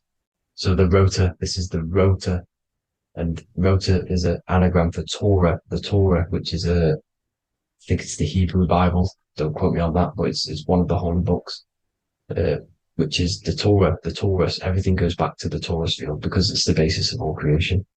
So the chief cornerstone, it says in the Bible that the builders rejected the chief cornerstone. The chief cornerstone, you are the builder. You decided to incarnate into the physical world, into the electric world, the world of Saturn. When you are created in the womb, it takes you 9 months for you to be created. So, for example, if you went into the womb here, it'd take you 9 months. So let's say you're born in Scorpio. So you'd go back 9 months, 1, 2, 3, 4, 5, 6, 7, 8, 9. You consist of all of these 9 energies because it takes 9 months or however long you took to be born. Some people are born earlier. You'd have to find out how many months you were in the womb for. But you consist of these 9 energies, and each constellation has a cell salt associated with it. And these cell salts are vital for your health, and your cells are the optimal health of your body. So the chief cornerstone that you rejected is these 3 cell salts, these 3 constellations. So you're mineral deficient in these 3 constellations. For example, fluoride, magnesium, phosphate, and potassium sulfate. So that's the chief cornerstone. And a cornerstone, people always get it rejected with the cornerstone. The cornerstone is not, it doesn't say the cornerstone in the Bible, it says the chief cornerstone. The cornerstone is a cornerstone of a building, but a chief cornerstone is the top of the pyramid. This is where we get the pyramid of the wheel. So you're mineral deficient in whatever 3 zodiac signs you're not. You were not in the womb for. This is the chief cornerstone you rejected. So the human body is the micro.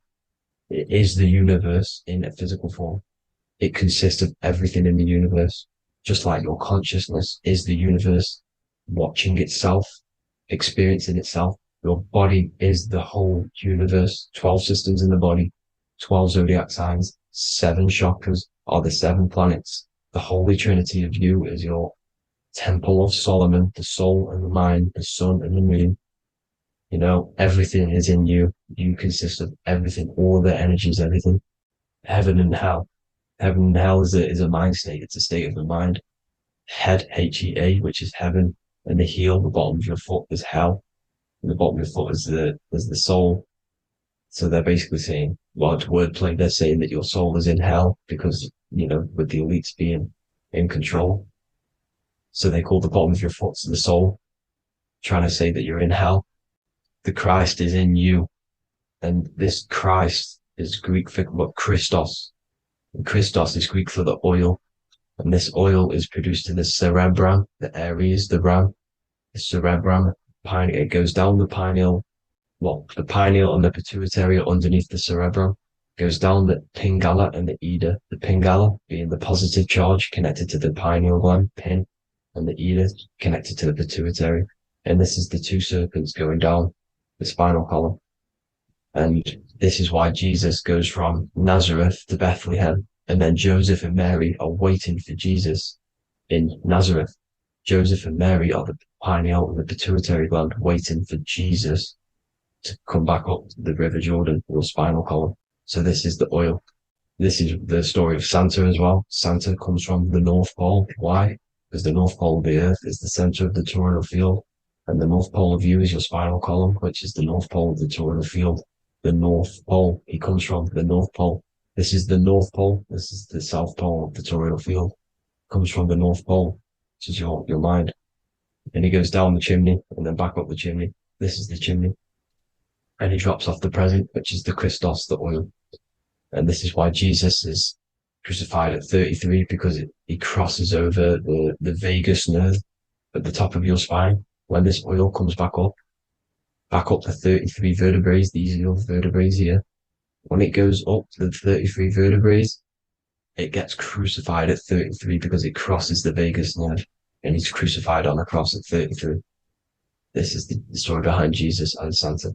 The Ark of the Covenant in the Bible is the two hemispheres which cover the vital parts of your mind, the brain side, which is the cerebrum, the pineal, the pituitary, etc. So the two hemispheres are the two angels, the Ark of the Covenant. This is the Ark of the Covenant covering the two vital parts of your brain. So these are the optic thalamus is another part, and it protects the Christ oil, which is inside at the center of the brain. See, the Bible is all a massive metaphor about yourself because you are the universe. You are a microcosm of the universe. Your consciousness is experiencing itself, and the universe experiencing, and your body is the whole universe. Your head's heaven. So Moses crosses the Red Sea. These are the two hemispheres of your brain. This is the corpus callosum, the Red Sea. So he's pretty much saying that he's uniting the two hemispheres of your brain, because most people in this generation are stuck in the left brain, which is just logic, reasoning, science and maths, writing. You know, this is what school teaches you to do. It keeps you stuck in your left brain. And you want to cross over to you want to cross the Red Sea, which is the corpus callosum, to the right brain, which is awareness, art awareness, creativity, imagination, intuition, insight, you know, using the higher mind, creativity, imagination. If you don't have intuition, then you can't read energy, you can't pick up on bad things. This is what Moses is symbolizing by crossing the Red Sea. And it's also the upper room where Jesus met the 12 disciples. 12 disciples are the 12 cranial nerves in your brain. It doesn't just represent the 12 zodiac signs, the 12 disciples. It symbolizes many different things. It's like I said, energy the universe consists of 12ness. So you have 12 cranial nerves in your brain. And that's the 12 disciples as well. And they want you stuck in your left brain, which is the five senses, materialism. So they say in the Bible that Satan blinds the mind. Satan is Saturn. If you've watched my videos, Satan is Saturn. And you consist of the whole Trinity, which is the sun, moon, and earth, the soul, the moon, the soul being your sun, the solar, the moon being your mind, the earth, your physical body. And Satan blinds the mind. Why? Because we enter a soul system. This is a soul system, not a solar system. And Saturn is the Lord of the Rings, which is the outer ring. When your soul enters the soul system, Your soul starts to materialize. It hits Saturn. Why? Because Saturn starts to materialize you. You take on the 7 virtues, which are the 7 planets, which are your 7 chakras. And to get out of this soul system, you must get out of your lower nature, your animal nature, which is lust, desire, greed. You know, the number of the beast 666, which is Saturn, Satan. So you enter the soul system, you take on the 7 energies, which you turn into physical matter. And this is your descension from heaven to, well, to say hell. And then you must raise back up from matter to spirit. They say Satan blinds the mind. Why? Because your mind gets materialized. Your soul and mind get materialized. And when you get materialized, it's an intense experience. You lose the divinity within you. You forget the divinity. So Satan, which is the first planet, the first energy you take on, the material body, he blinds the mind. He makes you forget everything, your divinity. Then you must remember, ascend up Jacob's ladder, the 33 vertebrae, to heaven. And this is a microcosm of the macro, because you will ascend back up to heaven if you do this, when you leave your physical body, when your body decays. So when it talks about in the Bible, completely destroy them, the Hittites, the Amorites, the Canaanites, all the ites, this is what God says to the Israelites. It says completely destroy them.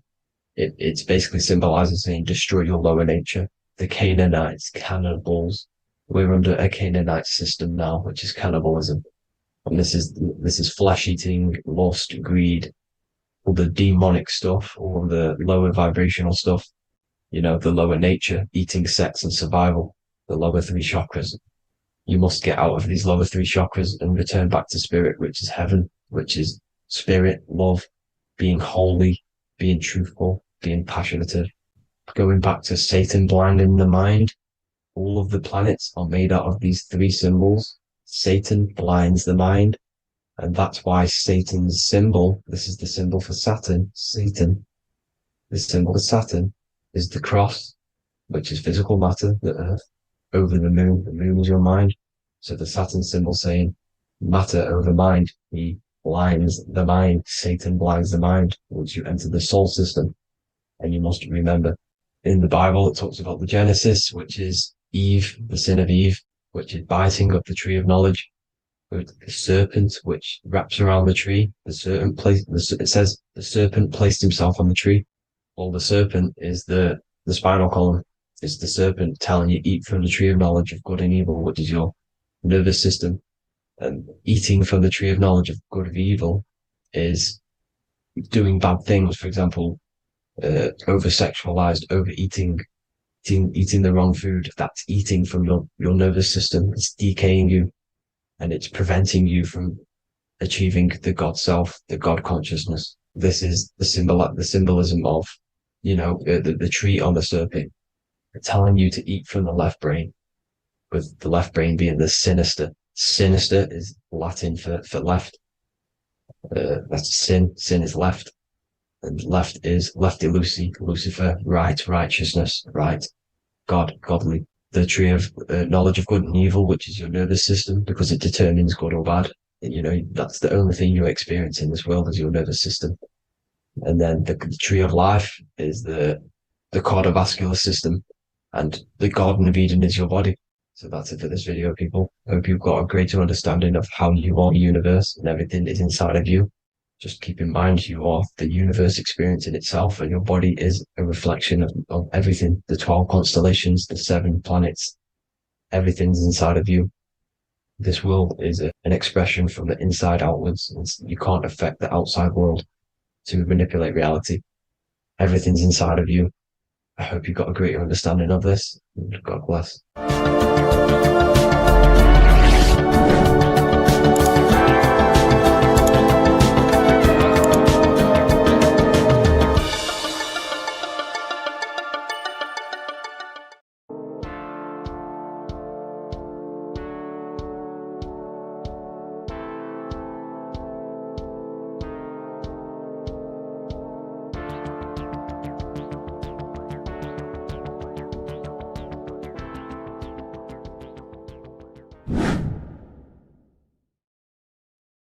How are we all doing today, people? It's Revival of Wisdom, and today we're going to get real deep.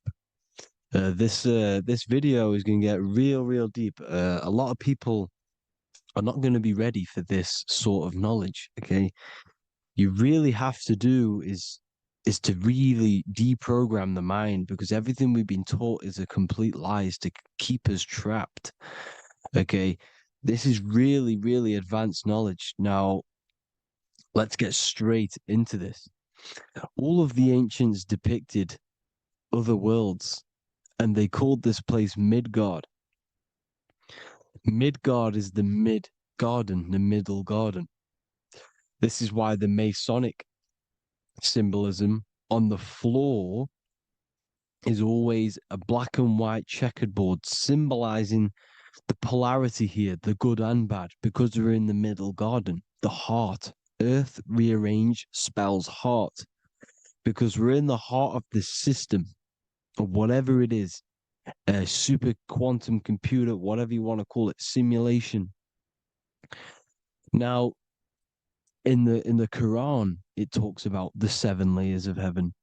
All of these ancient artworks are depicting these different layers of reality. Okay, and look at the Egyptians here with the boat outside of the firmament. Boats travel on water, and this is exactly what the Masons are doing. So they're still using the same symbols. Why? Because it's the same knowledge, just hidden. The Egyptians have the same knowledge as the Freemasons. It's just hidden. Now, this cosmology that they're showing here, which is probably made maybe 100 years ago, this painting or artwork, is the exact same as the one we see here, with the arch, the boat. It's similar, because the boat is symbolizing traveling these other worlds, because the ether is also symbolized as water, because if you look up at the stars through a telescope, it looks like it's water. It's shining through water, because this ether, whatever this substance is outside of this world, was symbolized as water. Okay, and look at all these ancient depictions showing these different layers of reality. Now, we are being trapped within this 3D dimensional world, which is the cube, the Saturn cube, because there are 6 sides to everything in this world: front, back, left, right, up and down. 6, which is the cube, because we're in the Saturn's world. Okay, now, always been depicted as a tree of life, the tree of the universe has always been depicted as this tree. Because let's get a bit deeper.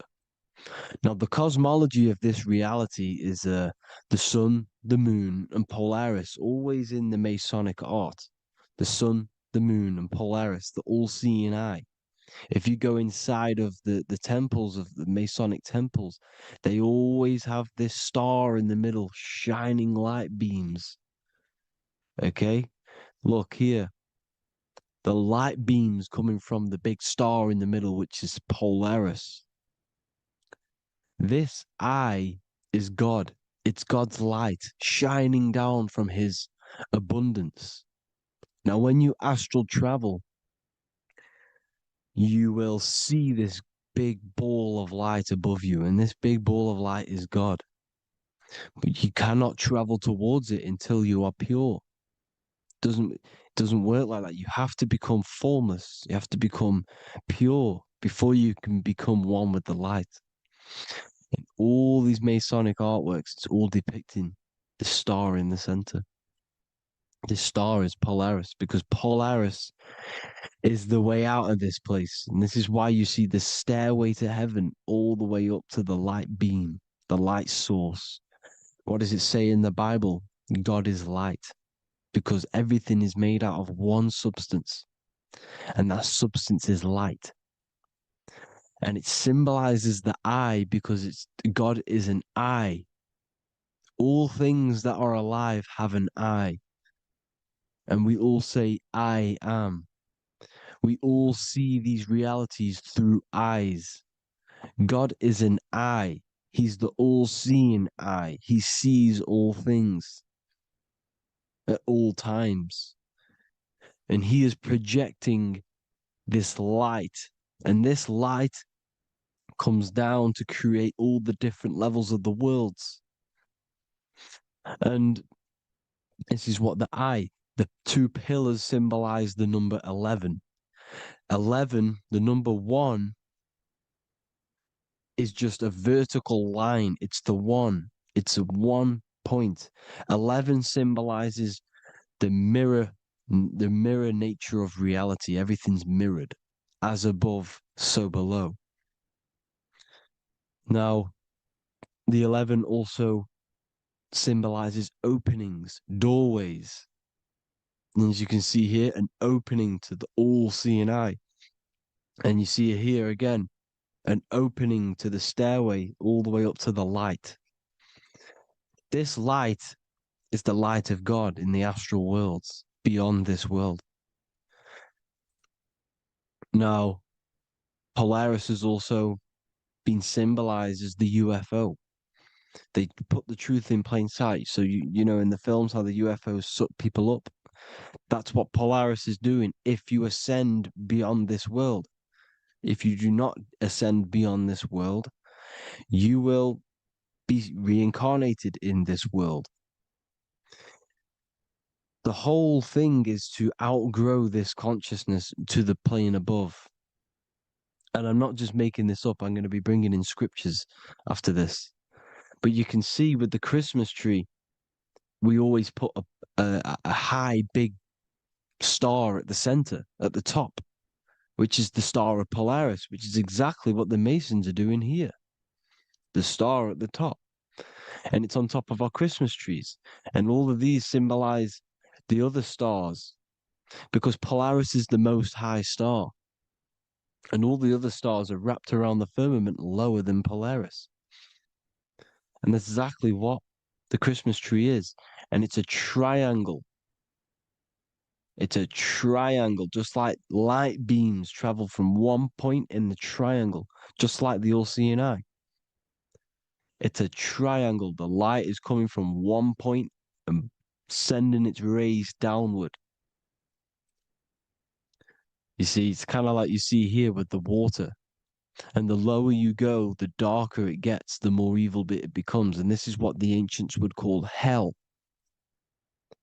Now, this all-seeing eye is Polaris.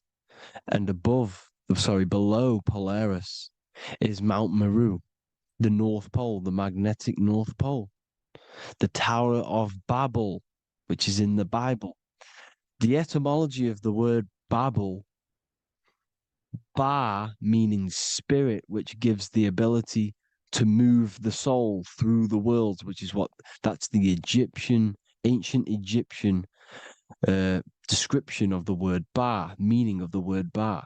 You have the Ka, the Ba, the Ak, but the Ba is the one that gives the ability for the soul to move through the worlds. Your soul can't speak into a world without incarnating into it. Now, the Tower of Babel symbolizes Mount Meru because it's the word Ba is the spirit which gives the ability for the soul to move through the worlds. The Tower of Babel is the magnetic North Pole, Mount Meru, which gives the ability to move through these different worlds. And you can see the ancient Tibetans always showing this depiction of these different worlds coming from the center. Because we have to ascend our consciousness. It's not about how good you are to reach heaven.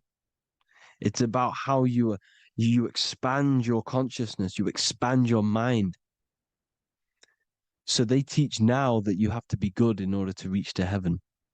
It's about expanding the mind, expanding your consciousness to these different planes, these different realms.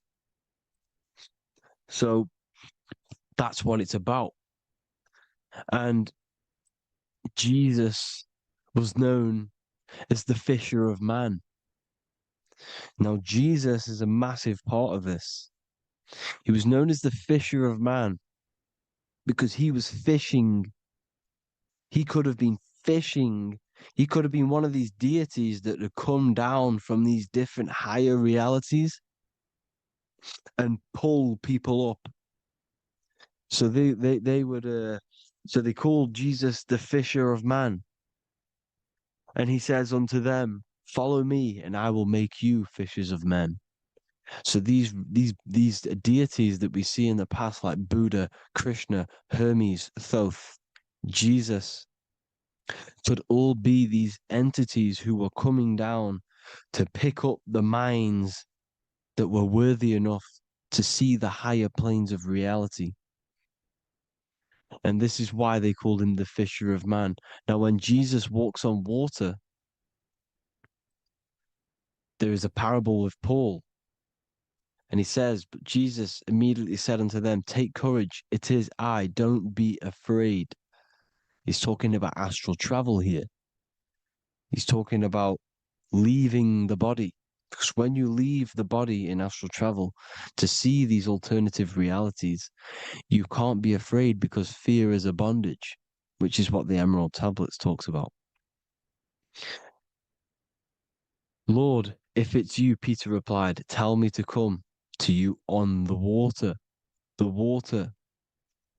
Come, he said. And Peter got down from the boat, walked on the water, and came towards Jesus. But when he saw the wind, he was afraid and began to sink. When you become afraid in astral travel, you sink back into your body. Lord, save me. So this is talking about Jesus pulling people up into different realities. And you can see the fish is the symbol of Jesus, is another symbol of Jesus, a fish. Because fish symbolize deep occult knowledge, because fish travel the depths of the ocean. And they symbolize us because we are fish underneath the ethers. And Jesus was pulling people up. You see, so the Bible is a people today believe the Bible is a book telling you how to reach to heaven, how to become godly and reach heaven. But you've got to become the Jesus Christ to see these alternative realities. Now look at the Emerald Tablets is a massive part, and it speaks so much about these different realities. Look what it says here. This is in Emerald Tablet 3. Then in my heart grew a great longing to conquer the pathway that led to the stars, which is exactly what the Masons depict in all of their art. Look, the ladder to the stars. And then he goes on to say, years after years, I sought after wisdom, seeking new knowledge, following the way, until at last my soul, in great travail, broke from its bondage and bounded away, broke from the bondage of the body. Free was I from the bondage of earth men. Free from the body, I flashed through the night. The stars. The stars are a massive part in the astral world. Each star is a different reality. And the true astrology is the star that you came from. You came through a star to reach this, to reach here. There is a reason why you are here. There's a reason why you have the personality traits, because your soul came from a specific star. This is why we call them stargates, because they are gates in and out of this reality. And Polaris is the way out to the higher worlds. Now look, far into space, my soul traveled freely into the infinite circles of light. Beyond knowledge were some planets and great gigantic beyond dreams of men. Then he goes to say, lift up your flame from out of the darkness, fly from the night and ye shall be free.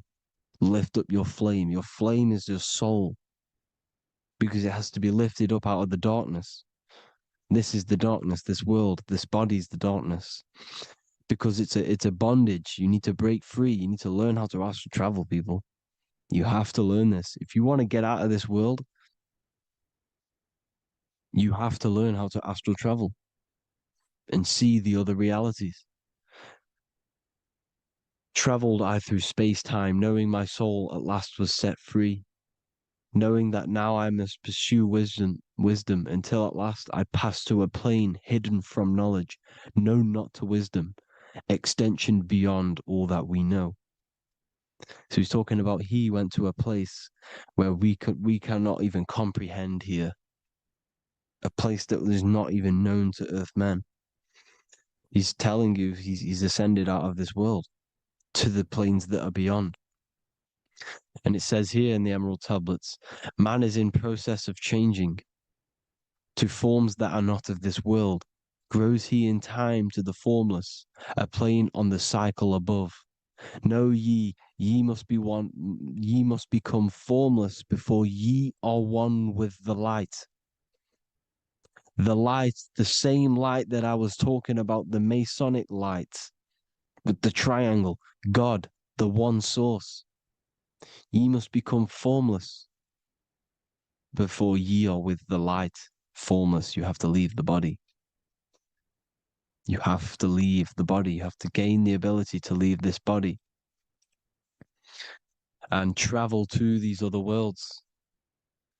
Now, it says here, not as man am I, for free have I become of dimensions and planes. In each I take on a new body. In each I change my form. Know I now that the formless is all there is of form. You see, all things created come from the things that, all things that you see come from the things that you cannot see. All of us have the same spark of consciousness, the same I am.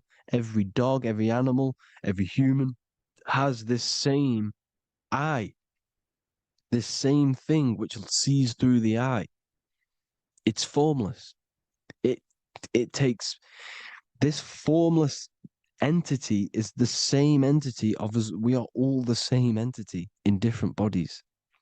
And this entity it was represented as the flame, the cosmic flame, which is inside of all of us.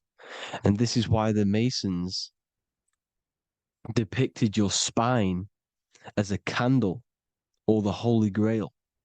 You would either see this or a candle with a flame on the top, because the Holy Grail is your consciousness, which is on top of your spine, which is the candle. Now, Jesus, Thoth, Buddha were all these deities which were coming down to lift people up because they were fishermen of men. And he would lift you up to the higher worlds, out of this world, to the ones above. Now, Thoth, you can see him here, he's leading the way. He's holding someone and he's leading the way with knowledge and power. He was leading the way to other worlds, out of this world. There's no point trying to change this world. This world will stay the same. It will stay the same. You have to get out of this world. And that's what they're telling you. That's what they're keeping you from. They're keeping you stuck within this thin layer of reality. So what the Masons are doing, they have the ability to astral travel. They're living not stuck and bound to one reality, but living within the different layers of reality. And this is what Morpheus was doing in the Matrix. Morpheus was going into the Matrix to go and get Neo, which is exactly what Jesus was doing, pulling up people out of this world to the ones higher. And that's exactly what Morpheus is doing in the Matrix. If you haven't watched the Matrix, go and watch it. It will blow your mind. Everything I'm saying in this video, you will see it. Except that you don't need to use a machine to enter the Matrix. You just use your body. Well, you use your consciousness to leave this body. You see, Neo was also uploading himself into the simulation to pull people out of the simulation. And this is exactly what all of these gods were doing. The fisher of man. Look, he was pulling people up out of this reality with the knowledge. Now, Jesus was always depicted with the mushrooms. Look at all this mushroom art. Mushrooms were literally the origin of Christianity. You can see it everywhere. There's mushrooms in all of the ancient art. Every single one of these paintings you see here, there's mushrooms on them. Mushrooms have the ability to see alternative states of consciousness. Now, if you go and do them and you go to sleep, if you pop mushrooms, you go to sleep and you will wake up in another reality. You will wake up in another reality. Don't try it if you don't want to do it. But if you've got the heart to do it, do it. Eat them and go to sleep. You'll wake up in another reality. And Jesus was handing out mushrooms to the bright minds, to the minds that he wanted to fish out and pull up to the higher realities. He was giving them mushrooms to see themselves in an alternative state, in an alternative reality. This is why there was so much mushroom art, and it's not just ancient Christians; it's Sumerians, it's the Mayans, the Celtics, the Egyptians. All used mushrooms, all of them. Look at all this art. It's on stones. It's everywhere because mushrooms. See, everything in nature is a micro macro. Look at the form of a mushroom. It's literally your spine and brain because they alter your consciousness. Your body is just a radio receiver. Everything that you're experiencing is a program being ran by the central nervous system, and your consciousness is experiencing this program, these electrical impulses of the nervous system, because it's all feeding back to one point, which is the pineal gland. And this is the candle with the light on it. Type in Masonic candle and you'll see it. It's your spine with your spark of consciousness on top of the spine. And it's a mushroom because this sends you to alternative states of consciousness, alternative realities. Now, they were all doing this, the Egyptians, the Mayans. Now, there's more symbolism which goes into this. Look at the Christmas trees we use. The Christmas tree with the presents underneath them. Magic mushrooms grow under trees. And these are the presents under the trees that we symbolize today with Christmas. Santa's red and yellow for the red and yellow mushrooms. The same mushrooms Mario has to collect. And when he gets enough mushrooms, he levels up. And then what does he do when he go past the world? When you win that world in Mario, you go to another reality. You go inside of another world. It's truth in plain sight. And it's using mushrooms. It's using mushrooms. Everything, all of the characters in Mario, well, a lot of them are mushrooms. Look at this one. The presents, black, yellow, and red and white. Red and white mushrooms. And the bow on the top is the mushroom head. That's a bit of a reach, but you know, the symbolism never lies, is what you need to understand. And it's as above, so below. Now look at the Sumerians. The Sumerians were also multi-dimensional beings. Okay, look at how they have the double faces. They had 1 foot in this reality and 1 foot in another reality. And look at this one, a double-headed god inside of like a portal. You see? Because and look at these with the wings, the astral travel. Birds, ancient birds symbolize the soul, because the soul is a bird. It flies to different worlds. It flies around the cosmos. And mushrooms gave you the ability to see these alternative states of consciousness, these alternate realities, because you exist in infinite realities. You exist in infinite realities. Now look at the 33rd degree Ordo Ab Chao badge. You get this badge when you become a 33rd degree Freemason, and it's a double-headed eagle. A double-headed eagle. And you can see this in Sumeria first. Sumeria have the same symbol, a double-headed, well, bird. You can see it here as well. And the Masons are still using this symbol today. And when you become a 33rd degree, 33 vertebrae on the back of your spine, above the vertebrae is your consciousness, and it's a double-headed eagle. One reality in one. You become a multi-dimensional being in the 33rd degree. And I've heard many interviews of Masons say it becomes Luciferian. You see, they speak in code. These Masons can't tell you about what they learn about, but they will speak in code. They said it becomes Luciferian. The word Luciferian is lucid. The root word of Luciferian is lucid, and lucid is lucid dreaming, alternative realities, dream worlds. You become a god. Luciferian means you're becoming your own god, pretty much. Because you are becoming a multi-dimensional being living in between the different layers of reality at the 33rd degree of Freemasonry. And look at the double-headed eagle, because the birds symbolize the soul. And they reach high, they fly high, just like the soul wants to fly high to the light, to become one with the light, like the Emerald Tablet says. Now look at Janus. Janus was another god, and he's known as the god of doorways. Janus always depicted with a double head.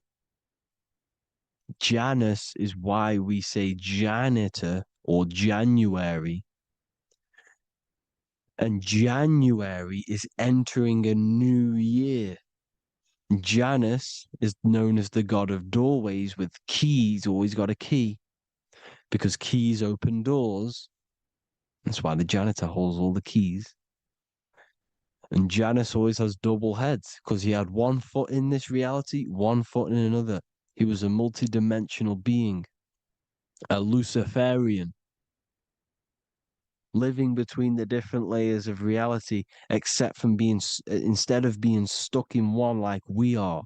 Well, a lot of people. And that's the whole point. You see, all of this stuff is about like changing the world and stuff like that. This world will probably never ever change. It's probably been like this forever. Well, forever, for a long time. But it's about moving out of this reality to the higher states. And the Masons always depict the ladder to the luminaries, the stars, with a key, the same key of Janus. The Vatican is a key, and it's in charge of all the religions. Why is it a key? Because they're holding back the key. They're keeping you stuck within this reality, keeping you stuck as identifying yourself with the body, identifying yourself with this world. You are not in the world is within you. This is a program being ran by your central nervous system, and your consciousness is experiencing this reality. Now, this is going to be a mind-blowing video for some people. You have to have an open mind. You have to let go of all the programs. I'm repeating what the ancients are talking about and the ancient symbolism.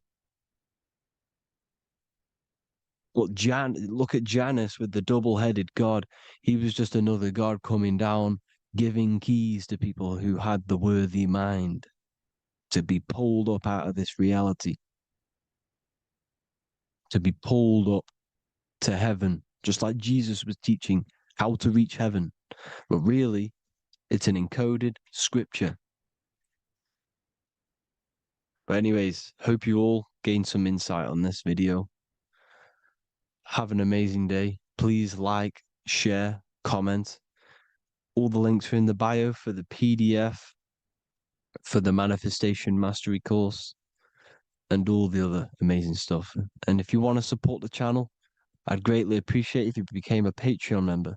Hope you'll have an amazing day, people. God bless.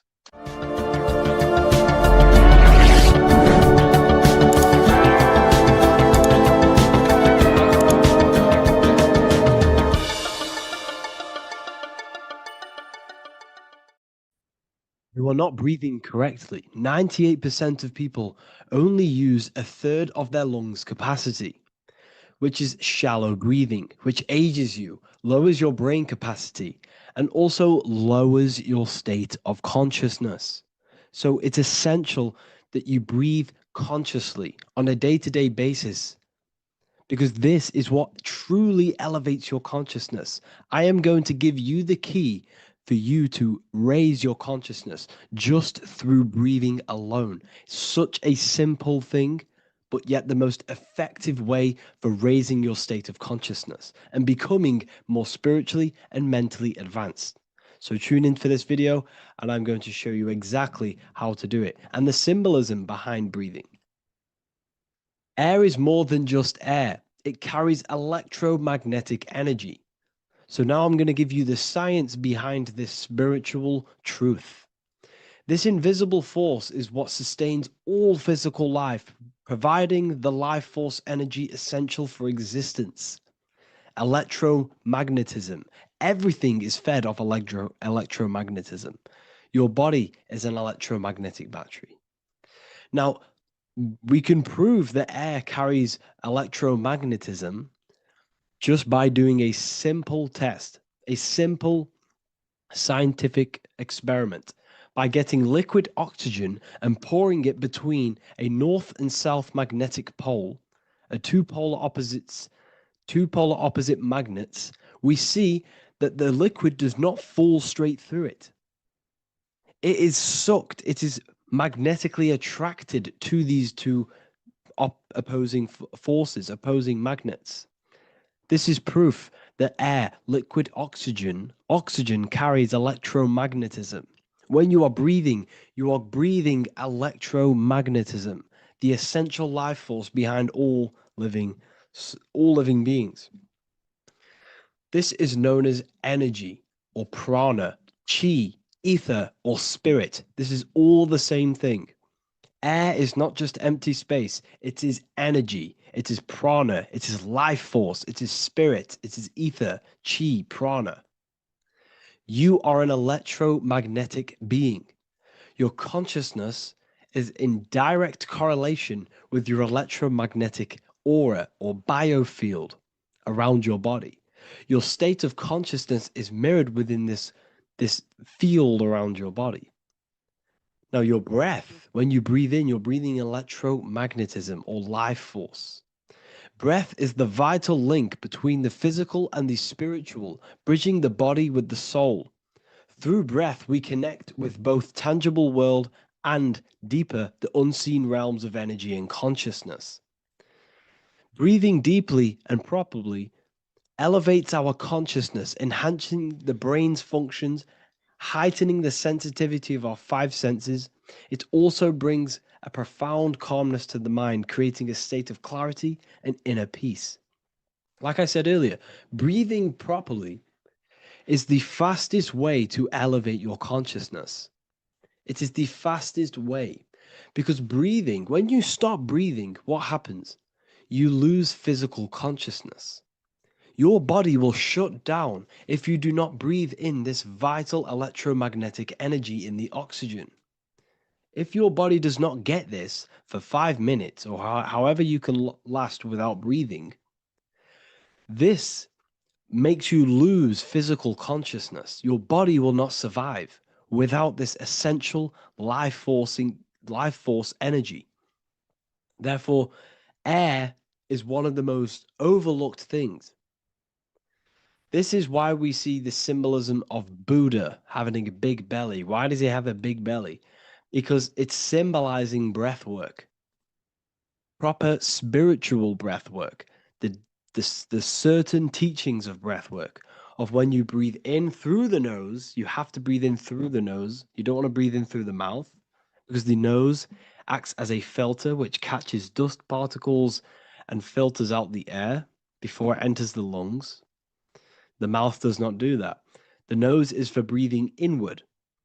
We breathe in through the nose, and when we breathe in, we breathe into our belly, not our lungs. When we breathe into our belly and our belly expands outwards, we are then moving this energy down from the nose down the spinal column. And when we breathe back out, the belly goes in, which is raising the energy up the spinal column, back out through the mouth.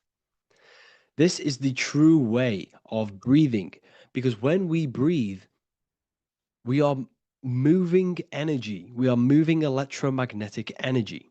When we breathe in through the nose, the energy travels down the spinal column. And when we breathe out, we are raising this energy back up the spine, some of it going out the mouth, and some of it reaching the brain, activating dormant brain cells in the brain. But when we breathe, we need to make sure we are using 100% of our lungs' capacity, because the lungs is what transforms this special energy into consciousness, physical consciousness. So this is why Buddha has a big belly. It's not because he was fat. It's not because he was overweight. It's symbolism. It's symbolism of breath work. So try this. Do this for 2 minutes while you watch this video. Breathe in through the mouth as hard as you can until you no longer can fill any more air into your lungs and belly. Breathe it into your belly, not your lungs. And breathe out through the mouth. Do this for 5 minutes or 2 minutes, however long.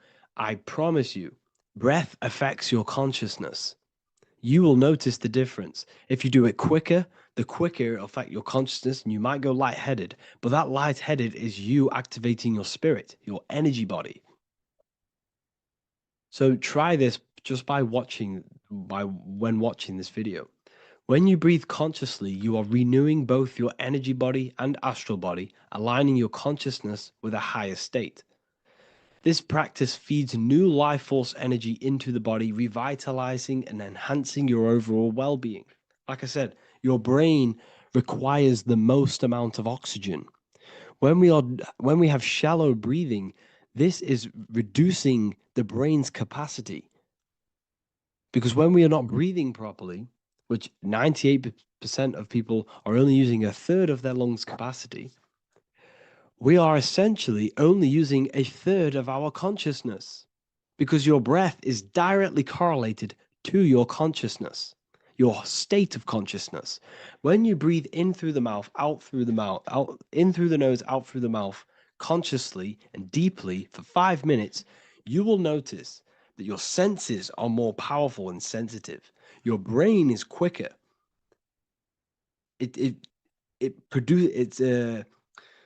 What's the word? It processes information quicker.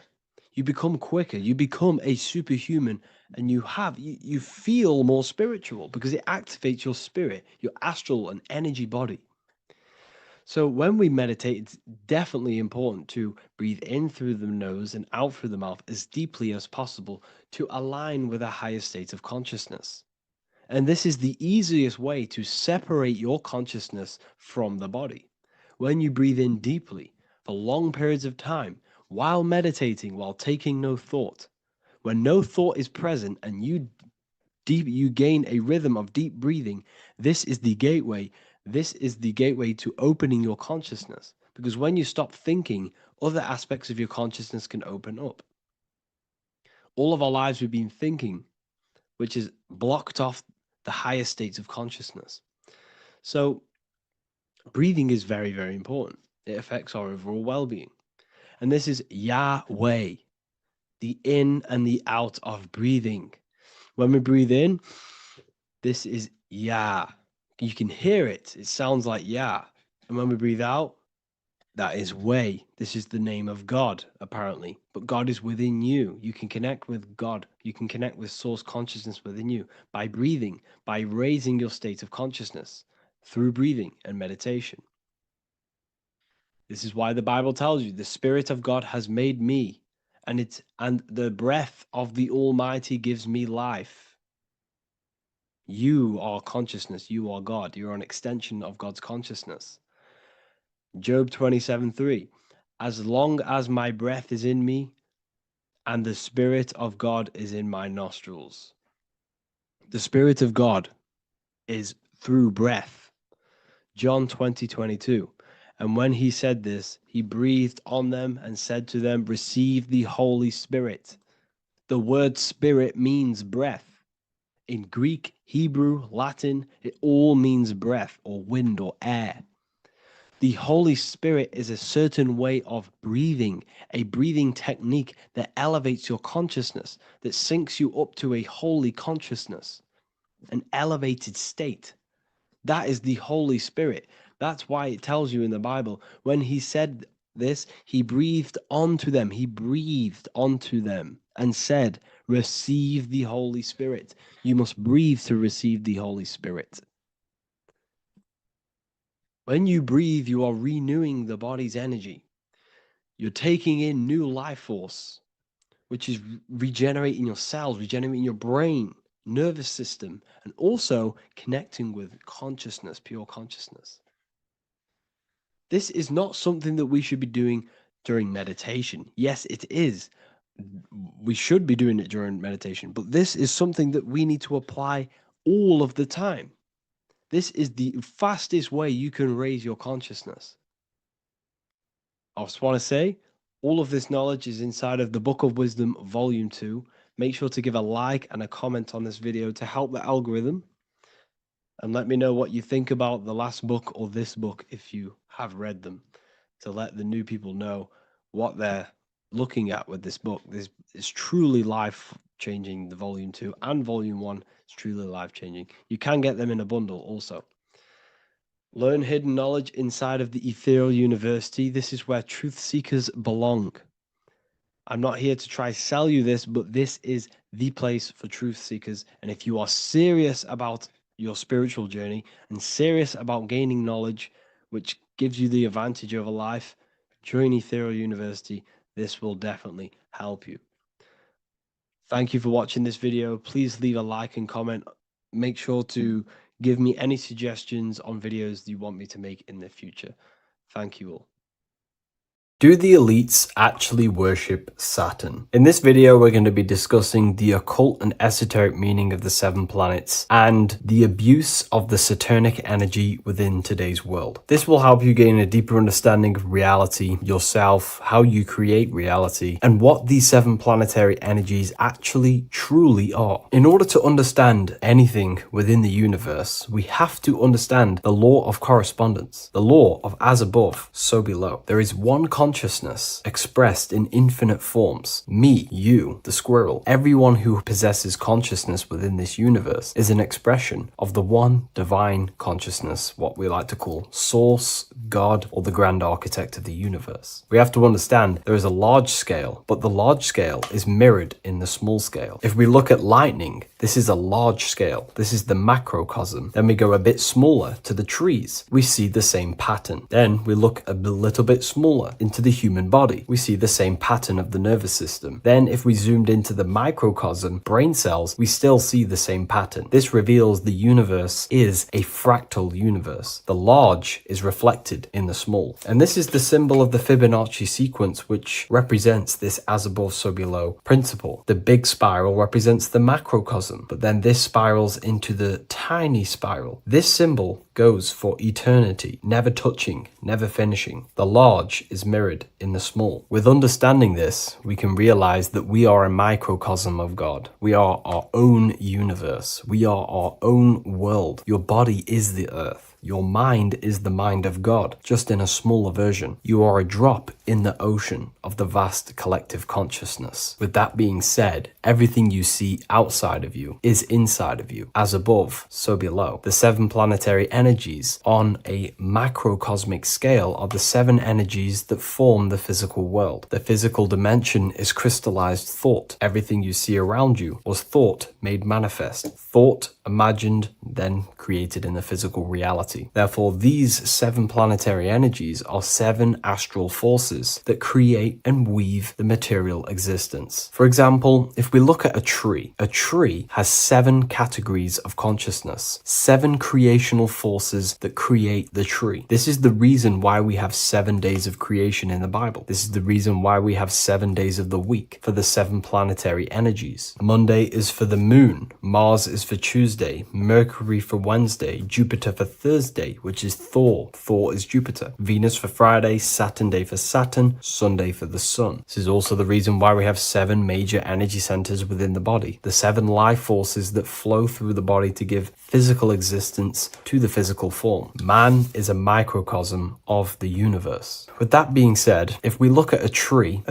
is nature, and nature is the macrocosm, the creation of God's mind. And if we look at the tree, we can see 7 creational categories that go into create the tree. For example, the stem of the tree, the trunk, represents the sun. The root system, the base of the tree, where the tree grows out of, is Saturn. If we look at the fruit of the tree, that represents Jupiter. The smell, the look, the colors of the tree, that's Venus. How the tree communicates with other trees through the root system is Mercury, the intellect, the intelligence, the communication. The leaves of the tree is the moon. The defense mechanism of the tree, how it defends itself from infections and other territories, is Mars. So we can see all physical matter, all physical creation demands these 7 categories of consciousness, these 7 planetary forces. But again, that is the macrocosmic scale. The macrocosm is reflected in the microcosm, which means you have access to these forces, these 7 planetary energies, and you use them to create anything in reality. You've been using them maybe unconsciously your whole life. For example, this book that I've created, the Book of Wisdom Volume 2, you can find it in the bio if you're interested in reading it. It has the 7 planetary forces that go into this tree, into this book. I used the sun, which is my passion and my drive to take actions. I used Mercury, which is my intellect, my thinking, my communication. I used Venus, the layout, the look of the book. I use Mars, my defense of my work, my trademark, my copyright. I use Saturn. Saturn is my time, my discipline, my attention. I use Jupiter, which is the why, the reason why I created it. I used the moon, which is my care. My care is the generative force. Whatever you create in your reality is because you care. You care about keeping a house above your head. Therefore, you go to work and earn money. Care is the driving force to create anything in reality. What you see right now watching this video is because you care about watching this video. If you lose care about watching the video, you will turn it off and continue to do something else. All creation demands these 7 forces, hence why we have here a midsection. Sometimes we see the symbol of the earth, which is a circle and a cross in the middle, because these 7 forces create earth. But again, this video is specifically aimed to Saturn. We're going to be discussing Saturn's Saturnic energy because there is a lot of misunderstanding in today's world, and I'm going to give my perspective and my research on the energy of Saturn and how we use it and how it's being abused in today's world. Saturn externally, because remember, we have an external world, an internal world, a macro and a micro. Saturn externally in the material plane governs the foundational and enduring aspects of existence, such as the the roots of plants, the bones of our body, even the insects that dwell beneath the ground. It represents the dull, hard, unyielding forces of life, symbolizing structure, limitation, and conditioning. Under Saturn's influence, things become rigid, bound by the god of time, bound by restriction and boundaries. In Roman mythology, Saturn is revered as the god of time, ruling over the cycles, beginnings, and endings. This connection with this emphasizes Saturn's role in marking the passages of life, aging,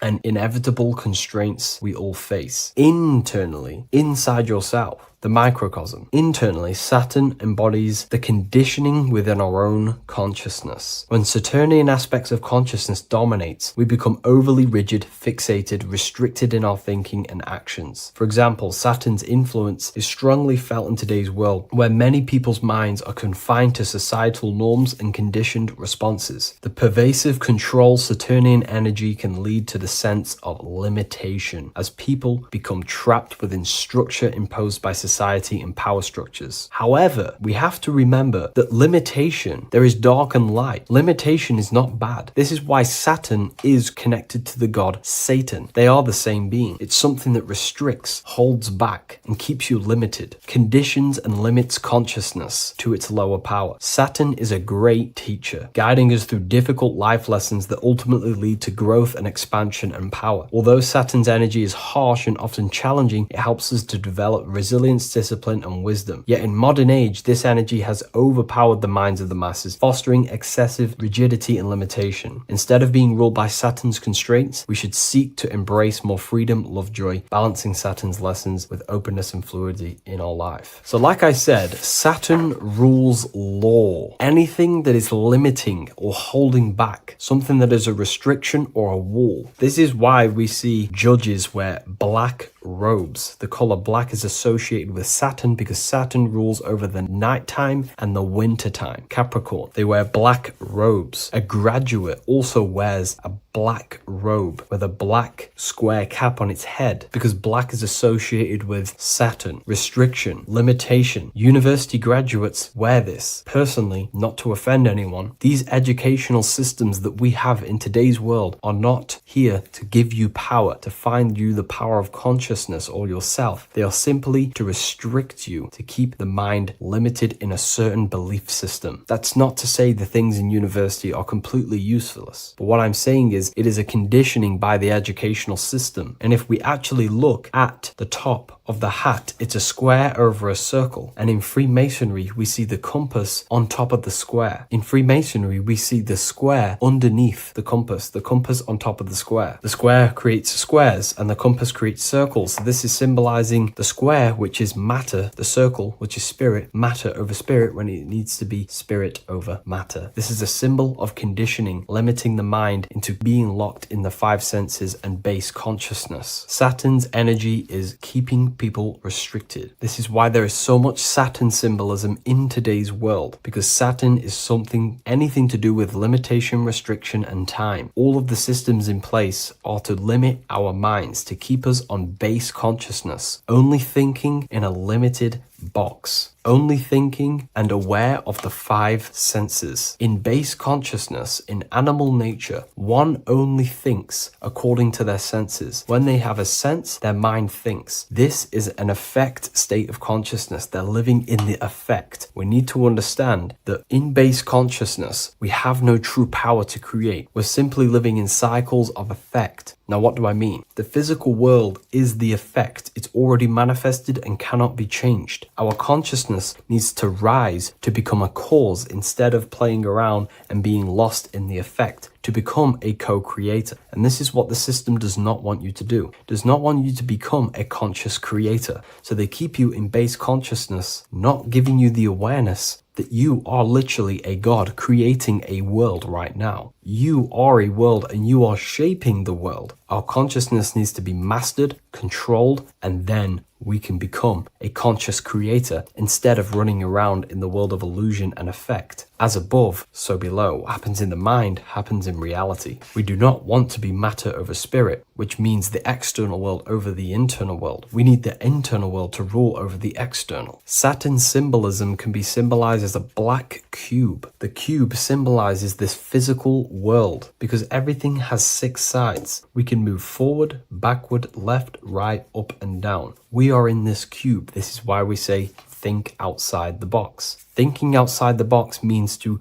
become a cause and not an effect. The mind needs to be a cause, an instruction center, and not just thoughts that are reinforcing the effect and lost in the effects of the material world. Instead of reacting, we need to become a commander. This is a symbol of conditioning and the physical plane. Black is dull, lifeless. The physical world is lifeless. It has no power to create. It has no power to do anything. It is simply a projection and an effect. You, the mind, consciousness, are the cause. You can create the effect. In today's system, Saturn's energy is heavily relied on, which is just simply man-made laws, restrictions, time wasting, and keeping people in base consciousness, only aware of the physical 5 senses. Let's get something straight about the elites. They do not worship Saturn. There is nothing to worship. They simply use the energy of Saturn to keep people limited. They're not using the planet Saturn, but they're limiting people in their belief systems and physically where they can go, restricting boundaries, countries, restricting people's minds through mass media, which is all symbolism of limitation and restriction of Saturn. They're not worshipping it, they're using it and abusing it. Saturn could be anything in your mind that keeps you limited. If you have a limited thought that does not allow you to take action on something, that is a Saturnic energy within your own mind. Anything that is indoctrination, anything that is boundaries on you, that is a Saturnic energy. Some people say that the Saturn and the moon are working together to trap our soul. This is highly symbolic. Saturn and the moon are not forming a matrix to trap your soul and keep you reincarnated. Again, this is symbolic, and in the esoteric version and understanding of this, we can see that they do have a relationship. The moon is our subconscious mind, and Saturn is restriction. If we have restrictions and belief systems in our subconscious mind that keep the soul locked and trapped only in these 5 bases, this 5 senses, then we will think and condition ourselves that we are only the physical body and never actually free ourselves from the material world and ascend. Saturn and the moon are not working together, but these are highly linked. By limiting the subconscious, we keep people stuck in base awareness, keeping them locked in the world of effect, never becoming a conscious creator. We have 2 spiritual currencies, time and attention. These are the 2 currencies that we spend. We spend time or pay attention. These are the 2 spiritual currencies that pretty much create our reality. And the system aims to hijack these 2 currencies from you, to limit you, to dominate you, so you do not become a conscious creator. So again, no one worships Saturn. It's simply just a symbol of limitation and restriction. Limitation has good and bad. Limitation can make us learn, overcome, become strong, disciplined, but when it's abused, it can keep people locked in base consciousness and stuck in their lower nature, never figuring out how powerful they are. You hold the power to shape a world. That's how powerful you are, to turn thoughts into physical existence. I'll see you in the next video. Please leave a like, comment, and a subscribe.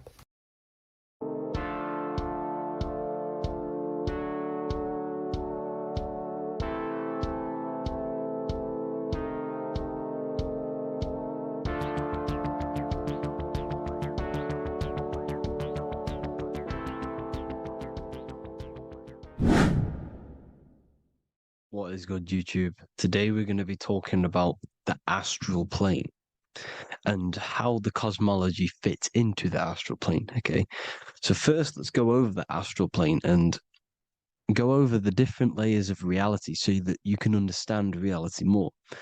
You are a multi-dimensional being. You are not in these, you are in all of these realities at the same time. They all interweave into one big reality. But there are different planes. They are different vibrational dimensions. There are different dimensions of reality.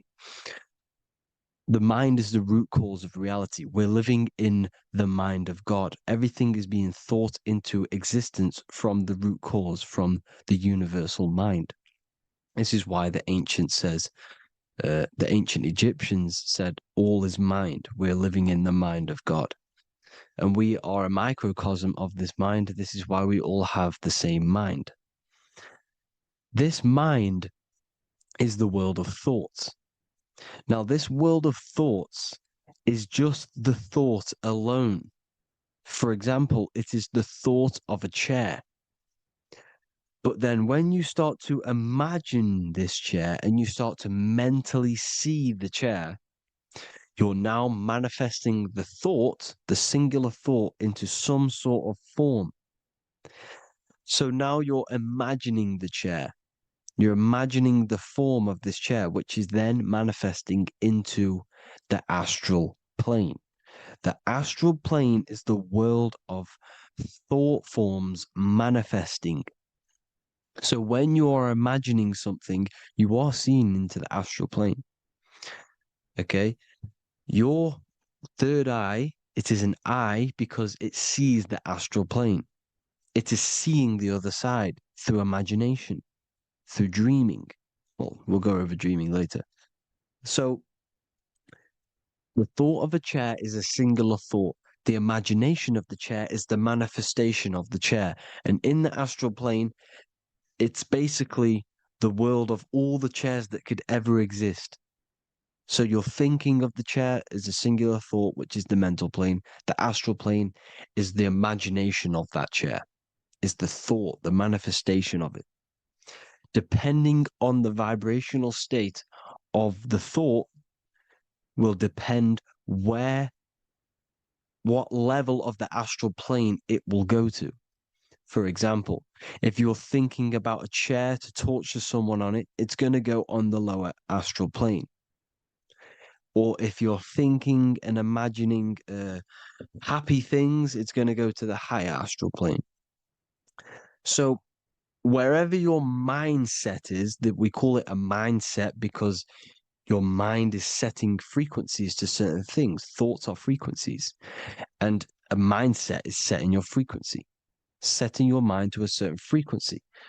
So when you set your mind to a certain frequency and you imagine something in that frequency, you're going to match everything in the astral plane that are on that similar frequency, just like you would in the physical world. Because we're all in these worlds right now as we speak, but we can't see them with the two physical eyes. We can feel it though. When you're around someone and you've just met a new person, for example, you can feel their vibration, and if you're not on a similar vibrational match, you will not get along with that person, or you just won't not get along, but you won't connect with that person because you're on two opposing frequencies, not matching. And this is something you can't see, you can only feel because it's the astral plane. It exists within the astral plane. Everything in the astral plane is made out of vibrations. So if you do astral project, and if you already know how to astral project, you will see beings and people and things that are on the same frequency as you. This is why before you astral project, you need to sort your vibration out before you astral project, because you are projecting your consciousness into this. It's the mind. The mind is the bridge. It can move between realities. You are a observer. You are a observing soul which observes different realities. And the mind is the bridge between all of these different realities. The mind can choose. If you want to project into the astral, you set your mind to it, you can. Okay? So let's not get off track. The lower astral plane is where demons are. The higher astral plane is where heavenly beings are. Heaven and hell are kind of a real thing. The etheric plane is a powerful substance, the ether, the fifth element that they don't tell us about. If you type in on Google the 5 elements, they will try to remove it with wood or metal. because they don't want you knowing about the ether. Ether is the energy double behind all physical objects. So the ether is very important. It is the fifth element. It is part of the physical world, but it's also part of the astral world. It is on either side. You see? You see how they're showing you the truth in the language? Ether and either are the same word. The ether has 1 foot in the astral and 1 foot in the physical world. It's a substance that connects the physical to the astral world. It is the either. It's on either side of reality. It's on the other side. Other, either, same word. Ether is connecting the physical to the astral plane. It's the world of frequency. Frequencies, EMFs, torus fields are in the etheric plane. It is the energy plane. It's where energy moves through the ether. Okay. So then you have the physical world, the world of effect. Everything you see in the physical world is the effect of the higher planes. Each plane is a product of the plane above. So, and it melts into each plane. The physical plane is the lowest plane, it's the most densest, and the highest is the most fluid. This is the most fluid, this is the most dense. This is where we get the saying, as above, so below from. As above, so below comes from the different planes of reality. And magicians understand this. This is why magicians always say as above, so below. Because they understand if you manipulate the higher planes of reality, you manipulate the lower planes. Because the astral plane is a direct copy of the physical world, but in the astral plane. It is mirrored. The physical world is mirrored in the astral plane. They are both the same world, but there's different vibrational states of the world. Kind of. It's hard to put this in words, people. So just try and understand. The astral plane is the double. It is whatever happens in the astral plane happens in the physical plane. This is why magic works. This is why demons work. This is why spirit communication works. Because if you manipulate the higher planes, you manipulate the lower planes. As above in the astral, so below. Leonardo da Vinci showing you to look up, pointing up. You got to look up. He's telling you to change the mind, you change the physical world. You change your emotions, you're on the astral plane, you change the physical world. You change your reality by changing the higher planes. This is the Masonic 11, the 2 pillars. This is the 11 also symbolizing the 2 hemispheres of the brain here.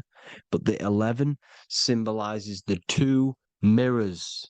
11, 9, 11. 9, 11 adds to 11. 9 plus 1 plus 1 equals 11. The Twin Towers were in 11. Flight 11 was hijacked because it's a mass ritual within the astral plane. Now, we're going to go deep into that later, and I'll show you these rituals they do in order to manipulate the astral plane. So, this is what the 11 is. It's the mirroring of reality. If you contact spirits and conjure spirits, you can either summon or attract demons and spirits. Summoning is creating a spirit. You create demons. Okay? Like I said here, the mind is the root cause of reality. If you think of if you think of a traumatic event that happened in your life over and over and over and over again for years and years and years, where attention goes, energy flows. The mind is the director of energy. If you are directing energy into the specific emotion, the specific thing that is torturing you in your mind, that will manifest as some sort of being in the astral plane, which is called an elemental. And this elemental being that you have created through your thought forms and emotions will latch onto you and feed off this energy. So it's important that you get your mind right. Okay, it's important you sort that you file the mind and you discipline the mind. Make sure it's only entertaining positive things, because you are quite literally creating your own demons. Creating the word demon has the word mon in it, and if you've watched my videos, to know mon means moon. The moon is your mind, the sun is your soul, the earth is your physical body. Demon is mon means mind, moon is mind. You create demons with your mind, summoning. Now, this is where the rituals come in. 9/11 was a ritual because everyone was thinking about this big fearing, the death of 9/11. Everyone was thinking about it. And all of their minds thinking about this horrific thing will manifest and summon a negative energy spirit elemental within the astral plane. That's how all of this works. This is why it was a mass ritual. Okay. Chris Brown, new album name 11/11. Release date on the 11/11. This will be my 11th album and contain 11 songs. All of these people know the occult. This is Hermes Trismegistus with the star of Saturn, the six-pointed star, as above, so below. The mirroring of reality, physical and astral, the two Masonic pillars. So as above, so below. What's above us? The stars. The stars are connected to the astral plane. This is why we call them stargates. When we dream, we are experiencing these different realities. And what are stars? They tell in the Bible, it says Genesis 1:14. And God said, "Let there be lights in the firmament of the heaven to divide the day from the night, and let them be for signs." Signs translates to things to come. Why things to come? The stars tell the future. Why? And why do we say as above, so below? As above us is the astral plane and the etheric plane. As above, so below. Whatever happens in the stars happens on Earth. The stars are connected to the astral plane. Above us is the astral plane. We are a star in a physical body. This is why we say Mr., sister, stir equals star. The E and the A are interchangeable. We are stars, and the stars are the start of our incarnation. We start in the stars, same root word, and we descend through the seven energies, which are our seven chakras. Then we enter the heart of the soul system. The heart rearranged spells earth. And this is the true cosmology. Here's the Masonic cosmology. This is Masonic now. Here's the firmament. Let there be a firmament in the midst of the waters to divide the waters from above, from the waters that below. Genesis 1:6. The firmament, firmament comes from the word firma, Latin, I'm pretty sure, which means firm. When something is firm, meaning it's stable, it does not move, it is firm. The firmament is firm. So, is the firmament Genesis 1:6. What does it say? Genesis 1:3, sorry. Let there be light.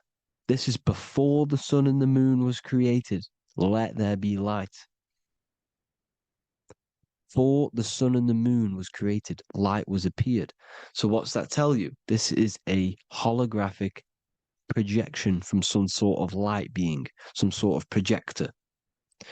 And that projector is the all-seeing eye you see in the Masonic cosmology. This is the all-seeing eye projecting the light beams. Let there be light. Everything is made out of light. The universe is created out of light waves. The torus field is one unit of light. The light projecting this reality is Polaris. Okay, the famous all-seeing eye. Now, what else? Then we have after let there be light in Genesis 1:16, And God made the two great lights. This is the sun and the moon, electric, magnetic, male and female. Then we have the Masonic checkerboard, the black and white symbolizing dualities within the dualistic reality we're in, spirit and matter, light and matter, rest and motion, positive and negative, good and evil. Everything's dualistic here. Okay? And it's a dance. The universe is a dance between flickering of white and black light, which is the Taurus field. We're not going to go over that, but this is all connected to the astral plane. This is the true cosmology. The astral plane cannot work on a spinning monkey ball in the middle of space. Does not work.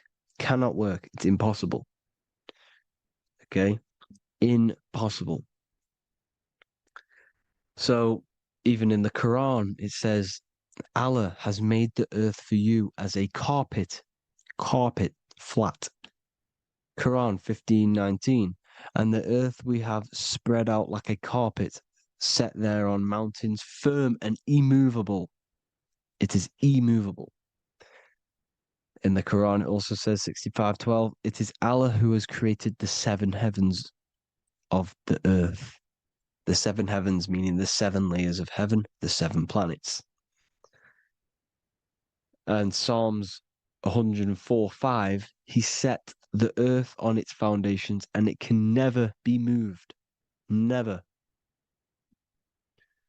So here you see in Isaiah 40:22, he sits enthroned above the circle of the earth and its people are like grasshoppers. He stretches out the heavens like a canopy and spreads them out like a tent to live in. We live in a tent. This is the tent. The projection of light. Here you see an ancient picture here.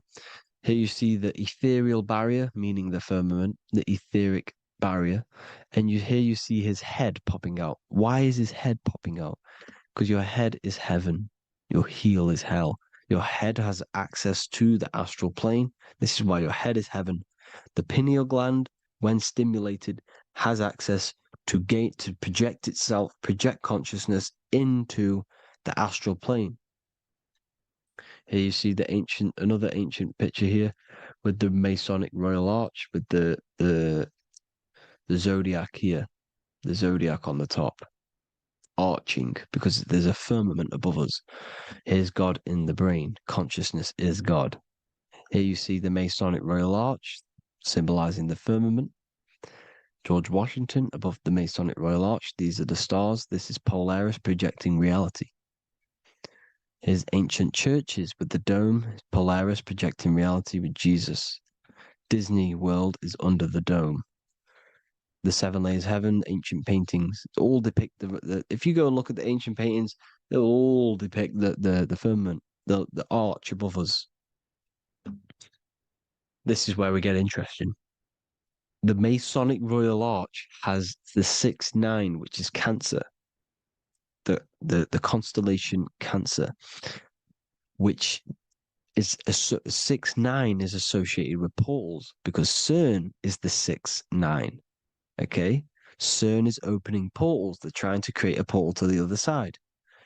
Cancer has the word CERN within it, so there is a link between Cancer and the opening, the firmament opening above us to ascension. Here you see the Masonic art with the Royal Arch and the light and the opening. Here you see the light and the opening. This is the opening of the firmament. Here's the Hebrew cosmology with Sheol, the underworld, and the opening. So Cancer is definitely some sort of portal in and out of this reality. I'm just connecting dots here. Now, we're going to go change a bit now. These celebrities that you are seeing they have not sold their soul to Satan, okay? They have not sold their soul to Satan. Satan is a demonic, low vibrational energy that has been summoned over the thousands and thousands and thousands of years of evil occult arts. So since Babylon was summoning this demonic energy, and this demonic energy in the astral plane will grow and grow and grow. It has no form. It has no physical form. Okay? But you can see it in the rappers. If your third eye is open, you can see clearly that these people are demonic. You can sense the energy that they're manifesting. Selling your soul is not what you've been told. It is gaining, because your soul is pure love, okay? Your soul does not want to do anything bad.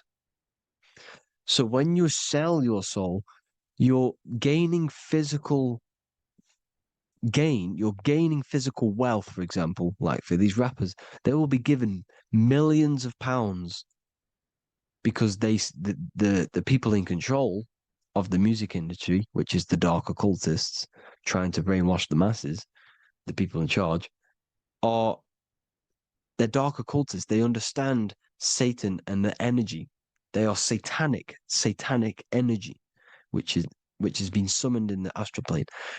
They see that they have influence over the masses, so they will go to them and say, "I will give you this amount of money forever if you manifest this satanic, demonic energy through the music and through social media to blind the masses, to brainwash the masses into this demonic energy."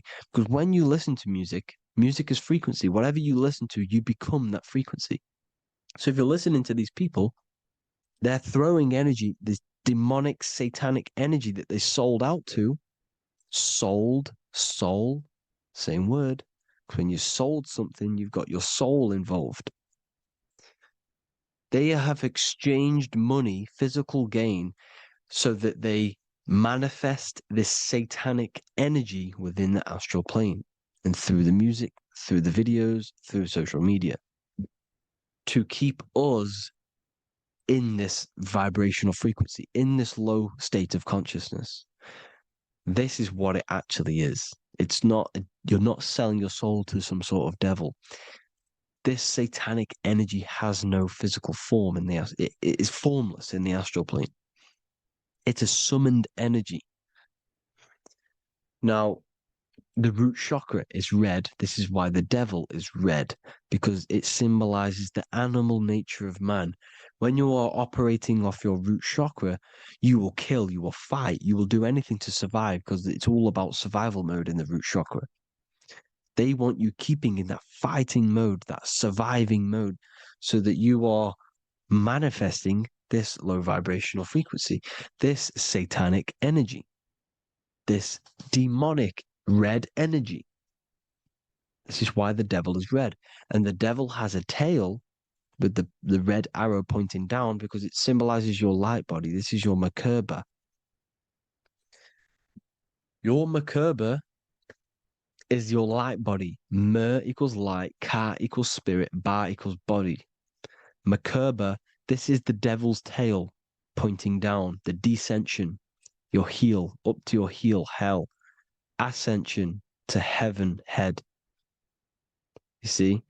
This is the all-seeing eye with the illumination coming off it, your head, when you're illuminated. The Merkaba is your celestial sphere to portray different planes of reality. It is the vehicle of ascension. It's your light body. It's in the word Kabbalah, Kabbalah, Ka, spirit, Ba, body, La, light. Same thing, Kabbalah, Merkaba. Same thing. It's all about the light body. This light body sees different realities. So when you see the goat in the music industry, it's this satanic summoned energy that's been summoning for thousands of years within the astral plane.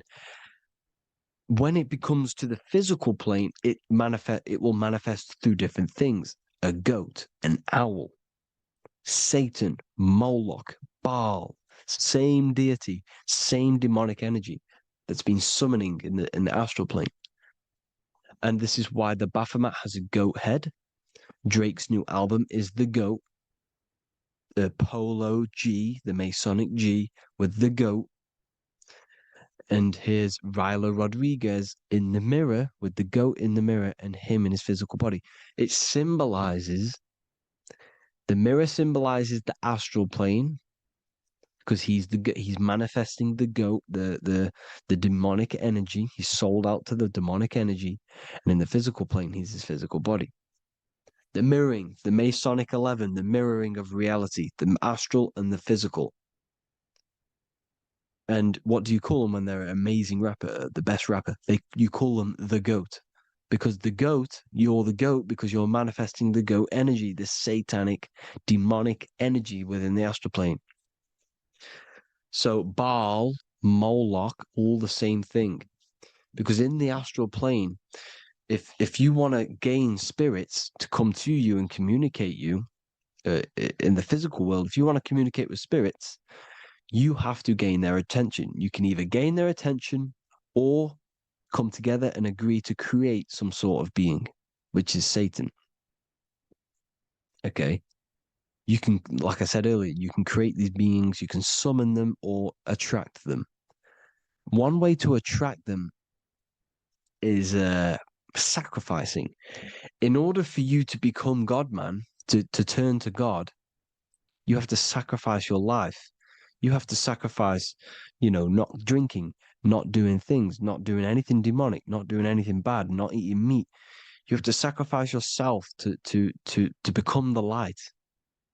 However, if you want quick, instant gains in the physical world, you can sacrifice something else to communicate with these spirits, because these demonic energies feed off demonic energy, your demonic energy. So these dark occultists will give away babies, they'll sacrifice, torture babies so that they gain, so that they can communicate with these spirits for physical exchange. Yes, you can do this. These powerful spirits, these powerful demons can give you powers. They can give you certain things. And this is what they are doing.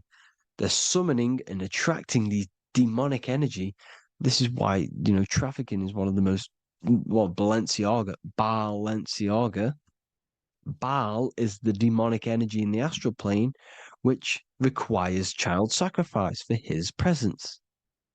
Balenciaga, and they were trafficking children. They were trafficking, killing them, and offering them to the spirits. This is what they are doing. Balenciaga. It's in the name. Here you can see here a stick man with two horns. The goat, obviously, it's all the same deity. Baal, the goat, Moloch. Here's Moloch, the owl, the Egyptian owl, because it comes from the owl of Moloch, which is Baal, which is Satan, all the same demonic energy. And it's on the dollar bill, a tiny dollar bill, on the $1 bill. All the same thing. Bohemian Grove, they worship the big owl, Moloch. It's all the same thing. It's all one big demonic energy which has been summoning in the astral plane. And it's trying to take over Earth, the physical plane. That's what it's doing. So I hope you all gained a deeper understanding of the astral plane and what's actually going on in the world. Please leave a comment if you can to help the algorithm. Drop a like if you like this content. And hope you all learned something today. And God bless you all. Thank you all.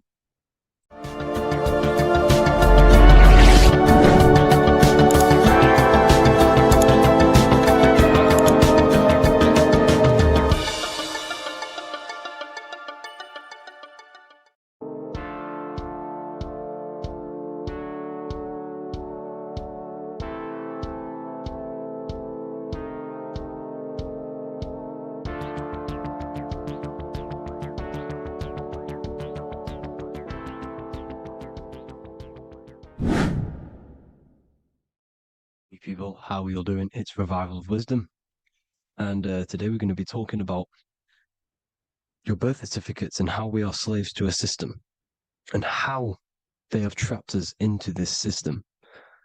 Okay, so the first thing you need to understand about this system is there are two types of laws. You have the law of water, which is admiralty law, and the law of the land. So the admiralty law is the law of water, and this is what money is. Money is water. This is why we say liquidity, currency, the current. A current is water, something moving through something. Cash flow. And this is why banks are called banks, because a river bank is on either side of the water and it directs the currency. You see? So money is water. And as you can see here, Ripple, the cryptocurrency, Ripple, water Ripple, and they're building a bridge over water, overseas, international banking with cryptocurrency. So money is water. And this has specific laws about water, but water is the same everywhere, you see. What the difference is with the law of the land is that you can have different laws in different lands. I can't do certain things in the UK that people can do in America, for example. You see, that's the law of the land, but the law of water is the same because water is everywhere. Now, this is very important to understand when it comes to, you know, these birth certificates. So, Pope Gregory, this is where we're going to start off. Pope Gregory in 1582 took the Orthodox Eastern sunrise calendar and changed it to his own Gregorian timeline, not a calendar, a timeline. This timeline was copyrighted by Pope Gregory under the name of the Vatican. So the Vatican owns the timeline that we are using today, 2023.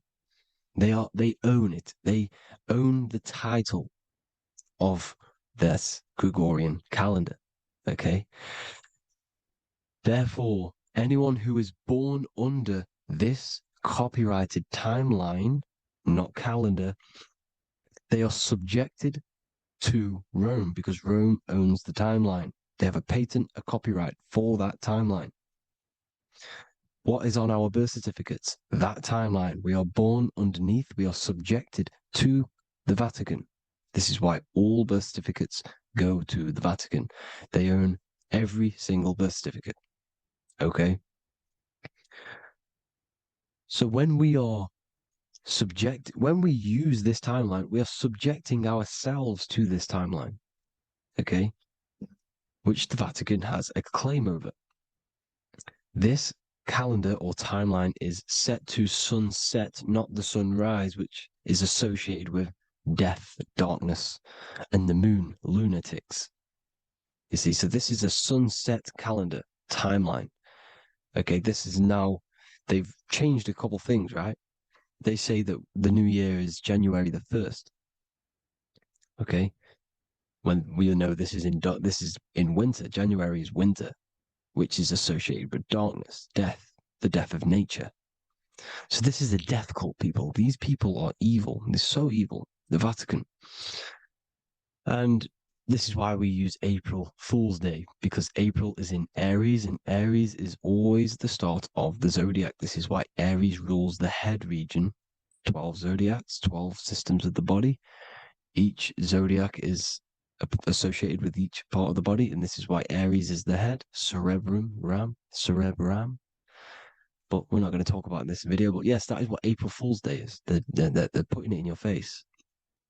April Fool's Day is the real start of the year, when the sun starts to rise again, when the risen Savior is resurrected, when it's born again. This is when the Jews celebrate the Passover. This is when the Christians celebrate the resurrection of Jesus, and they eat lamb. The Jews eat lamb because we're in Aries, the new year. The sun is now born again, our risen Savior, the light of the world. So yes, this is what April Fool's Day is. It's the first day of the year, which they changed. Pope Gregory changed. So you need to understand is that you are in the womb. You are inside of a ship, because every ship, literally a ship, every ship is female. This is why they say she delivers the product, because she does deliver the product, you, the baby. Same thing with a ship, they deliver products. They are a she. And when they pull up to the bay, like you can see on this picture, they're pulling up to the bay. This is now called the birth canal. The ship is now in birth on paper. Okay, this is law. And when they pull up, they tie up to the bay, and now they get a certificate of manifest certifying all of the products which are on the ship and what they are bringing into that nation. Okay, so you're bringing in this many of that, everything's on the certificate of manifest. And this certificate as manifest is also your birth certificate, because you are traveling through water when you are in the birth canal of your mother, because you are in water when you are in the womb, and you travel through the birth canal. And when you arrive, you get a certificate of manifest with the name, how many, the quantity, that's your birth certificate. Okay. And this is what it is. We are a well, we're not a corporation, but we represent a corporation, which is your name in full capital letters. That is your corporation. You cannot physically tax a body, but you can tax a corporation. This is why we get charged. This is why we get taxed, because it all goes down to the corporation, which our name represents, which we are subjecting ourselves to. We are my name.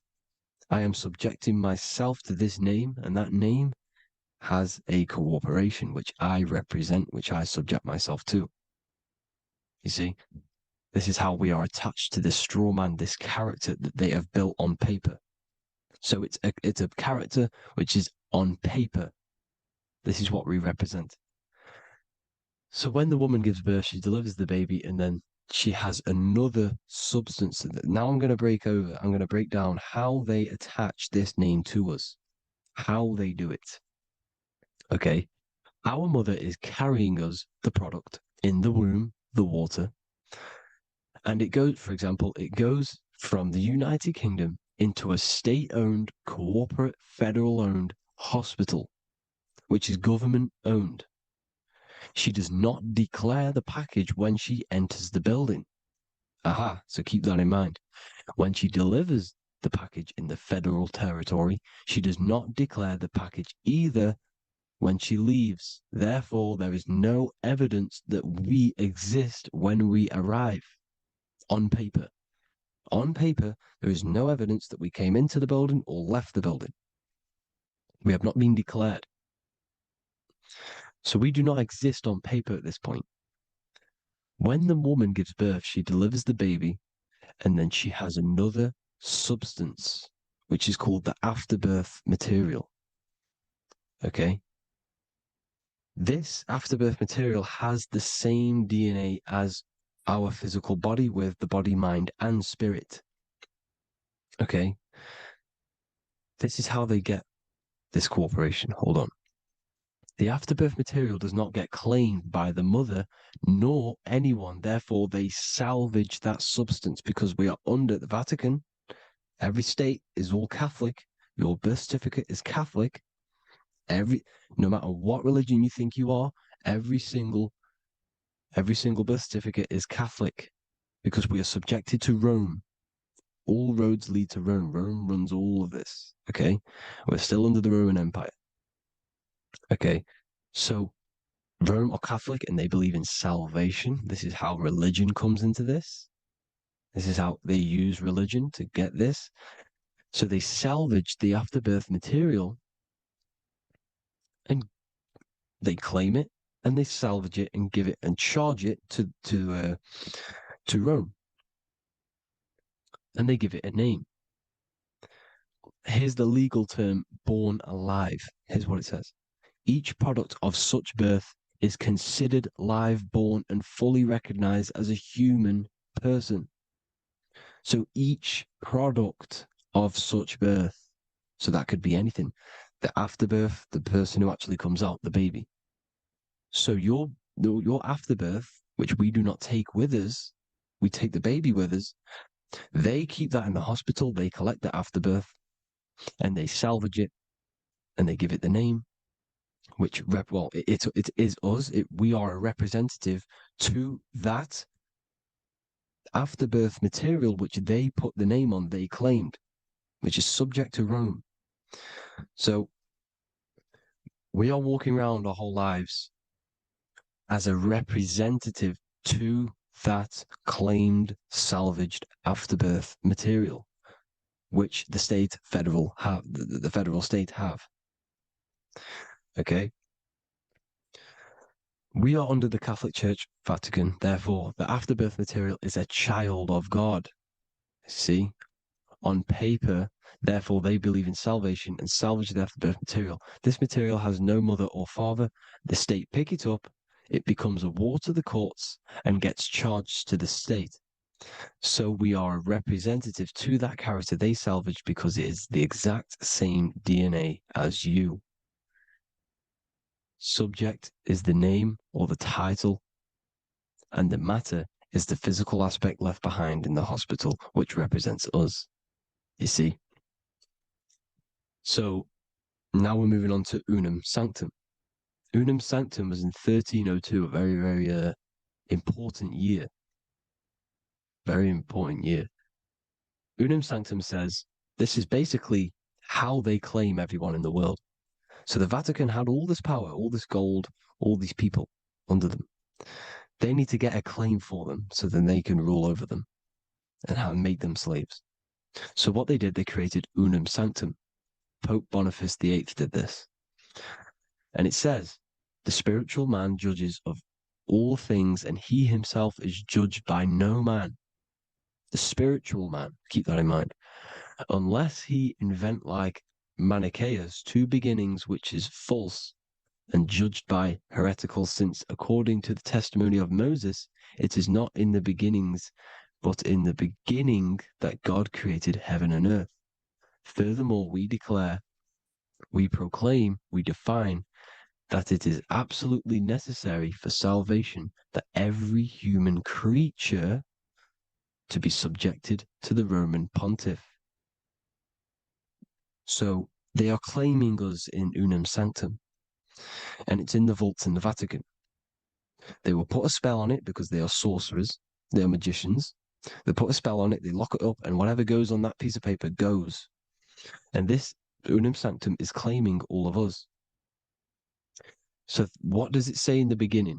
The spiritual man judges of all things, and he himself is judged by no man. The spiritual man, the man with the body, mind, and soul, the first baby that comes out the birth canal. That's you, your body, body, mind, and soul. You have the Christ, which is I am, which is grace. Grace means here now, in the present. You have the Christ, which means I am. Therefore, you have a soul. If you can say I am, you have the Christ. You have a soul. But a creature can be anything with no soul. You see? So no man can judge the man with the soul. However, as it says in the second part,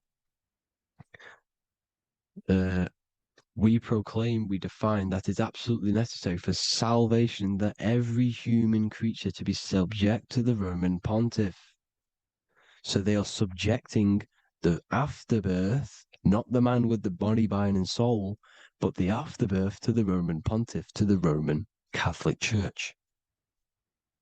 We are the ones who are claiming to be the afterbirth material, which is our birth certificate, which is our representative.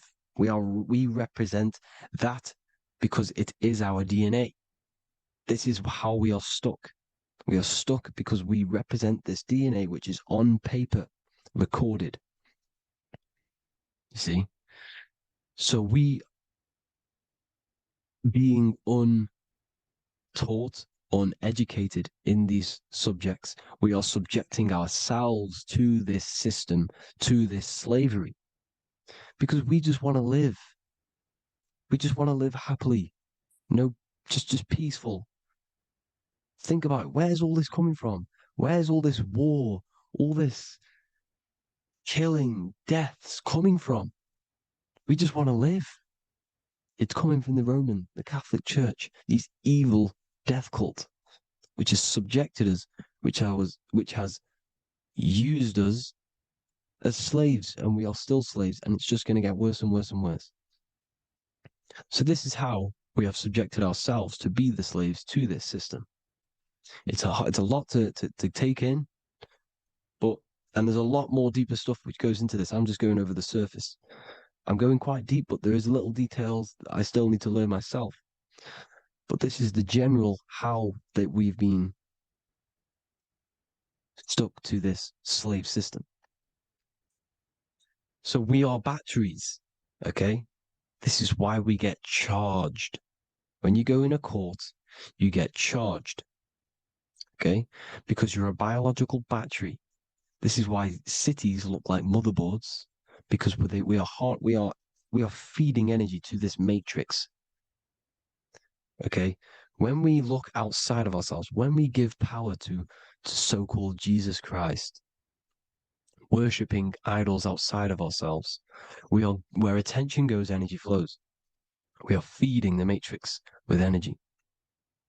By looking within, placing your attention within yourself, you are taking back your power. Because the I am is Christ. The you, the soul, is Christ. It's God. The awareness is God. Okay? However, we are subjecting ourselves to this system. We're subjecting ourselves to this system and the feeding of our energy.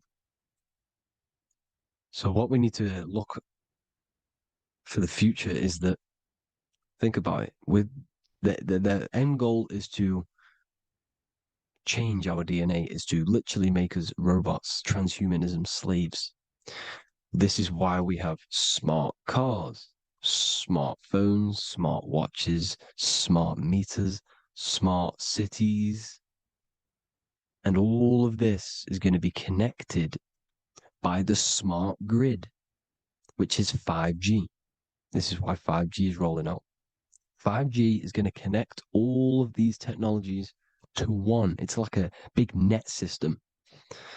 And you know why they're doing this? It's because all of this is going to be connected through AI, through this 5G, and that 5G is going to be controlled by the elites. So you say anything wrong, you do something wrong, you say the wrong thing online, they'll turn off your car, they'll turn off your phone, they'll turn off your smartwatch, they'll turn off your TV, because it's all going to be connected and controlled by the smart grid. And this is what the Great Reset is, people. But they're going to trap us inside of these 15-minute smart cities so we can't leave the area, because they're going to use climate change as a tool to enslave us to not travel because of so-called climate change and the fumes that we are putting into the air, which is all BS. They're doing this to push these new cities, to push all of it. But listen, they're trying to get inside of your body.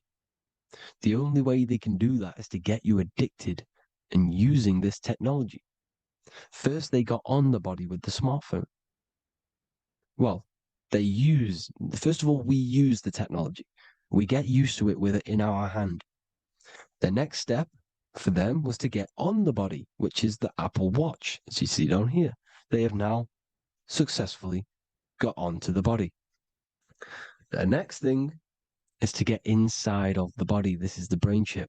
You see how they've slowly lured their way in, slowly got you addicted to this technology, got you dependent on this technology. And what they're going to do is that they're going to mold society to be dependent on the brain chip. So in order, for example, if you want to go and pay for food, you're going to have to get a chip to pay for the food, because it's all going to be digital money. And that digital money will be connected to the chip, and you'll need the chip to pay for things. You see? So this is how they're slowly transhumanizing us. These phones, these apps, these things which are all we are all using, was created by Freemasons. Mason means traveler because they travel the depths of the mind. They understand human consciousness. They understand the brain. They understand the mind. By the deepest root cause, they understand it. This is what Masonry is. It's the occult. So these technologies is designed by these people. This is why they're so addictive, because they understand how it works. They understand how to get people addicted because they understand human consciousness, the brain, the body, and the mind. So this is the advantage Freemasons have over us.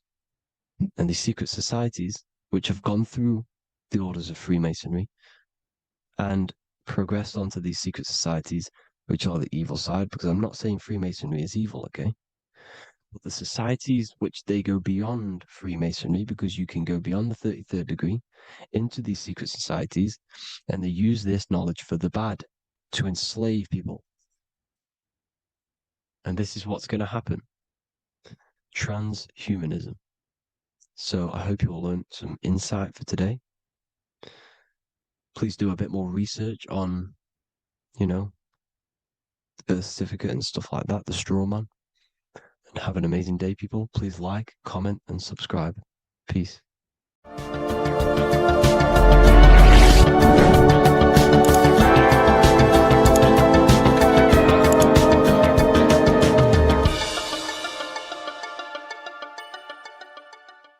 What if I told you the devil is closer than you think, and it's not actually a real person, force, or spiritual entity outside of you, but a being and an aspect of your own mind and psyche? In this video, you will learn exactly what the devil is and the true esoteric meaning of the devil. The first thing we need to understand is that the universe is a mental universe. Look around you. Every action, every building, everything you see around you was begun first as thought in the mind, then manifested. We use the mind to build and shape our reality. The universe, the world, only exists inside of our mind. Therefore, God and the devil exist inside of our own psyche. So first of all, the devil is not a literal being, but a symbol of the lower self. It represents the unmastered, ego-driven part of the human mind, a symbol of destructive thoughts, emotions, behaviors, lives in realms of chaos, fear, hatred, lust, and ignorance. This is why we see the devil as red, because red is the lowest vibrational color on the color spectrum. It also corresponds with the root chakra, which is all to do with survival instincts. Red represents chaotic and intense emotions like hatred and anger. When we are angry, our face turns red. The devil represents our animalistic fundamental needs, our instinctual needs, our survival state of consciousness. We have a survival state of consciousness and a godly state of consciousness. Our godly state of consciousness is creating, not just experiencing in the animal state, but consciously creating reality. This is why we see the devil with a goat head, an animalistic head, and the head is where the brain is. The animal head represents living off instinct, the part of our mind that lives on urges, impulses, and instincts, eating, sex, power, ego-driven actions, and ego-driven thoughts. Animals are only aware of themselves. Animals live on instinct. They have no ability to consciously create like humans. This is our lower desires for the material world. That's not to say the material world is evil. However, when our consciousness is only seeking material things, this leads us down a path of self-destruction, because nothing material can ever satisfy our soul. Everything material is temporary. Therefore, the devil represents the part of us that seeks only material desires, only material fulfillment, the ways of thinking where we only think about ourselves and ego-driven thoughts. It also represents the unchecked, unconscious self, where we have no mastery over our thoughts, over our emotional impulses, and no mastery over our actions. We're living in instinct and impulsive states, which causes chaos, selflessness, destruction, and keeps us bound to our lower material 3D state of consciousness. It's important to recognize that the word devil was never present in the earliest Gospels. Instead, what was mentioned was a spirit of evil. This distinction is crucial because it underscores that the idea of the devil, as popularly conceived, does not actually actually exist as an independent entity. Rather, it is a personification of the lower aspects of the human mind, a facet of our own consciousness. The term spirit of evil was not meant to denote a specific deity or being, but rather any force of negativity, whether it manifests as a destructive thought, emotion, or action. A spirit is a force, an energy, and we have three forces that create our reality: thoughts, emotions, and actions. We have full control over these three aspects which transform and mold reality. A destructive thought, a destructive emotion, a destructive action is a spirit of evil, and it originates from the darker aspects of the human psyche. So now, because we're on the topic of the devil, we have to look at the pentagram, which is obviously connected to the devil heavily. The upright pentagram represents spirit, air, water, earth, fire. Upright, which represents spirit, the most important element on top of the earthly elements, showing spiritual principles over material principles. As spiritual beings as we are, we have to put our spirit first, our higher self first, and material things second. Why? Because material things never satisfy us long term. Seeking material fulfillment will leave us feeling unfulfilled in the long run and very unhappy, and we can lose ourselves in illusions. We have to put our spiritual principles first. Seeking wisdom, knowledge, connection to the divine, and connection to our higher self is what gives us true fulfillment in our hearts and souls. But when we see this pentagram inverted, we now have spirit on the very bottom, which now represents earthly principles on top of the spiritual principles. We're putting our earthly elements on top of our spiritual element, which this inverted pentagram represents no longer caring about spirit, no longer caring about our invisible internal world, and only caring about this external body, food, sex, material things, cars, money, and all the things outside of us, the world outside of our mind. This is what true Satanism is. Satanism is not worshipping an external deity, but it is worshipping the self, only fulfilling the ego's desires. This is what true Satanism is, and we have all been conditioned to live in this state. Satanists want us to believe that there is an external deity called Satan or the devil, and the reason they do this is because they trick us, making us believe that we are not Satanists, while they are actually conditioning us to be self-seeking, ego-driven people, where we only care about sex, food, material things, and money, which is actually conditioning us to be Satanists. 80% of the population today are unknowingly involving themselves in Satanism, which is ego-driven thoughts, actions, and emotions, dwelling and living in this state where we only care about ourselves. When we are spiritual, we realize we are all one. We are all one consciousness family, and we need to do things that help and contribute towards our collective experience, helping others instead of seeking to serve only the self. The angel is depicted with wings, which represents elevation, higher self. The devil is represented with an animal horns, which is on the ground. A goat is on the ground, which represents the lower self. This is the elevated mind and the lower material mind. Horus, the bird, higher self. Set, the ground animal, lower self. Jesus and Satan. These are two forces, two characters that exist within the human psyche, not real entities. They are forces of our minds, and there is a battle between our higher self and lower self all the time within our own minds. There's always a part of us that's telling to do one thing and another thing, to do something bad and to do something good. There is this battle inside of our own consciousness. Here we have the human spinal column. The human spinal column is showing you the higher and the lower self. The higher self represents the head. The head is where the mind is. This is the creative essence of the universe. This is where all material things begin as a thought in the mind. We create with the skull, with the brain. This is our higher self, the heavens, connected to the heavens, the sky. And the lower end of the spinal column is where our reproductive organs are, where our gut is. Our reproductive organs and our gut is all to do with survival. The lower end of the spinal column, lower instinctual 3D based consciousness. The lower end of the spinal column is where our lower self dwells. Eating, consumption, power, and sex, lust. These are all emotional forces and instinctual based organs that are not inherently evil, but when we dwell and live off this lower end of the spinal cord, it keeps us in low states of consciousness. Our goal to raise to our higher mind is to balance this, not to overeat, not not to abuse power, not to abuse sex and lust, but to master these organs and gain the ability to say no to these organs so that we can raise to our creative side of consciousness. Instead of dwelling in our instinctual nature, we can turn to our creative nature and consciously become a builder and constructor of reality. This is the true way of raising consciousness. This is the stairway to heaven, out of the animal consciousness to the higher consciousness. To wrap all of this up, it's all about gaining control over our instinctual lower nature and allowing our spirit to rule over our body and not our body ruling over our spirit or mind. The moment you let a thought become instantly an action is the moment you are an impulsive person. We are all trained to be this way. It is okay if you are in this state. The moment you let a thought turn straight into an action without questioning, that is the mind controlling you and you not controlling the mind. We need to gain control over the mind, and we do this through many different ways, through meditations,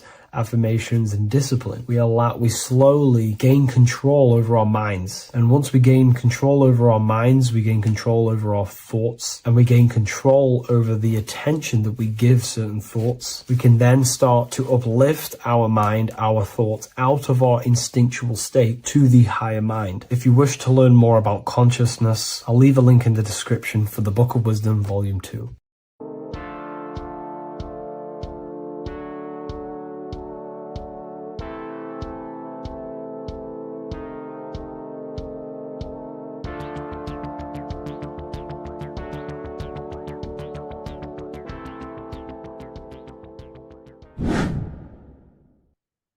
Left and right hemisphere, and what are they doing? How does it contribute towards your perception in this world? And this is what we're going to be talking about in today's video. We're going to be breaking down the two hemispheres of the brain and how they function in your life. So first, we have the left hemisphere. This is the logical hemisphere. This is the analytical, divided, scientific, or verbal hemisphere.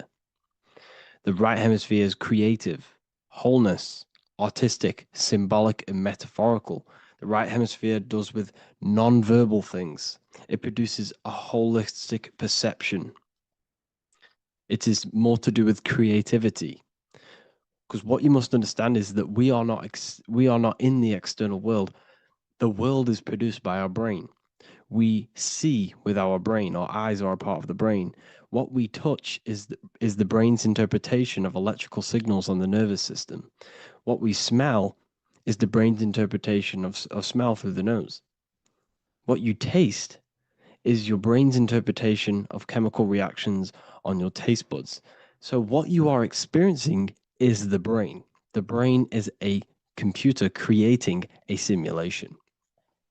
And you have two hemispheres which breaks down this reality. So essentially, the brain is the perception creator. It creates perception. So if the brain is creating this, who is the one experiencing the brain? Well, that is you, the consciousness, the mind, the all-seeing eye. You are the all-seeing eye experiencing the brain, the observer behind the brain, behind reality, behind the emotions. So if you're walking through a woods, this left brain sees individual trees. The right brain sees the whole woods. It sees the biome. It sees the bigger picture. So when you are walking through this woods, the right brain picks up a holistic perception of reality. It creates the woods as one unified woods.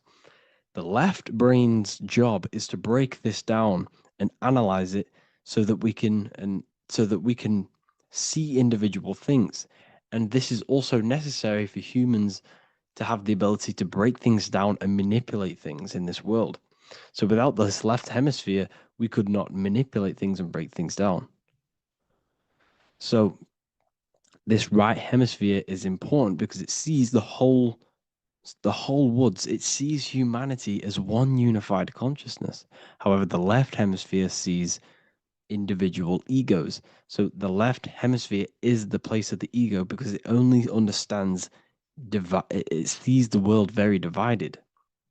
Okay, so for example, here's another example of the left and right hemisphere. If someone pulls out in front of you in traffic, your left brain's going to start going crazy and analyzing them, calling them names. The right hemisphere, however, sees the bigger picture. Maybe he didn't see you. Maybe it's just a mistake. Maybe he's in a rush. You see how the two brains are very different. They do the same thing, but they function in different ways. The right hemisphere is feminine, the left hemisphere is masculine.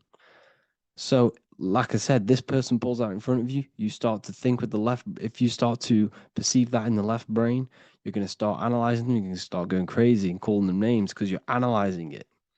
You're not seeing the bigger picture behind it. You're not seeing it from his perspective. So there is a crossover. So the left hemisphere of the brain controls the right side of the body, the right ear, the right eye. Everything to do with the right side of the body is connected to the left hemisphere, and the right hemisphere controls everything on the left side of the body, including your eyes, your arms, your legs. So everything is crossed over, and even your visual field is crossed over. So this is your visual field, as you can see here, and even the left side of your visual field goes to the right brain. There's a crossover. No one really knows. There's not really a reason for this. However, this is how the human body is designed. As we all know, the human body is the most advanced piece of technology on the face of the earth. They cannot replicate the human body. And they tell you it has no creator. This is crazy. People are that brainwashed, they can't even understand that their body is the most advanced piece of technology. Your body is so advanced, the computers that you use are mimicked of the body. Everything they create is mimicking nature, but they don't show you how intelligent nature is because they don't want you to understand you're in an intelligent design. So anyways, let's get back on track. There is a crossover in the brain, and this is why they teach you to write with your right hand. And I was speaking to someone who's in a nunnery, or whatever you want to call it. They were a nun, or they knew someone who was who was a nun, and they forced these people, these nuns, to write with their right hand. You had to write with your right hand.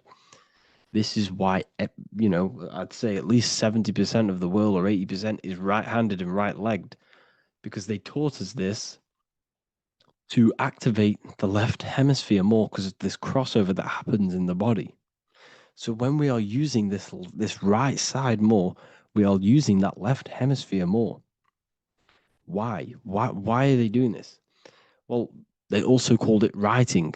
Writing is a spell, to cast a spell on you to use that right side of the body so that you use this left hemisphere, because they want you to see the world as a divided perception. They don't want you using the right hemisphere, using that left side of the body to activate the right hemisphere to see the bigger picture and see how everything is all one and everything is created. This left hemisphere domination keeps you from seeing the connections between everything, because that left hemisphere analyzes, it breaks things down. So when we are left hemisphere dominated by using the right side of the body, we are essentially seeing everything as divided. And this is why so many people will not understand my work, because my work connects dots and connects fields of knowledge, and makes you see the bigger picture. So people who are left hemisphere dominated will see my work and think this guy's crazy. But everything, it's all about activating that right hemisphere. So they call it writing because every word you say is molding your mind in some sort of way. The things you see is molding your mind. Everything you take in through the five senses is molding your mind. And language is a massive spell, especially the English language. They call it writing so that you use that right side. It's a spell because your subconscious mind picks up everything you say. And 90% of your daily basis behavior and thought patterns is produced by these subconscious programs within the subconscious mind. Essentially, your conscious mind is only the 10% of you. The conscious mind is just what you're aware of, what you're wearing, how you're feeling, what you're thinking. That's your conscious mind. The subconscious mind is controlling every system in your body. It's telling your heart to beat without you being conscious of it. So essentially, this is what they're programming. They're programming this system in the back of the mind which is controlling everything through the words. And this is what spells are, because it's all about creating perception in the subconscious. So they want you to use that right side more. I truly believe the ancients, they were balanced. They used the left and the right side of the body. They didn't have a stronger side because they understood this science of the body and how the body works. So this is actually called phonetics. It's not etymology. Etymology is the study of root words. Phonetics is the study of how words sound similar. The way words are spoken. So phonetics, phone, is why we call them a phone, because you speak into a phone. So this is write and writing, to use that right side to activate the left hemisphere more. So your hands are a manifestation of your brain. The left hand is the right brain, the right hand is the left brain. And as a child, we were always taught that when you place your hands together like this is the size of your brain, which is true because your hands are a part of your brain. They're an extension of your brain. Every part of your body other than your brain is an extension of the brain. Everything's working and feeding back information to the brain because you're experiencing the brain. So another trick that you can do, or another exercise, is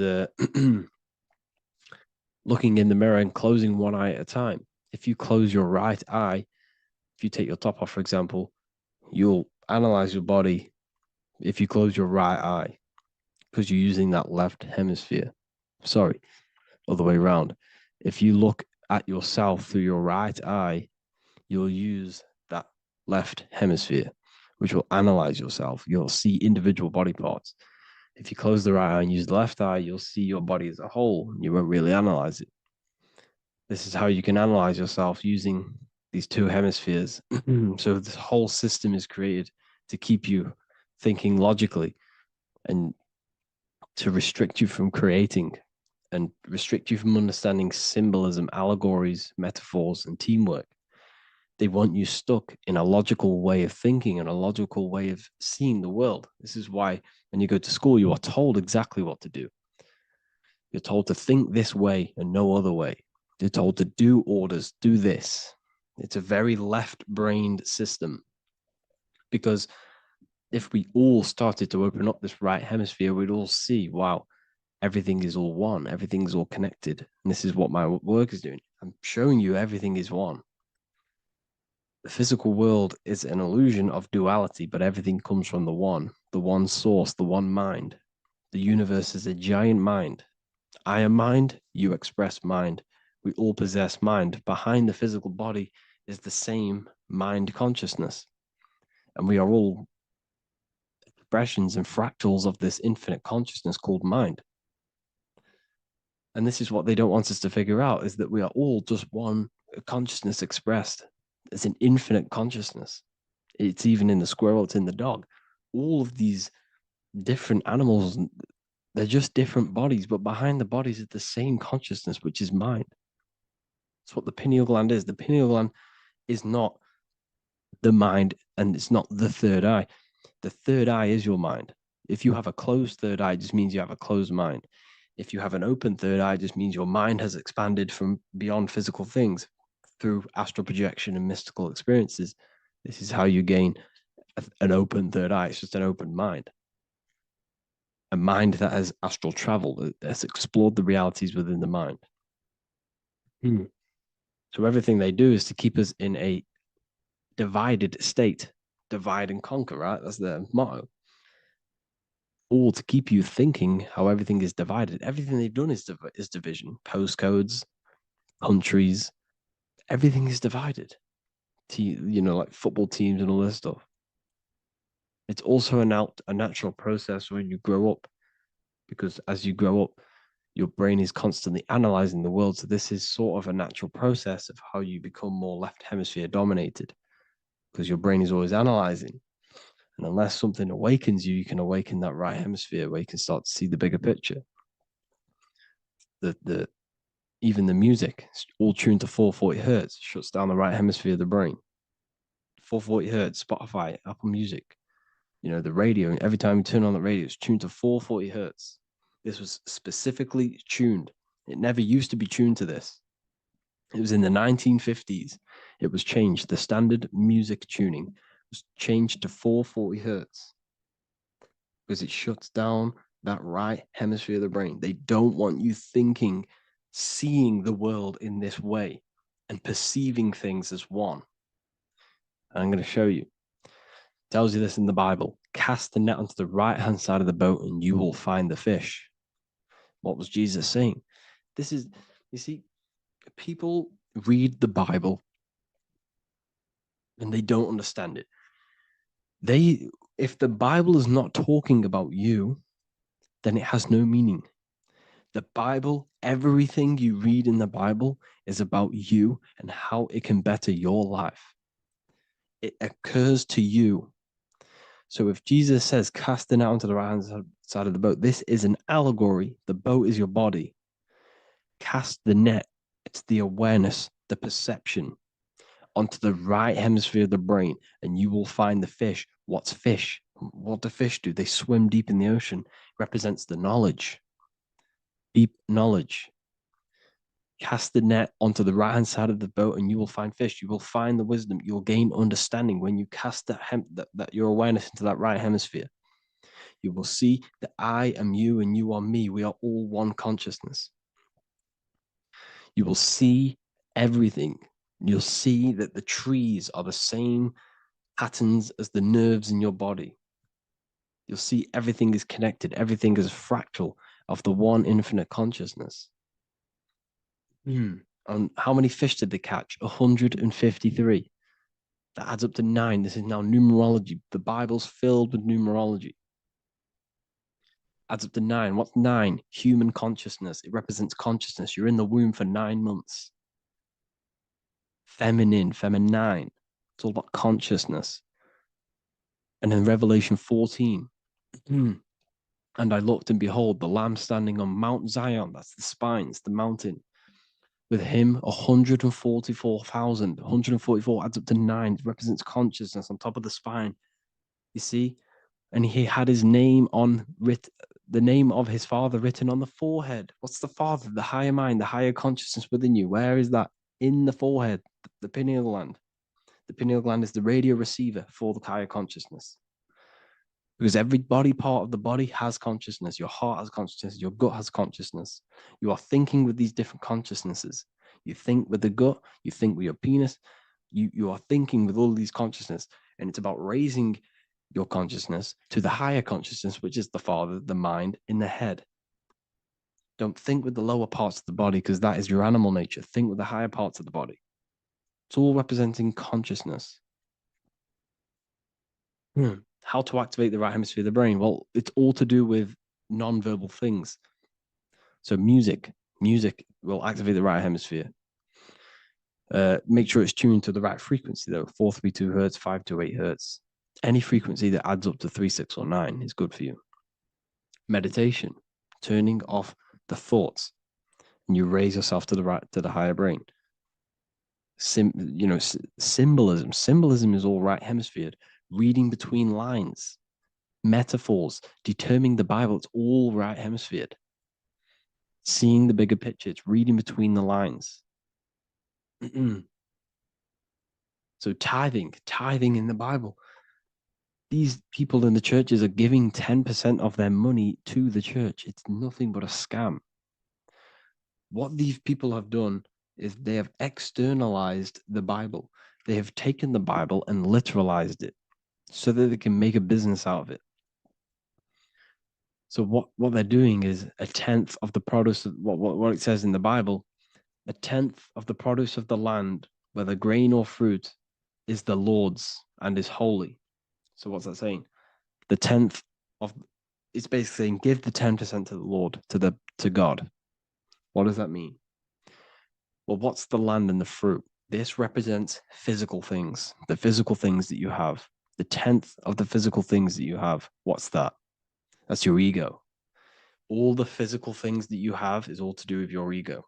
That's the lower self. The ego, what is the ego? It's the mind's perception of the physical self.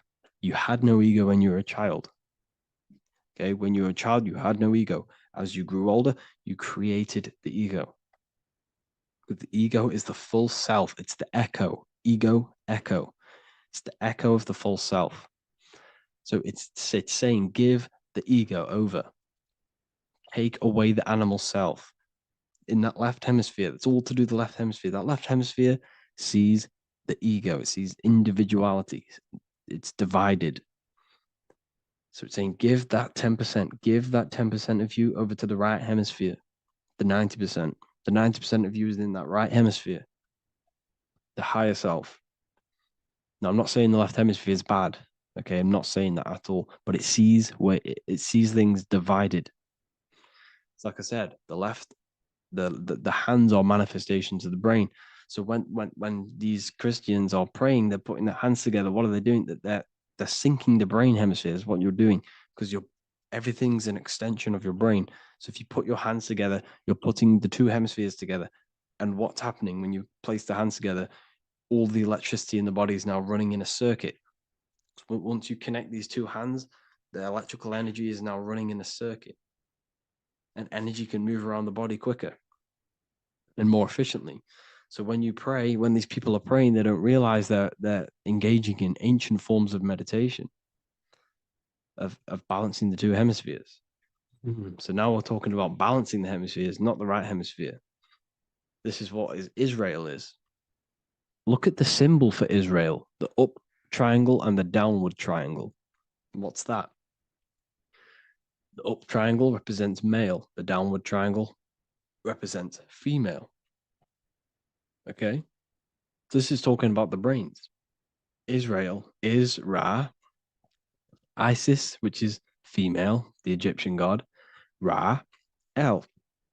El means God. Electricity. That's the force of the physical world. It's the force that runs this world, electricity. It's the force of God. El, consciousness. It means God. Is Ra, El. Isis, Ra, and El. It's the two hemispheres of the brain, the holy land of Israel. It's the holy land, it's the brain. Once these two hemispheres are synced, this is how you unlock your consciousness. This is the easiest way of astral projecting. Hemisphering, I forgot the word for it. Hemisphere syncretization, something like that. It's about syncing the hemispheres. This is how you unlock your consciousness. Once the brain is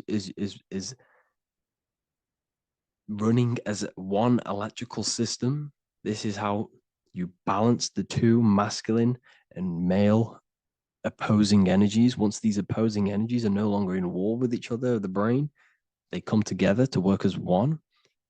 You unlock your consciousness. You are born again. What happens when a male and female have sex? It creates a new child. It becomes one. You are born again. Once the two hemispheres of the brain, you are born again. You can then have an out-of-body experiences. So this is why the symbol of the Holy Land, Israel, is the up and down triangle back combined together, because it represents unification of the male and female, unification of the hemispheres. You're born again. You unlock consciousness. And you can get this for free. It's called the Gateway Tapes on my website. Basically, it's a audio track from the government, and they did this in the Gateway Experience. It's a CIA document, and what they do is there are different forms of meditations you go through. I think there's about 5 waves of meditations you do, half an hour each one, and it will teach you. It will sync your hemisphere, because what does it do? They understood that playing one frequency into one ear and another frequency into the other, they understood that the right ear is connected to the left hemisphere, the left ear is connected to the right hemisphere. So when you play 2 different frequencies into both ears, what happens? The brain picks this up, the 2 hemispheres of the brain picks this up, and it syncs it. It syncs these 2 hemispheres, these 2 frequencies together. So now the brain is working as one to sync this frequency. So this is how you can sync your hemispheres, through listening to these frequencies. Okay, you can get them for free and do the meditations yourself. This will definitely help you. This is an easy way to astral project. So it's all about syncing the hemisphere and seeing reality from a unified perception. We should all aim to get out of that left hemisphere. I'm not saying don't use it, but we should now start to read between the lines of the Bible, read between the lines of the symbolism they're showing. Study symbolism, study allegories and myths. What are they trying to tell us through these allegories? And, this is how we start seeing things in a better way. Once we understand that we are all microcosms of an infinite consciousness, we can all come to one, because love is the unifying force of this infinite consciousness. We are all divided. We are all disconnected from our hearts. Once we all connect with our hearts and see that everything is one, we can all start to love and come together as one, because love is the unifying force of consciousness. So if you haven't already seen, I now have launched the Ethereal University. I will be doing lectures like this one, but even better, deeper, and even releasing knowledge that I can't talk about online as they are censored. I'll be doing lectures every single week. I'll be doing live calls every single week. You also gain access to my library, which is filled with over 45 occult books, filled with knowledge. Okay, I'll show you now. Plus, you get my book, The Book of Wisdom, PDF form, and the Human Health Guide, PDF form. You also get all of this stuff, the health section, Q&As, Ethereal meditations. We've got some celestial studies, cosmology, and numerology coming soon. You also get the brand new Manifestation Mastery course, plus the library. And there'll be new books, new lectures, new live calls every single week. Or you can get the Book of Wisdom, use the code WISDOM in all capital letters to gain 40% off. This sale will be ending very, very soon. So if you're watching this, be very quick to get yourself a physical version or a PDF of my book. You can get it in all these languages.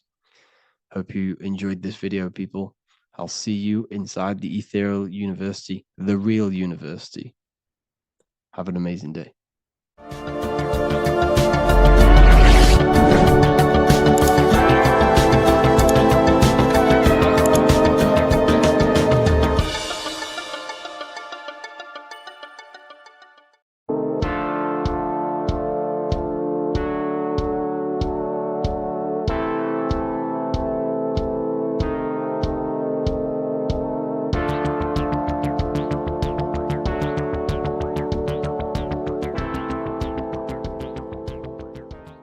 Welcome back everyone to another video.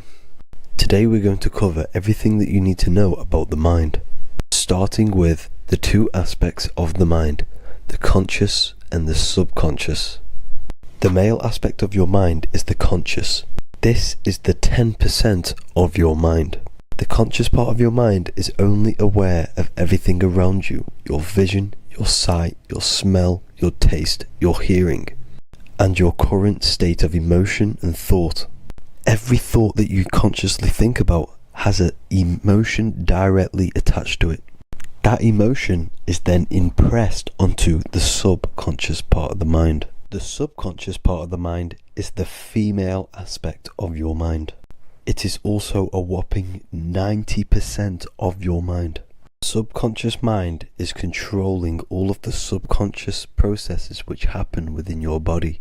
For example, your subconscious mind is controlling your heartbeat, your digestion of food, and all of the things that you do not have to tell the body to do.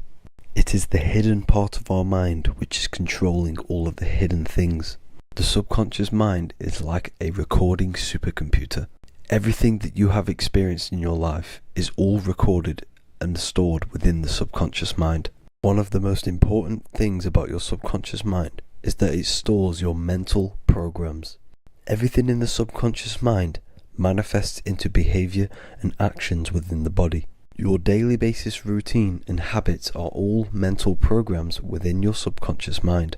These mental programs are created by mainly two ways. 1, repetition, and 2, emotional impact.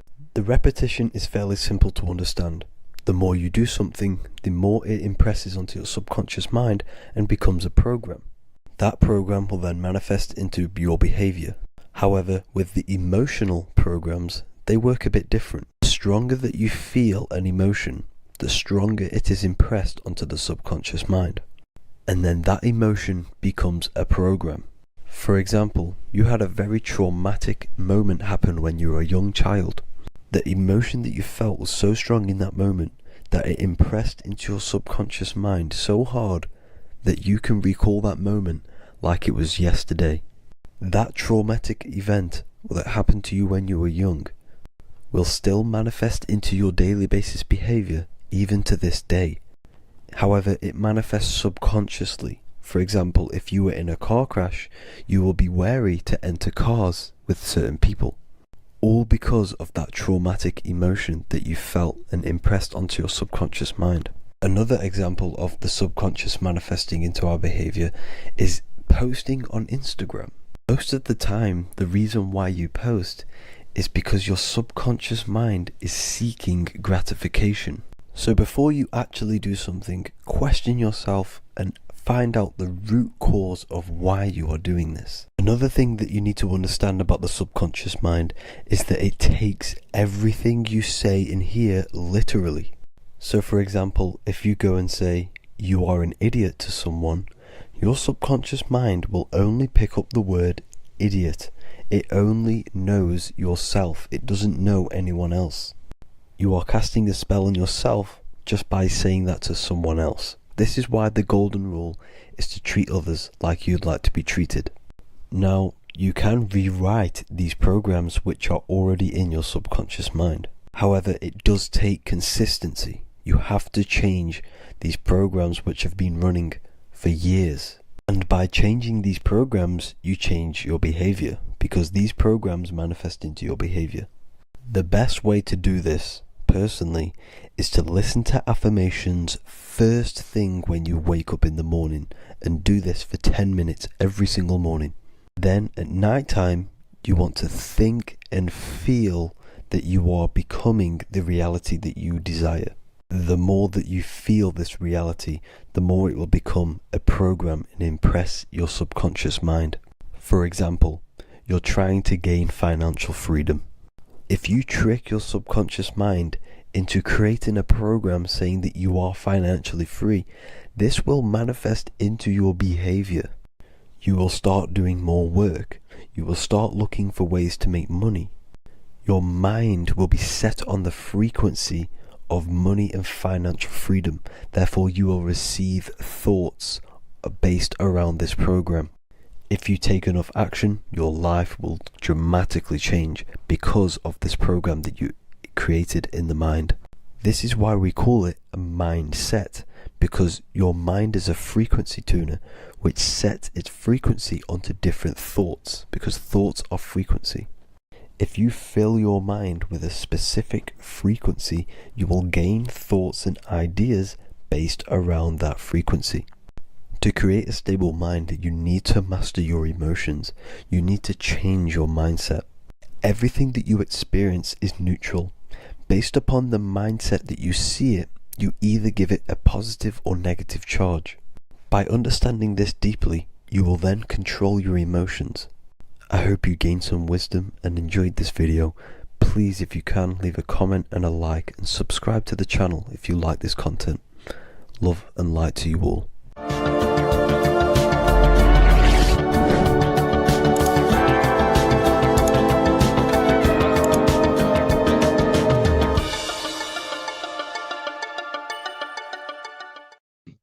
This one secret that is hidden and guarded within secret societies grants you profound power, which can fully transform your life and perspective on reality.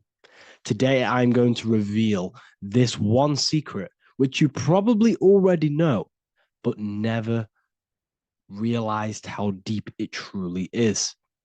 This has the power to change your life. It is the key to your potential. And if you stay with me, this power may be yours, and you could transform your life with this hidden secret that is guarded within secret societies and esoteric orders. And this secret is not really a secret, but something people overlook, that the universe is mental. Everything we experience and interact with and perceive originates within the mind. The universe is a boundless field of consciousness, a mental construct molded and shaped by thought. We do not just live in a physical world, as they want you to believe. There are hidden forces that mold the material world. They want you to believe that you are only a physical being inside of a physical universe. But this is completely wrong. You are the architecture of the universe. Your consciousness is the very fabric of reality. And you create your own universe. The universe is an infinite field of consciousness, a vast and limitless mental construct, intricately woven and shaped by the power of thought. It is a dynamic and ever-evolving field where the interplay of awareness and attention gives form to existence. Within the boundless realm, every idea, perception, and belief contributes to the creation and transformation of reality itself. Each thought holds the power to transform reality. Your consciousness is the very fabric of reality. And this is shown in the symbol of the flower of life. The flower of life is a symbol. It symbolizes the interconnectedness of all existence, illustrating how every thought is not merely a fleeting moment, but a ripple that reverberates across every layer of reality. Each action, like the intricate overlapping circles of this pattern in the symbol, extends its influence far beyond its origin, weaving a web of interdependence where every choice impacts the whole. It serves as a profound reminder that everything is connected, bound by an unseen field of consciousness. This symbol represents how one action, one thought is a ripple in the whole vastness of the ether of consciousness.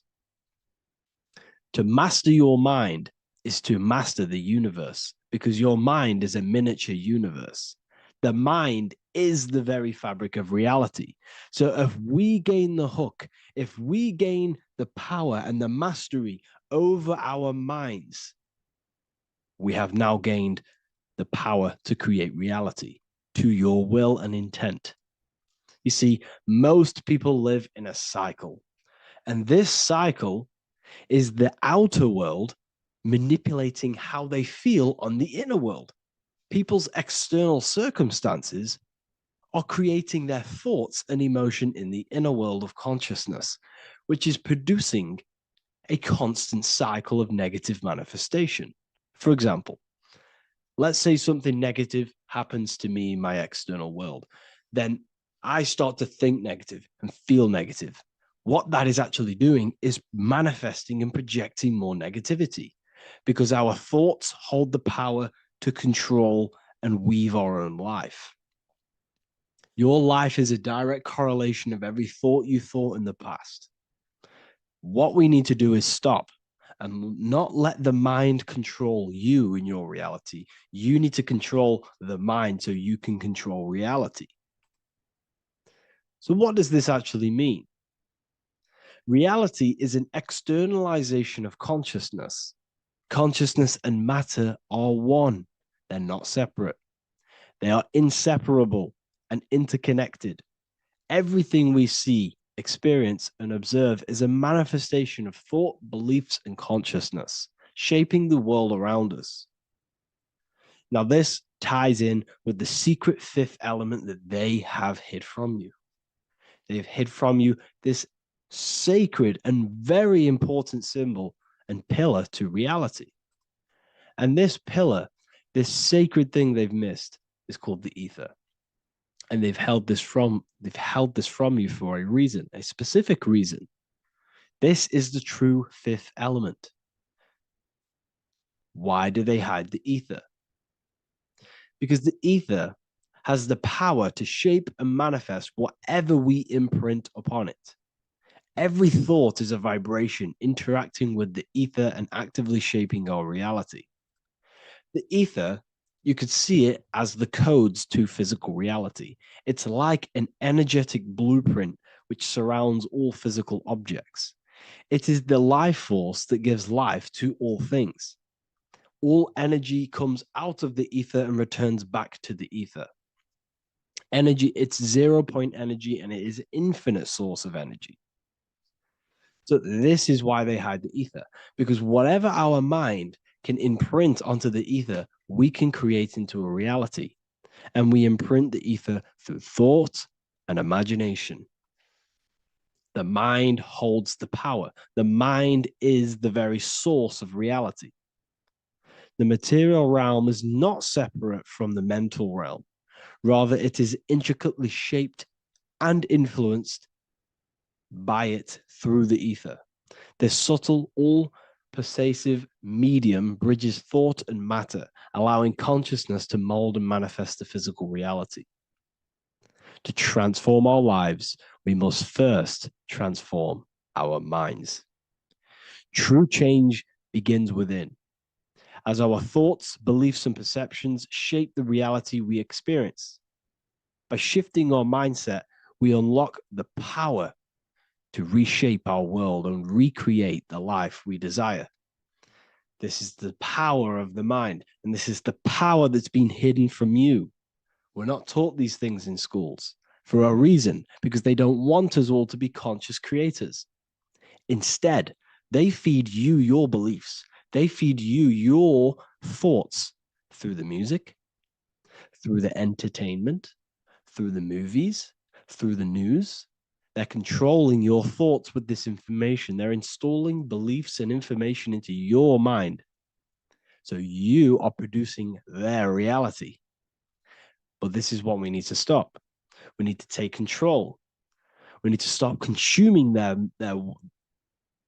music, their movies, their information, their news, because all of this is contributing towards your reality. They have the collective consciousness at the tip of their fingers. They do not create the world. We create the world by believing their beliefs and their thoughts and installing their information into our minds. You see, it's mind over matter, and most people live in matter over their mind. Most people let matter, the external circumstances, dictate their mind, when it should be the other way around. It should be mind over matter. This is the mental plane. This is the astral. This is the etheric. This is the physical. The mind holds power over the emotions, over the imagination, over the physical, and over our spirit. It holds power over everything. It's mind over matter. It's the mental body that we must transmute and change. Most of us live in a chaotic state of mind, and this is what we must change. Turn chaos into order. So we need to be mind over matter. We need to install this belief into our subconscious. I, Harry B. Joseph, have created the ultimate esoteric school on the earth. As a member, you'll gain access to live mentoring calls twice a week, along with new lectures, books, and exclusive content released every week. Additionally, you'll have a full access to all my life-changing programs. If you're ready to transform your life and start your journey today with me, join Ethereal University. These are the campuses. We have the real lecture sections filled with lectures that you can watch. Manifestation Mastery, which teach you exactly how to reprogram your subconscious mind so you can live that reality. Sexual Alchemy, the path to empowerment of how you can transmute your sexual energy. The Real Library, where you gain access to powerful esoteric books, PDFs. Symbols of Secrets, an amazing course. The course that allows you to see beyond the veil that has been pulled over your eyes, the language of symbolism that secretly rules the world. I teach you how to read symbolism. Esoteric Exchange, live calls. You get to rewatch all of the old live calls. Mindwave Hub, this is a place of binaural beats where you can listen to infinite amounts of binaural beats. So you can meditate to them. Meditation section, numerology, health section, and electromagnetism. This is a life-changing place. And if you are serious, we only accept serious about changing your life and studying the occult and esoteric, this is the place for you. I've been there. I've been on YouTube looking around for valuable information, trying to find good accounts, good channels. It's very hard. I had to go through years of trying to find good information on YouTube. But what I've done is, instead of you searching around everywhere for bits of information and connecting the dots, I've put it all into one big place. You get your binaural beats, you get all the programs you need to walk the path of enlightenment to transform your life.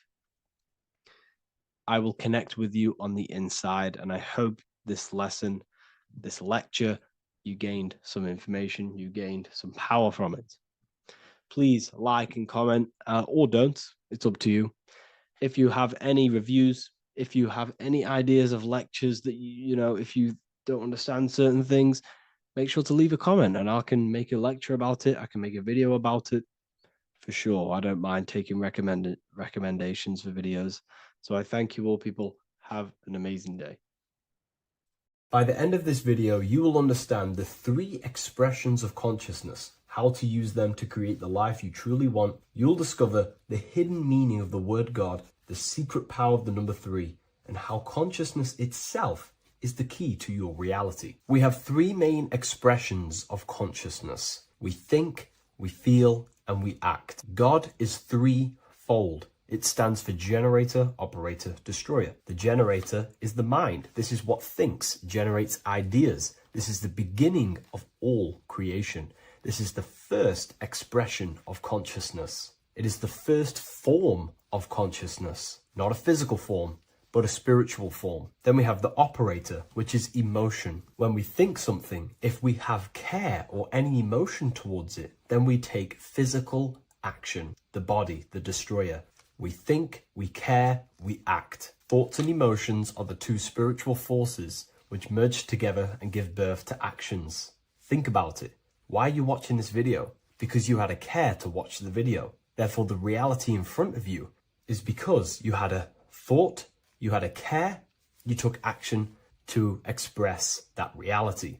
Everything goes through this 3-fold process.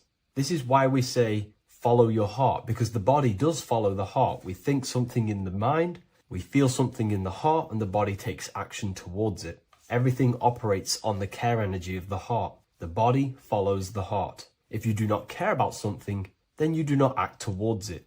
It is the care energy that guides our actions in this world. Going back to the generator, the mind is a part of the mental plane, the infinite dimension of infinite information. There is no limitations in the mind. Everything already exists as a piece of information or a thought. This is the beginning of all creation, the spark of creation itself, thought, the mental plane. And our mind exists like a radio, our conscious mind. This is why we call it a mindset.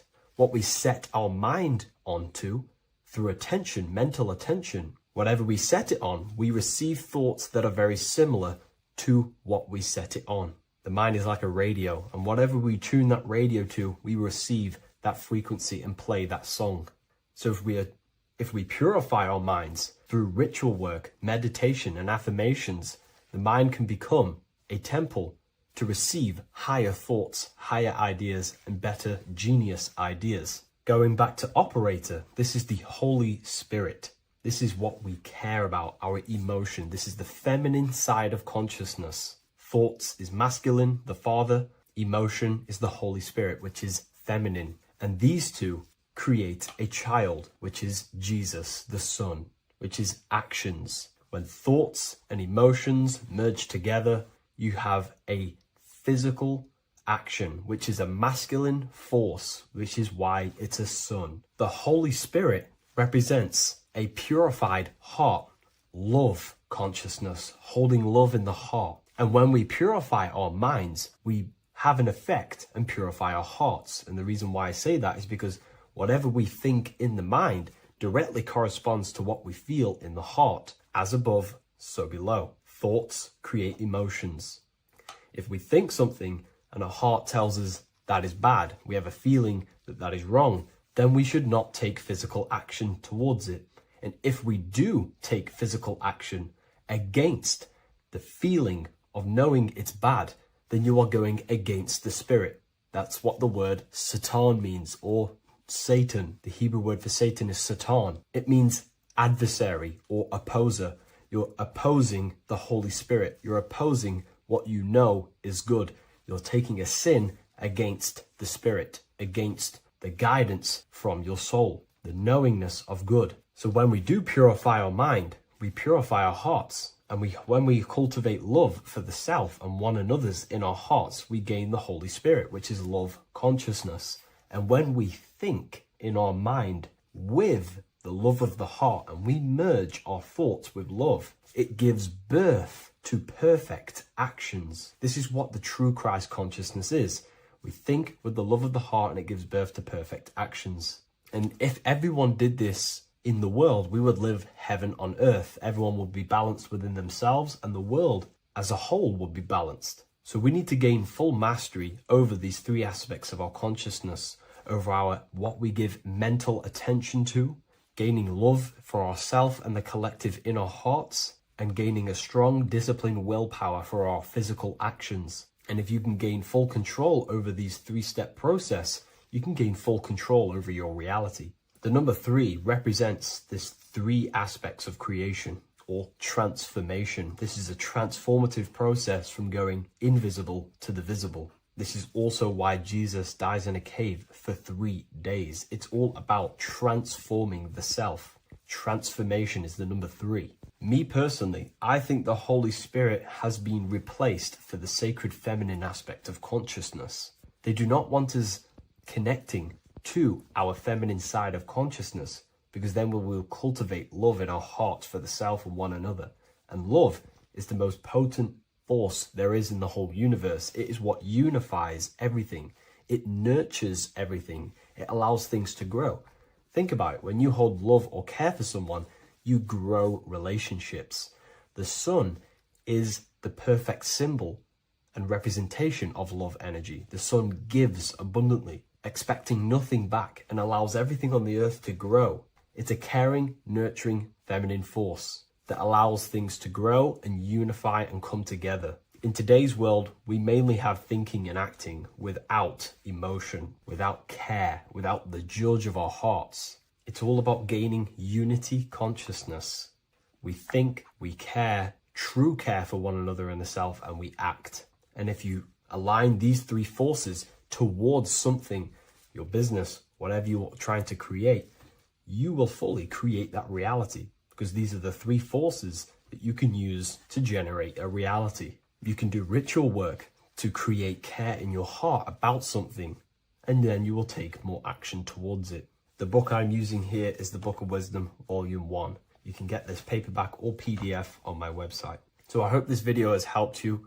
Please leave a like, comment, and a subscribe on the channel if you like the content. Let me know what you think about the Holy Spirit and if it is covering up the feminine side of consciousness in the comments section. Hello, Seeker.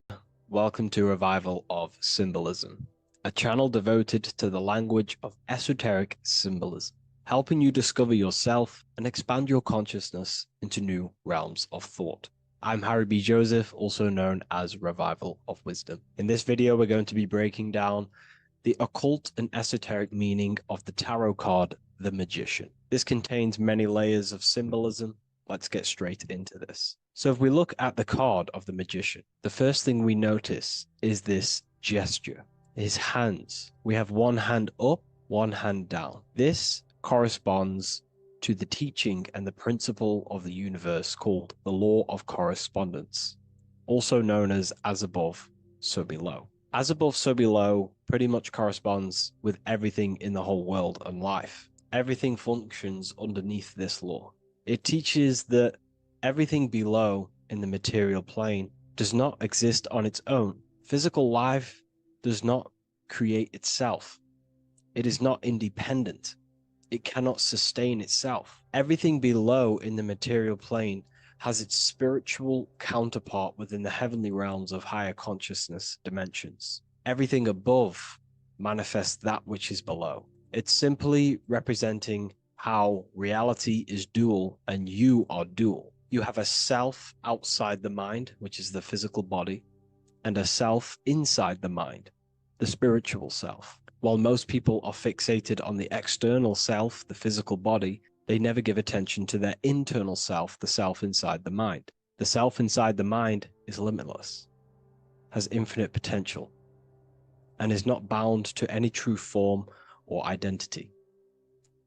The internal self is the immortal self, the higher self. It is the self that can turn anything, any thought, into a form within the realm of imagination.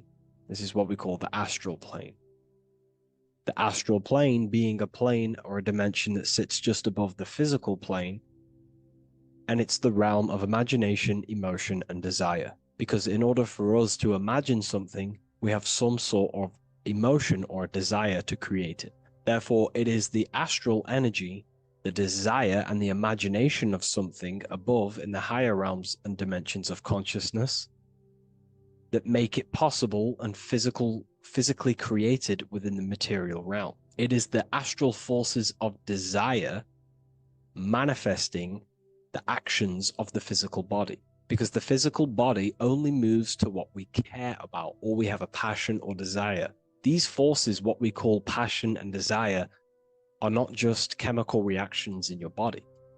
They are astral forces directly coming from your astral body. We think with thought. This is the beginning of all creation. We think, we imagine, we desire, then we act. It is the higher realms first, then the external realm, the material. Higher dimensions over the lower dimensions. This fits in perfect with the magician, because a magician is not someone, like Harry Potter shows you with wands casting spells. This is fantasy. The real magic is about changing consciousness at will, because consciousness above creates that which is below, the material.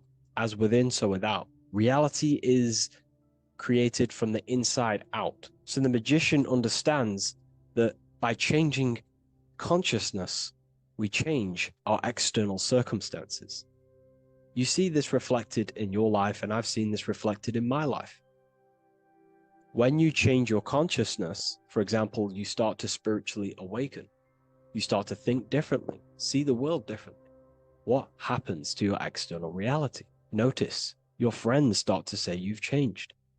You may not fit in with your current friendship circle. Your friends will change and you will outgrow them, and you will have to seek to find new friends that fit with your new internal state of consciousness. This is teaching that the internal world rearranges the external world. While most people stay in a cycle of trying to change the external world, not realizing that they must first change the internal. This is what magic is about. Magic is about changing consciousness at will.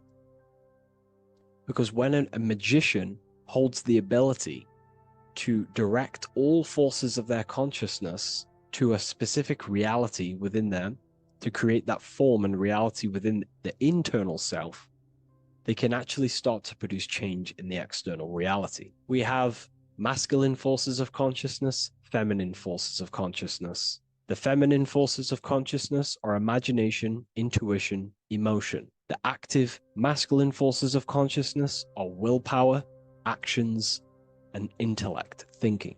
When we combine the imagination, seeing the reality within our mind, forming the reality within our spiritual vision, the internal vision of the soul, because imagination is the expression of the soul. It is creating with astral light, astral vision. Freemasons, occultists call imagination spirit vision. When we see that reality with our spiritual vision, this is why we have to increase our ability to vividly see within our imagination or the astral plane. If we do not develop these faculties of consciousness, we will struggle. This is what the esoteric is about. We have to increase and develop every part of our consciousness to develop spiritually. to try and reconnect with the internal world, while our whole past life we've been focusing on the external. When we combine the soul's vision of imagination with a feeling and a desire of creating that reality, that's then the internal world pretty much sorted. Then we have to combine that with willpower and actions. The masculine and feminine come together to give birth to a child. The masculine and feminine come together in your consciousness to give birth to a reality. It's about changing what's inside the self to produce change below. This is what true magic is.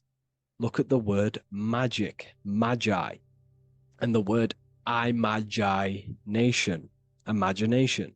Imagination is about working with the forces of the soul and the forces of consciousness, producing change in consciousness at will to produce change in the external. This is what this represents.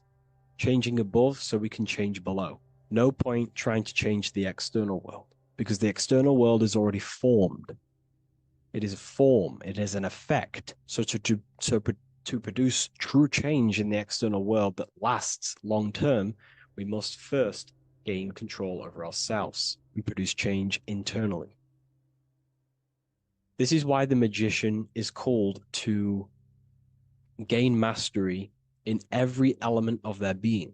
They have to gain control over every aspect of consciousness and develop every faculty of the soul. This includes developing strong imagination, developing a very strong willpower. We can do this through exercises such as imagination exercises, holding one specific vision for a long period of time, meditation, thinking on one specific thing for a very long period of time. This will increase the willpower. It's also about gaining control over the subconscious impulses, the subconscious thinking patterns that seek to control us. It's about gaining control over every aspect of our consciousness. This is what a true magician is. And this is what the true spiritual path is. Developing every faculty of consciousness. It's a never-ending journey of self-mastery. If we look at the magician, we see this infinity symbol rising just above his head, symbolizing the mind being filled with higher knowledge, the mind aware of higher dimensions. You see, the mind is the cause, physical reality is the effect. We need to raise our consciousness from effect consciousness to causal consciousness to truly become a magician and a master of our reality. What do I mean by effect consciousness? Most people live in the realm of effect and reaction.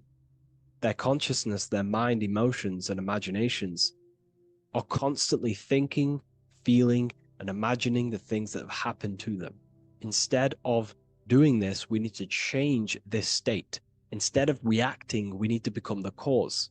Instead of thinking and imagining and feeling the realities that's already gone past and things that have happened to us, we need to change this so we use the powers of the soul, the powers of consciousness as imagination, emotion, the intellect, as causes and not reactions.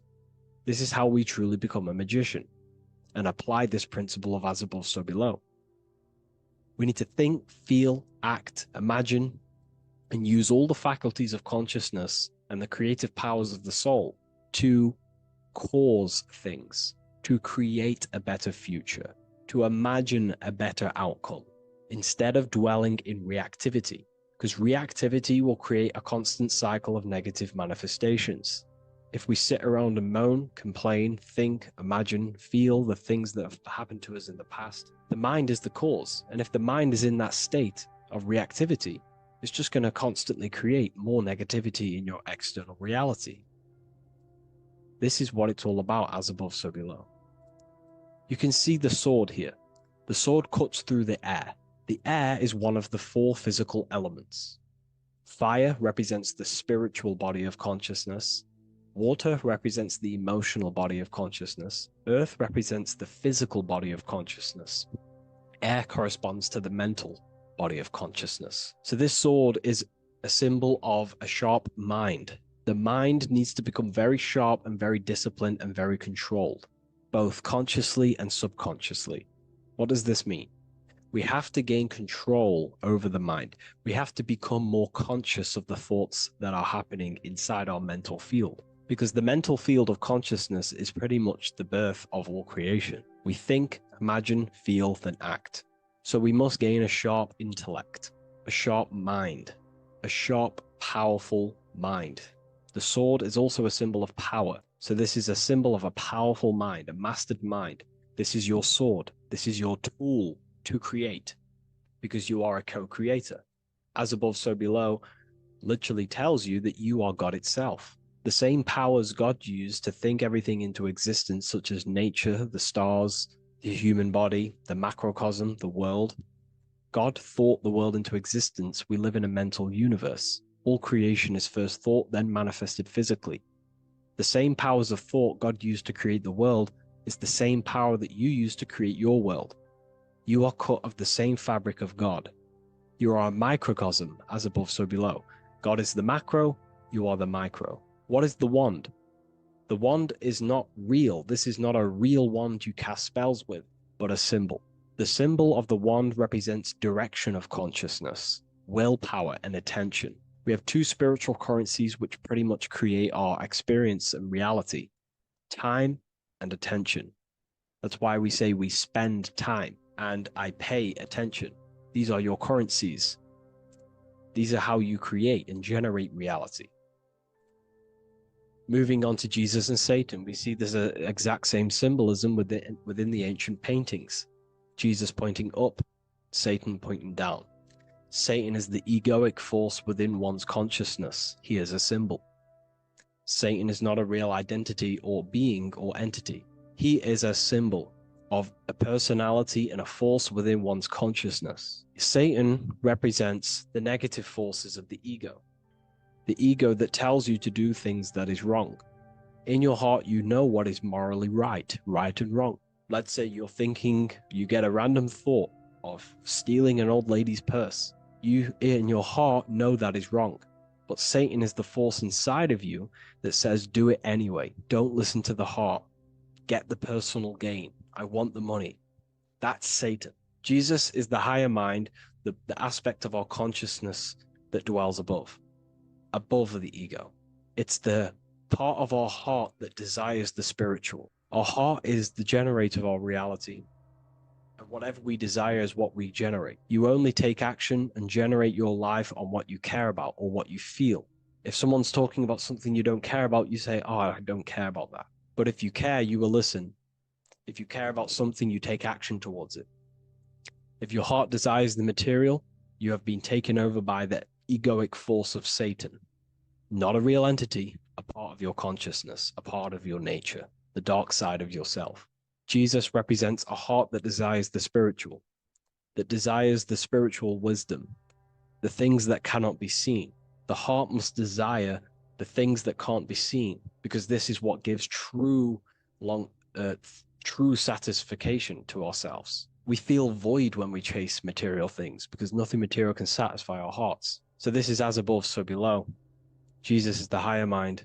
Satan is the lower mind. We must place our hearts on the higher things and give our hearts and desires to knowledge, the things that we cannot see, because this is what gives us true fulfillment. We also see this symbolism in the Baphomet. As above, so below. The material realm below and the fire up here. The fire symbolizes spirit. The spiritual made manifest in the physical. This is all the same symbolism. It corresponds to everything. You can use as above, so below to determine truth.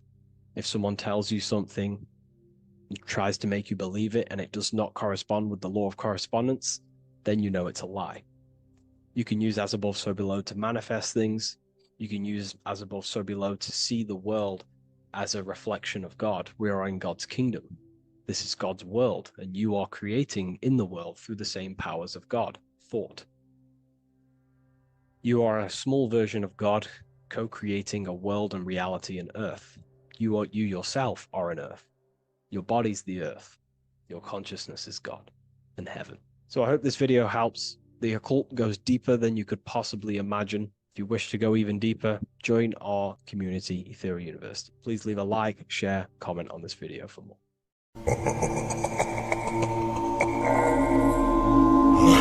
If you your ultimate goal is to be famous, then you're gonna do a lot to get there, like sign your name in blood in a contract with the devil. That's how I got introduced to the music industry. I swear I wanted to be like the Amy Grant of music. Yeah. But it didn't work out, and so I sold my soul to the devil. Well, needless to say, sold my soul. Alright, y'all. I'm finna sell my soul. I'ma hit y'all when I'm through. I'm gonna be rich as hell, alright? I told you, bro, man. You trying to sell your soul, man. Look.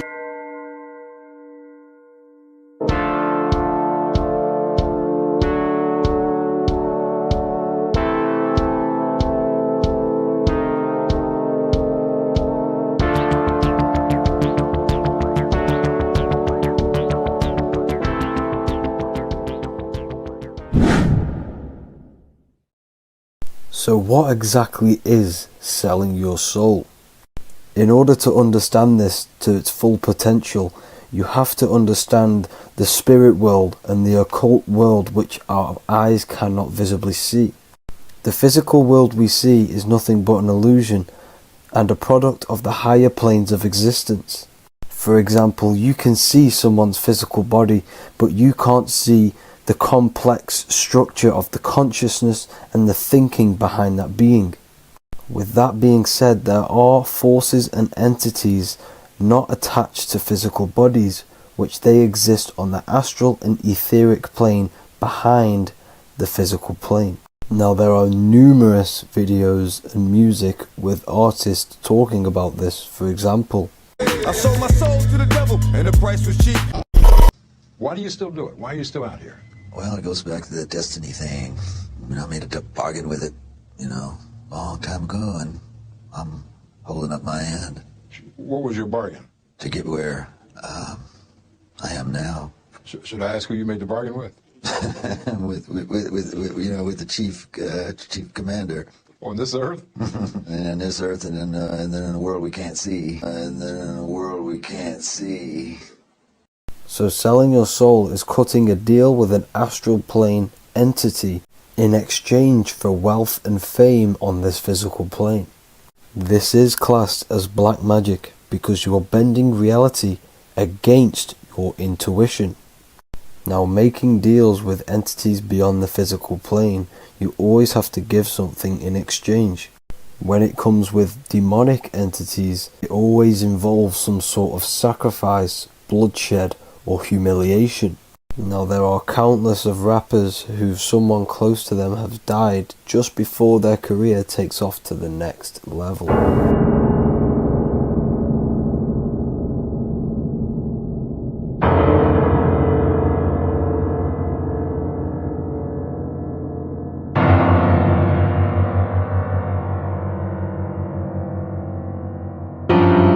My mama was sacrificed.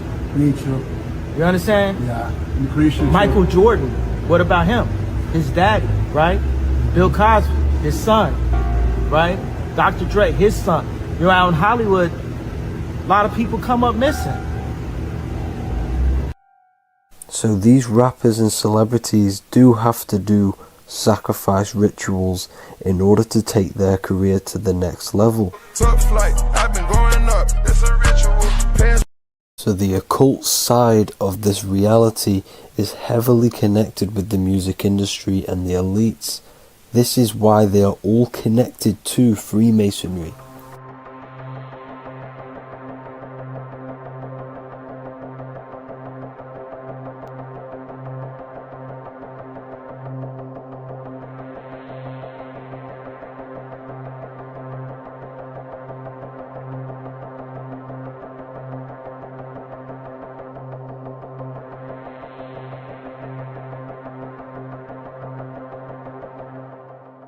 Now, this is why the music industry is one of the most important industries for the elites to stay in control and keeping the masses on low states of consciousness. Frequency is one of the most powerful things in reality because it's the only thing which can enter your soul and body without consent. The frequency on Spotify and all major platforms are all tuned to 440 Hz, which was set by the Rockefellers. 440 Hz turns off the whole right side of your brain, and the right side of your brain is to do with critical thinking, imagination, and your intuition. Music has the ability to influence your intent, your emotions, your thoughts, and your actions just by frequency itself. By controlling the music the celebrities put out and the things they talk about, they're actually molding society because of the celebrities' huge amount of influence over the younger generation and cultures within society. This is why the music industry is mainly talking about sex, guns, violence, and hating other people.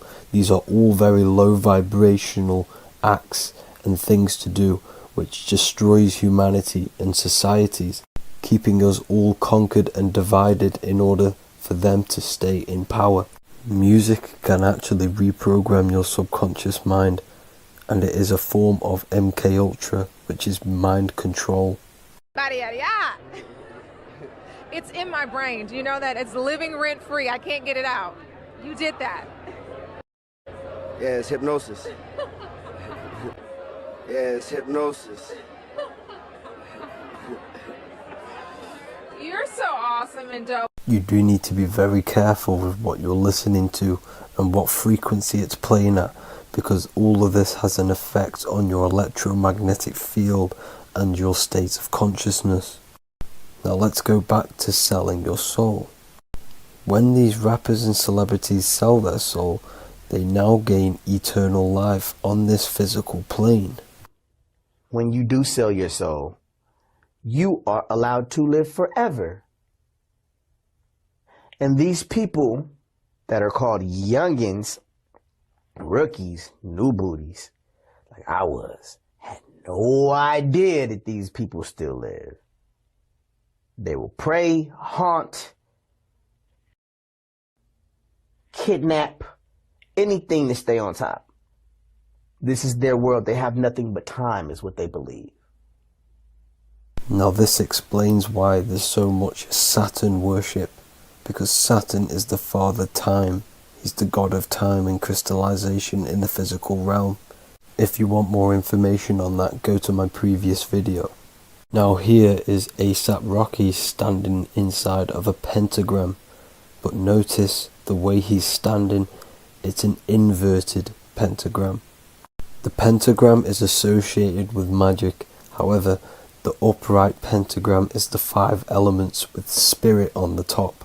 It's either called spirit or ether. It's at the top because it rules the other 4 elements, because it's the baseline of reality, which is spirit and matter. Spirit is behind the physical reality. However, when it comes to black magic, they invert the pentagram so spirit is at the bottom, because they worship the physical world. This is why the Baphomet is the inverted pentagram. These people are operating off their animal instincts. They do not want anything to do with spirit. These are antichrist. All of these celebrities know full well the effect that what they're doing on the rest of the world. They have sold themselves out, and the elites use them as puppets to push this new world order and mold society in the way they want it. This is why all the celebrities are linked to Freemasonry, because in Freemasonry you have to take the oath of silence, where you can't speak on anything that they learn inside of Freemasonry. This is the symbol of silence.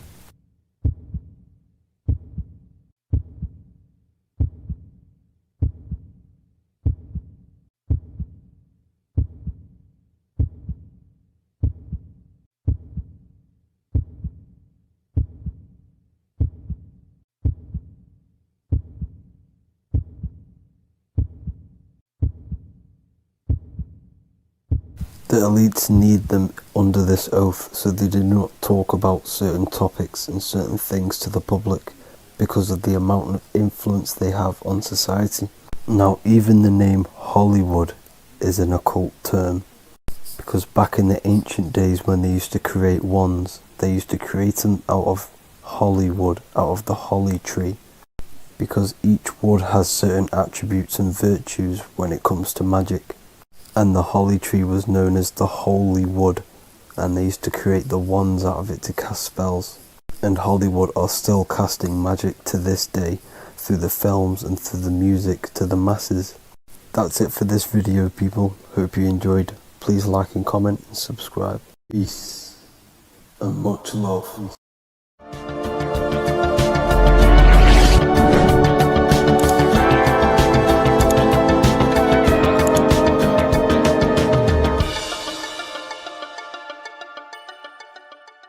What if dreams aren't random at all, but messages from a deeper part of yourself, trying to show you things? In this video, you're going to learn exactly what dreams are from an esoteric view, how to control dreams, and how to dream more frequently. Dreams are not nonsense. They are expressions of the subconscious mind. In the daytime, we're using our conscious mind, what we are aware of. This represents the daytime, the sun, the external world. We're operating in the external, outside the body in the day. But when we go to sleep, we return inward. Everything does this breath. We breathe in through the nose and out through the nose. Everything does this in and out process in the universe. We live, we die every single day. We wake up, we express things in the external. Then at nighttime, we return back to darkness, back to the internal. This is the breath of the universe. We have summer, we have winter. This is the breath of the sun and the seasons with the earth. You have an internal world and an external world. External is physical, the internal is spiritual. Like I said, when we go to sleep, we are returning back to the internal world of your own consciousness and subconscious mind. Your subconscious mind holds everything about you,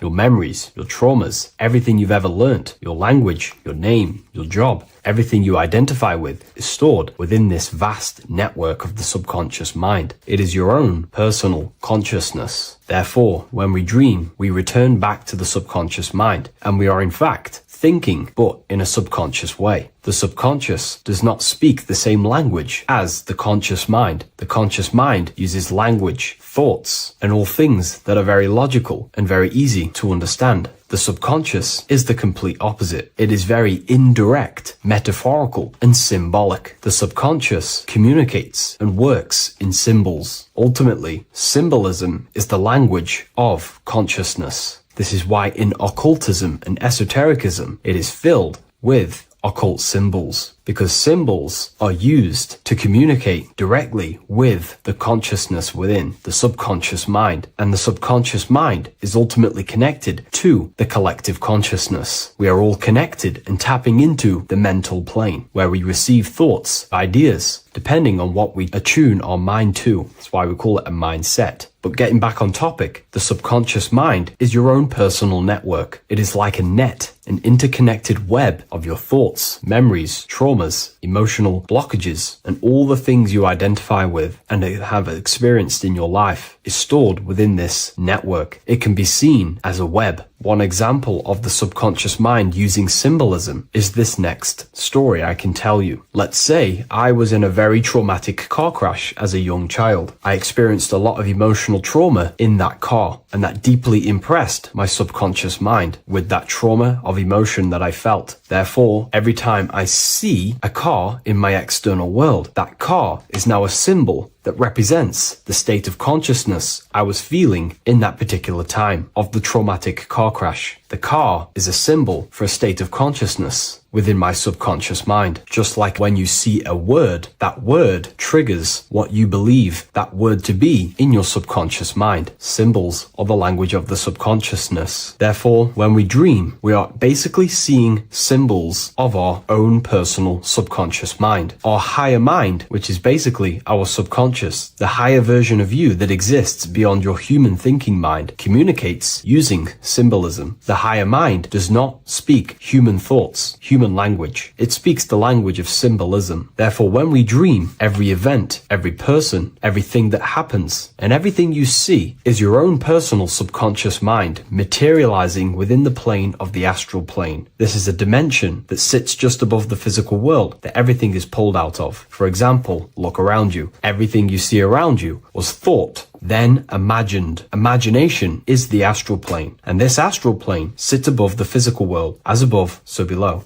These objects were thought, imagined within someone's mind, and then pulled into a physical reality. Therefore, the imagination is what you're experiencing within a dream. It is your subconscious mind thinking and materializing within the imaginative plane. For example, let's say you are a Christian, you believe in Jesus your whole life, you have lots of emotion towards Jesus. This deeply impresses your subconscious mind. You believe in him so much, you go to sleep, you have a dream that you meet Jesus. You did not meet directly with Jesus. You met with your own belief. It was your own belief materializing within the imaginative plane and revealing itself to you. Dreams are materializations of your memories, your subconscious beliefs, traumas, and anything that could be inside the subconscious mind. It is your subconsciousness revealing itself to you in a material form. Let's say you have a nightmare. There is a big dark figure chasing you and you are running away in fear, away from this dark figure chasing you. That dark figure is not an external entity. It is not a spirit or a jinn or a demon. It is in fact an aspect of your own mind. It is a symbol that represents maybe a fear, a trauma, or something you are running away from internally, inside your subconscious mind. Something that you are not addressing, but something that is fearful, something that can be controlling you on a subconscious level. Let's say you have a fear to address something in your personal life. You want to address someone who is getting on your nerves at work. You continuously put this off and you fear doing that situation. Over a long period of time, this can slowly control you subconsciously. You start to avoid the person, avoid any contact. It is subconsciously controlling you. This is not the best example, but you can see what I mean. Hidden fears and traumas in the subconscious mind can subconsciously control your actions and ultimately lead you to low states of consciousness, keep you from reaching your higher potential, and ultimately create blockages within your own consciousness. That figure in the dream is a materialization of something that you are fearing and running away from and not addressing. This is why people always have dreams of traumas that they have experienced as a child or when they were younger, or maybe from a year ago or two, because that emotion is deeply impressed in the subconscious, and the subconscious is always trying to reveal things to you, communicate to you that you need to change, purify, and maybe heal within your own consciousness. This is how the higher self communicates to you through the language of symbolism. Once you understand this, dreams can become a very powerful tool, not just entertainment at nighttime. Your consciousness never rests. Your consciousness is eternal. It is the very spark of the divine. Your body needs rest. Your consciousness is not physical. It does not need rest. So this is a way you can identify what your dreams are trying to show you is by writing them down. A dream journal. Every single dream that you have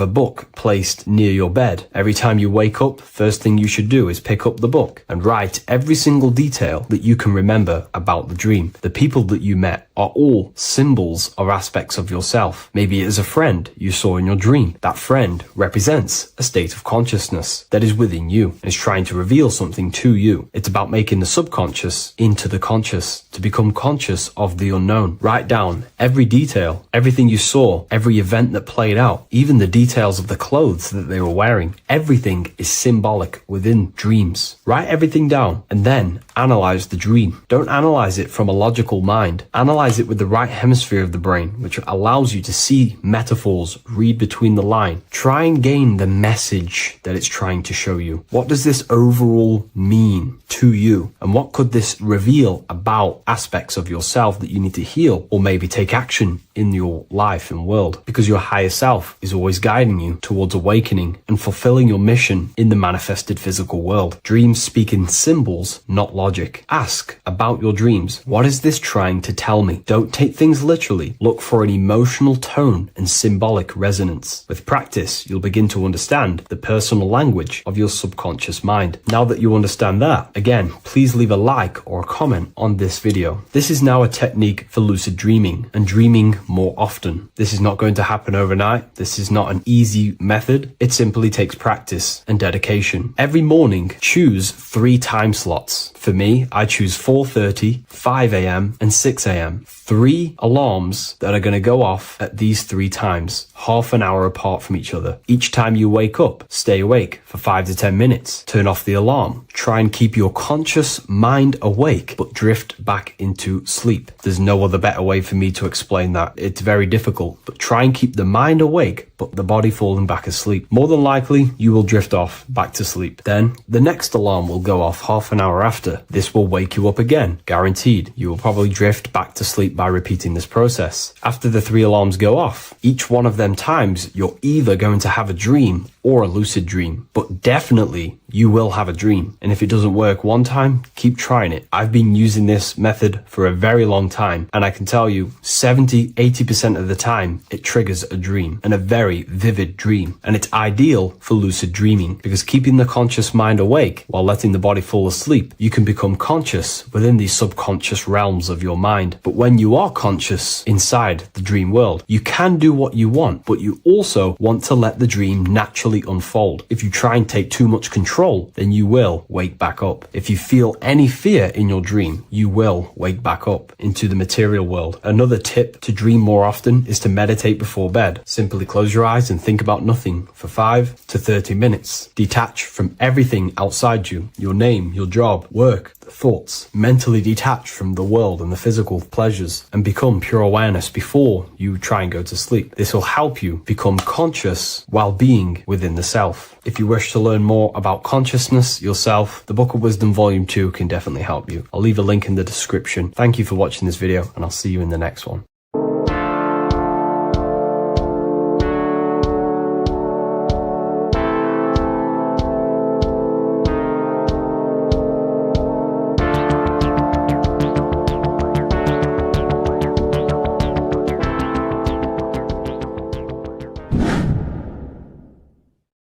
What is good, people? We're back with another video, and today we're talking about the chakras. Let's jump straight into this because I know there's been a lot of requests for this video. So let's jump straight into this. So you have 7 chakras, right? 7 chakras, and these chakras are feeding off your electromagnetic field, known as your aura. This is both positive and a negative pole, male and female, right? This electromagnetic field is made out of electric and magnetism, and together they come as electromagnetic. Now, your chakras, the word chakra just means wheel, spinning wheel, because that's what they are. They are spinning wheels of energy. They do not exist on this physical plane. They exist on the etheric plane. Okay? Now, these energy centers are known to regulate your emotions, and each energy center controls the organs and cells in that particular area of the body. So, for example, your sacral chakra will control the cells and organs of your sexual reproduction area. Okay? The navel chakra or solar plexus will control the digestion in your body. Same with the heart, same with the throat, right? So they are like mini brains for each center of your body. They run along up the spine, but notice the crown chakra exists outside the body. It's just above the head. Now, this process of the chakras is obviously the 7 colors of the rainbow, starting from red, which is the lowest vibrational color, all the way to violet, which is the highest vibrational color. This, like I said, these energy centers are feeding off your electromagnetic field. So if these chakras are unbalanced, they are taking too much energy from your electromagnetic field, making it weaker.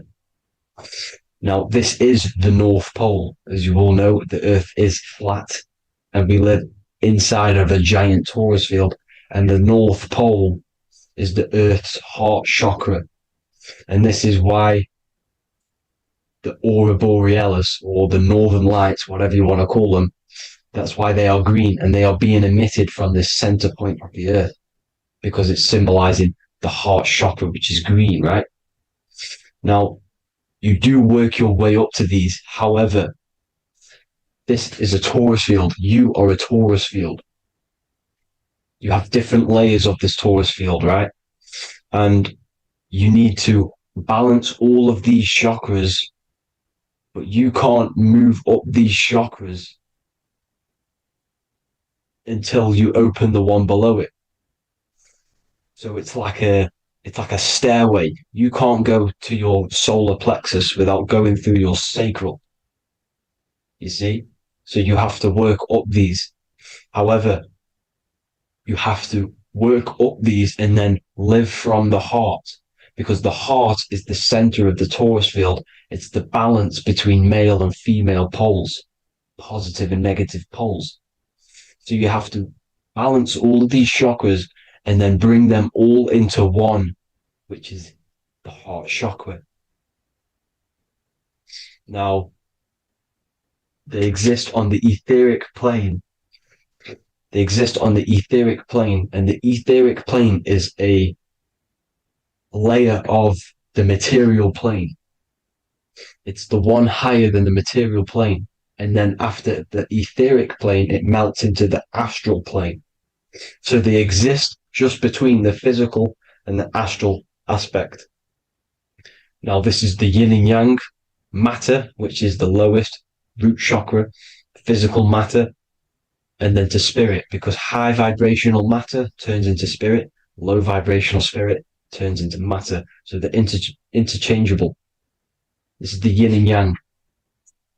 Now, when you see ancient paintings with the halos, you see this is like a toroidal field coming out the top of his head, you see, with a halo. This was symbolizing in the old days, in the ancient days, that they've aligned their chakra, they've reached Christ consciousness, which is God consciousness, right? Now, this electromagnetic field is the apple that we bit out of in the Bible, because you see that apple is a torus field. So they were metaphorically or personifying the torus field. That's what the Bible is. It's a massive personification. It's all metaphors. You have to read it properly. It's got a greater meaning behind it. Now, when we bit from the apple, we ate from the tree of knowledge, which is good and evil. Our lower mind took over, so we materialized to feed our physical bodies. We materialized through Saturn. That's what Saturn does. Now, if you don't understand that, go and watch the video previous to this one called Occult Secrets of Saturn. And that will show you how Saturn is the materializer. Now, this is one of the secrets behind the Masonic compass, electric and magnetic, male and female, duality, positive and negative. Now, like I said, they teach you about the torus field, about a magnet in school, but they don't teach you about your electromagnetic field. Everything alive has a torus field. It is the building block of this creation. Absolutely everything has a torus field. There's not one thing without it. And as you can see here at the center of the apple, that's where the seed is. That's where the life is. The reproduction of that organism. As you see, this is where the most electromagnetic energy is stored, in the center, because this is where the two duality, this is where the field meets at the very center. This is why the seed is at the very center.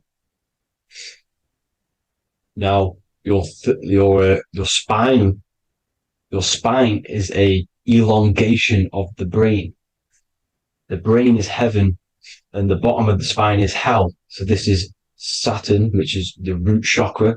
The 7 planets are associated with each chakra. Moon equals mind. Okay. Now Saturn is physical matter, as I've just explained. This is the lowest vibrational color. And they want you trapped down here, which is your hell state, your animal nature, your physical nature. They want you to identify as the physical body. They don't want you to reach these higher states of consciousness. Okay? Now, in the brain, you have 12 convolutions.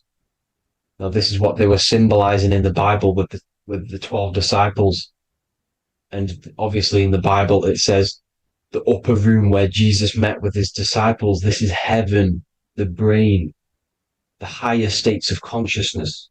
Now, this is your North Pole. This is Jacob's ladder. Okay. This is why you have 33 levels of Freemasonry, because it's symbolizing the 33 vertebrae, which are these little things here on the back of your spine. Because once the Kundalini energy from the bottom of your spine rises to the top, this is when you get enlightenment and opens your third eye. Spiritual enlightenment. As you can see here, this is Jacob's ladder. This is the Kundalini symbol, right? And they're even showing you this in the medical symbol. They're putting it in your face. The serpents are wrapped around the spine. Now, the serpents symbolize how the energy moves around the spine because it's a torus field, you see? At the center of the torus field, it wraps around the center pole. It wraps around it, and this is how the energy moves up. So they're symbolizing it with the serpents. Okay? Now, every religion has a sacred river. For the Egyptians, it's the River Nile. For Christianity, it's the Jordan River, right? This river is the canal, the energy canal at the center of your spine, all the way leading to heaven, to the Holy Land. This is the chamber which the energy rises up, right? Now, they used to say the gods descended from heaven to man. This is just heaven. This is the mind state. And they said the gods were connected by a rainbow bridge. That's the chakra system, the rainbow bridge. Okay. Now, the ancients called this place Midgard, Earth, where both evil and good live, right? Midgard. But you can go to heaven, which is a pure mind state, because once you're in heaven, nothing negative can ever bother you. That's completeness, pure Christ consciousness. Now, this is why Jesus dies at 33. He didn't actually die, but it's symbolizing the death of the physical body.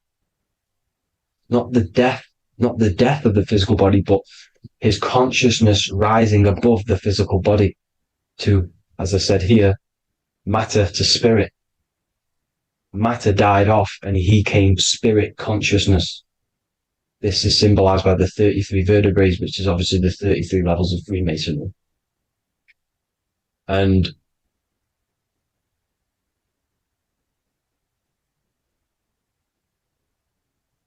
now the pineal gland, which is at the very top of this Jacob's ladder or the River Jordan, the canal, your 33 vertebrae on your spine. This is where the pineal gland sits, right? At the very top, at the center of your brain. Now, there's multiple ways this was symbolized. The Eye of Ra, which is used by the Egyptians. Now, this pineal gland is the seat of consciousness. This is where your consciousness is stored, right? And the ancient Sumerians used the pine cone, hence why it's got the word pineal gland, the seat of the soul consciousness. It produces DMT, dimethyltryptamine, which is known as the spirit molecule. And the pineal gland is wrapped in microcrystals, and we all know crystals transfer frequency and energy. Now, radios use crystals. A radio is a frequency transmitter, turning a frequency into a frequency that we can hear with our ears, right? Because all the radios are actually playing right now in your ears. However, our ears can't pick it up, so the radio transmits it into a frequency that we can hear using crystals.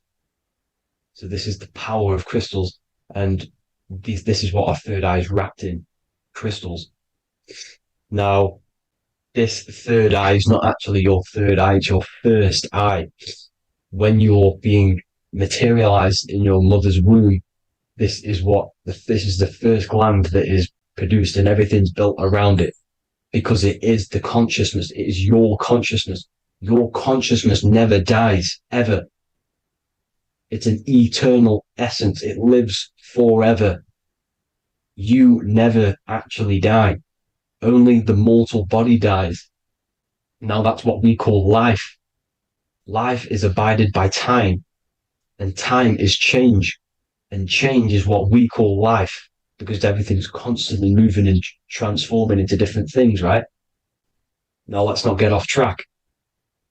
The pine cone is obviously, this is in the Vatican here. The The pine cone is symbolized as the pineal gland, pine. And this is the opened pine cone. The opened pine cone means or symbolizes the awakened man, the awakened third eye. But the ones here, which the Sumerian gods are holding, these are shut pine cones, symbolizing the unawakened man. But let's not get confused, people. These gods were not gods. They are human beings just like you. They reached Christ consciousness. They are nothing more special than you. They just had the ability to reach Christ consciousness. And obviously their knowledge was far more intelligent than ours, far more advanced than ours. They knew the truth about this reality to the depths. Now, the ancient Hindus had a goddess called Kundalini, which is said that she descended by the means of a ladder or a cord from heaven, which is symbolizing the spinal cord. Now, this is what hickory hickory dock, the mouse went up the clock and came back down. This is all these stories, like Santa as well. Santa comes up and then down the chimney. This is symbolizing the Christ oil. There's an oil which is produced in your pineal gland, right? And this oil travels down the spine.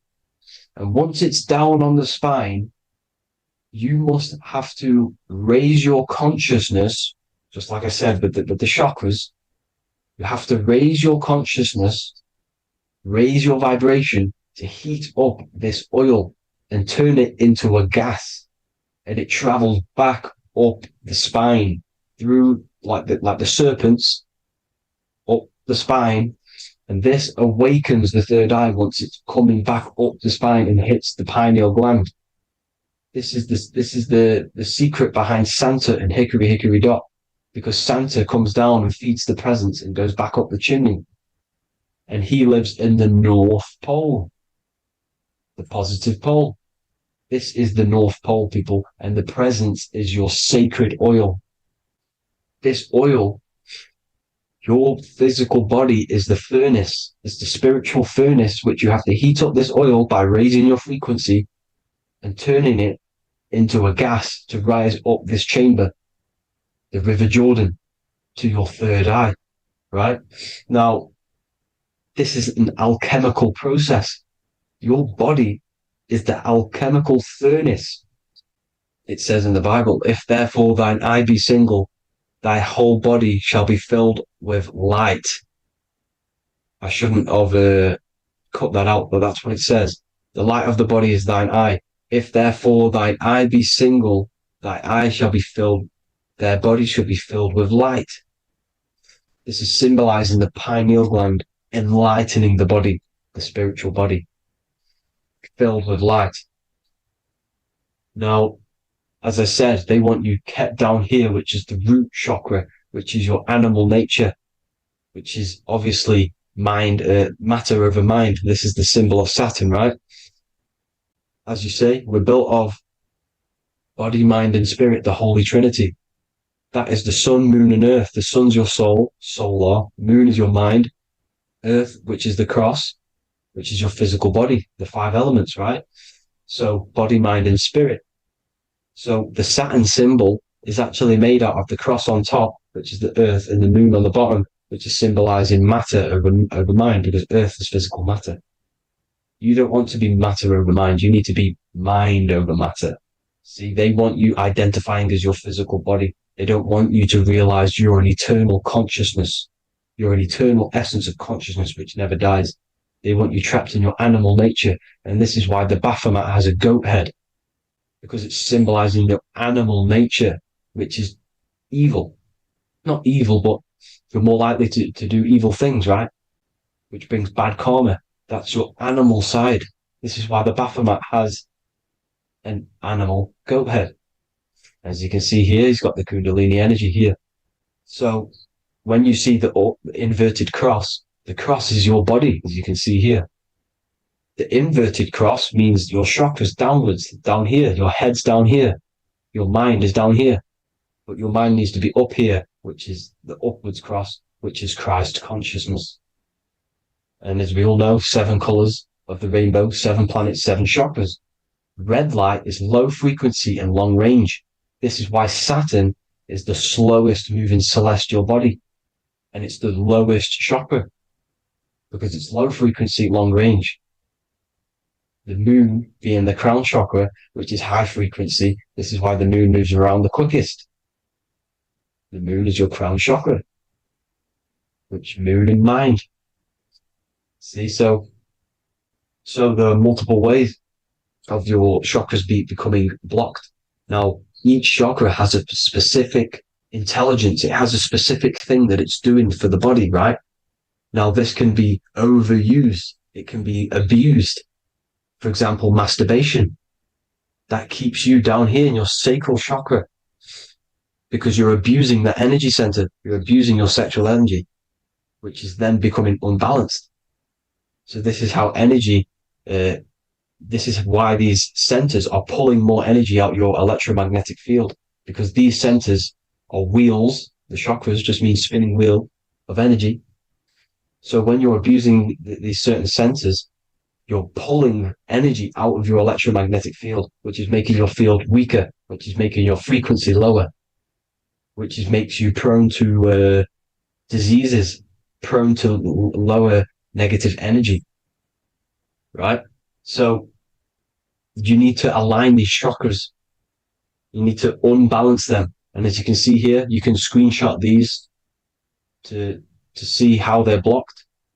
I'm not going to go over each one because it'll take me forever, but have a little read yourself. This is why they're blocked.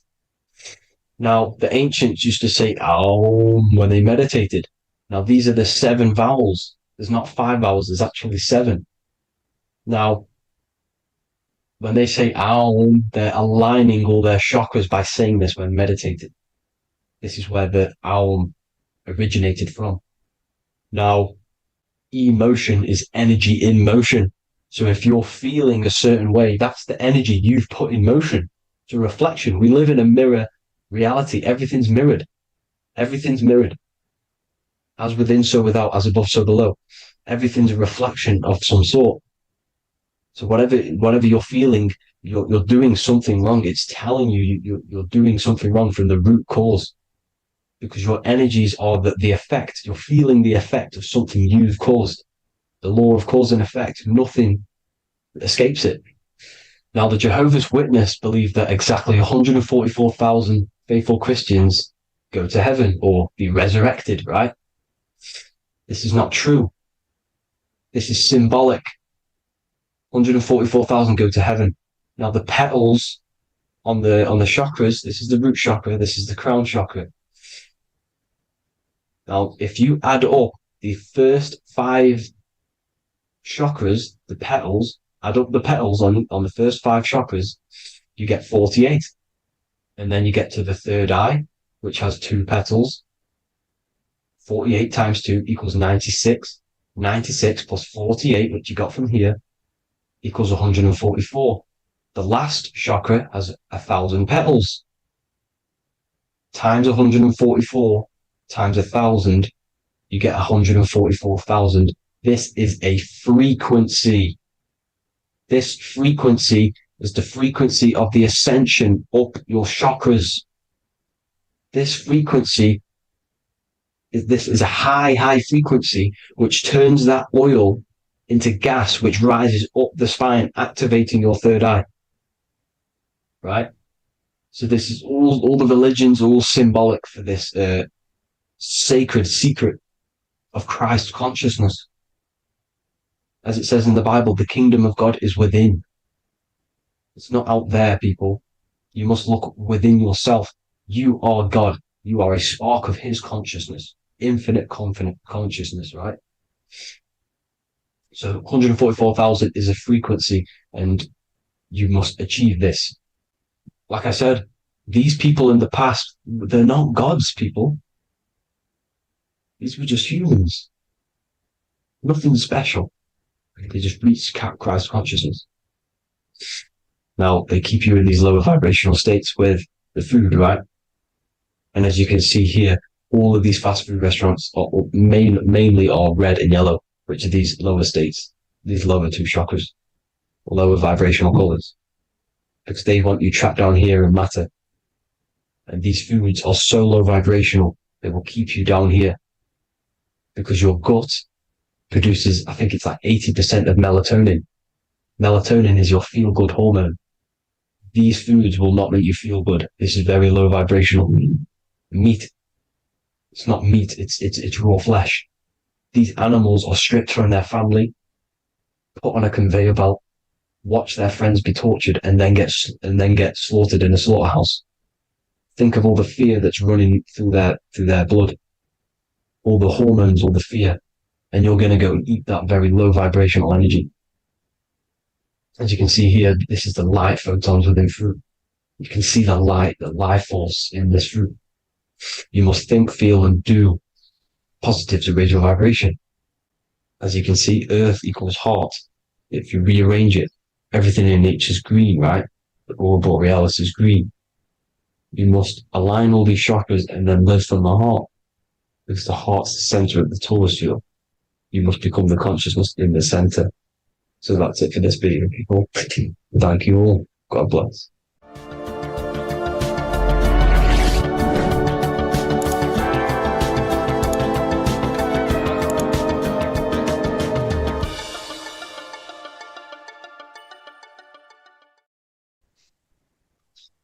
Matthew 21:1, Jesus went into the temple of God. Corinthians 3:16, do you not know that you are the temple of God? Now what is this telling you? That God is within you. Hence why in Luke 21:12 it tells you the kingdom of God is within you. And the side of your head region is called a temple for a reason. Because the brain encapsulates the mind. The brain is a physical manifestation of the mind. The heart is a physical manifestation of emotion. So we have these different layers of our consciousness. We have an intellectual, communicative aspect of our consciousness, which we would call the mind. We have an emotional aspect of our consciousness, which is the heart. And to communicate with the divine, it's all to do with the mind. Hence why the ancients always symbolize the mind being God. This is why Michelangelo always placed God inside of the brain on top of Sistine Chapel in the middle of the Vatican. He understood that God is in the brain. God is within you, not outside of you. The church tells you that God is in the sky because they are creating a externalization of the truth to create a business and a distraction so that you don't find the divinity within you, so that you don't find your power. Now you have Adam, the physical man, the physical body, the ego, the lower self, and he is resting. He's not trying to reach to God, but God is reaching because the higher consciousness within you is always trying to communicate with you. It's always trying to wake you up to your divinity.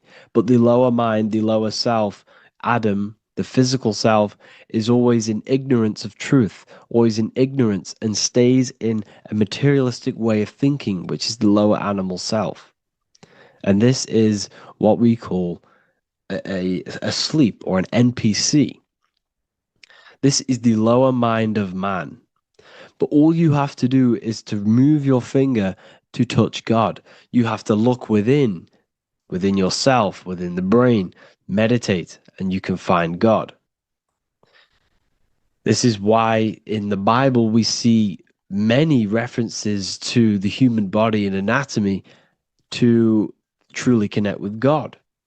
Kings 6:8, the door to the middle chamber was in the right side of the house, which is the right hemisphere of the brain. The middle chamber is the pineal gland, where the seat of your consciousness is, but the seat of your higher consciousness is, the mind. And they went up the winding stairs, which is your spinal column, into the middle chamber, and out of the middle chamber into the third. So they went up the winding stairs. This represents raising your consciousness up the winding stairs. Your spinal column acts as a stairway of consciousness.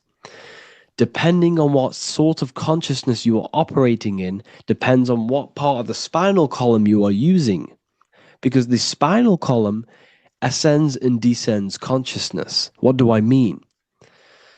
If you are in a reproductive way of thinking and you're always thinking about sex, you're jerking off all the time and you're always eating, all of your brain's power and your mind's power is being descended into the lower aspects of the spinal column, which represents hell, the physical state of man, Adam, the ignorant state. We're basically living off low-level pleasures like an animal. And the stairway to heaven is your spinal column. They went up the winding stairs into the middle chamber, which is your mind, your pineal gland, and out of the middle into the third stage of consciousness, physical, etheric, astral. When you meditate and you start to raise your consciousness during meditation, you enter the astral plane when you turn off thought. But this is the middle chamber inside of the brain. Here we see another painting inside of Sistine's chapel of God inside of the brain. This is the brainstem. This is the brain. This is the frontal lobe. This is the back lobe. This is the back lobe. This is the cerebellum. Here's the reptilian brainstem. Here's the claustrum. This is what we are seeing here. Anatomy. Here is another one in Sistine's chapel in the middle of the Vatican. This is depicting the brainstem. God's neck looks exactly like the brainstem. Here we see a real brain compared to God's neck, because the neck is just below the brainstem. And this is what they are symbolizing, because they knew that God is within you. God is a part of the human body. God is inside of the body, because the body is a vessel for consciousness, for universal consciousness. Inside of you, inside of me is the same spark of consciousness. And this same consciousness is spread out into every living essence, because everything comes from the one source, the one God, the one consciousness. Matthew 6:22-23. The light of the body is the eye. If therefore thine eye be single, thy whole body shall be full of light. Practicing the single eye. What is this? This is meditation. This is entering within yourself. So the Bible's telling you to practice the single eye. But if thine eye be evil, thy whole body shall be full of darkness. What does this mean? If your consciousness is in an evil way of thinking, if your mind is filled with an evil, negative mind space, then your body shall be filled with darkness, with evil, with negativity. Because negative thoughts destruct the body. Positive thoughts heal and regenerate the body. So he tells you to be, the light of the body is the eye, your consciousness, the inner eye of consciousness, the eye that lets you see. And what do I mean? You look with your two physical eyes, but you see with the inner eye. What you see is perception. You look with the two eyes, and what you see is perception. You are seeing, you are understanding, and that's what consciousness, the mind, gives you. Consciousness, or the mind, is the force that allows you to be a human being, that allows you to understand things and interact with things and make decisions. It's an infinite intelligence. See, the mind is not the brain. This is a big confusion with people. Hence why the eye on top of the pyramid is separate from the bottom half of the pyramid, because the consciousness is separate from the body, the eye, the all-seeing eye.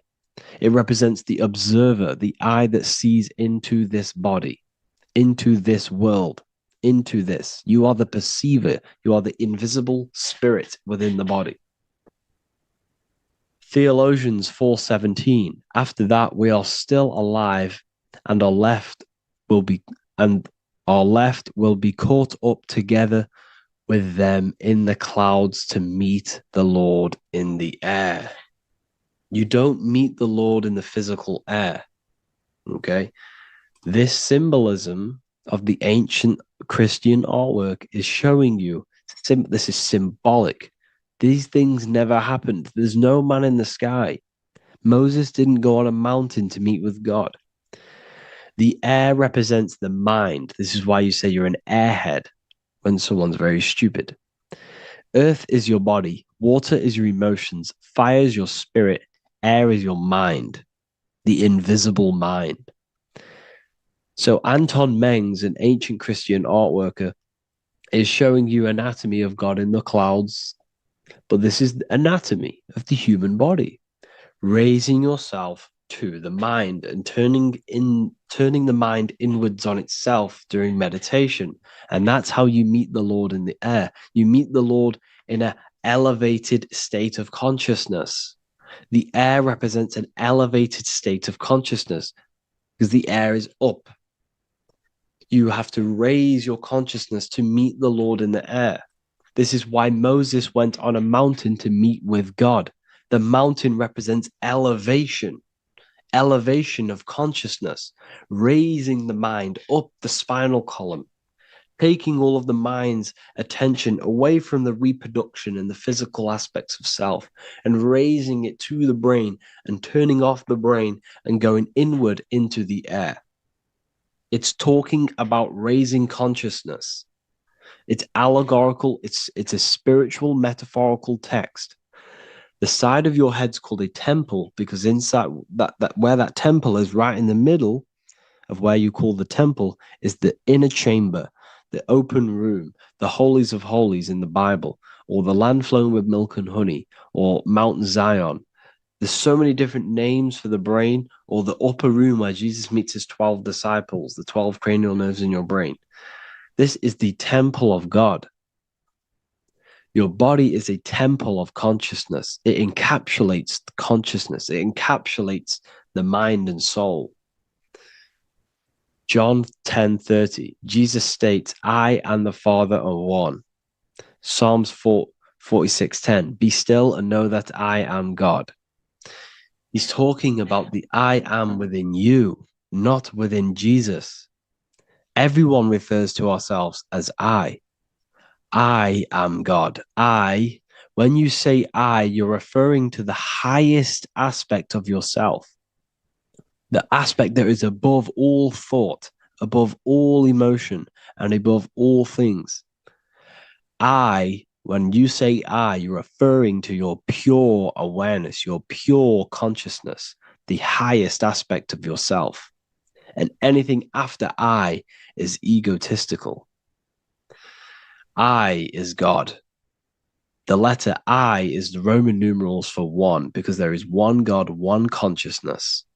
The letter I is one line, just like the number one. Matthew 6:3-4, take no thought. Therefore, take no thought. Take no thought. He says this 5 times because you must turn off the 5 senses and take no thought to connect with God. Be still. This is telling you to meditate and know that I am God. The I am within you. I and the Father are one. I and God are one. You, who you think you are, is a completely wrong. The body is matter. Your name isn't you. Your job isn't you. Your reputation, your trauma, your memories, your friends, family, worries, bills, interests, dislikes, goals, passions. Anything to do with the thinking mind is not you. Who you think you are is a part of your thinking aspect of consciousness. But once you remove thought, you are no longer your name. You are no longer your body. You're no longer your reputation. You are the I. You are pure awareness, pure consciousness. Pure consciousness. And this pure consciousness has latched on to this name, this job, the body, and your traumas. Your pure consciousness has attached itself to this character who you're playing in the physical world. And this is essentially who you think you are, but you are not. You are the I, you are the self, you are pure awareness. So in order for you to detach from these things, you must learn how to detach from your name, your job, your reputation. And you do this through meditation by turning off the thinking mind. Turning off the thinking mind allows other aspects of your consciousness to open up. What do I mean? Your whole life you've been thinking, and all of these thoughts has attached you to this physical body. You haven't allowed your consciousness to open up. And you can only do this by taking no thought. That's why Jesus tells you, take no thought. When you turn off the thinking mind, other aspects of your consciousness starts to open up. Other aspects of your being can open up. And this is how you astral project. This is how you do all these mystical things and things to do with consciousness. It's taking no thought. Imagination, emotions, thought, and memory are all to do with consciousness. These things are not physical. You can't touch thought. You can't touch emotions. You can't touch these things because they are not a physical thing. So you must turn off these things for other aspects of your consciousness to open up. Okay? So essentially, the Bible is a metaphorical, astrological, numerological, metaphysical, spiritual, encoded text that talks about human anatomy, spirituality, and the true nature of the human experience. Everything they would teach you in school is to make you think that you are this body. Everything they teach you in church is the externalization of the true teachings of Jesus. Jesus was telling you to meditate. Jesus was telling you to practice the single eye. Jesus was telling you to look within yourself and find God. He wasn't telling you to pray to him. Mark 16:19, he was taken up to heaven and sat at the right hand of God, the right hemisphere of your brain. John 21:6, cast the net onto the right hand side of the boat and ye shall find fish. Fish is understanding. The boat is your body, your brain. Cast your awareness into the right side of your brain and you will find understanding, because the right side of your brain is all to do with the creative aspect and the intuition and the spiritual sides of your consciousness. This is why God is here. This is why Michelangelo depicted God in the right hemisphere of your brain, because this is all human anatomy. And I speak about all of this in the brand new Book of Wisdom, Volume 2, which is now available. The start of the revolution has begun. This book is truly going to change the way people see the world. It's got so many more topics than the last one. It's truly a revolution. It's written in so much detail. It's very practical. I cannot wait to share this one with you. I just want to say thank you for the opportunity for me to create this book, because without you, I couldn't have created this. And I just love sharing my work with you. And I thank every single one of you for the support, the watch, like the views and the likes, everything, especially the people who have joined the university and stuff like that. And for people who have joined the university, you do get a free Book of Wisdom paperback if you just go to the general chat and follow the description, follow what the instructions that I gave you in the chat, and you'll be able to order a free Book of Wisdom if you are inside of the university. Plus, you get all of my other books, 2 books, and over 45 occult books on occult and esoteric things. You get lectures, live calls, a community, a manifestation mastery course, and a whole library and reoccurring updates every month, every week. So yeah, I hope you all enjoyed this video. Thank you all. Please leave a comment to help the algorithm, and leave a comment on what videos I should make. And yeah, I'll get to uploading on the YouTube a lot more now. The second book is now released. I have a lot more time on my hands. No longer using my energy to create the book. I'm now going to redirect this mental energy into the YouTube. So there will be a lot more content coming. So I need some content ideas. So feel free to comment some ideas, some YouTube videos that I can create. Thank you all, people. Have an amazing day.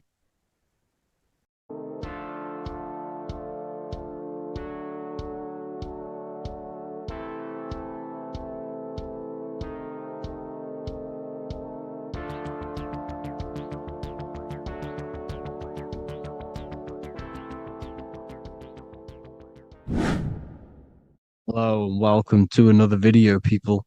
Before we start, please like, comment, and subscribe if you wish to see more content.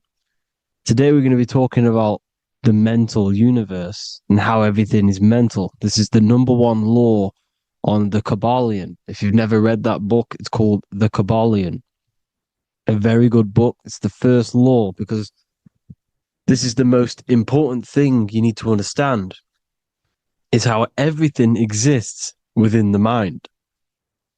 Behind every single one of these eyes is the same consciousness expressed in different bodies. The mind is what gives perception to what you're experiencing. Behind every single one of these eyes is the exact same consciousness, but the brain that they inhabit is giving them a different perception, a different being, a different body. Now, this is the difference between humans and animals. Humans possess a advanced consciousness, an advanced mind that gives us the ability to be aware of ourselves mentally, physically, and spiritually. We can reflect on ourselves. When a dog looks in the mirror or an animal looks in the mirror, it doesn't know what it's looking at. It doesn't realize it has a consciousness. It can't reflect on itself. It can't say, I want to improve in this area. It doesn't have that consciousness. We have a divine consciousness. Take away the N for divine, and you get with a D, put it with a D, you get divide, because we have a divided two-way consciousness. An animal only has one. However, it's still the same mind. We're all mind. We're all mental. We all exist within the mental plane. Look at this person walking. The body, the brain, is sending electrical signals through the 12 cranial nerves, which the 12 disciples that spread the gospel of Jesus, right? You have 12 cranial nerves in your brain. There are 12 disciples which spread the gospel of Jesus. Jesus represents the mind, the intelligence, the invisible intelligence that we all are, the same intelligence, the same exact consciousness, which then sends a command into the brain. Then the brain sends these 12 electrical signals through the 12 cranial nerves to control the rest of the body through the nervous system. This person walking is not, the body is not walking. The mind is telling it to walk. And the brain is it's a supercomputer which is decoding these demands given to it by the mind. Because the pineal gland will have something to do with the ether, because the ether is physical and non-physical. The mind is sending the commands through the ether to the pineal gland, which is then getting broken down into electrical codes within the brain and sent throughout the nervous system to control the body. And this is why in the Sims simulation, because the body's the simulation, it's a false reality. It's the fake reality. It's not the real you. You are formless. There is no form, but the third dimension is a dimension within your mind. Matter, mind, light is all a product of your mind. It's all in the mind.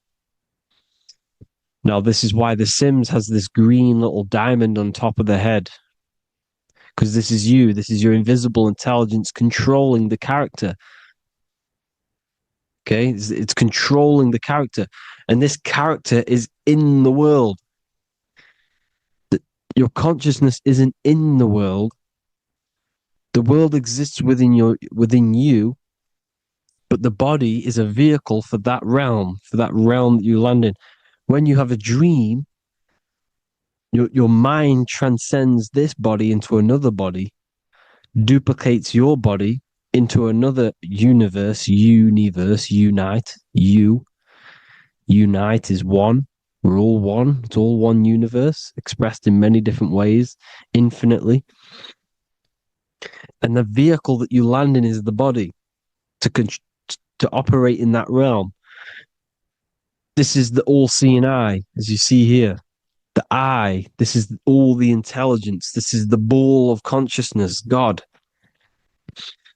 expressed in different bodies.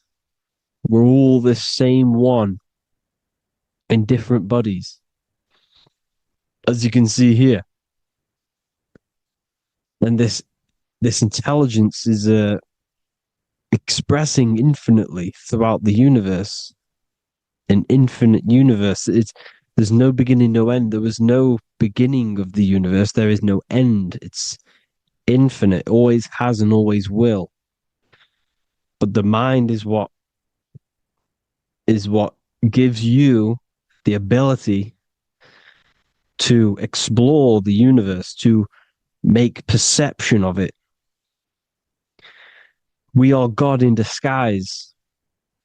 We are God in disguise. We are God in flesh. But the body can become attached to the mind, can become attached to the body if the mind is not aware of itself. When the mind is that blinded by matter, and we lack knowledge and understanding of what we truly are, a formless, infinite being, a traveler. This is why Freemasons are called Freemasons. Mason means traveler. Free. You're a free traveler because your consciousness is a traveler of the universe. When we lack understanding, our mind bounds to the body because we don't separate the body with our different layers of consciousness. When we separate them and identify that we are mind, body, emotion, you then can apply this knowledge to when you want to astral travel and explore the different realms of your mind, because the mind is the universe. People, this is what we need to understand. The mind is the universe. I am you and you are me. This is the Egyptians showing you this. The Ankh. The Ankh is the symbol of life. This is the one ball of consciousness, mind, giving it the Ankh life to all the different life forms. The cows, the birds, the snakes, and the big Ankh given to the humans, because the humans are the most intelligent.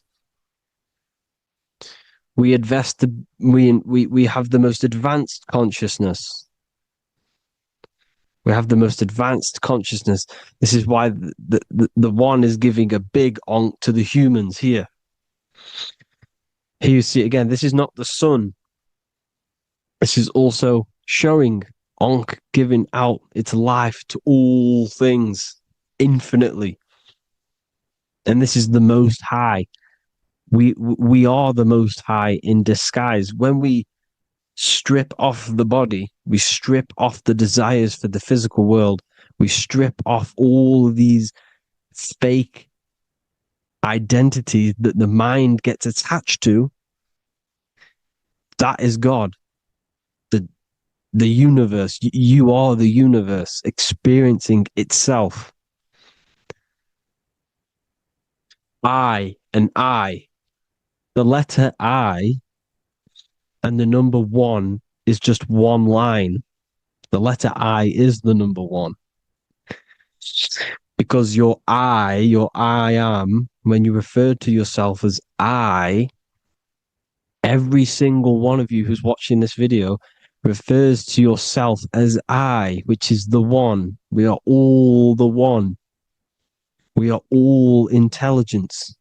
We are all invisible. We are all the one. One is the only number. 1, 2, 3. Everything goes up in ones because there is only one. Doesn't matter how far you go down the line with numbers, all of their numbers are created by one. because there is only one.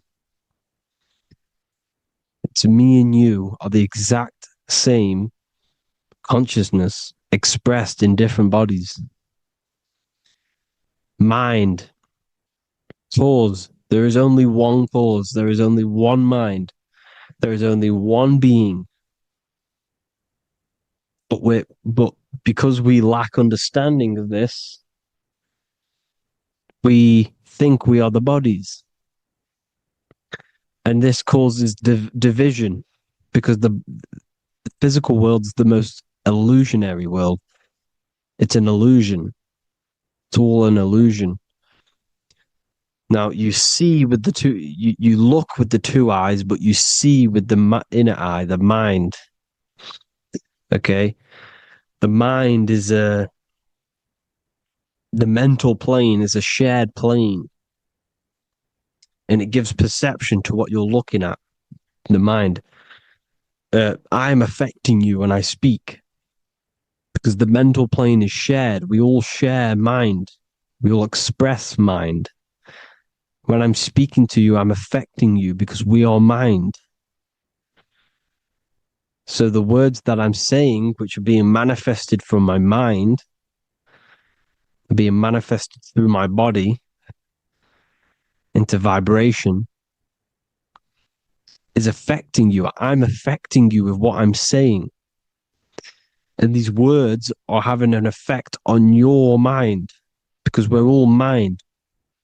This is why you need to be careful what you're listening to, music and all sorts. Because music can also create thought loops within your mind. Because the chorus, we shouldn't be listening to choruses.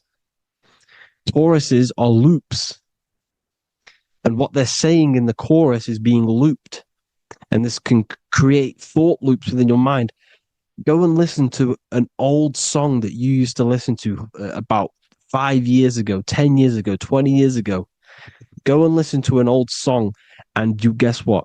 You will get nostalgia. Why will you get nostalgia? Because that song will trigger the thoughts that you were thinking in that time of listening to that song. So songs with choruses create thought loops, and they reprogram your subconscious mind. It's important why music is very powerful. Mind and mind, same word. See, language is the truth, people. This is why I use language in all of my presentations, especially the English language. It's riddled with occult truth. I is my me, I, you, and me, or I, one. We are not the name, we are I. Every single one of you is I, because we are all the one, all mind. Now, the only thing that is truly mine is my mind. When you say something is mine, it's an illusion. It's not yours. The only thing that is mine is mind, my mind. Okay? It's my mind. It's the only thing. It's the same word, mind and mind. Like I said before, everything's one. Hot and cold is different degrees of the same thing, of the one substance, of degrees. The 7 colors are different frequencies of the one white light. Everything is one. There is only one. We are all one. Everything is one. Hot, cold, day, night. It's the same degree of one, which is mind. The mind's perception is what's giving it, labeling it hot or cold. The mind's perception of colors is what is giving it red or purple, hot or cold. There is only mind. The mind gives things perception. There is only one, that is mind. The conscious and the subconscious mind. The male and the female, these are married. The subconscious mind is your hidden part of the mind. Okay, it's hidden. You can't really. You can access it through different meditations and Reiki teachings, and dreams or manifestations of your subconscious. This is how you know mind and matter are one, because your mind creates matter in dreams. Your subconscious manifests everything in a dream, in the astral realms. The conscious is what you're conscious of, what you're consciously thinking of. So me, I am conscious that I am speaking into this mic and creating this video. My subconscious mind is the hidden part of the mind, which is speaking to my heart, telling it to beat. It's telling my food to digest.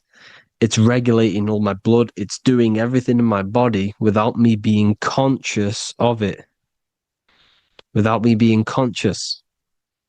The subconscious is the feminine. The conscious is the male. The Bible, of course. Proverbs 12:4. Helpful, not helpful, an excellent wife is the crown of her husband, but she who brings shame is like rottenness in his bones. In the same way, husbands should love their wives as their own bodies. He who loves his wife loves himself. You can take that physically, you can take that literally, or you can take it metaphysically. See, the Bible's written in such a way where you can take it as your level of realization. He who loves his wife loves himself. If you love your subconscious, if you love yourself, you speak good about yourself, because your subconscious takes everything literally. If you say, I hate you to someone, your subconscious does not know the difference between me and someone else. It only thinks me, me, me. Why? Because mind is the only thing that exists. You are mind, I am mind. If I say, I hate you, you're saying that to yourself. Your subconscious picks that up and says, I hate myself. And that's telling your subconscious that's what you want. Because your subconscious manifests 90% of your behavior. The programs within your subconscious. Tying your shoelace is a program. You don't need to be conscious of it. You can just do it because it's a program. It's deeply interwoven in the subconscious. Driving your car, texting on your phone. You don't have to think about what letter. You just do it because you know where the letters are. It's a program. Therefore, if you look after your subconscious, they are a married couple. It's your wife. Your subconscious is your wife. And it manifests 90% of your daily basis thought patterns, actions, behaviors, emotions, all the things that you all the trauma that you've experienced is stored within your subconscious, which is affecting you. So let's say you were in a car crash 10 years ago and you had a really traumatic event, you really hurt yourself, and you had a very, very, very strong emotion that you felt of pain. That will still affect you today. And why? Because it will manifest into your behavior. How? Well, you'll be cautious of what cars to go in and who. You'll be cautious because of that event that stored within your subconscious, because of that feeling you felt was so painful and so strong.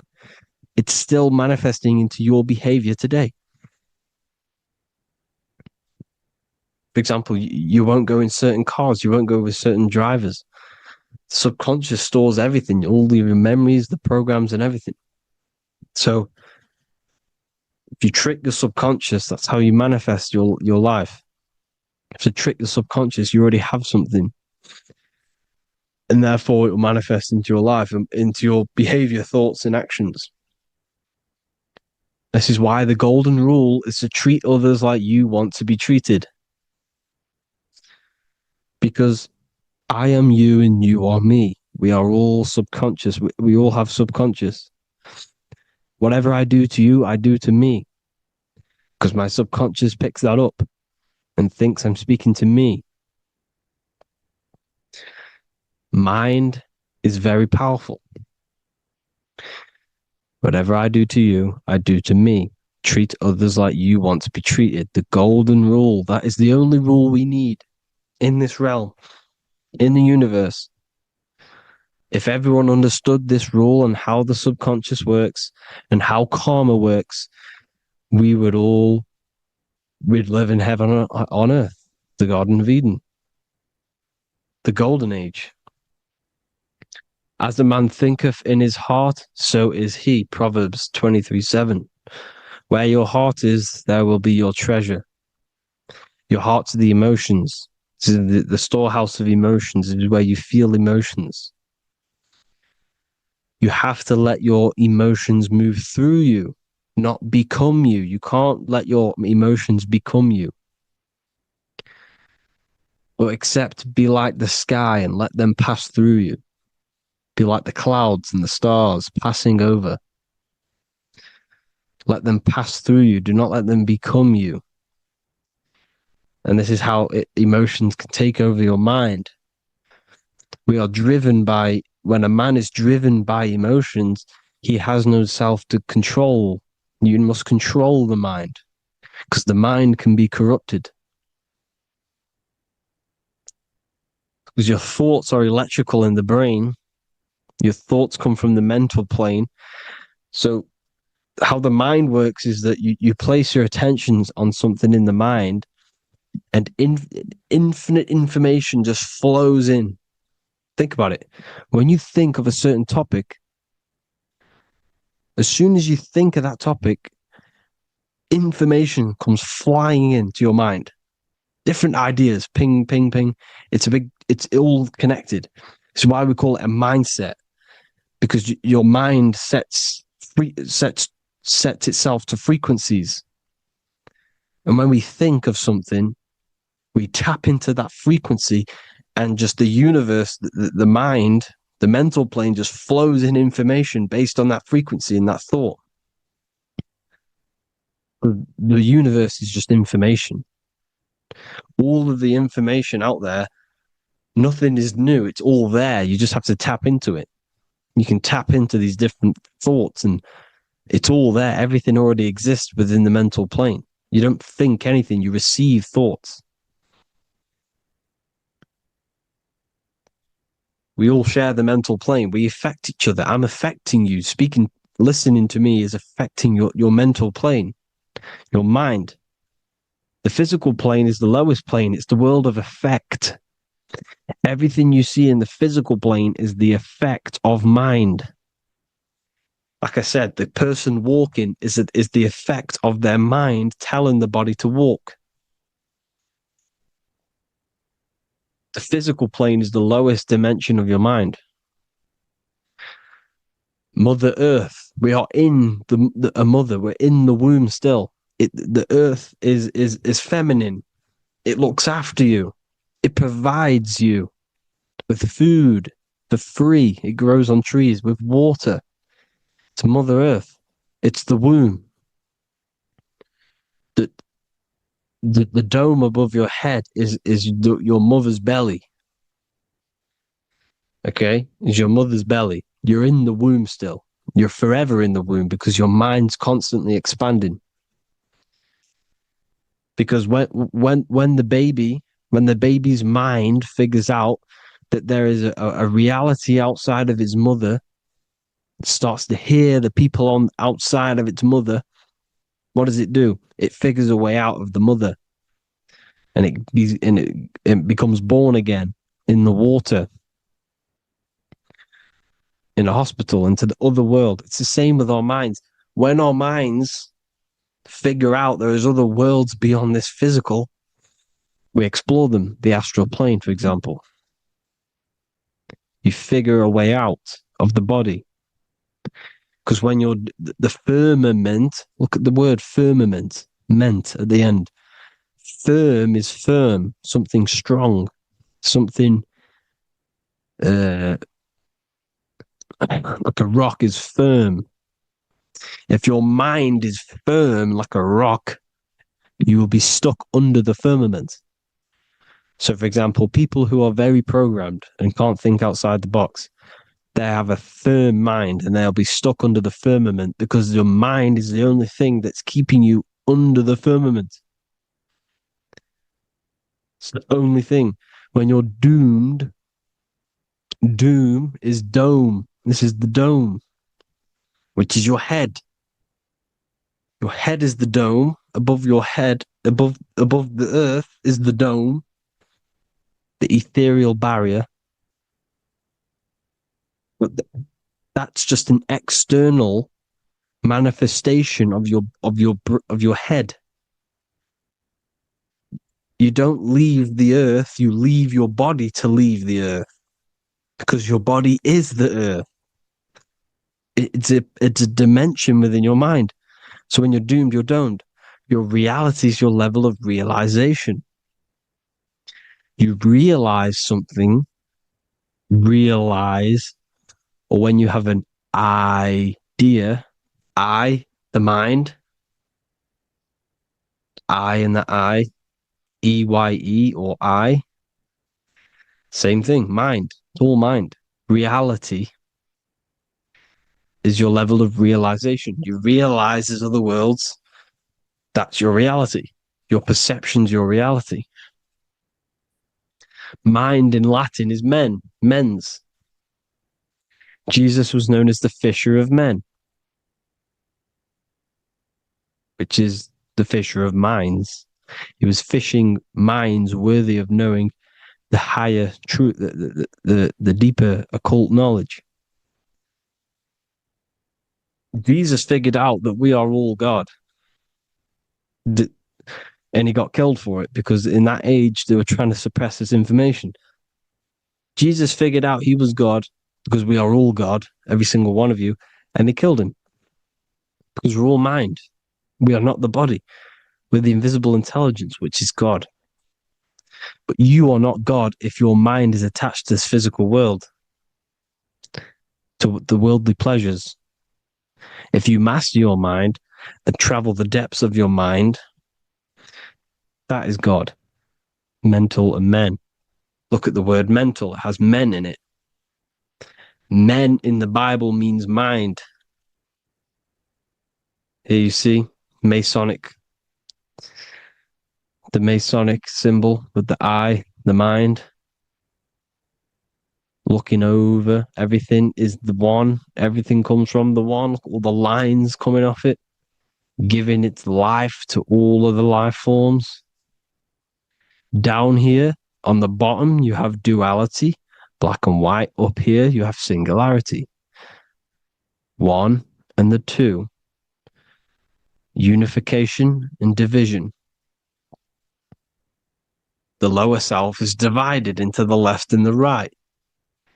So the Bible even says, I forgot what verse it is, but it says, it's better to go through life with one eye than to have two and be cast into the fiery abyss of hell. I'm not sure what verse it is, but you can research it yourself. It's better to go through life with one eye, to be unified. Unified consciousness. Dimension. No-brainer. No-brainer. The language tells you the truth, people. Dimension. The dimensions are in your mind. Entertainment. Entertain the mind. Disappointment. It's all in the mind. Environment. The environment that you are in is a product of your mind. Within, rearranged spells high twin. Within is your mind, and your external world is mirrored from the decisions you make in your mind.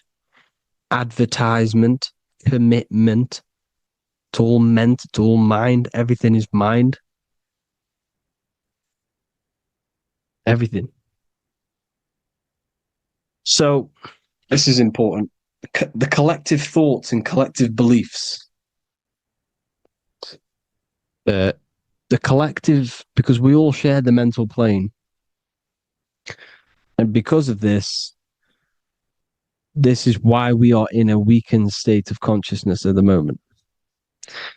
because the collective thoughts and the collective minds overall are asleep and they don't believe in anything.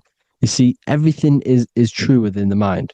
You think of something, it is there instantly. You think of a chair, it's there in your mind. You think of anything, it's there instantly. So everything's true within the mind. Anything can happen in the mind. Anything can happen on the physical plane if the collective consciousness, the collective minds believe it to be true. This is why back in the days, in the ancient days, you look at all the old world stuff, you see all this crazy technology, and it's because as a collective, as humanity back then, they believed that they had much more open minds. Therefore, the things manifested in the physical world were a lot more out of the box, so to say, compared to today. For example, magic is not as powerful today because the masses don't believe in it. It's still powerful, don't get me wrong, but if the masses believed, or if everyone knew magic could be real, because it is, anything's real in the mind, it would be a lot more powerful. You see?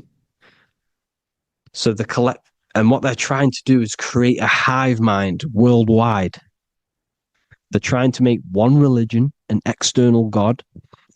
What happens when you worship something external? You give energy to it, because where attention goes, energy flows. Where your mind gives attention to, energy goes there. And when we all believe in external gods and give our worship and our power to these external things, we all give energy to it, which will manifest as a demon in the astral planes.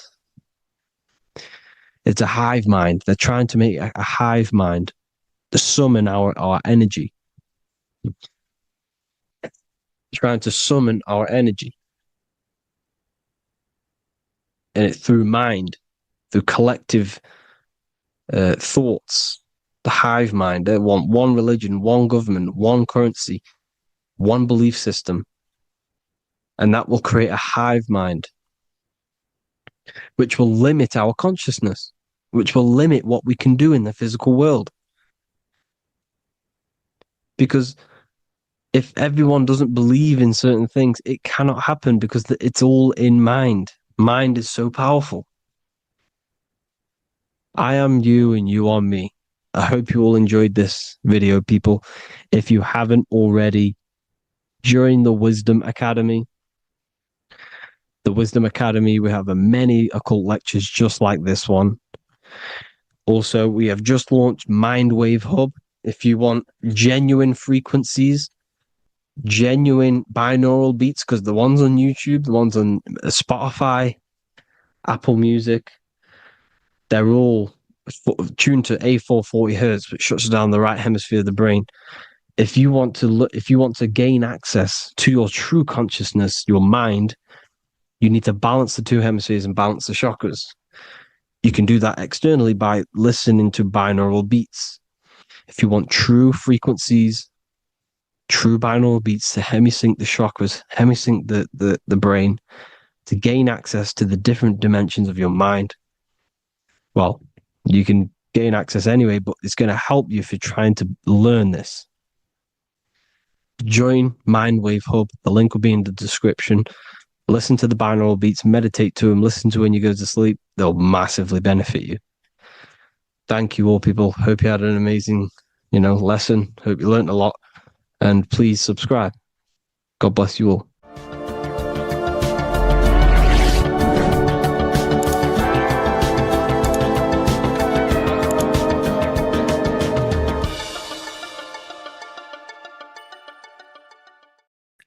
What if I told you that reincarnation is real and that there is a metaphysical, spiritual science behind this? Most people leave this world just as lost when they entered it. That they carry their fears, attachments, and addictions with them, only to be born again, trapped in the same cycle, repeating the patterns of lifetime after lifetime. This lecture is not just about preparing for death. It's about mastering yourself before death, so you don't take them burdens with you. Because the truth is, whatever addictions, fears, and unresolved emotions you cling to in this life, you carry with you into the next. Unless you break free now. You must master yourself before death. Death is not the end. It is the great passage. But how we transition depends on our mastery of the self. This was symbolized by the Ouroboros, the snake biting its tail. Every ending is a new beginning. It's an infinite cycle of consciousness. Now, your human body is basically an antenna tapped in to a stream of consciousness. Just like a radio is tapped into a specific frequency to play that radio. Your body is basically an antenna, a crystal picking up the consciousness of God. You are on an ever-ending journey, a journey of learning and expansion of the mind into new fields of thought. This was symbolized as the Ouroboros. When you die, it is a new beginning. It's a transitioning, not an ending. Everything is eternal in this universe as consciousness is formless and constantly transforms into new forms of life. Let's break down the word death. Death contains the word ether. Now, the ether can be found in the word heart or earth. Ether. Everything in this plane comes from the etheric plane. The etheric plane is the barrier between the physical plane and the spiritual plane, the astral plane. The astral plane is the screen that you have in your mind that allows you to imagine a red apple, for example. This is the imaginative plane where thought forms start to take form. Everything begins as a thought, then the thought form becomes an imagination, then energy, then physical. Everything in the physical plane is a shadow of thought. All objects manifested as thought. You came from the astral. You came from the stars. This is why we say reach for the stars. Or this is why you say you are a star. Cis star, miss star, fraud star, stir is star. And when you become famous, you become a superstar and you gain a star on the Hollywood floor. You are a star. The ether. The ether is the infinite energy source which all things come out of and return back to. This is the cycle of life and death, summer and winter, day and night, sleep and awake.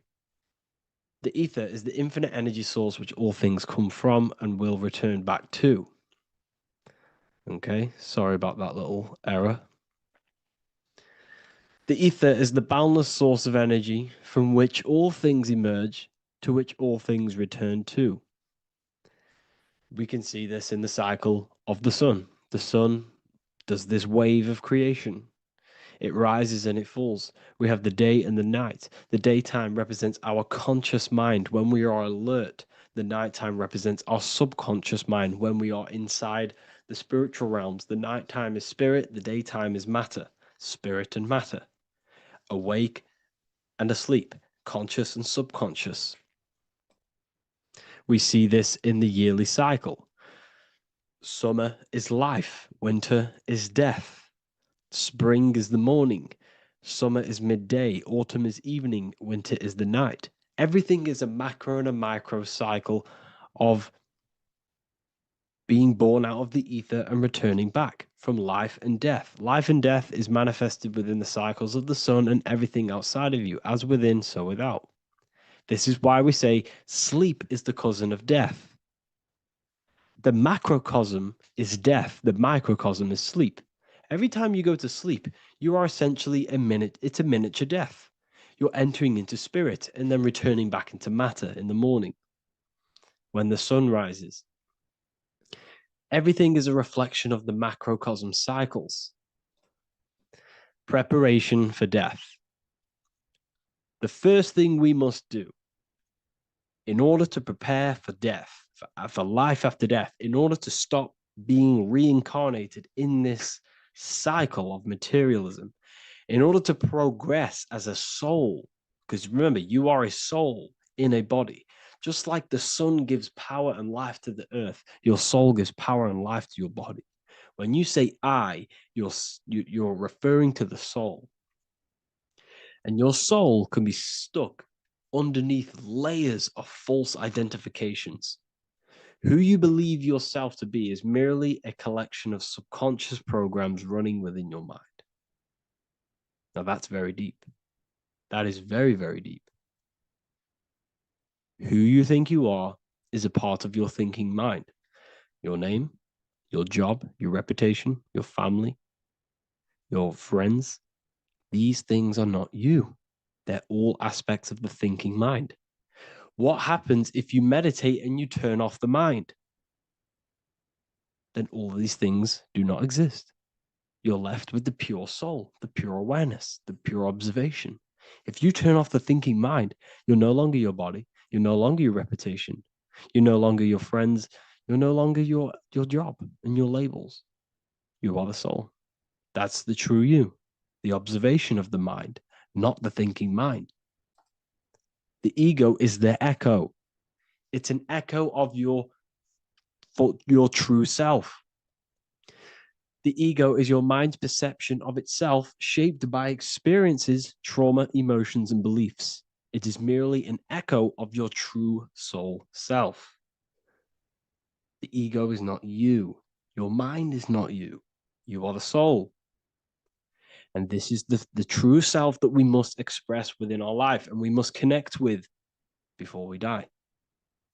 Because when we die under the echo, under these false layers of the emotions, the traumas, the experiences, the addictions, the emotional attachments, when we die underneath all of this, when we don't know our true self, the soul is still hidden.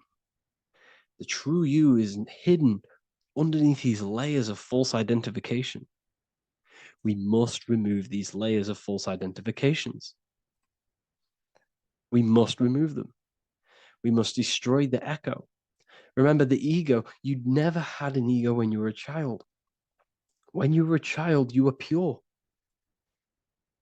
You didn't, you didn't show off things. When you were a child, you were pure. You expressed yourself freely with you didn't hide anything. You didn't hide any aspect of yourself. You didn't suppress any aspect of yourself to fit in as a child, as a baby. Because the ego was not here when you came here. The ego grows with experience. The ego is a false perception of yourself while being incarnated in this material world. It's your mind's perception of itself and it's created through your experience. Remember, you are unconditioned consciousness, and your experiences, thoughts, traumas, emotions, and beliefs have conditioned your consciousness into believing you're only a physical body, but you are the soul. We have to remove these layers. How do we remove these layers? Like I said, the best thing, meditation. Meditation. There is a great meditation that you can do every single morning and every single nighttime. You can sit there and repeat over and over before you meditate. You can repeat that you are not this, you are not that, you are not this. You can label them one by one. Start with, I am not my body, I am not my job, I am not my name, and then detach from absolutely everything until you are left with nothingness. And when you start to meditate, detach from everything. Nothing matters. I am here right now. And what will be left? The only thing that will be left is the language that your mind is using. Now, this is very deep. Not many people will tell you this, but I've lingered in meditation many times. And I can tell you from experience that the only thing left once you detach from everything is the language that your mind is attached to. So whether that's English, Italian, French. Once you detach the language of the mind that that little voice in your head's using, you're left with the soul. Once the mind is switched off, you're left with the soul, and you have detached from all of these external things. You're left with the soul. That's you. That's the power That's the source of all creation, where everything you've ever done has come from. Every thought, every idea has come from your soul. Number two, that's meant to say number two. Sorry about that. Mental addictions and emotional addictions. Okay. These two are very important. Mental addictions, this could be thought patterns. This could be the labels that we've just been talking about. Then you have emotional attachments, which is maybe you're too attached to an external thing. Maybe you're too attached to your phone. Maybe you're too attached to family. Maybe you're too attached to loved ones. Yes, I'm not saying don't love them, but what I'm saying is do not rely on anything in this world to make you happy, to fulfill your emotional needs. Everything is found within you. You must look within, and if you're looking without, if you're trying to find yourself in the outer world, you'll never find yourself. You'll constantly be looking around in loops. Because nothing, you cannot find yourself in the outer world. Nothing will long-term give you long-term validation. Seeking validation in the outer world will leave you soulless, leave you feeling empty inside and sad and depressed. You have to find yourself within. You have to detach from everything you are relying on to give you emotional stableness. You have to detach from all. Yes, love your children. Yes, love these people, but do not rely on them. Because everything in this world is temporary. Do not conform to this world. The Bible tells you this. Everything in modern society nurtures the body, but neglects the soul. They keep you addicted to as many things as possible. Smoking, you have to detach. Drugs, you have to detach. Alcohol, detach.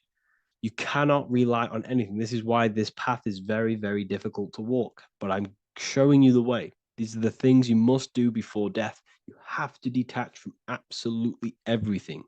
If you die and your mind and soul is still addicted to these worldly things, then you guess what? You're going to reincarnate.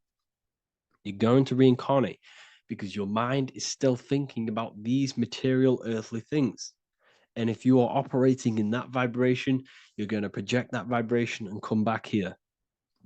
You have to detach. You have to master the soul and master the mind. Like I said, the matrix is designed to keep you addicted to as many things as possible. Your phone, food, smoking, drugs, alcohol, clubbing, all of these things. Everything in society is made to trap your soul and reincarnate in this world. That's why it's very, very, very difficult to walk this path. Very difficult. Matrix, matter tricks. John 2:15 to 17. Do not love this world, nor the things it offers you. For when you love the world, you will lose God. Do not love this world, nor the things it offers you. Do not conform to the pattern of this world, but be transformed by the renewing of your mind. Great quote. Do not conform to the pattern of this world, but be transformed. Let this world transform you. Learn from this, expand from this, but do not be mentally and emotionally attached. Okay? What good will it be for someone to gain the whole world yet forfeit their soul? Like I said, everything in the Bible is telling you the truth. You just got to read it correctly. This is spirituality. This is spirituality. The Bible is spiritual. It's a spiritual text. We must disconnect from everything outside of us and connect with the true soul. Here we have the Egyptians showing you the soul leaving the body. Here we have the soul here. Here we have the Masons showing you the soul coming out. The soul is real. You are the soul. And when you leave this physical plane, you will go into the astral plane. That's where you came from. You came from the astral. You came from the stars. You incarnated into this physical body. Your consciousness fell into this material form to experience limitation, to experience a 3D world. So in order to ascend properly before we die, we have to let go of all the attachments. every addiction you have, write them down, and one by one tackle them before you die. You have to, or else you will reincarnate. This is the teachings of Egyptians. This is the teachings of Masonry. All of these addictions contribute towards life after death. Everything must be controlled, and we must be attached to the soul. I'm not saying I'm perfect. I'm not saying I'm perfect, people. We're all not perfect. We're all under psychological operation by the government. We're all in a very difficult situation with this awakening. I'm simply pointing out what I know from my journey and what I've been learning through occultism and research and reading lots of books and many different things. I'm on this journey just as you are. Maybe I'm further. Maybe you're ahead of me. We don't know. But this is what I'm sharing with the world. This is what I'm sharing with my research. And this is what makes sense. It's common sense. Look at everything around you. Everything's made to feed the body, not the soul. So my beautiful watchers and fans and supporters, I appreciate every single one of you, and I hope this video has supported your journey. If you're feeling lost in life, if you're searching for deeper answers, whether you're seeking clarity, looking to expand your studies, or ready for personalized mentoring, this is your chance to connect with me live and receive insights tailored just for you. Start your path to self-mastery and enlightenment inside the world's best esoteric school.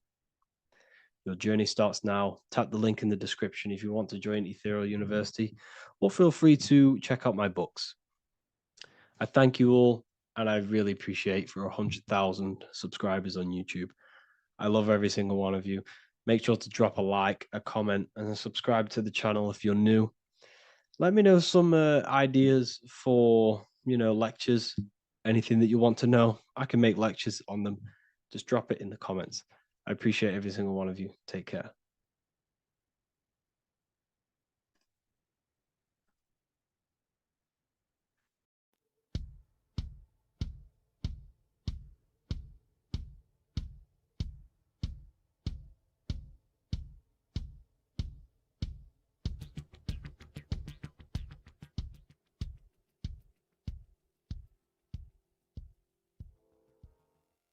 Welcome people, we're back with another video. I will now be keeping track of my YouTube and trying to upload every week.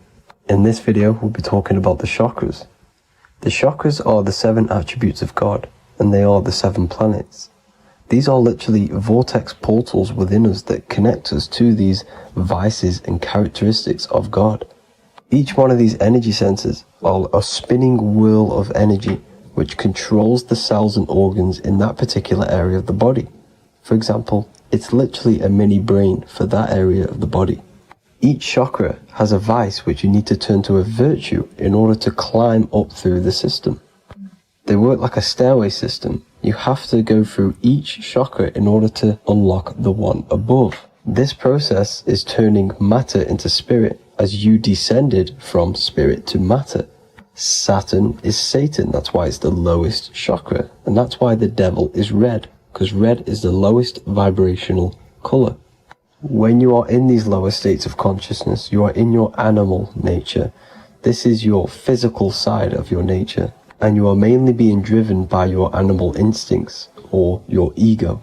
Moving back to your higher self or your spirit self is not an easy process, it takes a while.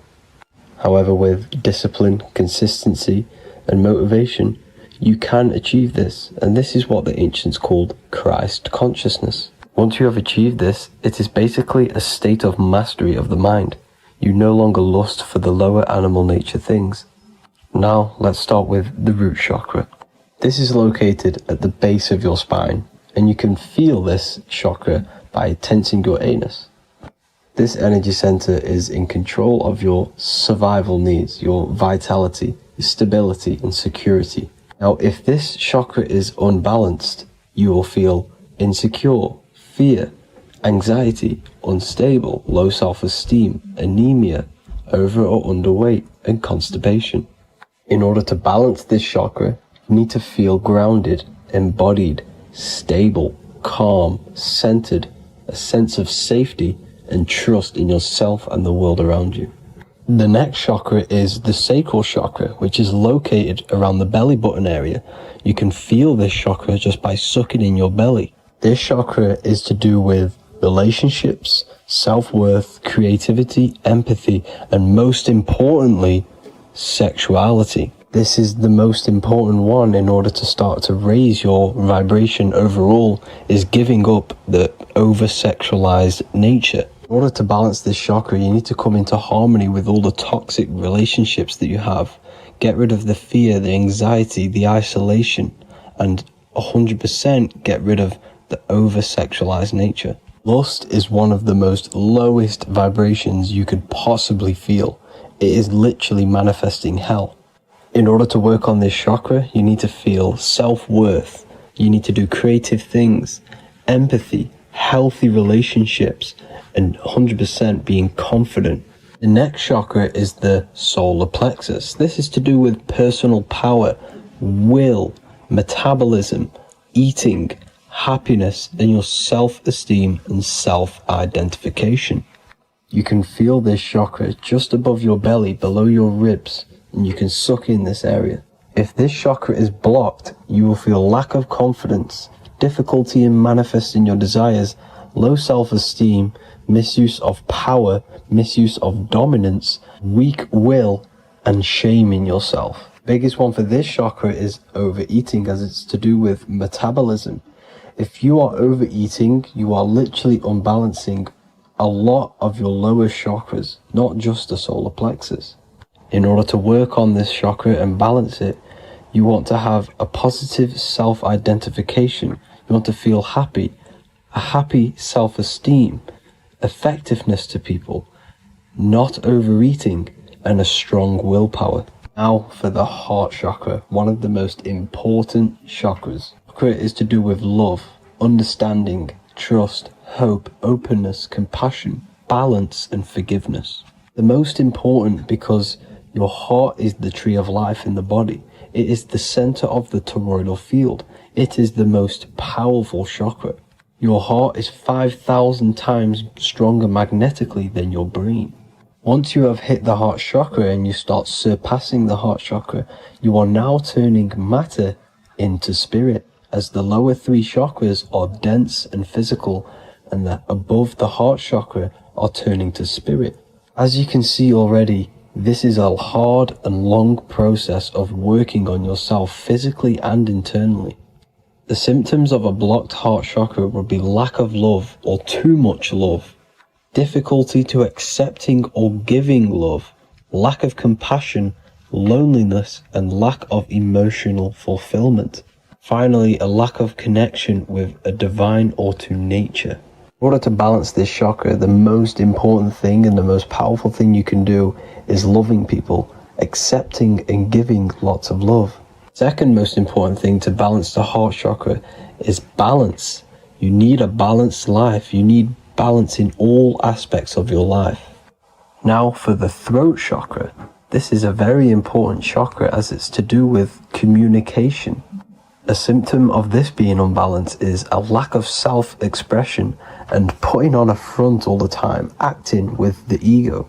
In order to balance this chakra, you need to constantly self-express yourself. You can't be putting on a front. That voice inside your head, you have to let it come outward. Don't just block it off with a wall. Self-expression will lead to you gaining friends who actually like you for being you, and not these fake friends that you have to put on an ego for. In order to balance this chakra, you need to express yourself, express the word that's within you. Don't be lying to people, don't deceive or be deceptive. The next chakra is the third eye chakra. This is starting to get very advanced and you are coming very close to spirit. Just before we head on, I want to announce the PDF is now available, containing all the presentations I've ever made, all into a condensed 38-page PDF. The link will be below this video for you to access. And if you want to learn how to create reality using your mind, how to attract your desires, how to get out of the situation you are in, the link will also be there for the Manifestation Mastery course. Now for the third eye chakra. The third eye chakra controls the pineal gland, which is your first eye. It's to do with your psychic abilities, channeling, telepathy, astral travel, visions, and connection to the higher self. You need all of the chakras aligned to get the full potential out of your third eye or pineal gland chakra. For example, if you're astral traveling and you fear something, you will be instantly shot back to your body. So you need to master all of the chakras before you go on and try and do these higher spiritual activities. Symptoms of the third eye chakra being blocked is lack of imagination, lack of vision, lack of concentration, blocked or clouded intuition, can't see the big picture, and especially overly reliant on logic and intellectual thinking. A good way to work on this chakra is imagining things, vision things, trust your intuition at all times, always follow that inner voice. Cut out the tap water which contains fluoride. Fluoride blocks the pineal gland. And cut out all junk food because all of this is affecting your pineal gland. When in meditation, you want to focus your eyes and your attention to the center of your head between the two eyebrows. This is where the pineal gland is located. This will help and awaken the pineal gland over time when you keep doing these meditations. Finally, for the crown chakra, this is to do with universal consciousness, all-knowing, enlightenment, cosmic connections, the God source. This chakra is blocked by being cut off from spirituality, plagued by the senses, being tricked into the five senses and being tricked into thinking you are the body. In order to work on this chakra, you need to feel grounded. You need to know yourself, your real self, the voice within you. Have common sense, have specific decisions that you're making, be very direct. Now we've got out of the way all of the chakras, I can now introduce methods and meditations which will help you unblock them spiritually. When meditating, you want to get into the present moment in a nice, comfortable position. Bring yourself to the present moment by saying, I am here right now, nothing else matters. Keep repeating this over and over with your eyes open or closed. After a couple minutes of bringing your attention to the present moment, you can now start to breathe in through the nose deeply and breathe out through the mouth slower than you breathed in. Place your attention on the chakra that you want to balance. Think of a high vibrational emotion like love, and think of this while placing your attention on that chakra. You can do this exercise every day for 10 to 20 to 30 minutes. The longer the better. Another practice you can do is by chanting the Bee Gees for each chakra. They are here starting from the root chakra all the way to the crown chakra. Or you can chant the 7 vowels. There are not 5, there are actually 7. A, E, A, O, U, M. A,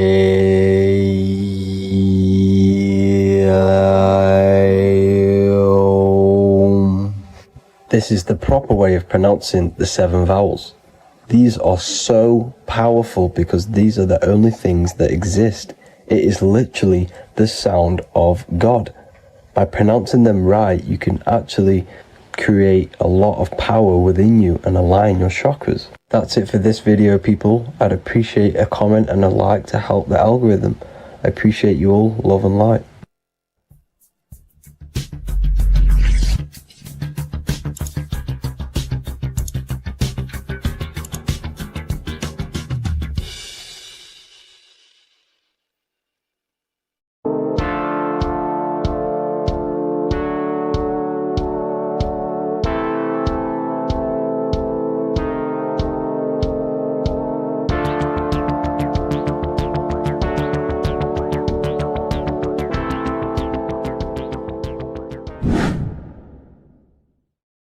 What is good, people? We're back with another video, and this is going to be talking about the connection between the micro and the macro.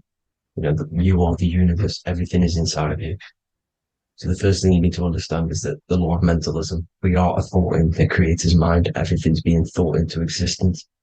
we have a spark of this mind, this same mind of the creator. And everything is a state of mind. Particles or atoms, whatever you want to call them, are a mental thing. They're a product of the mind. Everything's thought into existence. Thoughts influence everything. Thoughts are energetic effects which send out waves into the quantum field around you.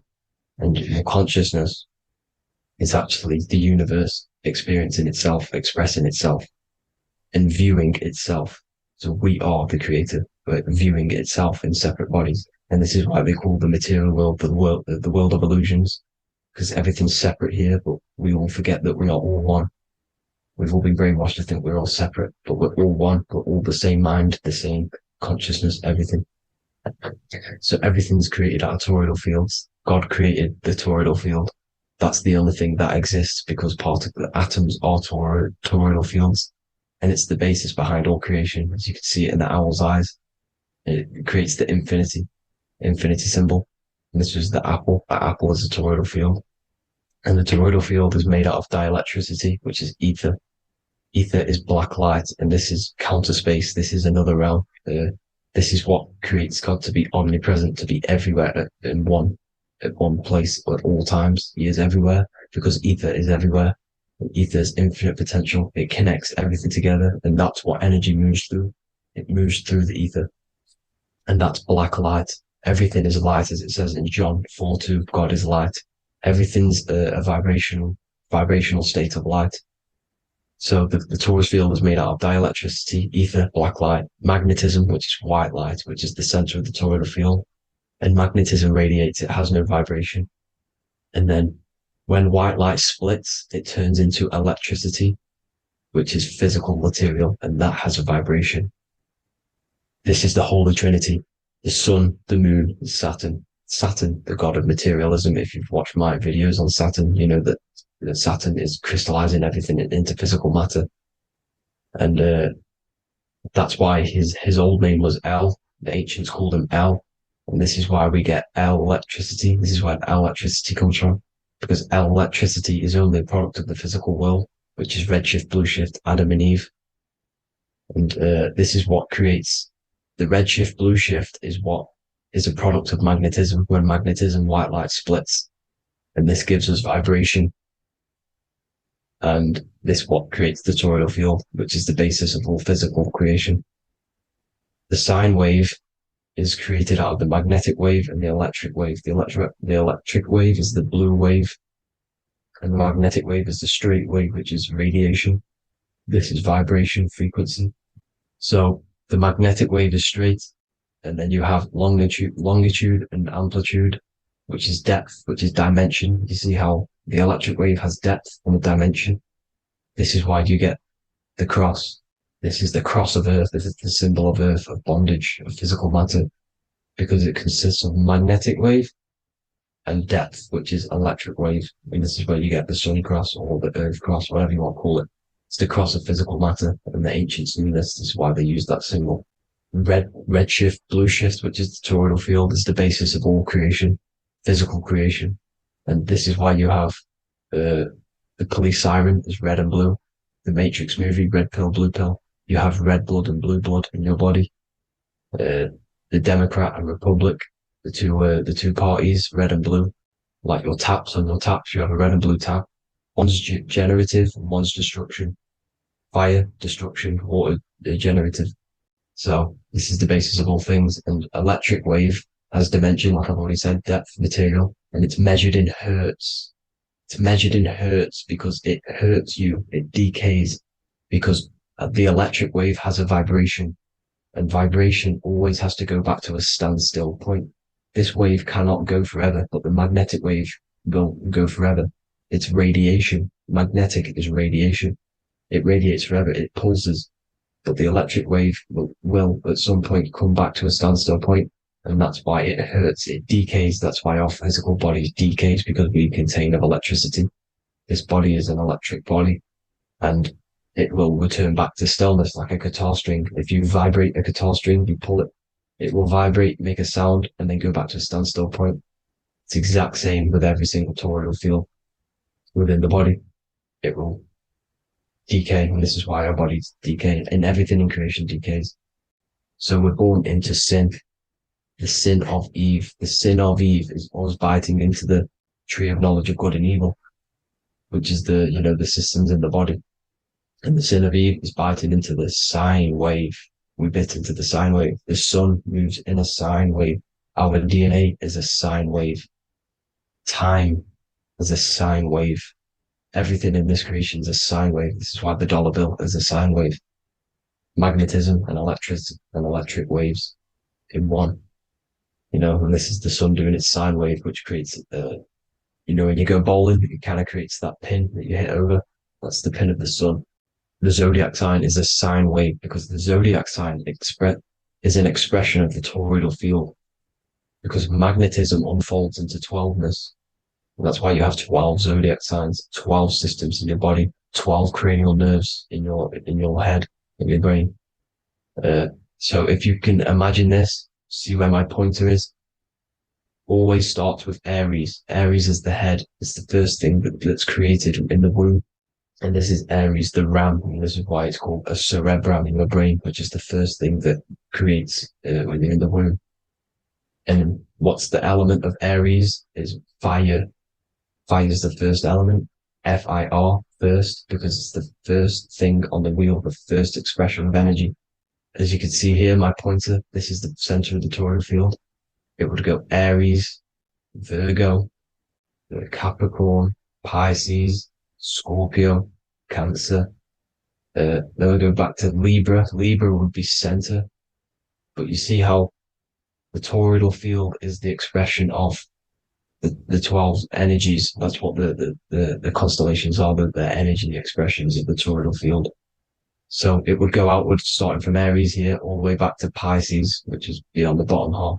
But Libra would be the center. That's why Libra is the equinox. It's the equinox. Libra is when it goes from summer over to autumn. It's the equal. It starts to transition into the winter side. Equinox, equal, which is Libra. And that's why Libra has the two scales. It's symbolized with the two scales. That's because of, the sun moving over. It's being judged. It's equal now, but then it's going to tip over into the winter. That's why Libra is here, the center of the sine wave. Like I said before, magnetic energy unfolds into 12ness. Magnesium is number 12 on the periodic table. It's the sacred number. And this is why the scientists are NASA is trying to bring in another constellation to destroy the holy science of astrology. So Aries rules the head, which is Mars. Taurus rules the neck, the lower head. Gemini, the two twins, which is your lungs, your two twins, your arms, two twins. Cancer, the breasts, or the chest area. Leo, the heart, which is the sun, which is fire, the center of the toroidal field. Virgo, the belly, which is the intestines. Libra, the kidneys, the two scales, the kidneys, balancing out everything. Scorpio, the sex organs. Sagittarius, hips and thighs. Capricorn, I've missed that out, which is the kneecaps. Capricorn, kneecap. Aries, which is the ram, which is the cerebrum in your brain. And then Aquarius, the calves and the ankles. And the Pisces, the two fish, the 2 feet. So everything corresponds, as you can see here. This is an ancient way of depicting it, of the folded human. And this is everything. Each constellation rules that part of the body, gives energy to that part of the body, makes you do certain things. So magnetic energy unfolds into 12ness, electricity unfolds into 7s. That's why when you get electric, the light spectrum that we see, it consists of 7 colors. Why we have 7 planets. The 7 planets give us our 7 metals and the 7 solfeggio scale frequencies. So the rotor, this is the rotor. And rotor is an anagram for Torah, the Torah, which is I think it's the Hebrew Bible. Don't quote me on that, but it's one of the holy books, which is the Torah, the Taurus. Everything goes back to the Taurus field because it's the basis of all creation. So the chief cornerstone, it says in the Bible that the builders rejected the chief cornerstone. The chief cornerstone, you are the builder. You decided to incarnate into the physical world, into the electric world, El, the world of El, Saturn. When you are created in the womb, it takes you 9 months for you to be created. So, for example, if your parents, if you went into the womb here It'd take you 9 months. So let's say you're born in Scorpio. So you'd go back 9 months. 1, 2, 3, 4, 5, 6, 7, 8, 9. You consist of all of these 9 energies because it takes 9 months or however long you took to be born. Some people are born earlier. You'd have to find out how many months you were in the womb for. But you consist of these 9 energies, and each constellation has a cell salt associated with it. And these cell salts are vital for your health, and your cells and the optimal health of your body. So the chief cornerstone that you rejected is these 3 cell salts, these 3 constellations. So you're mineral deficient in these 3 constellations. For example, fluoride, magnesium, phosphate, and potassium sulfate. So that's the chief cornerstone. And a cornerstone, people always get it rejected with the cornerstone. The cornerstone is not, it doesn't say the cornerstone in the Bible, it says the chief cornerstone. The cornerstone is a cornerstone of a building, but a chief cornerstone is the top of the pyramid. This is where we get the pyramid of the wheel. So you're mineral deficient in whatever 3 zodiac signs you're not. You were not in the womb for. This is the chief cornerstone you rejected. So the human body is the micro. It is the universe in a physical form. It consists of everything in the universe. Just like your consciousness is the universe watching itself, experiencing itself. Your body is the whole universe. 12 systems in the body, 12 zodiac signs, 7 chakras are the 7 planets. The Holy Trinity of you is your Temple of Solomon, the soul and the mind, the sun and the moon. You know, everything is in you. You consist of everything, all the energies, everything. Heaven and hell. Heaven and hell is a mind state. It's a state of the mind. Head, H-E-A, which is heaven, and the heel, the bottom of your foot, is hell. And the bottom of your foot is the soul. So they're basically saying, well, it's wordplay. They're saying that your soul is in hell because, you know, with the elites being in control. So they call the bottom of your foot the soul, trying to say that you're in hell. The Christ is in you. And this Christ is Greek for what? Christos. And Christos is Greek for the oil. And this oil is produced in the cerebrum, the Aries, the ram, the cerebrum. It goes down the pineal. Well, the pineal and the pituitary are underneath the cerebrum.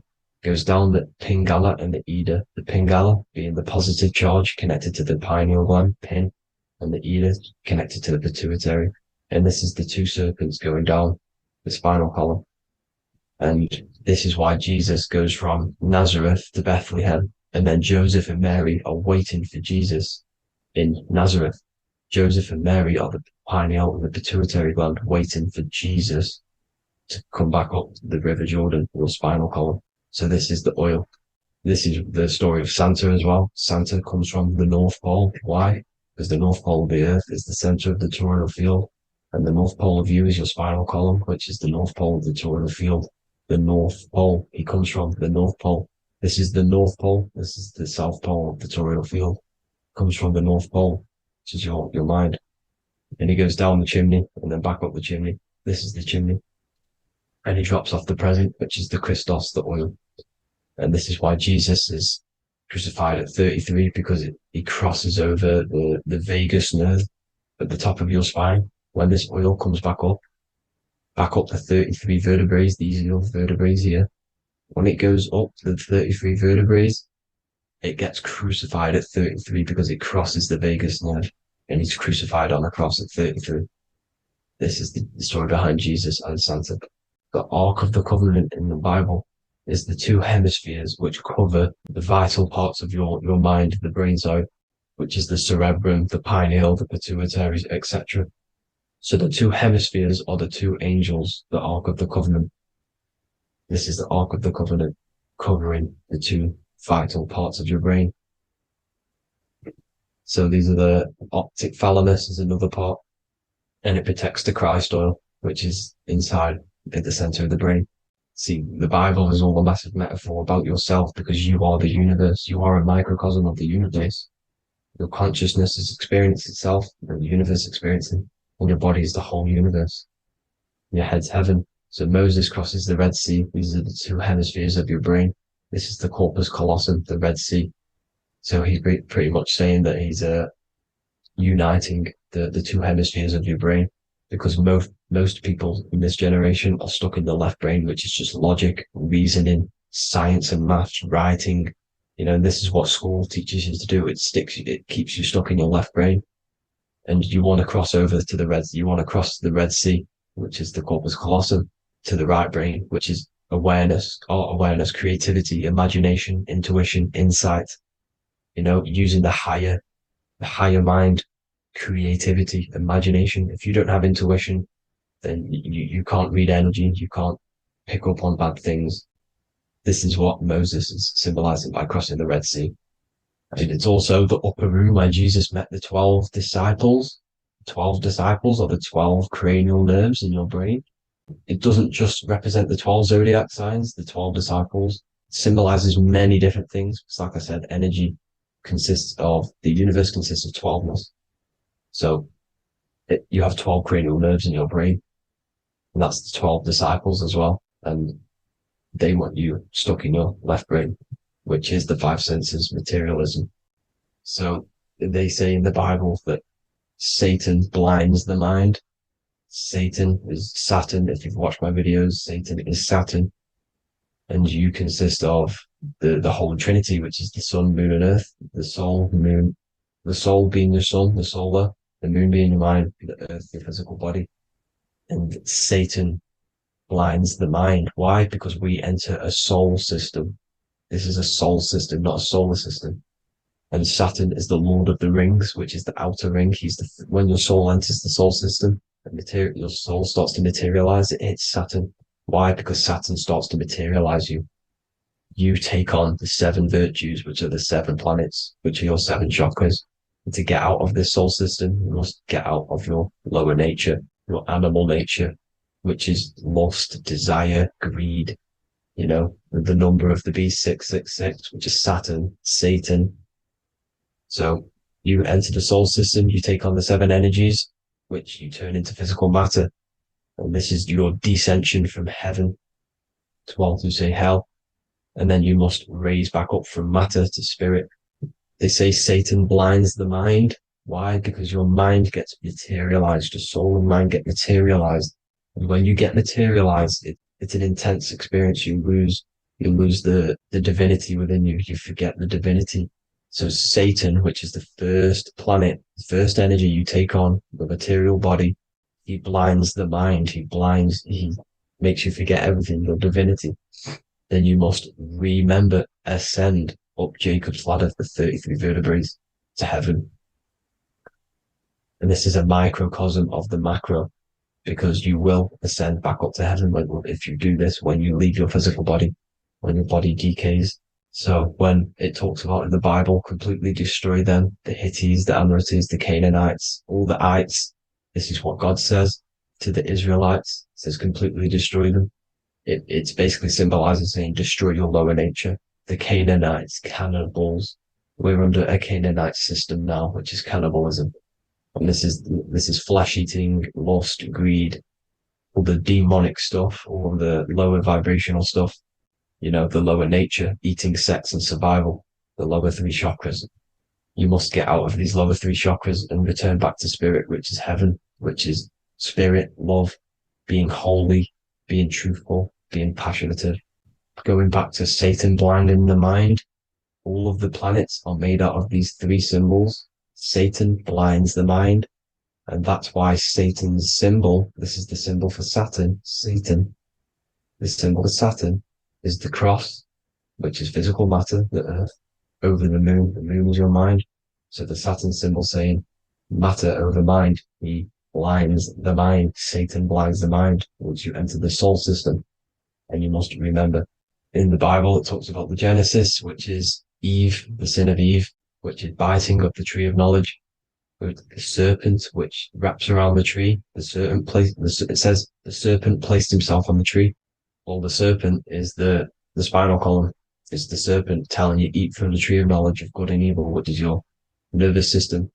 And eating from the tree of knowledge of good and evil is doing bad things. For example, over-sexualized, overeating, eating the wrong food. That's eating from your nervous system. It's decaying you. and it's preventing you from achieving the God self, the God consciousness. This is the symbolism of, the tree on the serpent, telling you to eat from the left brain, with the left brain being the sinister. Sinister is Latin for left. That's sin. Sin is left. And left is lefty Lucy, Lucifer, right, righteousness, right, God, godly. The tree of knowledge of good and evil, which is your nervous system, because it determines good or bad. That's the only thing you experience in this world is your nervous system. And then the tree of life is the cardiovascular system, and the Garden of Eden is your body. So that's it for this video, people. I hope you've got a greater understanding of how you are the universe and everything is inside of you. Just keep in mind you are the universe experience in itself, and your body is a reflection of everything. The 12 constellations, the 7 planets, everything's inside of you. This world is an expression from the inside outwards. You can't affect the outside world to manipulate reality. Everything's inside of you. I hope you got a greater understanding of this. God bless.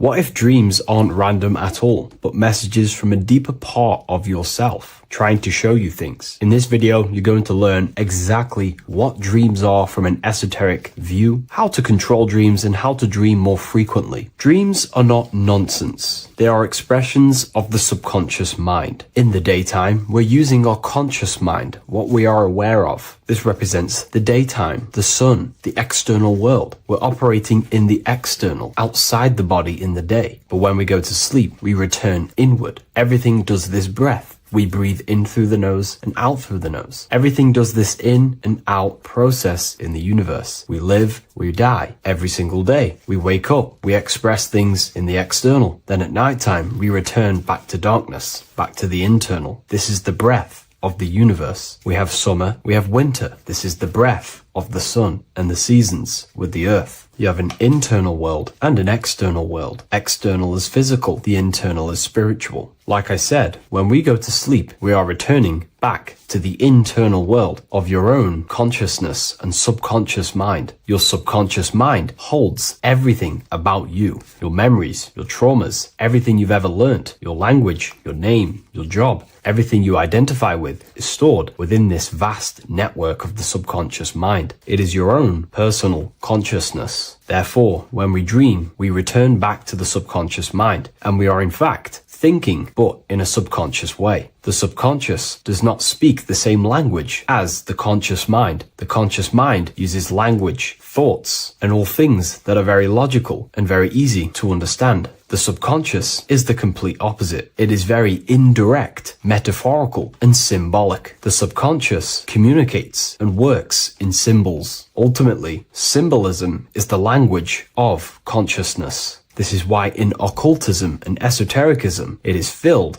with occult symbols, because symbols are used to communicate directly with the consciousness within the subconscious mind, and the subconscious mind is ultimately connected to the collective consciousness. We are all connected and tapping into the mental plane, where we receive thoughts, ideas, depending on what we attune our mind to. That's why we call it a mindset. But getting back on topic, the subconscious mind is your own personal network. It is like a net, an interconnected web of your thoughts, memories, traumas, emotional blockages, and all the things you identify with and have experienced in your life is stored within this network. It can be seen as a web. One example of the subconscious mind using symbolism is this next story I can tell you. Let's say I was in a very traumatic car crash as a young child. I experienced a lot of emotional trauma in that car, and that deeply impressed my subconscious mind with that trauma of emotion that I felt. Therefore, every time I see a car in my external world, that car is now a symbol that represents the state of consciousness I was feeling in that particular time of the traumatic car crash. The car is a symbol for a state of consciousness within my subconscious mind. Just like when you see a word, that word triggers what you believe that word to be in your subconscious mind. Symbols are the language of the subconsciousness. Therefore, when we dream, we are basically seeing symbols of our own personal subconscious mind. Our higher mind, which is basically our subconscious, the higher version of you that exists beyond your human thinking mind, communicates using symbolism. The higher mind does not speak human thoughts, human language. It speaks the language of symbolism. Therefore, when we dream, every event, every person, everything that happens, and everything you see is your own personal subconscious mind materializing within the plane of the astral plane. This is a dimension that sits just above the physical world that everything is pulled out of. For example, look around you. Everything you see around you was thought, then imagined. Imagination is the astral plane, and this astral plane sits above the physical world. As above, so below. These objects were thought, imagined within someone's mind, and then pulled into a physical reality. Therefore, the imagination is what you're experiencing within a dream. It is your subconscious mind thinking and materializing within the imaginative plane. For example, let's say you are a Christian, you believe in Jesus your whole life, you have lots of emotion towards Jesus. This deeply impresses your subconscious mind. You believe in him so much, you go to sleep, you have a dream that you meet Jesus. You did not meet directly with Jesus. You met with your own belief. It was your own belief materializing within the imaginative plane and revealing itself to you. Dreams are materializations of your memories, your subconscious beliefs, traumas, and anything that could be inside the subconscious mind. It is your subconsciousness revealing itself to you in a material form. Let's say you have a nightmare. There is a big dark figure chasing you and you are running away in fear, away from this dark figure chasing you. That dark figure is not an external entity. It is not a spirit or a jinn or a demon. It is in fact an aspect of your own mind. It is a symbol that represents maybe a fear, a trauma, or something you are running away from internally inside your subconscious mind. Something that you are not addressing, but something that is fearful, something that can be controlling you on a subconscious level. Let's say you have a fear to address something in your personal life. You want to address someone who is getting on your nerves at work. You continuously put this off and you fear doing that situation. Over a long period of time, this can slowly control you subconsciously. You start to avoid the person, avoid any contact. It is subconsciously controlling you. This is not the best example, but you can see what I mean. Hidden fears and traumas in the subconscious mind can subconsciously control your actions and ultimately lead you to low states of consciousness, keep you from reaching your higher potential, and ultimately create blockages within your own consciousness. That figure in the dream is a materialization of something that you are fearing and running away from and not addressing. This is why people always have dreams of traumas that they have experienced as a child or when they were younger, or maybe from a year ago or two, because that emotion is deeply impressed in the subconscious, and the subconscious is always trying to reveal things to you, communicate to you that you need to change, purify, and maybe heal within your own consciousness. This is how the higher self communicates to you through the language of symbolism. Once you understand this, dreams can become a very powerful tool, not just entertainment at night time. Your consciousness never rests. Your consciousness is eternal. It is the very spark of the divine. Your body needs rest. Your consciousness is not physical. It does not need rest. So this is a way you can identify what your dreams are trying to show you is by writing them down. A dream journal. Every single dream that you have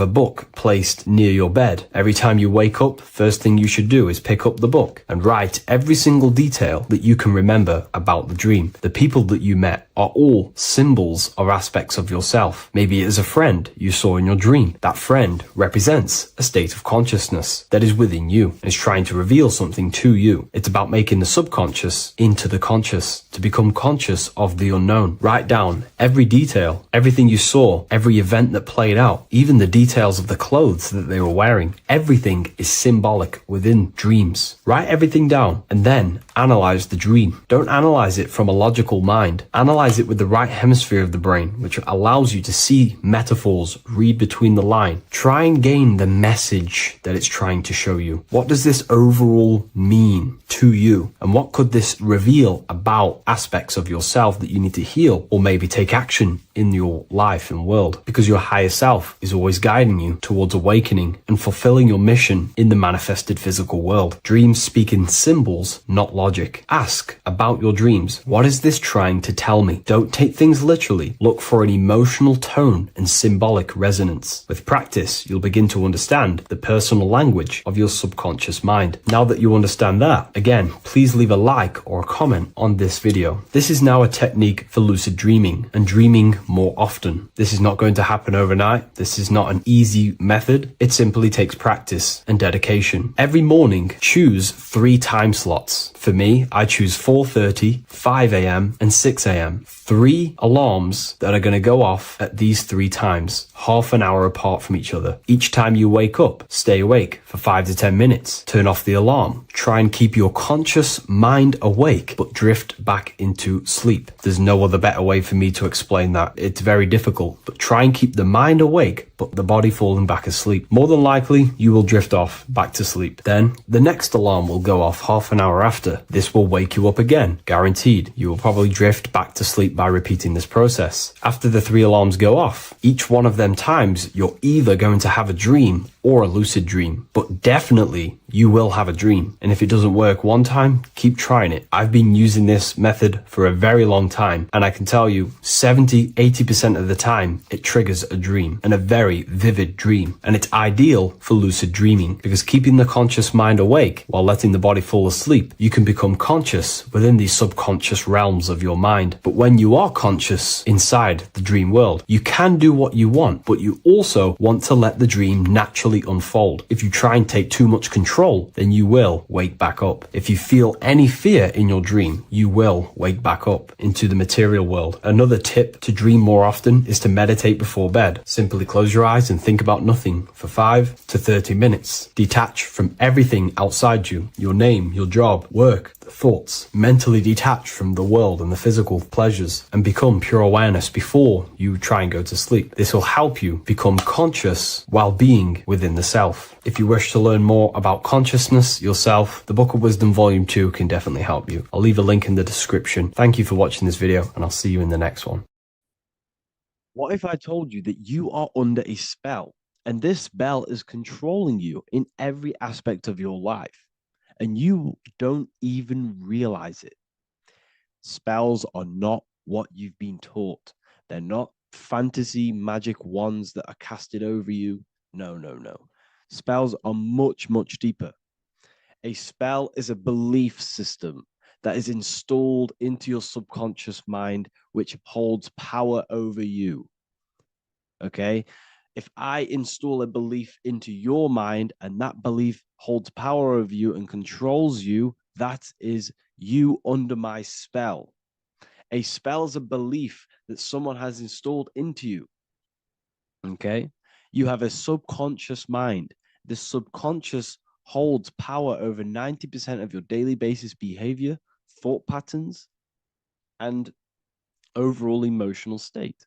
Because the subconscious is the back end of our mind, the mind that we don't really have access to. It's the shadow self, where all of our programs, all of our memories, all of our traumas, all of our everything that we've ever experienced is recorded and kept in this vast database called the subconscious.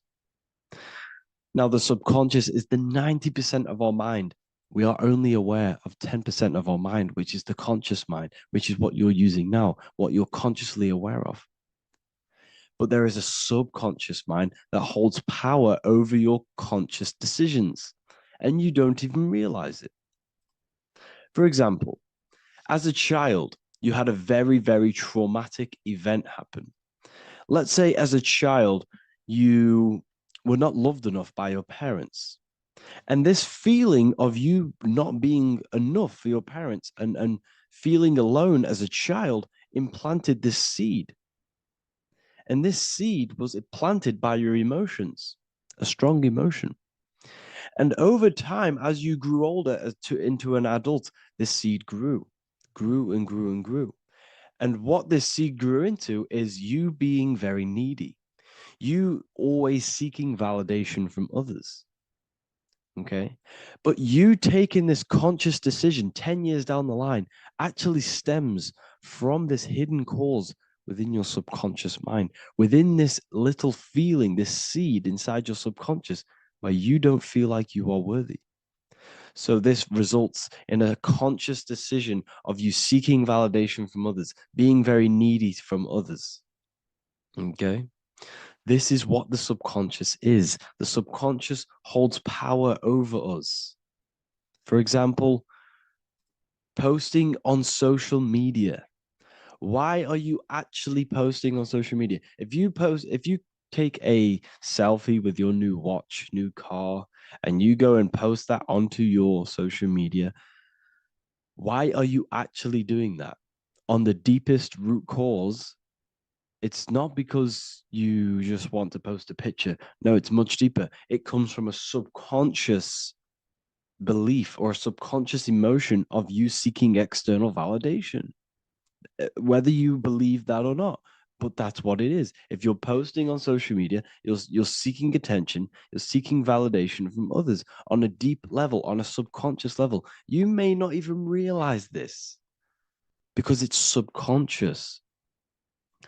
Now, this is what a spell is. Money is a type of spell. Remember, money doesn't actually exist. Money does not exist. Money is a physical object inside of the material plane. But the physical object has a belief in the mental plane. See, the mind is the highest plane. This is the root cause of reality, the mental plane. Okay?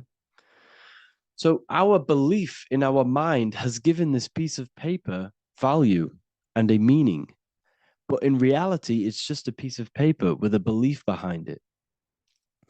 But this subconscious belief behind this piece of paper is controlling your daily basis behavior, is controlling your emotional state, and controlling your life without you even realizing it. Without you even realizing that it's all an illusion. Money does not exist. It's the belief that gives the piece of paper a power.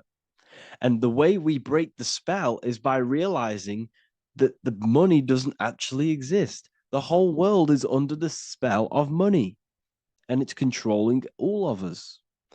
But the spell is the belief.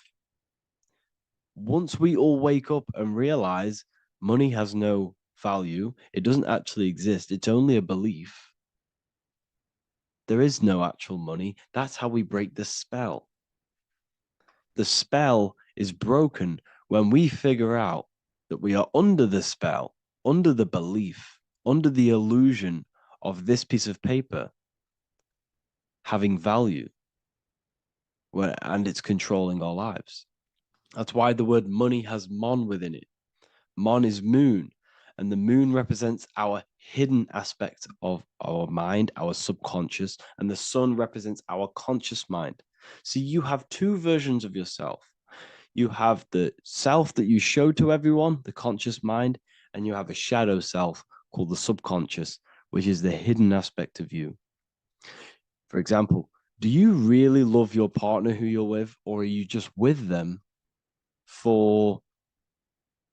is there a subconscious fear of being alone? Do you really want to be with this person, or is it stemming from, are you staying with them because it's stemming from this fear of being alone, of being lonely? Or are you just with them because you have a subconscious sexual addiction? And all of your conscious decisions are actually coming from this little seed of wanting sex or not being alone. You have two versions of yourself, the conscious mind and the subconscious, the shadow self and the self that you show to everyone else. Okay?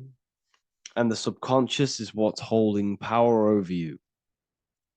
When you drive your car, you don't consciously have to think about changing gear. You've done it that many times. It's on autopilot. That's the subconscious doing it. You can be walking down the street. Your conscious mind could be thinking about what you're going to cook for tea later, but your subconscious mind is controlling your body and walking your body. You don't have to think about moving the body. You just do it because you've done it that many times. It's a program. It's a belief in the subconscious that's giving this movement power. You see, the subconscious holds a lot of power over you. Our beliefs hold power over our daily basis behaviors and actions. Okay, like I said, posting on social media, this is seeking external validation.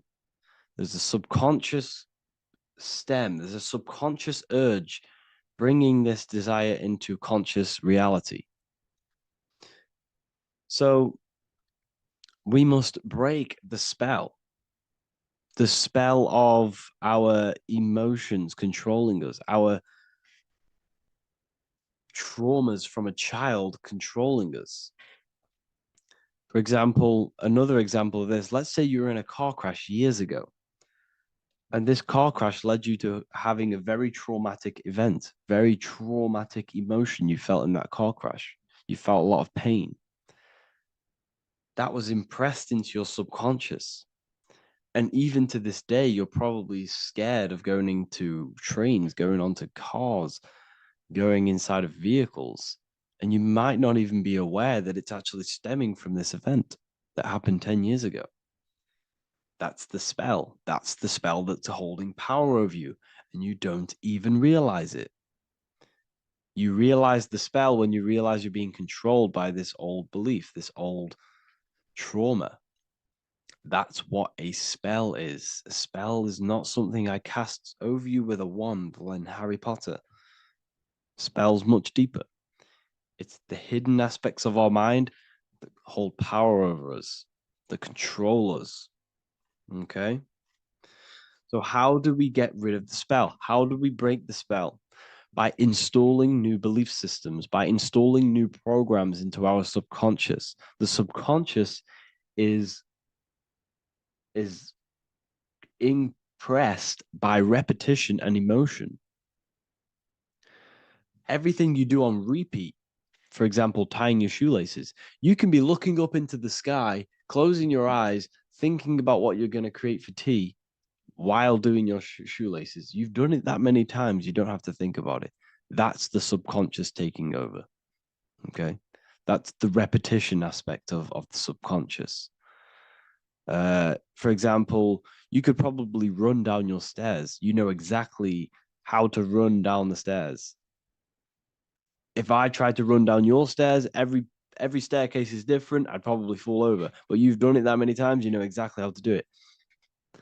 It's what we call ritual. When you have an evening ritual, when you tidy the house, you do your skincare routine, you wash your teeth, that's a ritual.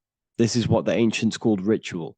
When we do rituals, we're trying to implant something into our subconscious to either remove an old program, an old seed that is controlling us, for a new one that's going to grow into new light, into a new reality. So you can implant messages, implant new programs into our subconscious, which will then grow into a new reality.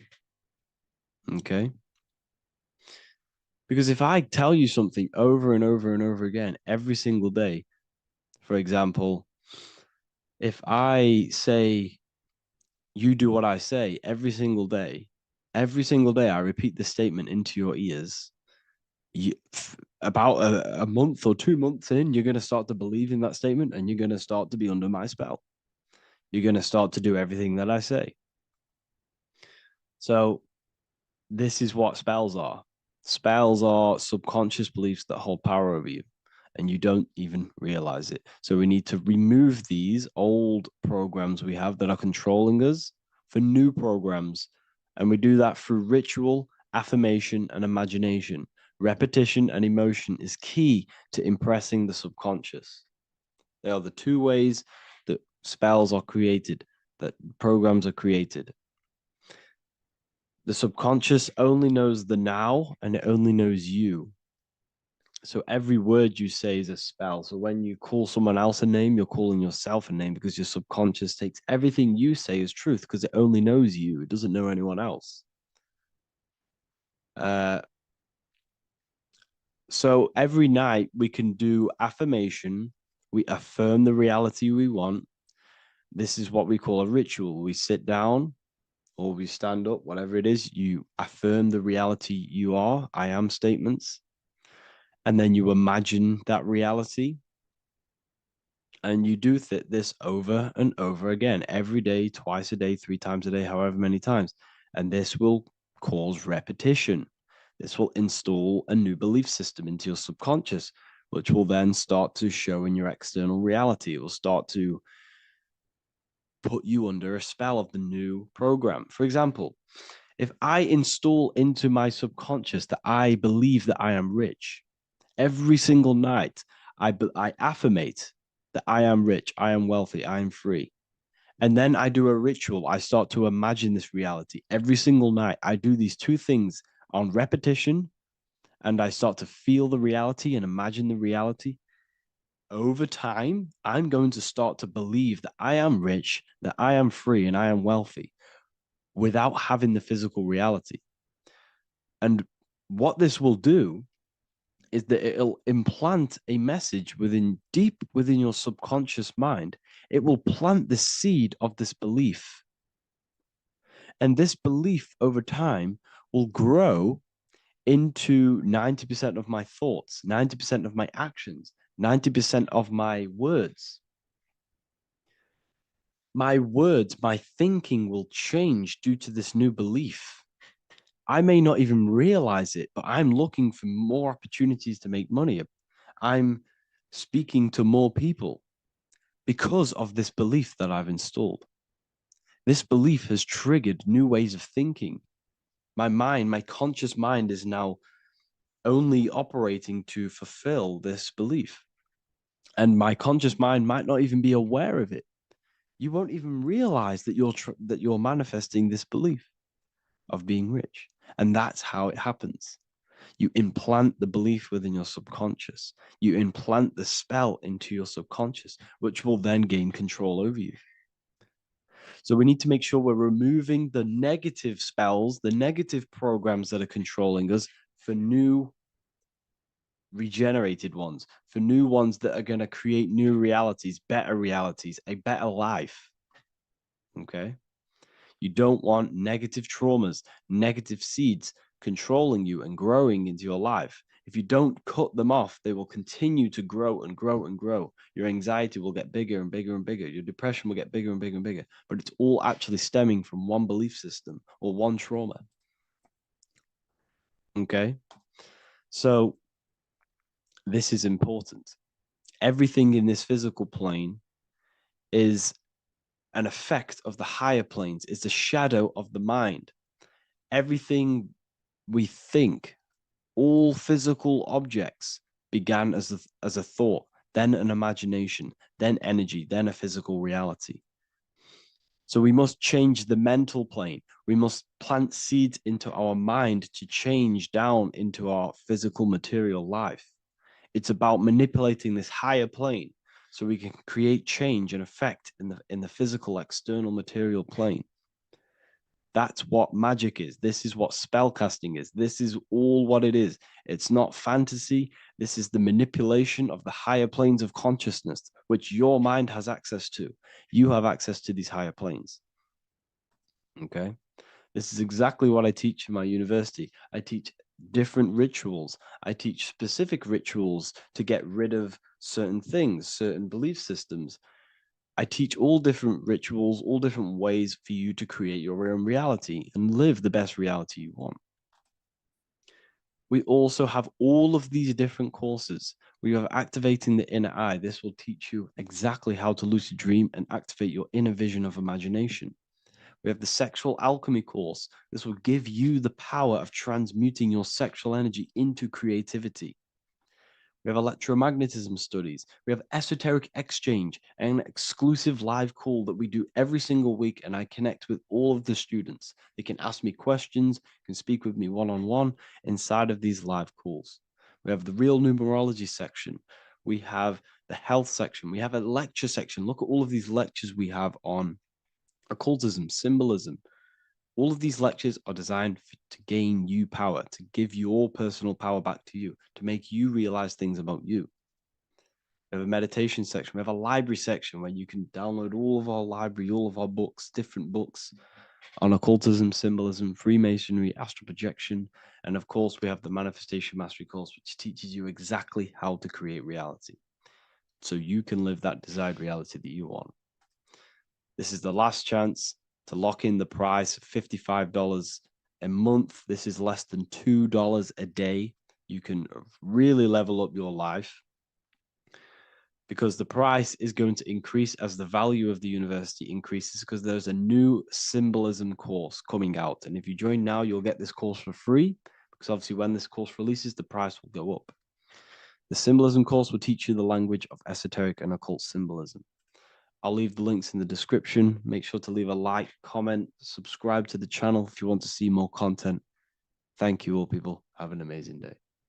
There is a massive mystery around the Freemasonic G, and in this video we're going to be discussing it. Some people call it geometry, God, gnosis, genesis, generation, but in fact it's all of these things, and all of these things relate back to one concept that links them all. And in this video, you will be discovering this secret force, which pretty much creates everything in your reality, in your life, and has done unconsciously, whether you are aware of it or not. The Freemasonic G is the 7th letter in the English alphabet. This is important because the number 7 has many mysteries inside the esoteric and occult traditions. Some people say the number 7 represents the 7 colors of light, the 7 major planets, or the 7 musical tones, 7 days of creation. The number 7 is a massive mystery. But what we have to understand is that in the context of Masonry, Freemasonry is all about building the self. Every day we wake up, we are either building our prison of our mind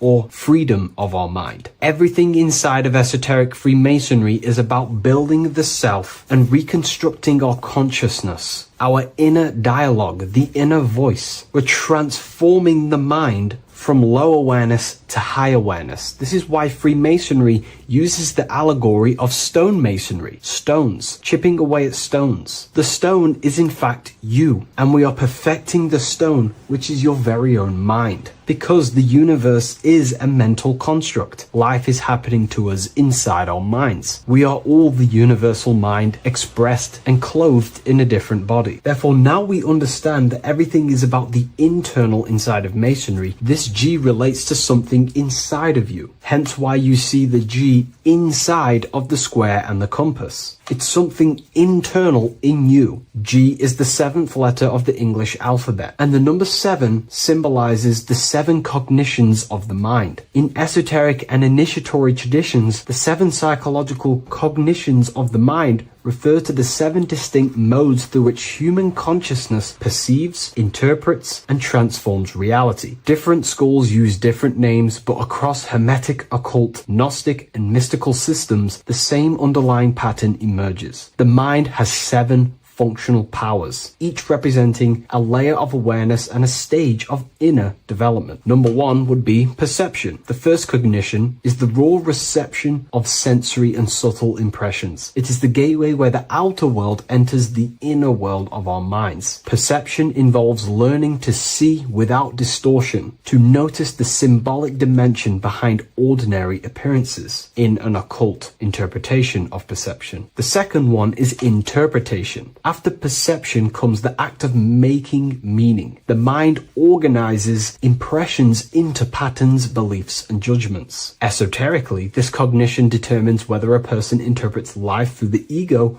or through the higher insight of their higher consciousness. The goal is to purify interpretations so that the intuition can speak through it, to clear our minds of the clutter, master it, and let our higher consciousness shine through it. Number 3 is the imagination. This is the creative faculty that produces images, symbols, and visions in the mind's eye. This is associated with the astral plane. We live in a mental universe of thought. Thought wraps itself inside of imagination. The thought alone has no true form, but then the thought wraps itself in a vehicle of consciousness, what we call imagination, and we give form to the thought. Imagination becomes active. Imagination becomes active imagination, the foundation for rituals, alchemy, meditation, and visionary insights inside of occult traditions. Working on your imagination is a key part on developing your consciousness, as it is literally the sight into the astral plane, your internal vision of the mind. The fourth cognition of the mind is emotion. Emotion is energetic response that gives intensity, direction, and magnetism to thoughts. Emotion fuels the magical will.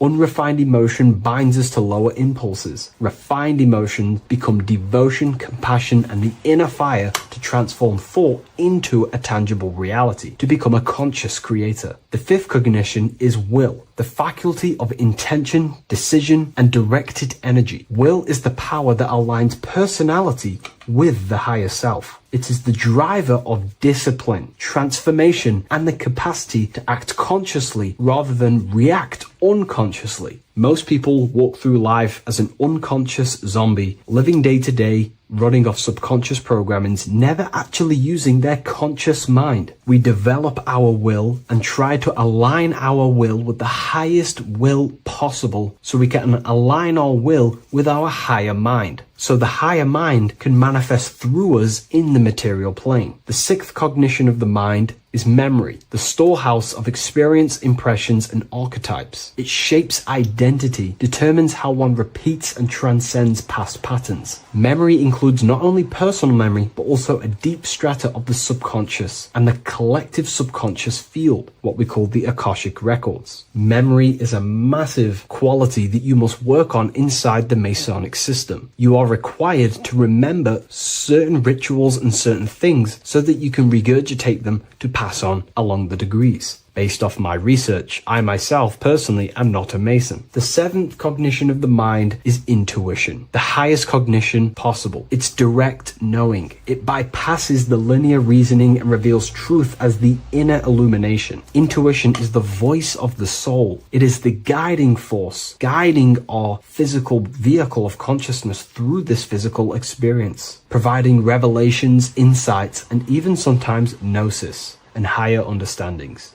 They are the 7 principles and cognitions of the mind that we should work on. Sometimes they're symbolized as 7 luminary planets, because lumen is light. The planets are light. Light is consciousness. Consciousness is light. Now moving on to the true understanding of the G, the higher understanding of the G, as I mentioned previously. This is what we call the generative principle, the care principle, the human heart principle, the female aspect of consciousness within yourself. All creation is built upon a care. All action is built upon a care. You only act on what you care about. You care about paying the bills and staying inside your house and looking after your family, for example. Therefore, you take the action to generate the reality and generate money to pay the bills. Them actions are driven by the force of care. If you care about a plant, you take the action to water the plant and it grows. If you care about your partner or relationship, you give them attention and care and love, and you grow the relationship. As soon as you stop providing care, watch the relationship crumble and the reality destroys itself. Care is the generative force of reality. This is the generative principle that generates your experience in this world. We are in a continual state of becoming. Each cause gives birth to an effect, and that effect gives birth to a new cause. The G is the generative principle that drives creation in the present moment. Reality is creating, unfolding in the present moment, and the G is the force inside of you that generates your experience. You're watching this YouTube video right now because you have a care in your heart for the information I have provided in the past, and you have a care about watching this video. As soon as you don't care, you take action to do something else with your time that you actually care about. The G is the generative force of the heart. It is the love energy. You only take action on what you love or care about. The whole world is built upon this principle. This is why we say money makes the world go round, because the whole world has a G or a care for money, and it's making everyone wake up in the morning, take actions, and make the world go round. It is the G, the care for that principle or money object to generate that reality. It is the force that drives you, hence why the G is sometimes surrounding with light rays, because it represents a force, emanation, something that is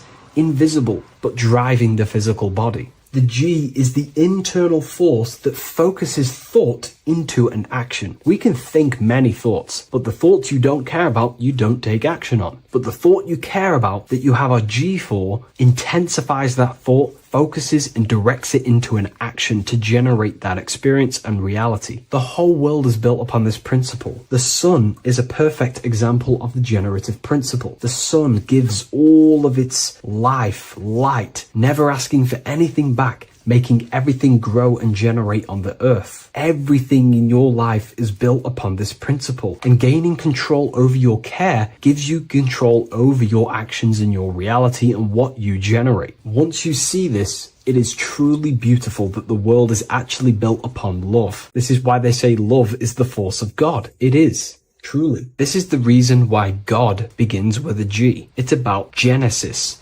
Genesis means creation. G, generation. Anything that generates and creates is all to do with a care or a love energy. But don't get me wrong, people can love sick and twisted things, and they act upon them sick and twisted things. This is why purification of ourself is important by understanding this principle, as it is a very powerful principle to understand. This is the reason why the word gift begins with a G. You're giving something. I care. I'm going to give you something, a gift. Or guidance. This is what guides you into becoming something, what you love. This is why also gnosis begins with a G. Gnosis is not actually knowledge. Gnosis is knowledge obtained, attained by direct experience or through direct experience. For example, you're not believing you're watching this video right now. You know you're watching this. Know, gnosis, same phonetic sound. It's about knowing. Gnosis is about gaining knowledge of the self. Self-knowledge through direct experience.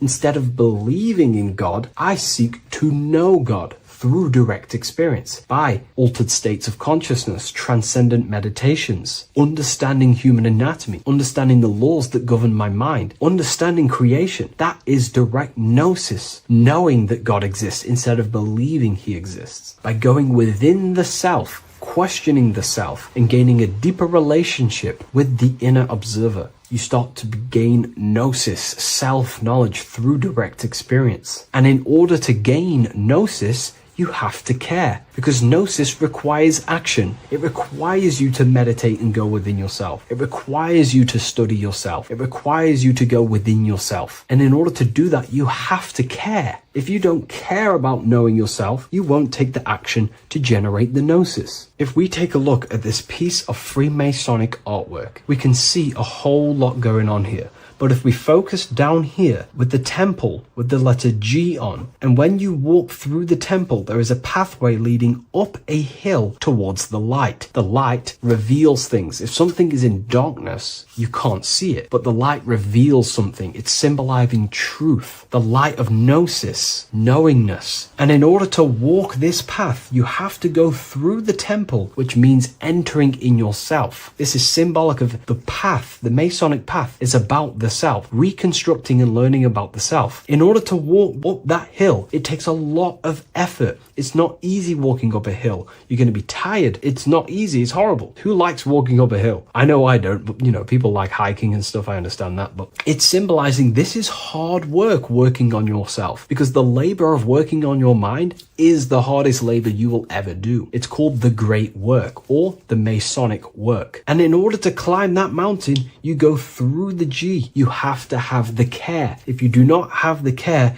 you will not walk up that mountain. You will not generate generate the gnosis, you will not get close to the light. You have to have the G to walk that path of self-mastery and working on your mind. This is very, very important. If you want to gain the light, you have to have the G inside of you. You have to have the care to generate a higher consciousness. If you want to earn more money, you have to have the care, or else you will not take the action necessary to generate that reality. This is why we have to master ourselves and write down everything you love. It could be even the bad things. It could be lust. It could be anything you're wasting your care energy on. Try and remove them one by one, master them and become disciplined. And then you'll have more G energy, care energy to direct towards something else in your life to generate and grow that experience or reality. Again, the word grow, G. It is a growing force. What you place your love and care into grows and expands. What you have a G for is what you spend your time and attention on, your two spiritual currencies. So this is the Masonic G, and I hope you gain a deeper understanding of this. So that is pretty much everything about the Masonic G that you need to know, and hopefully this has helped you. If you wish to learn more and gain guidance through your life and understand yourself on a deeper level, the book I've used today is called The Book of Symbolism. I'll leave a link in the description. What if I told you that the Egyptians were trying to give you instructions on how to not reincarnate and come back to this material world and ascend your consciousness, your soul, to a higher plane that exists in the various dimensions